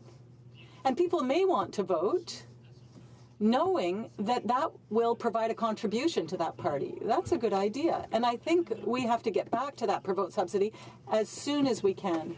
I see time is going by quickly, Mr. Speaker, so I don't necessarily have time to go through all the other ideas I had written down. However, what I do want to say is that through our election system, through our financing system, we have to figure out what the best way is to ensure the greatest citizen participation possible. And I think my colleague from Terrebonne has taken an excellent step forward, and it will give me great pleasure to support him, and I hope that we have an opportunity to debate it in committee. Resuming debate, reprise du débat, l'honorable député de Joliette. The honourable member for Joliette. Thank you, Mr. Speaker. I'm very honoured to be able to speak tonight about my colleague's private member's bill. It's a very noble bill. It has to do with political financing. Now, what is our role here, Mr. Speaker? Our role is to do a good job of representing our constituents and our ridings. Mr. Speaker, are there some citizens that have more rights than others in a democracy? No. The fundamental principle of a democracy is that everyone has an equal voice. But unfortunately, we've seen that there is a real correlation between the financing of political parties and the results that they get. And that is a way of twisting reality, and it gives more power to the wealthy. So wealthy people who can afford to give money will fund one of generally the two bigger parties here. And they'll be giving $1,500 at a cocktail party or a dinner, and then they expect something in return. This way of doing things twists the fundamental objective of our democracy. It means that one citizen might have more power to have their voice heard than another, and because of money. So my colleague here is attempting to change that system by going back to a public system. As my friend, the member for Trois-Rivières, said, this used to exist, and it was changed under the Harper administration. Why was public funding set up under Jean Chrétien? Well, it was after the sponsorship scandal. There was a whole system where there was cronyism, scandals, people expecting things in return for contributions, and it was decided that we needed to save face and make things more democratic. Often this is the way it happens, unfortunately. It takes a scandal in order to really make changes that would improve democracy. And what my colleague is proposing today is going back to that principle of public funding, so a per-vote subsidy for the existing parties. It's a great principle. It's certainly not a magic bullet, but it is a step very much in the right direction. As my colleague for Trois-Rivières said, no one in this House should be able to vote against this bill at second reading because of details that they don't agree with. This is the stage when we are supposed to be voting on the principle of the bill. and we're supposed to be voting on sending it to committee. We in this House are legislators, and that means that we need to adopt good laws that will improve democracy and reflect the wishes of the people. That's where we should be heading. So I can't imagine why anyone would vote against this bill today in good faith. But if there were Liberals and Conservatives who were going to vote against it, I can only guess that they would be doing so for political reasons. People often say that there's a lot of cynicism. People don't trust politicians. Well, if there are members voting against this today on some excuse because there's some detail that they don't like, then I wouldn't trust those members, because it would be clear that they are more interested in power and in winning the next election for their party. And, you know, because wealthy people will donate to us, we want to stick to the current system. So now, Mr. Speaker, let's talk about tax havens. We always hear that people are against it and that the minister is going after people who use tax havens, but really nothing has been done. There are more and more tax havens that are being legitimized. And ordinary people, the people that our Liberal friends claim to be working so hard for, won't benefit from tax havens. And if the Liberals' friends in Bay Street say, hey, let's keep doing this and we'll give you $1,500 in donations if you do, that's not democracy. In fact, it hurts democracy. It's really a dictatorship of money. So once again, my colleague is putting forward a good bill that is based on a good principle. It's a good step in the right direction. It's very pro-democracy. Everyone should be for it. And if anyone votes against it, I can only assume that they're doing so in bad faith. Now, Mr. Speaker, I'm just going to look at some of the notes that I wrote here. Let me conclude with this. We called out this cash for access system, $1,500 dinners with donors coming from Toronto and Vancouver to lobby for a cultural bank. That's not the kind of system that we want. We want clear objectives and principles. My colleagues and myself are part of an independent parliamentary group. Now, if this bill were to be adopted tomorrow, we wouldn't get a single penny. If we are rising in the House today, it is on principle, because we want to defend democratic values, not just the personal interests of others, as is the case, I think, for my colleagues across the way here. So I think everyone should vote for my colleagues' bill at this stage so that it can be sent to committee. Thank you, Mr. Speaker. Reprise du débat. Resuming debate. Resuming debate. Reprise du débat. L'honorable député. The honourable member for Terrebonne with the right to reply. Or perhaps the right to conclude, I should say, Mr. Speaker. Now, do you know what the percentage is of citizens who say that they have a high level of trust in their elected officials? 3%, Mr. Speaker. 3%. I think it's clear that this is not a very good record. There's certainly plenty of room for improvement when it comes to improving the trust that voters have in us, and we have a duty to do better. It's become concerningly common to hear citizens complain that politicians are for sale and that power can be bought. More than ever, we need to ensure that we are above reproach. That's why today I'm asking my colleagues to make the necessary effort to ensure that politicians are separated from any appearance of conflict of interest created by money. I'm honored to table Bill C-364, a bill that aims to go back to the per-vote subsidy system for all parties that got at least 2% of the vote during an election. So obviously we're only talking about serious political parties. In exchange, the maximum donation that could be collected by a party would be lowered from $1,550 per person to a more reasonable $500. I'm proud to table this bill because it serves the interests of my voters and your voters. Being a Democrat means putting the common good before one's personal interests, and that's what I'm asking my colleagues to do today. Although some may be resistant to common sense, particularly the two parties who tend to be in power. Now, public financing is fundamentally democratic. For every vote received, parties would receive a small amount of money to fund their activities. We're talking about less than $2 per year, Mr. Speaker. But $2 can make a big difference. This is $2 that could be transformed into stable and predictable funding for all political parties, from the biggest ones to the smallest ones.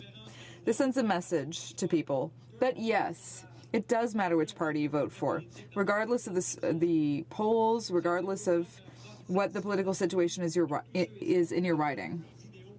It tells people that they should vote for the party that they really believe in, so that that party can pursue their activities in between election campaigns. It's a way of ensuring political debate and the plurality of perspectives. It's also a way of getting rid of the habit of voting for the lesser of two evils. Let's restore public funding. Let's finally put an end to the cash for access era. Let's leave behind us these great cocktail parties that cost $1,500 a head, where certain people can obtain privileged access to decision makers. We're all members, Mr. Speaker. We all know that there are costs associated with political life. We all need to campaign. We all need to pay for signs and offices and coffee for our staff. We don't want to take away citizens' right to contribute to a political party. We encourage people to do so if they can and want to. But families in Terrebonne that I represent, most of them don't have $1,500 to spend on meeting a politician. I would even say that if these families had $1,500 put aside, I'm sure they could find much better ways of spending it rather than having lunch with a politician.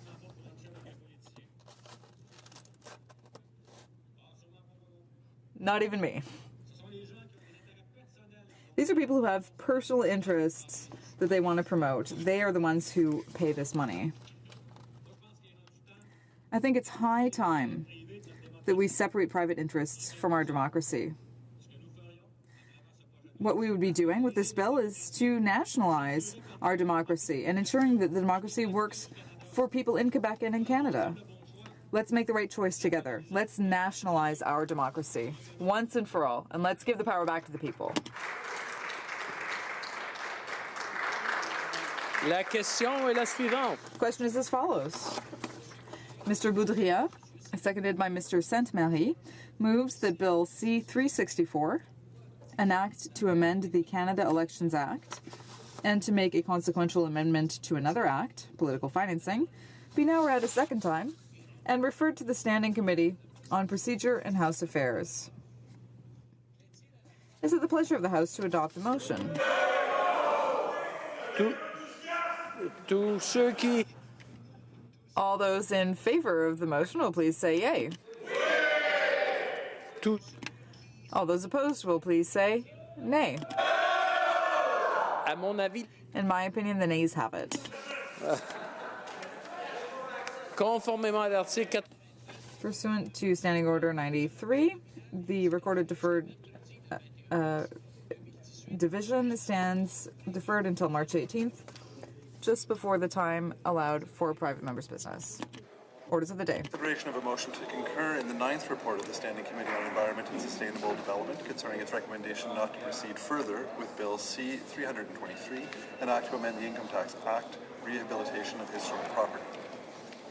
Pursuant to Standing Order 97-1-2, the motion to concur in the 9th report of the Standing Committee on Environment and Sustainable Development, recommendation not to proceed further with Bill C-323, an act to amend income tax cap, rehabilitation of historic property, presented on Thursday, November 30th, 2017, is deemed to be proposed. Debate. The Honourable Member for St. Catharines. We had a little change there. Thank you very much, Mr. Speaker. Thank you for the opportunity to comment on the 9th report of the Standing Committee on Environment and Sustainable Development regarding Bill C-323. The report is a result of a decision taken last year by this House to refer the bill to committee for further study. Bill C-323 proposes federal tax credits for investments in eligible projects to conserve privately owned heritage properties. During this period, the committee also undertook a robust study of heritage preservation and protection in Canada. The committee's report, entitled Preserving Canada's Heritage, the Foundation for Tomorrow, urges the Government of Canada to better protect and conserve this country's built heritage. Among its 17 recommendations, the report calls for the introduction of financial measures, enhanced federal leadership, and greater collaboration with Indigenous peoples. The Government of Canada welcomes both reports, and I fully support the concurrence motion now before us.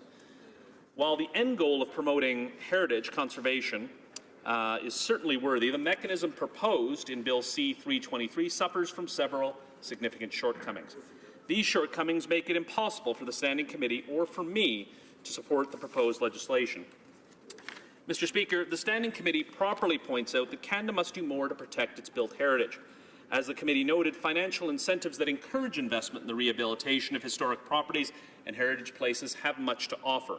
The committee, however, identifies many of the fundamental weaknesses in the mechanism proposed in Bill C-323. One such weakness is inherent in any tax changes undertaken outside of the regular budget process. As my honourable colleagues recognize, these types of changes often lead to problems of consistency and coherence in federal fiscal management. Furthermore, as presented, it is challenging to determine the impact on the bill on federal revenue. Then there is the added cost of administering the tax credit and the requisite certification process, along with amending the Income Tax Act. Other shortcomings of the bill include its lack of adequate accountability mechanism and its exclusion of important conservation partners, such as non-for-profit entities, Indigenous governments, and municipalities.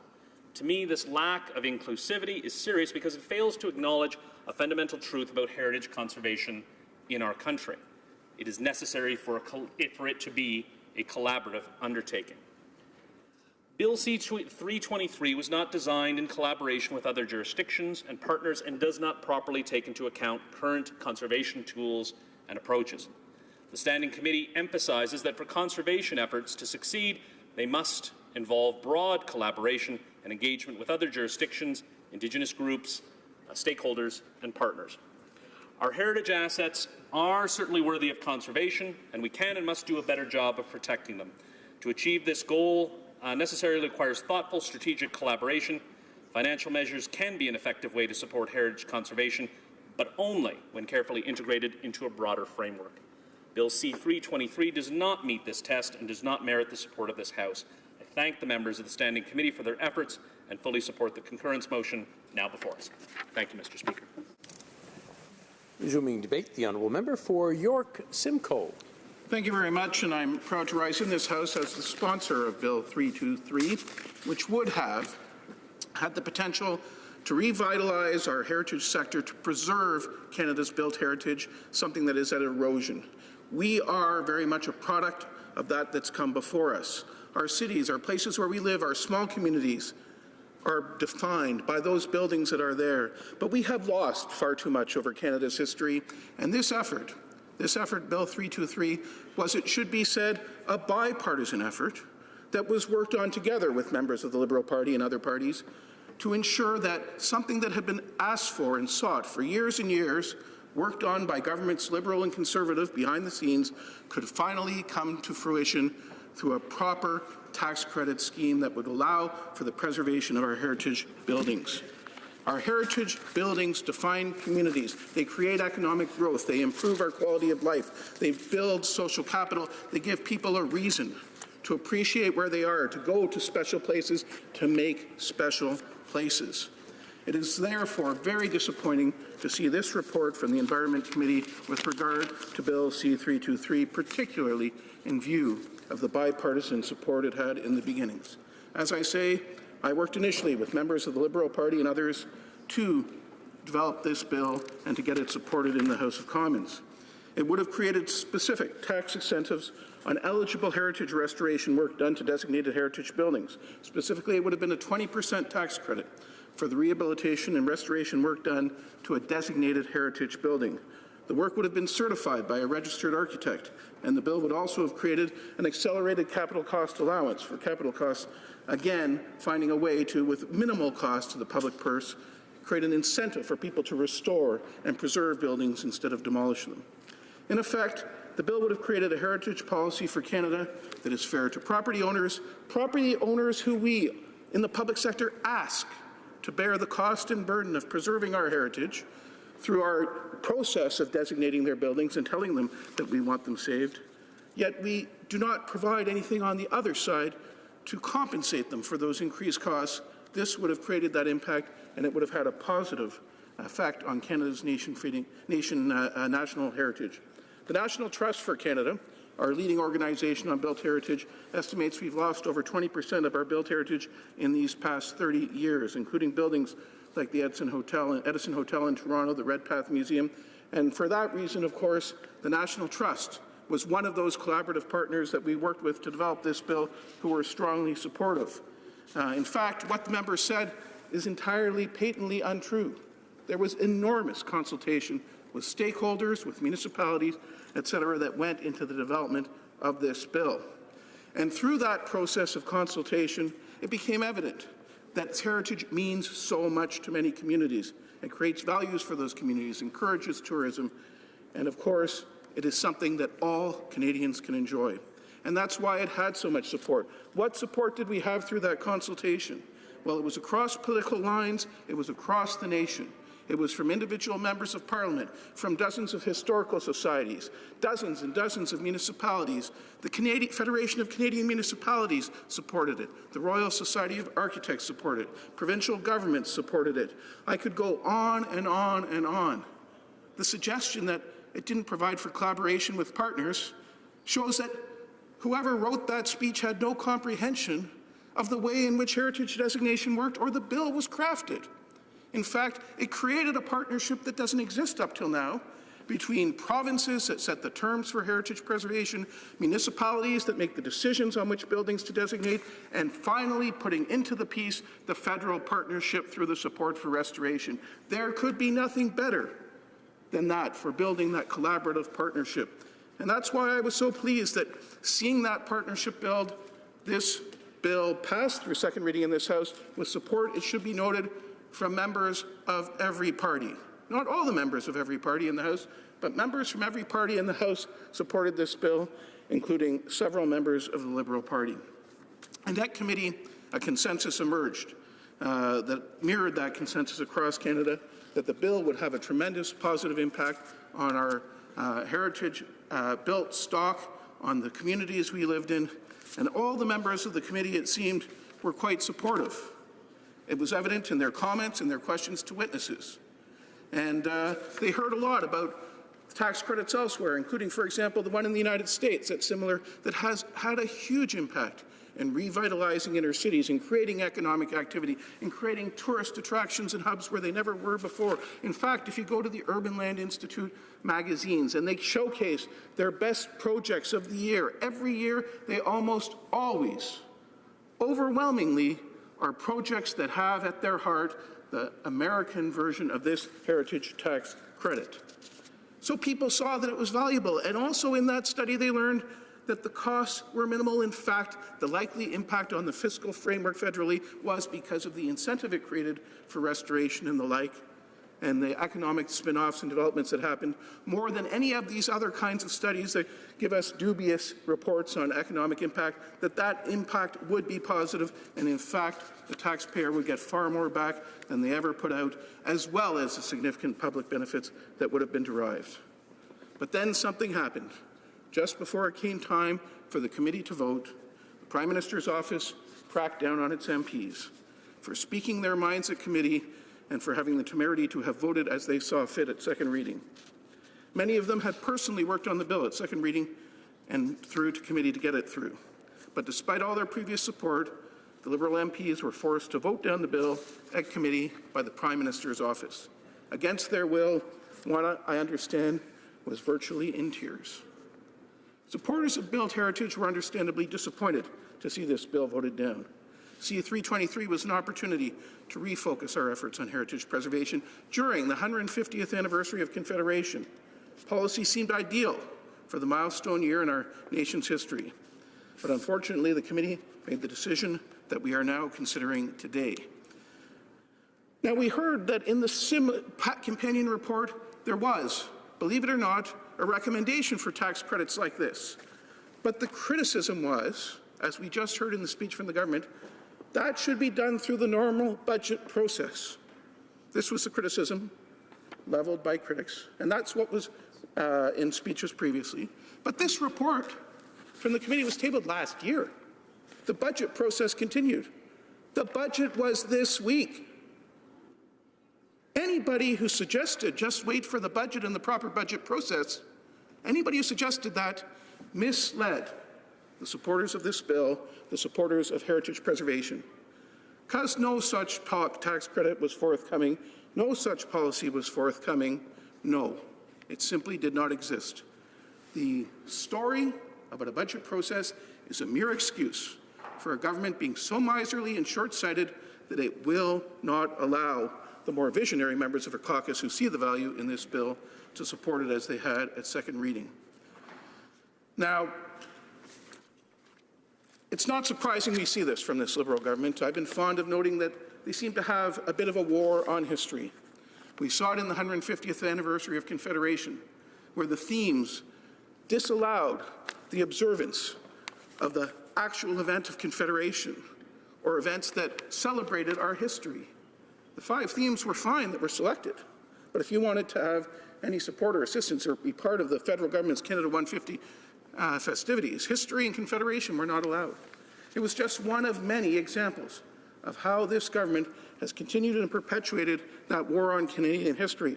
The cancellation of the Canada 150 medals for those people in their communities, many of them in historical societies, for example, local historical societies who do so much to build their communities. All of a sudden, the opportunity to recognize people like that who build Canada was wiped out. Why? Because you have a government that is committed to a war on history. Well, there's a great author, an American, who said, "History is who we are, why we are, the way we are." That's something that we are losing here.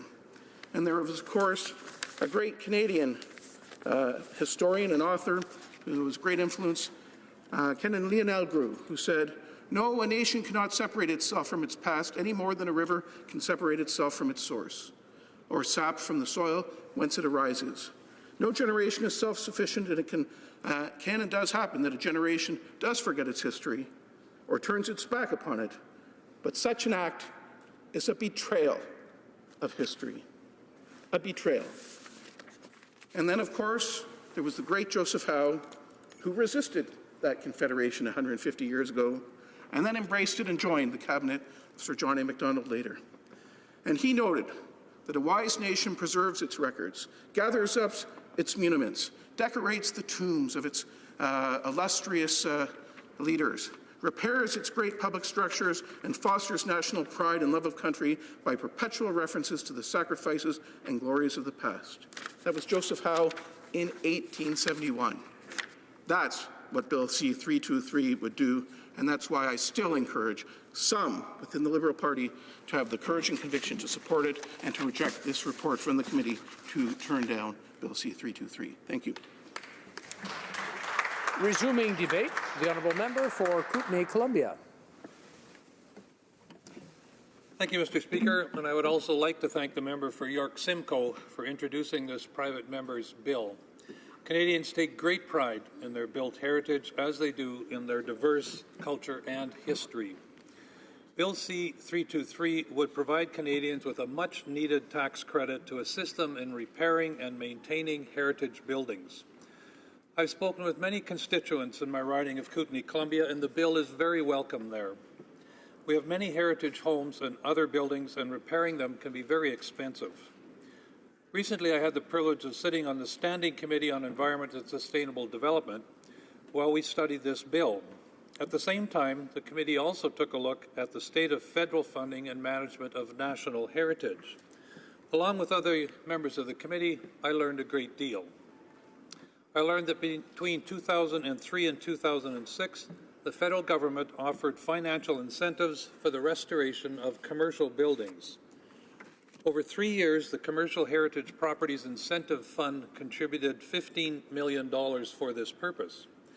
The economic impact of the fund was $143.4 million in restoration work, a sound investment and, in fact, almost a 10-to-1 return on government investment. While the committee examined many heritage concerns, I'll focus on the testimony and recommendations about built heritage because they speak directly to the issues we're considering here with Bill C-323. The committee heard from Ms. Natalie Bull, Executive Director of the National Trust for Canada. Ms. Bull said, and I quote, "Why would a parliamentary committee be concerned with the state of historic places in Canada? I think there are lots of great reasons. For a start, there is the potential for positive impacts on climate change.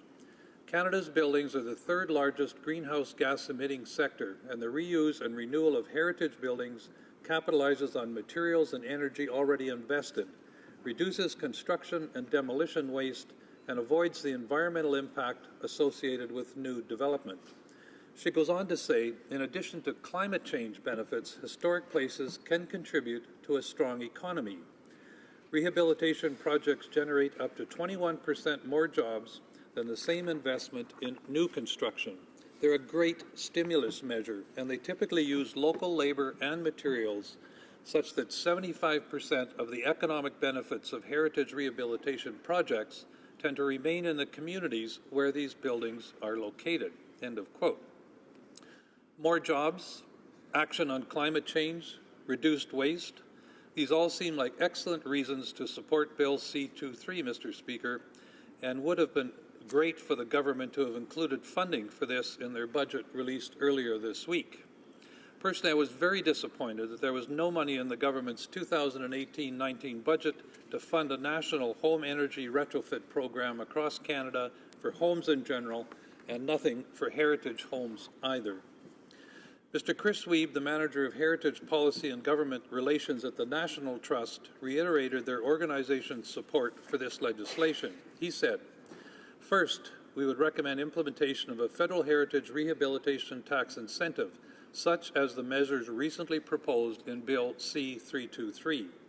That is a proven way to attract private and corporate investment to privately owned historic places and to give them vibrant new uses. 2, the government could consider extending a rehabilitation tax credit to heritage homeowners to get even more impact. 3, federal investment in seed funding for creative financing mechanisms like crowdfunding could help many more charities and not-for-profits attract private donations and would save and renew some of the thousands of other heritage buildings that make up the fabric of our communities. And finally, he said, an increase in federal cost-shared funding available for National Historic Sites Heritage Places program would help turn the tide of neglect for these important national icons as well." While C-323 will not answer all of these questions, Mr. Speaker, it's a good start towards supporting Canadian heritage. In fact, when the Environment and Sustainable Development Committee, which I sat on, made its recommendations to the House of Commons on these matters, it spoke directly to the need for a tax credit. The committee tabled its 10th report titled Preserving Canada's Heritage, the Foundation for Tomorrow, in December 2017, just 2 short months ago. Recommendation 11 of that report says, the committee recommends that the federal government establish a tax credit for the restoration and preservation of buildings listed on the Canadian Register of Historic Places. That would appear to be a slam dunk for Bill C-23, Mr. Speaker. The committee recommends a tax credit for heritage building restoration and preservation. A bill comes before the committee, which does exactly that, and the committee, well, the Liberals on the committee went against their own recommendations and voted to kill this legislation. they forced through a report that recommended that the House stop dealing with Bill C-23. If those members of Parliament received anywhere near as much correspondence supporting this bill as I did, I have to say that their constituents will be very disappointed. Still, we have a chance to pass this legislation at third reading, and I call upon all members of the House to support it. You may be interested in knowing what else the committee recommended on the issue of built heritage. Recommendation 12 of the report says, the committee recommends that the federal government, in cooperation with provincial and territorial governments, work to adapt future versions of Canada's national model building codes in a manner that will facilitate the restoration and the rehabilitation of existing buildings and the preservation of their heritage characteristics. Now, this is important because old buildings do not easily adapt to new building codes. One example given by Mr. Robert Eisenberg at York Heritage Properties is that adding insulation to the roofs of older buildings increases snow load in the winter because heat no longer escapes through the roof to melt the snow, thus threatening the building's structural integrity. The committee spent time looking at issues specific to rural areas like my riding of Kootenay, Columbia, resulting in Recommendation 13. The committee recommends that Parks Canada review its national cost-sharing program and, if it is determined that rural sites are underrepresented in applications for funding or in the awarding of funding, steps should be taken to improve the program. Rural areas have specific struggles when it comes to preserving heritage buildings. In particular, there is sometimes a lack of specialized craftspeople and specialty materials available locally, and the cost to bring them in from bigger cities is prohibitive. That's why heritage buildings in many rural areas are left to fall into neglect. Now, I'm very fortunate in my riding of Kootenay, Columbia, to have a number of very skilled tradespeople who are ready, willing, and able to rehabilitate heritage homes. While Recommendation 13 did not address the need for a tax credit directly, it's clear that the passage of Bill C-323 would be particularly valuable in rural areas like mine. Finally, heritage building owners would be able to afford the additional expenses required to restore these important buildings.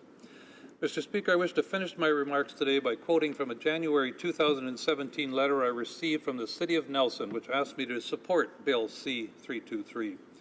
The City of Nelson said, "These tax measures could transform the economic fundamentals for renewing historic places and encourage building conservation of every size and type, from landmark commercial buildings to modest homes." I agree, Mr. Speaker, and that's why we'll be voting in support of Bill C-323. Thank you, Mr. Speaker.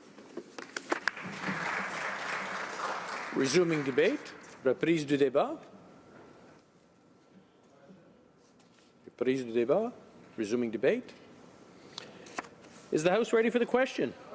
The question is as follows. That the 9th report of the Standing Committee on Environment and Sustainable Development, recommendation not to proceed further with Bill C-323, an act to amend the Income Tax Act, rehabilitation of historic property, presented on Thursday, November 30th, 2017, be concurred in. Is it the pleasure of the House to adopt the motion? Yes. All those in favour, please say yea. Yay! All those opposed, please say nay. In my opinion, the yeas have it.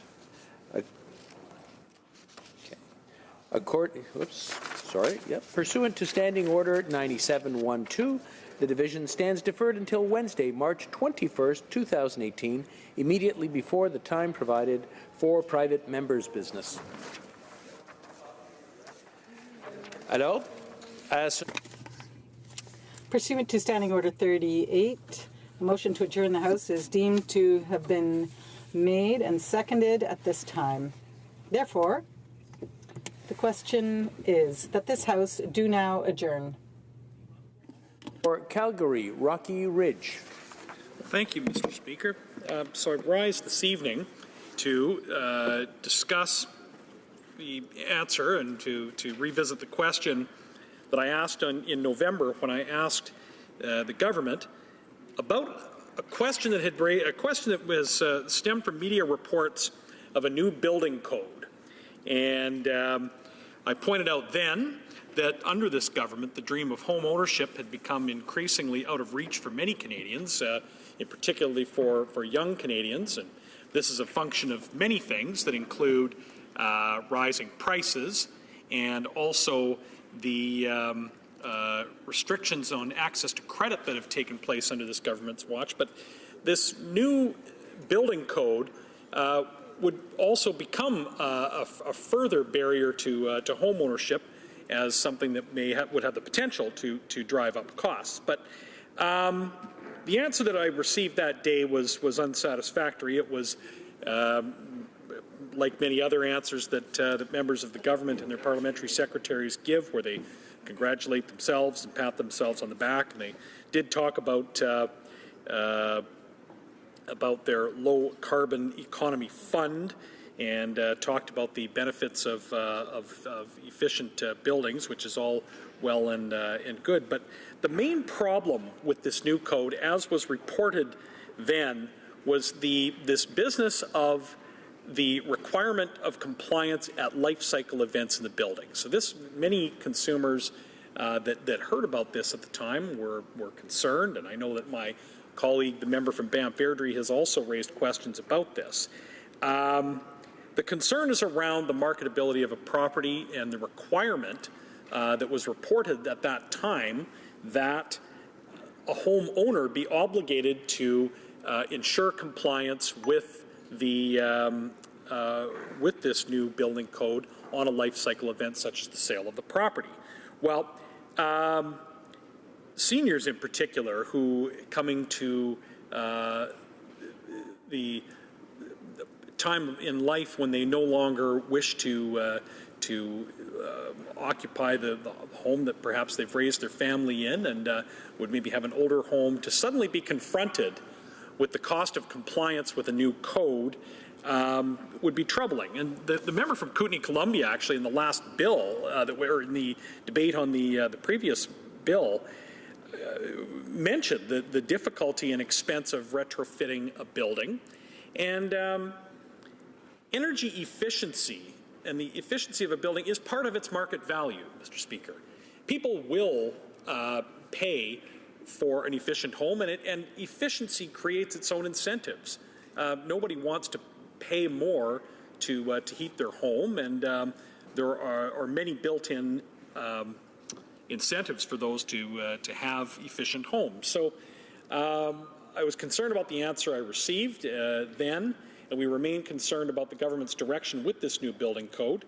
We're concerned about how they're going to compel provinces to comply and compel existing homeowners. That's probably the most troubling part of this new building code as it was reported last fall. Minister of Natural Resources. Thank you, Mr. Speaker. And I appreciate the member opposite's continued interest in this very important issue. Mr. Speaker, our government is serious about tackling climate change and doing so in ways that best serve Canadians. That's why our government is working in collaboration with the provinces and territories to develop a new model code for existing buildings and homes by 2022. It's part of the Pan-Canadian Framework on Clean Growth and Climate Change and the building strategy adopted by federal, provincial, territorial energy ministers just last year. It's supported by the $182 million we included in Budget 2017 to improve energy efficiency in existing buildings and encourage the construction of new net-zero energy buildings across the country. Canadians understand the benefits of such efforts. They recognize that making their homes more energy efficient will result in lower monthly utility bills, improved comfort, and a higher resale value down the road. Through the Generation Energy Dialogue, we ask Canadians to imagine their energy future. It is clear that Canadians want to take action on energy efficiency as part of the transition to a low-carbon energy future. Provinces, territories, and G20 member countries are also moving in this direction. But none of this will happen overnight. Instead, we are signaling our intentions to the market so that there is plenty of time to adjust and adapt. Our country's history with furnaces is a good example of how well this approach works.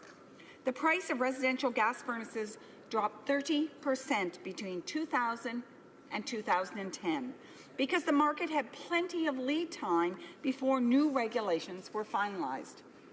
That's why we are also working with the building industry to lower energy and construction costs through innovative research, development, and demonstration projects. And that's why we are investing in new building technologies that will bring costs down even more for consumers. This is a 5-year process that explicitly considers cost-effectiveness and affordability. It's a process that is both evidence-based and consensus-driven. And it's a process built around industry-wide consultations, regional representation, and plenty of opportunities for public input well in advance of the new codes being published. This is how it should be, Mr. Speaker.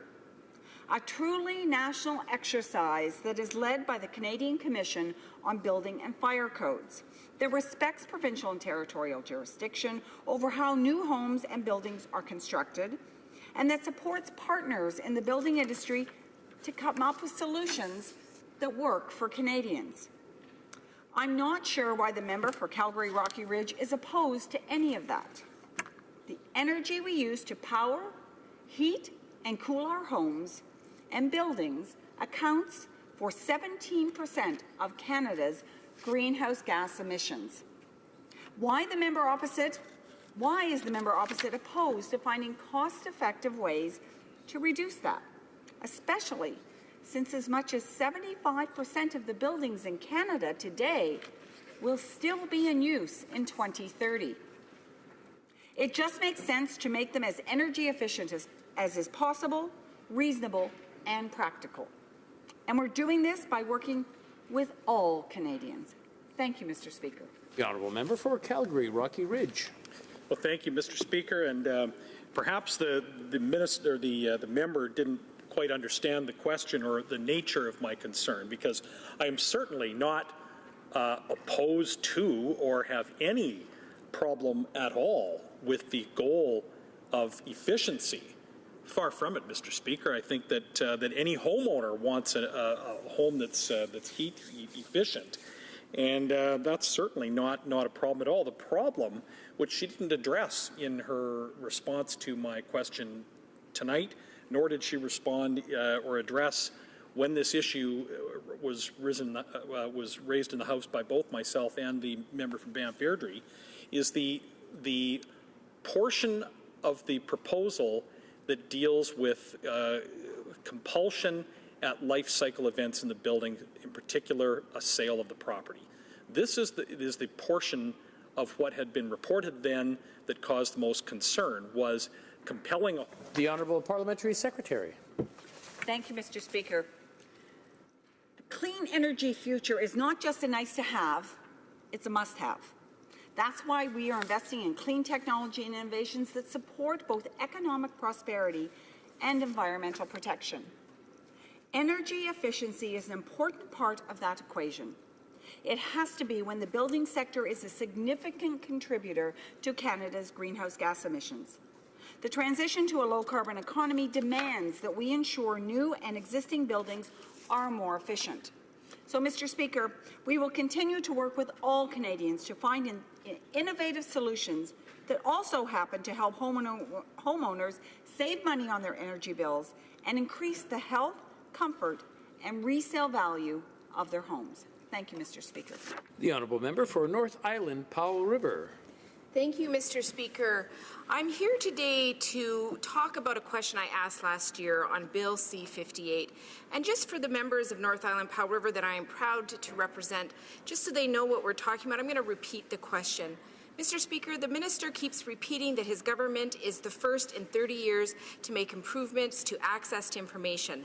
However, the Information Commissioner was very clear when she said that the Liberals' Bill C-58 is regressive and that the status quo would be better than what the Liberals were proposing, meaning that Stephen Harper's government was more open and accountable than the current government.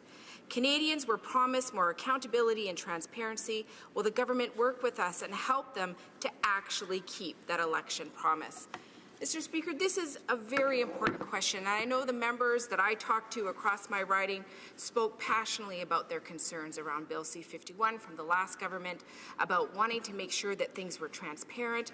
You know, the President of the Treasury Board said, we are reaching a new bar. And this is absolutely not the truth. And I think it's important that we remember who is the expert in this, and that is the Information Commissioner, who said, quote, I would much rather prefer to keep the status quo, quote, end quote. This is incredibly important to my constituents. This is about the transparency of government. It's about making sure that information is accessible. And we know that so many issues have come to light because Canadians, because journalists, because NGOs use access to information to ask important questions that deserve answers.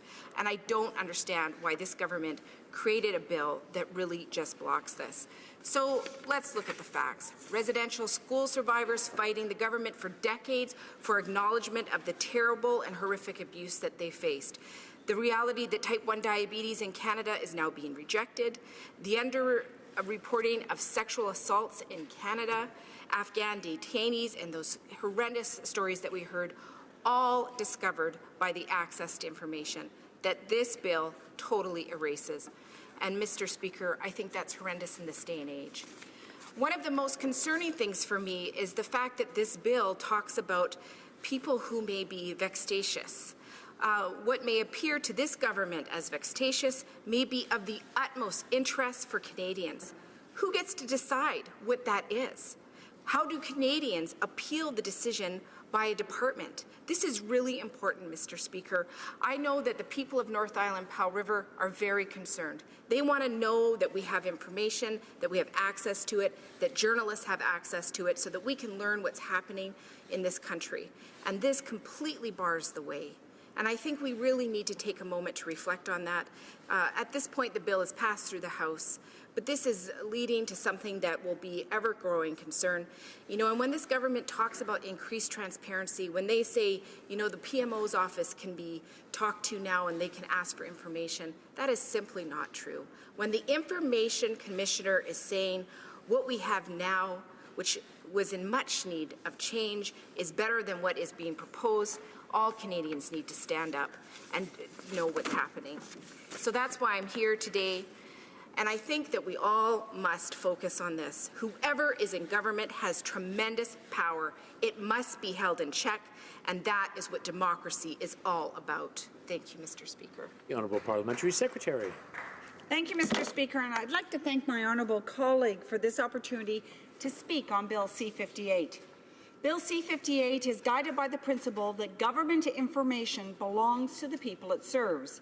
It advances the original intent of the Act in a way that reflects today's technologies, policies, and legislation. It does this by kicking off a progressive, ongoing renewal of the ATI system, one that will protect Canadians' rights to access to government information well into the future. And it does this by adding a new part of the Act relating to proactive disclosure, one that puts into practice the idea of open by default. The proactive disclosure system will apply to more than 240 departments, agencies, and Crown corporations, including the Prime Minister's office and ministers' offices, senators and members of Parliament, institutions that support Parliament, administrative institutions that support the courts, and over 1,100 judges of the Superior Courts. We will also be putting into law the proactive publication of information that is known to be of high interest to Canadians, information that provides greater transparency and accountability for the use of public funds. These include travel and hospitality expenses for ministers and their staff and senior officials across government. And I was happy to hear that the member was talking about the concerns her constituency has. And I'm sure they'll be happy to know that finally the NDP joined our government in proactive disclosure of expenses. It took a while, but we're happy they're on board with us. Contracts of over $10,000 and all contracts of MPs and senators will also be included, as will grants and contributions over $25,000. Mandate letters and revised mandate letters, briefing packages for new ministers and deputy ministers, lists of briefing notes for the minister or deputy minister, and the briefing binders prepared for question period and parliamentary committee appearances. Departments will also regularly review the information being requested under the Act to help us understand and increase the kinds of information that could be proactively disclosed. We will also strengthen the request-based side of the system by developing a guide to provide requesters with clear explanations for exemptions and exclusions, investing in tools to make processing information requests more efficient, allowing federal institutions with the same minister to share request processing services for greater efficiency, and increasing government training to get common and consistent interpretation and application of the ATI rules. We're also following the guidance of the Standing Committee on Government Operations. We are moving to help government institutions weed out bad faith requests that put a significant strain on the system by tying up government resources such as vexatious requests that can interfere with an institution's ability to do its other work and respond to other requests. We need to get this right and recognize that while this new tool is needed to significantly improve the system, everything from sound policy to training to proper oversight must be done to prevent its abuse. In addition, the proposed legislation gives the Information Commissioner new powers, including the power to order the release of government records. This is an important advancement that was first recommended by a parliamentary committee studying the Access to Information Act in 1987. Our government is acting on it, and Bill C-58 will change the Commissioner's role from an ombudsperson to an authority with the power to order the release of government records. After 34 years, Canada's ATI system needs updating, and the honourable member for North Island Powell River. Thank you, Mr. Speaker. You know, I just am so disappointed. You know, one of the realities is there were many amendments given forth to this committee, some really meaningful ones. And when you talk about a government that made a lot of promises about working across this aisle, about collaboration, we absolutely did not see that. And I just have to go back to the vexatious part. Who decides? Allowing a department to decide what is vexatious to them could be something fundamentally important to Canadians. So who gets to decide that? That's what I'm hoping this member will answer. Who gets to decide, and what is the appeal process so that members of this country have a right to have their questions answered? Thank you. The Honourable Parliamentary Secretary. Thank you, Mr. Speaker. And as I said, we are proud to be the first government in over 30 years to make substantial improvements to the Access to Information Act. We understand that more must be done, which is why Bill C-58 includes a mandatory review of the Act every 5 years, the first review beginning no later than 1 year after the bill receives royal assent. And let's be clear, Bill C-58, for the first time in 34 years, gives the Information Commissioner order-making power. Mr. Speaker, that's an advancement. For the first time ever, the Act applies to the Minister's offices and to PMO. That's an advancement. For the first time ever, the Act applies to 240 federal entities, from the courts to the ports. That, Mr. Speaker, is also an advancement. Thank you, Mr. Speaker. Honourable member for Kootenay, Columbia. Thank you, Mr. Speaker. Last November, I asked the government what they would do to support the small-scale outdoor farmers who are producing cannabis for recreational use. Increasingly, we see large corporations quickly taking the lead in getting licenses to produce marijuana.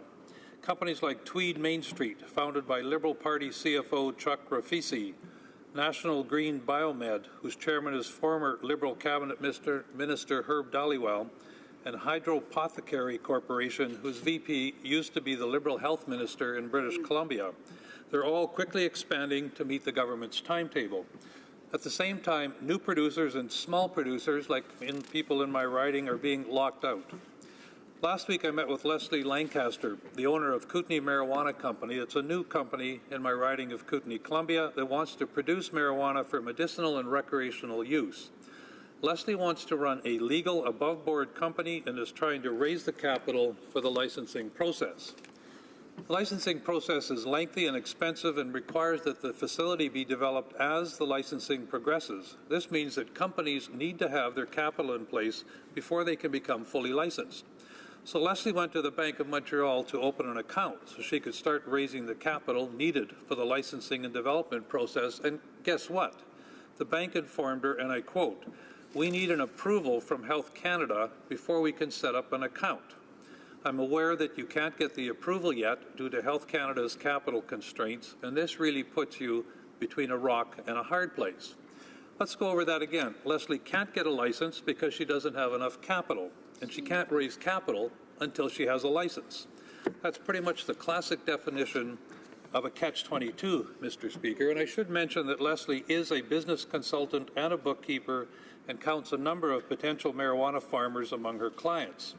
She told me that many of them are enduring similar frustrations.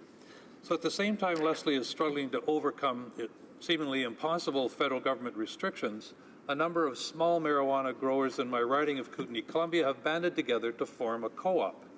They wrote me this week asking that I share their concerns with the Prime Minister. Their concern is that new licenses won't be available until Canada's legalization becomes law. But for the outdoor producers, they'll miss the May 1st planting deadlines and won't have any product for sale until November 2019, a full 16 months after legalization. And, Mr. Speaker, it is uncertain if the government will even license outdoor production of cannabis. This government talks about the importance of legal production, but they are doing everything possible to prevent small rural producers from working within the law. These are businesses that want to operate within the law. They want full accountability, appropriate licensing, and to be part of Canada's new legal marijuana regime. But they are being prevented at every turn, while Big Pot corners the market. This is truly an example of the inequality that is pervasive in Canada. The wealthy get richer, working-class people and small businesses get left behind. So when will the government take action to help small marijuana farms and outdoor growers instead of continuing to push them back into the shadows? They are not going away, Mr. Speaker, and neither am I. The Honourable Parliamentary Secretary to the Minister of Justice. I'd like to thank you, Mr. Speaker. I'd like to thank the member from Kootenay, Columbia for giving me the opportunity to speak to our government's approach to legalizing and regulating cannabis, and let me express my personal gratitude that he's going to stick around. The regulatory approach that our government proposes prioritizes the health and safety of all Canadians while enabling a regulated industry to produce quality-controlled cannabis for controlled distribution and sale by provincial and territorial governments. Federal oversight is absolutely key to ensuring that all Canadians have the assurance that licensed producers will be subject to the same quality standards and requirements from coast to coast to coast. And under the proposed approach, all licensed producers, no matter where they are located, must meet rigorous national standards for quality and safety, physical security, personal vetting, record keeping, and inventory control. They will all be subject to clear and consistent regulatory requirements for good production practices and product testing. And they will also be subject to rigorous federal inspection to verify and enforce compliance with these requirements. Our government's proposed approach has always prioritized the health and safety of Canadians by enabling a nationally regulated industry that produces legal and quality-controlled cannabis. And let me explain just briefly why that's important. It is absolutely important to the health and safety of Canadians that what is available for legal purchase by adult Canadian consumers must be, first of all, be of known potency. There's a great deal of confusion in the criminal supply of cannabis currently available to consumers, in that quite often consumers do not know the potency of what they're taking, and therefore, in order to enable them and assist them in making healthier choices, safer choices, and more socially responsible choices, Mr. Speaker, they have to know the potency of what they're consuming. It's also critical that they can be assured of its purity, that it doesn't contain dangerous chemicals, fertilizers, pesticides, fungicides, and other substances unfit for human consumption. And finally, Mr. Speaker, our regulated approach allows the consumer to know the provenance of the cannabis that is available for sale.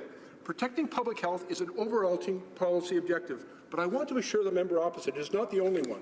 The government is also committed to using licensing and production controls to encourage a diverse, a competitive market to create an environment where different types of producers, large and small, can participate and succeed. On November 21st, shortly after his last question, our government published a detailed consultation paper that outlined a proposed approach for regulating production and sought input on a diverse range of issues, including the licensing and cultivation and processing of cannabis. The proposed approach is clear expression of the government's objective to enable a diverse, competitive legal industry comprised of both large and small players in regions right across this country. The proposed approach will establish different classes of licenses, including the creation of new micro-cultivation and micro-processing licenses, craft licenses, if you will, that would allow smaller producers to enter the legal cannabis market. During the consultations, our government heard the views of all interested stakeholders, including prospective entrants into this new market, on a regulatory framework that will define what this new licensing approach would mean in practice and how it can operate to allow for a vibrant and diversified marketplace. Health Canada is currently considering the input that we have received. We made a commitment to publish the summary of comments received, and that report will be available in the next few weeks. And in the meantime, Mr. Speaker, our government will continue to work with potential applicants, large and small, to ensure that they have the information and the support they need to apply for a production license. And just by way of update, I also want to inform the member that we currently have over 200 license applications in the final stages of review right across the country. And we are very confident of the work in Health Canada in approving those licenses. And the approval of those licenses is not a political process. It's done entirely independent of political interference or involvement. The honourable member for Kootenay-Columbia. Thank you, Mr. Speaker. A couple of points, I guess. You know, when you say there's no political interference, sometimes by setting guidelines that won't work for small growers, for outdoor growers, you are, in essence, providing political interference through a set of standards. In terms of, measuring what's in the crop, that is easily handled afterwards before it actually goes to market. So you can check out the potency absolutely after a crop is grown before you decide to sell it on a commercial basis. But I'm still concerned. 200 licenses. I'm wondering if the member knows how many of those are actually from small rural farmers or growers, and what the government intends to do to make sure that there is still a future for these small rural outdoor farmers that want to be a legal part of the future of recreational use of marijuana. The Honourable Parliamentary Secretary. Thank you, Mr. Speaker. And I'll just abandon my prepared remarks and just speak very specifically to the member's question. I wanted to assure him of the licenses there are approximately 90 licenses that have been approved. The overwhelming majority of licenses that have been approved by Health Canada for the licensed production of cannabis are from small businesses. Small businesses that employ fewer than 100 employees and therefore are defined as small businesses. And they are located in rural communities and in communities where that's making a real difference to producing jobs and economic opportunity in different parts of the country. And so there are no barriers to those small participants in entering into the system. And with the new regulations that we propose and which will be coming forward with an update on the feedback that we've received in our consultation, we also propose to introduce a license for those smaller craft producers, what might be referred to as a micro-producer or a micro-processor, that will enable the even smaller participant to enter into this business and create that opportunity.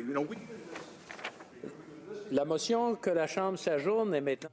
The motion to adjourn the House is now deemed to have been adopted. Until tomorrow at 10 a.m. pursuant to Standing Order 24-1.